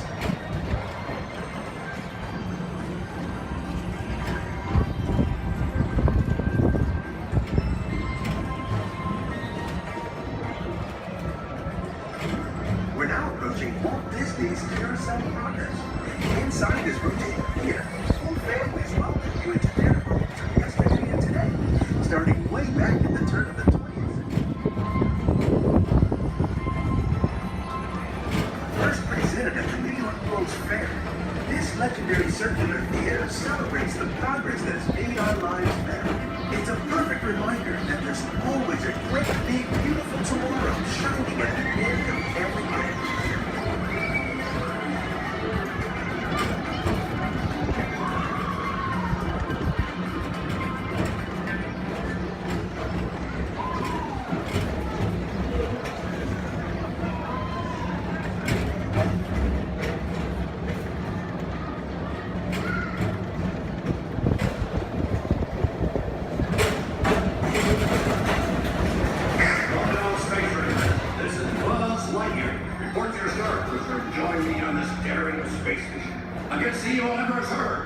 As an honorary space ranger, you'll use your own personal laser cannon to save the entire galaxy.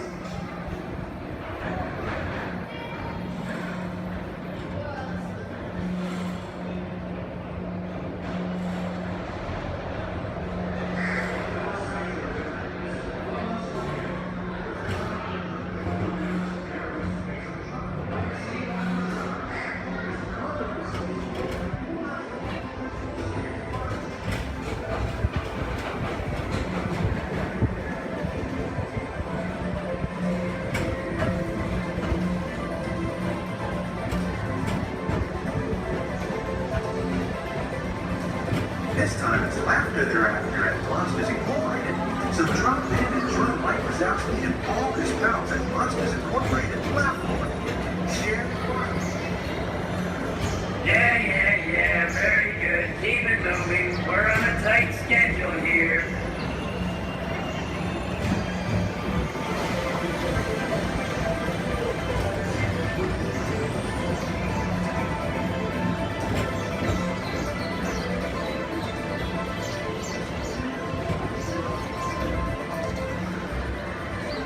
Thank you for joining us on the Tomorrowland Transit Authority People Tour.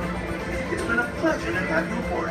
Enjoy the rest of your day and have a great, big, beautiful tomorrow. Welcome aboard to Tomorrowland Transit Authority People Tour. Your flight is right for now, Scott. Step onto the moving platform with caution and exit by stepping away from the car. Thank you.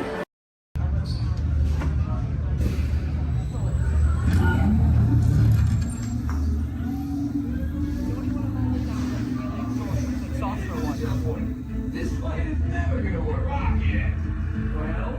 okay, I'm locked onto your vehicle. We'll be right behind you. Nothing to worry about. Unless we cannot stop this unusually large man, we're likely doomed. You're gonna need it.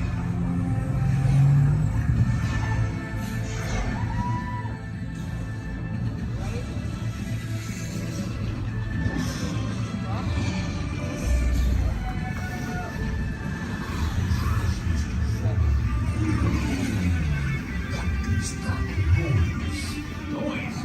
No one's gonna stop rock and roll from existing.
You really think they deserve to be called heroes?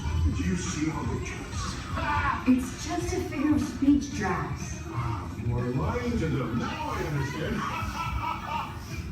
Welcome to the Guardians of the Galaxy.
Voilà, venez, suivez-moi, je vous prie.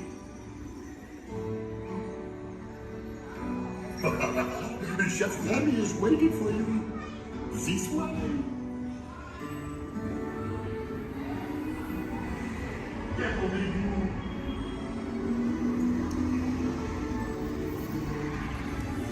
Ils et des invités pour le dîner. On n'aurait pas idéal. En commun? Non. C'est pour un oui. Tout simplement. Voilà. Mais oui, that's it.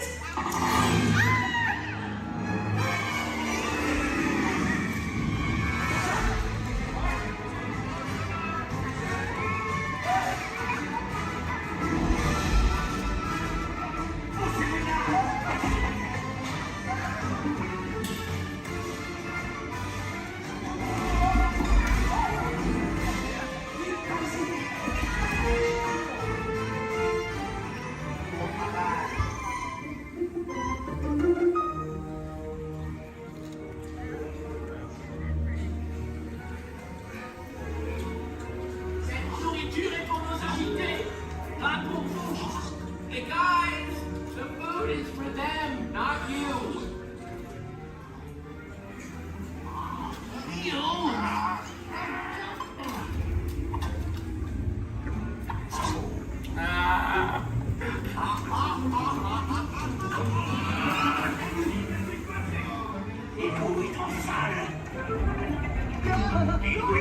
What are you doing? Que manigancez-vous?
rapidement 4 ratatouilles pour la carte.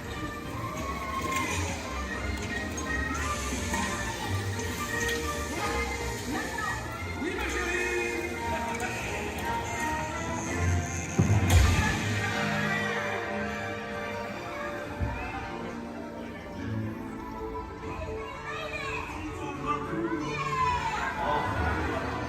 Hey, thanks for coming, everyone. Vous serez toujours les bienvenus, cher ami. À bientôt et bon appétit. Mino.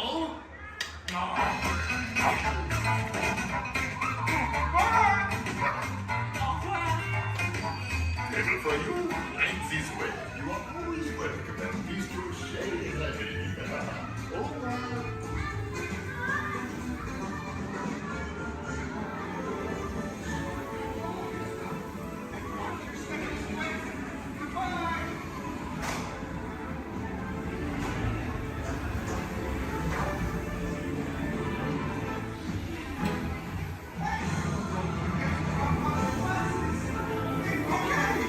Be sure to grab all your stuff and watch your step as you exit.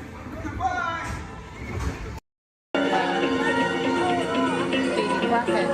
Robots have been a part of our imagination for longer than you might think. The idea dates back to ancient times, when Egyptians created talking statues to serve and protect people. And Greek engineers built water clocks with moving mechanical figures. As centuries passed, inventors built many mechanisms to imitate human movement. These early robots captured everyone's imagination. Who knew? Perhaps one day a mechanical being might really be able to walk, talk, And here he comes, ladies and gentlemen, walking up to greet you under his own power. even help people. In 1920, a Czechoslovakian writer was the first to call these automatic helpers robots. From then on, robots became popular in stories, art, and especially in the movies.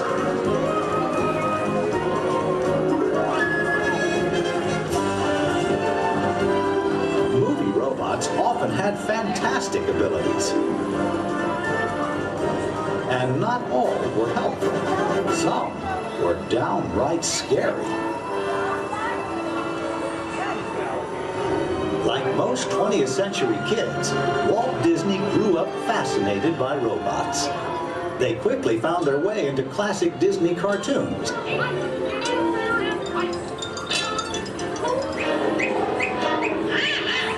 Walt's passion for robots soon took them out of cartoons and into real life.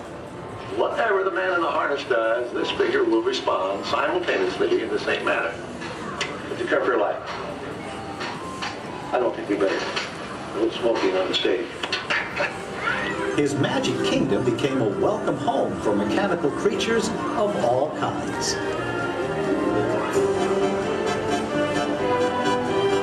Walt's pioneering work in audio animatronics made robots familiar entertainers at Disneyland, delighting millions of visitors.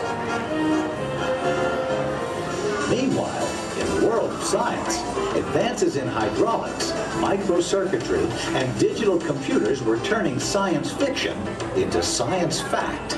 Robots had stepped out of the realm of imagination. Today, they are everywhere we and they look.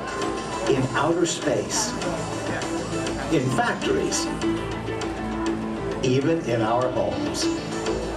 For years, the biggest challenge robotics engineers faced was something we usually take for granted, the simple act of walking. Of course, walking on 2 feet isn't always so simple, especially when we're young. Even as adults, walking has its ups and downs, because it requires well-developed balance and coordination.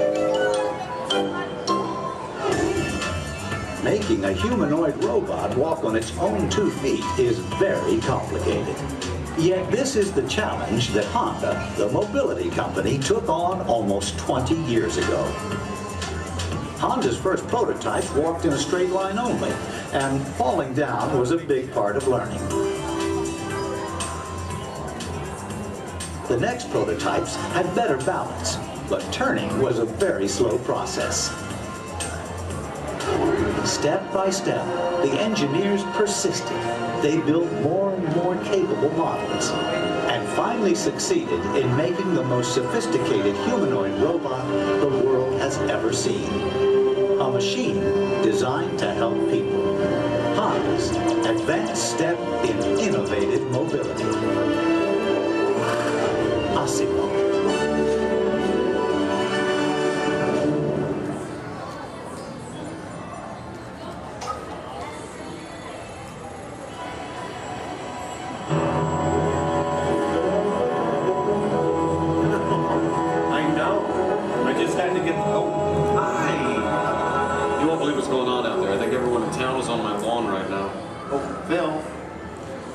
Stay out of the rose bushes, buddy. Okay. I'm sorry, I'm Kevin McGuire. Welcome to the McGuire household. You see, we've been chosen as the first family to test the Honda Asimo robot, and I just sent it out to go check on the mail. It was so much fun watching the neighbors' faces when they first see Asimo. Like, they all... No, you can't borrow the robot. Just... Okay. Now, if you're not familiar with Asimo, you're going to be amazed at the way it... You know what? You're just going to have to see it to believe it. Of course, when we first met Asimo a couple of weeks ago, we learned that its name stands for Advanced Step in Innovative Mobility. Oh, here it comes now. Everyone, say hello to Asimo.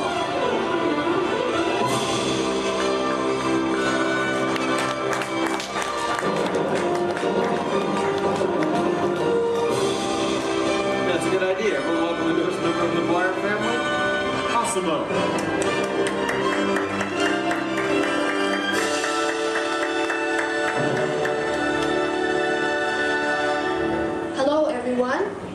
Oh, Asimo. Did we have any mail? No, but your neighbor gave this to me. Ooh, I wonder if it's from Phil. Oh no, it's an invitation to Cassidy's birthday party. My kids will be very excited, Asimo. Thank you, that was great. Well, I'm an amazingly capable humanoid robot. Yes. How can I help you? Well, actually, my parents are coming over later because my wife and I... Oh my goodness, I completely forgot. I was supposed to call my wife as soon as you got here. I was just having so much fun with the neighbors though. You know what? We should probably call her right now. Come on, I've got her on speed dial.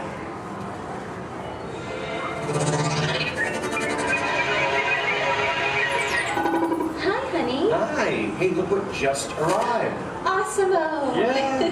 Can I keep it? Sure. Hello. Hi, Asimo. I'm leaving work early today, and I'll pick up the kids. Okay. They are so excited. So I'll see you in a while. Oh, and honey, don't forget we're going out tonight. So remind your parents that they're babysitting and order pizza. Oh, yeah. Thanks. See you. Bye, honey. Bye. Bye, Asimo. Goodbye. Well, Asimo, welcome to the family. Thank you. I just need to remember to order that pizza. What do you think, sausage or pepperoni? What am I talking about? Now, developing the world's most advanced humanoid robot didn't happen overnight. It took teams of Honda experts over 20 years to create this amazing piece of technology. And we're talking about experts in the fields of physics, anatomy, mathematics, computer sciences, chemistry, mechanical, and electrical engineering. Oh, check this out. Asimo? Come this way, please. Now, if I'm sitting down, or in a wheelchair like my wife, Asimo's camera eyes are at about the same level as my eyes, and this makes communication very simple.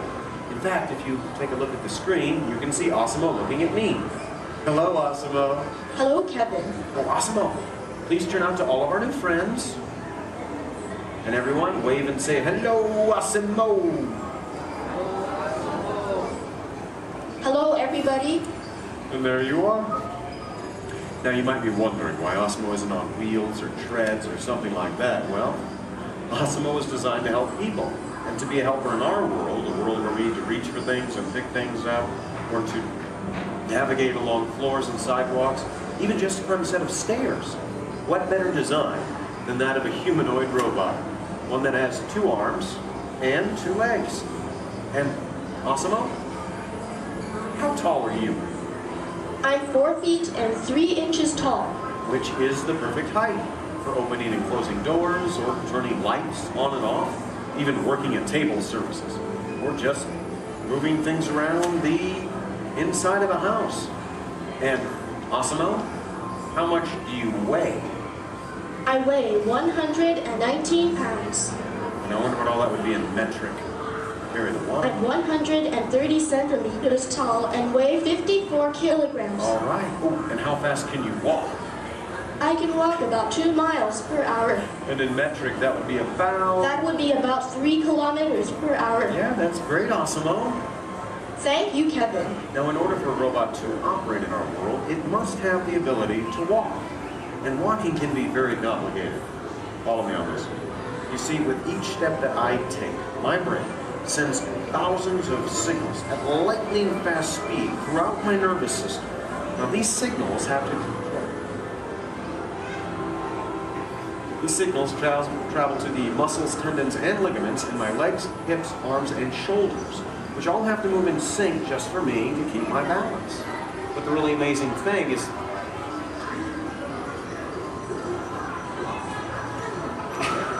the really amazing thing is that Asimo does something very similar to this. It uses motor sensors and computers to keep its balance and walk like a human. Now, Asimo can also sidestep in a straight line or on a curve. And this makes navigating through a house with all of its constantly changing obstacles very simple. And believe me, Asimo, that move's going to come in very handy with my kids and all of their constantly changing obstacles. But what's even more impressive, not only can Asimo walk forward, but Asimo can also walk backward as well, constantly adjusting its center of gravity with each step, just like us. And Asimo's balance is so good, you know what? Let's just show them. Asimo, please balance on one foot, like this. Yeah. Now Asimo makes it look easy. How about the other foot? All right. And Asimo must constantly analyze the data from all of its sensors and 34 separate servo motors. Well, Asimo, I guess it's true. There's really nothing you can't do, except fly, right? But I could play soccer. Yes, you can. You know, I think Molly left her soccer ball here, so yeah. Why not show everyone? Okay. Oh, hold on just a moment. Let me get some gold posts so we can make it official. All right, Asimo. Bend it like Beckham. And that's a goal! Very nice, Asimo. Yes. Now, it looks simple, but kicking the soccer ball actually requires some technically advanced balance, stability, and coordination. But you know, Asimo, with your ability to understand vocal commands and navigate effortlessly through the environment, it's easy to see how helpful you're going to be around the house. Oh, telephone. Okay, Asimo. I'll get it. Hey. Hey, is Asimo there? Yeah, right here. Hello. That is so cool! Asimo, we'll be home in like 5 minutes. Asimo, I told everyone in school they can come over and meet you. And I invited everyone in the neighborhood. Hold on. Also your video. Yeah, Asimo, you're a star. Bye, Asimo. Okay, my kids. I know. How about a bye, Dad? Bye, Dad. Love you. You're cool. Well, Asimo, looks like you're pretty popular with my kids. Oh, come on. You know what I'm talking about. Actually, what my kids are talking about is Asimo's DVD, Step to Safety with Asimo, in which it shows how we can use Asimo's unique walking ability to help teach young children safe ways of crossing the street. But Asimo can be helpful in many different ways. In fact, Asimo, did you use your wireless networking capabilities to go online and look for tonight's weather forecast? Yes, I will go online. Great. My wife and I are going out for our anniversary tonight, so good. Yeah. Partly cloudy, with a high in the mid-60s. Perfect. I'll just remind her to bring a sweater. We can have dinner on the patio. Now, even though Asimo's current role is to help her in the home today, someday Asimo might be able to work in dangerous situations, like fighting fires or, or work in unhealthy environments, cleaning up toxic spills. And there's even the possibility... But I'm not only designed to help, I can also have fun. I think I know what you're talking about. Everyone, would you like to see Osmo dance? Yeah? All right, how about this, Osmo? You lead, I'll try to follow. Go ahead and kick it.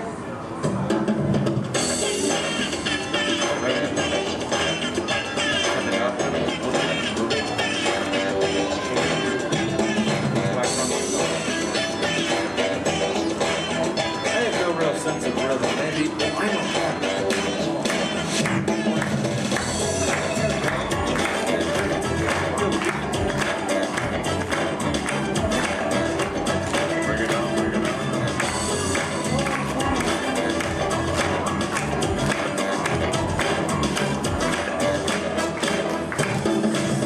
Very nice, Osmo.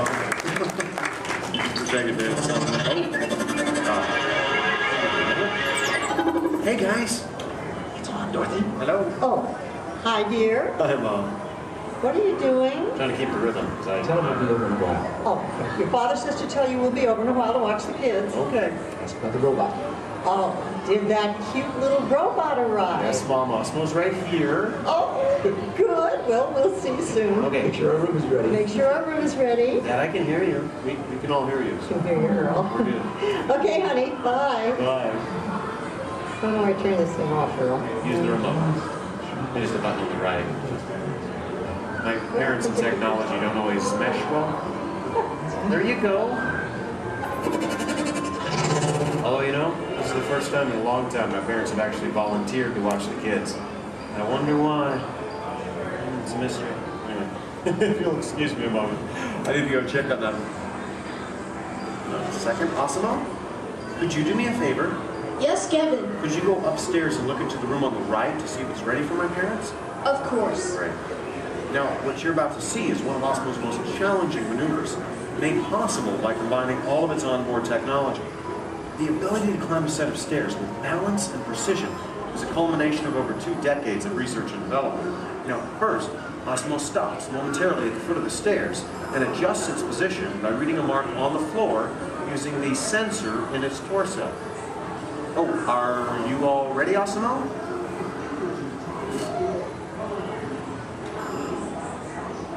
I am ready. Okay, then. Go for it. Now, with each step, Osmo must adapt and constantly counterbalance using all his computing power to remain upright all along the way. Way to go, Osmo! Now that is truly a historic step forward in human technological progress. Okay, Osmo, go ahead and take a look into the room and see if it's ready for my mom and dad, please. And... oh, that looks perfect. Thank you, Osmo. You're welcome. Now, if you thought going up the stairs was difficult, it takes even more balance and coordination to make it back down whenever you're ready, Osmo. Once again, Osmo will find its position by reading a mark on the floor using the sensor in its torso. And when it's ready, it will descend the stairs, constantly adjusting with each step.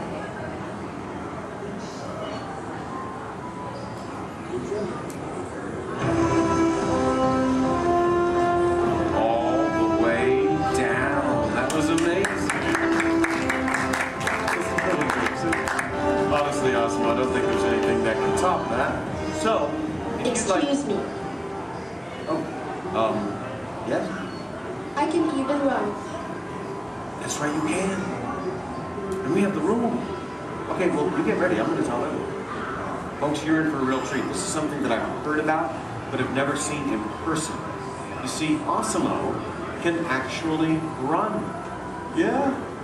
Okay, oh, and it looks like Osmo's getting warmed up, which is something we all need to do before any physical activity. I mean, no one wants to get a cramp in a servo motor.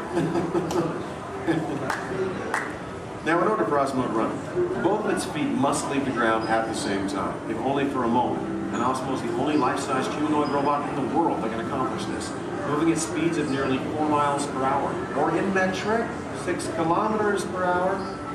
Okay, Osmo, you just let me know when you're all warmed up and ready.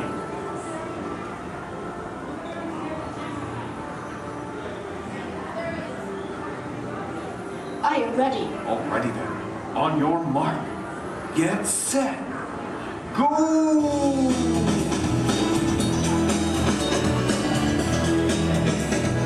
That was incredible. Wasmo, turn around. I want to show this to you in slow motion.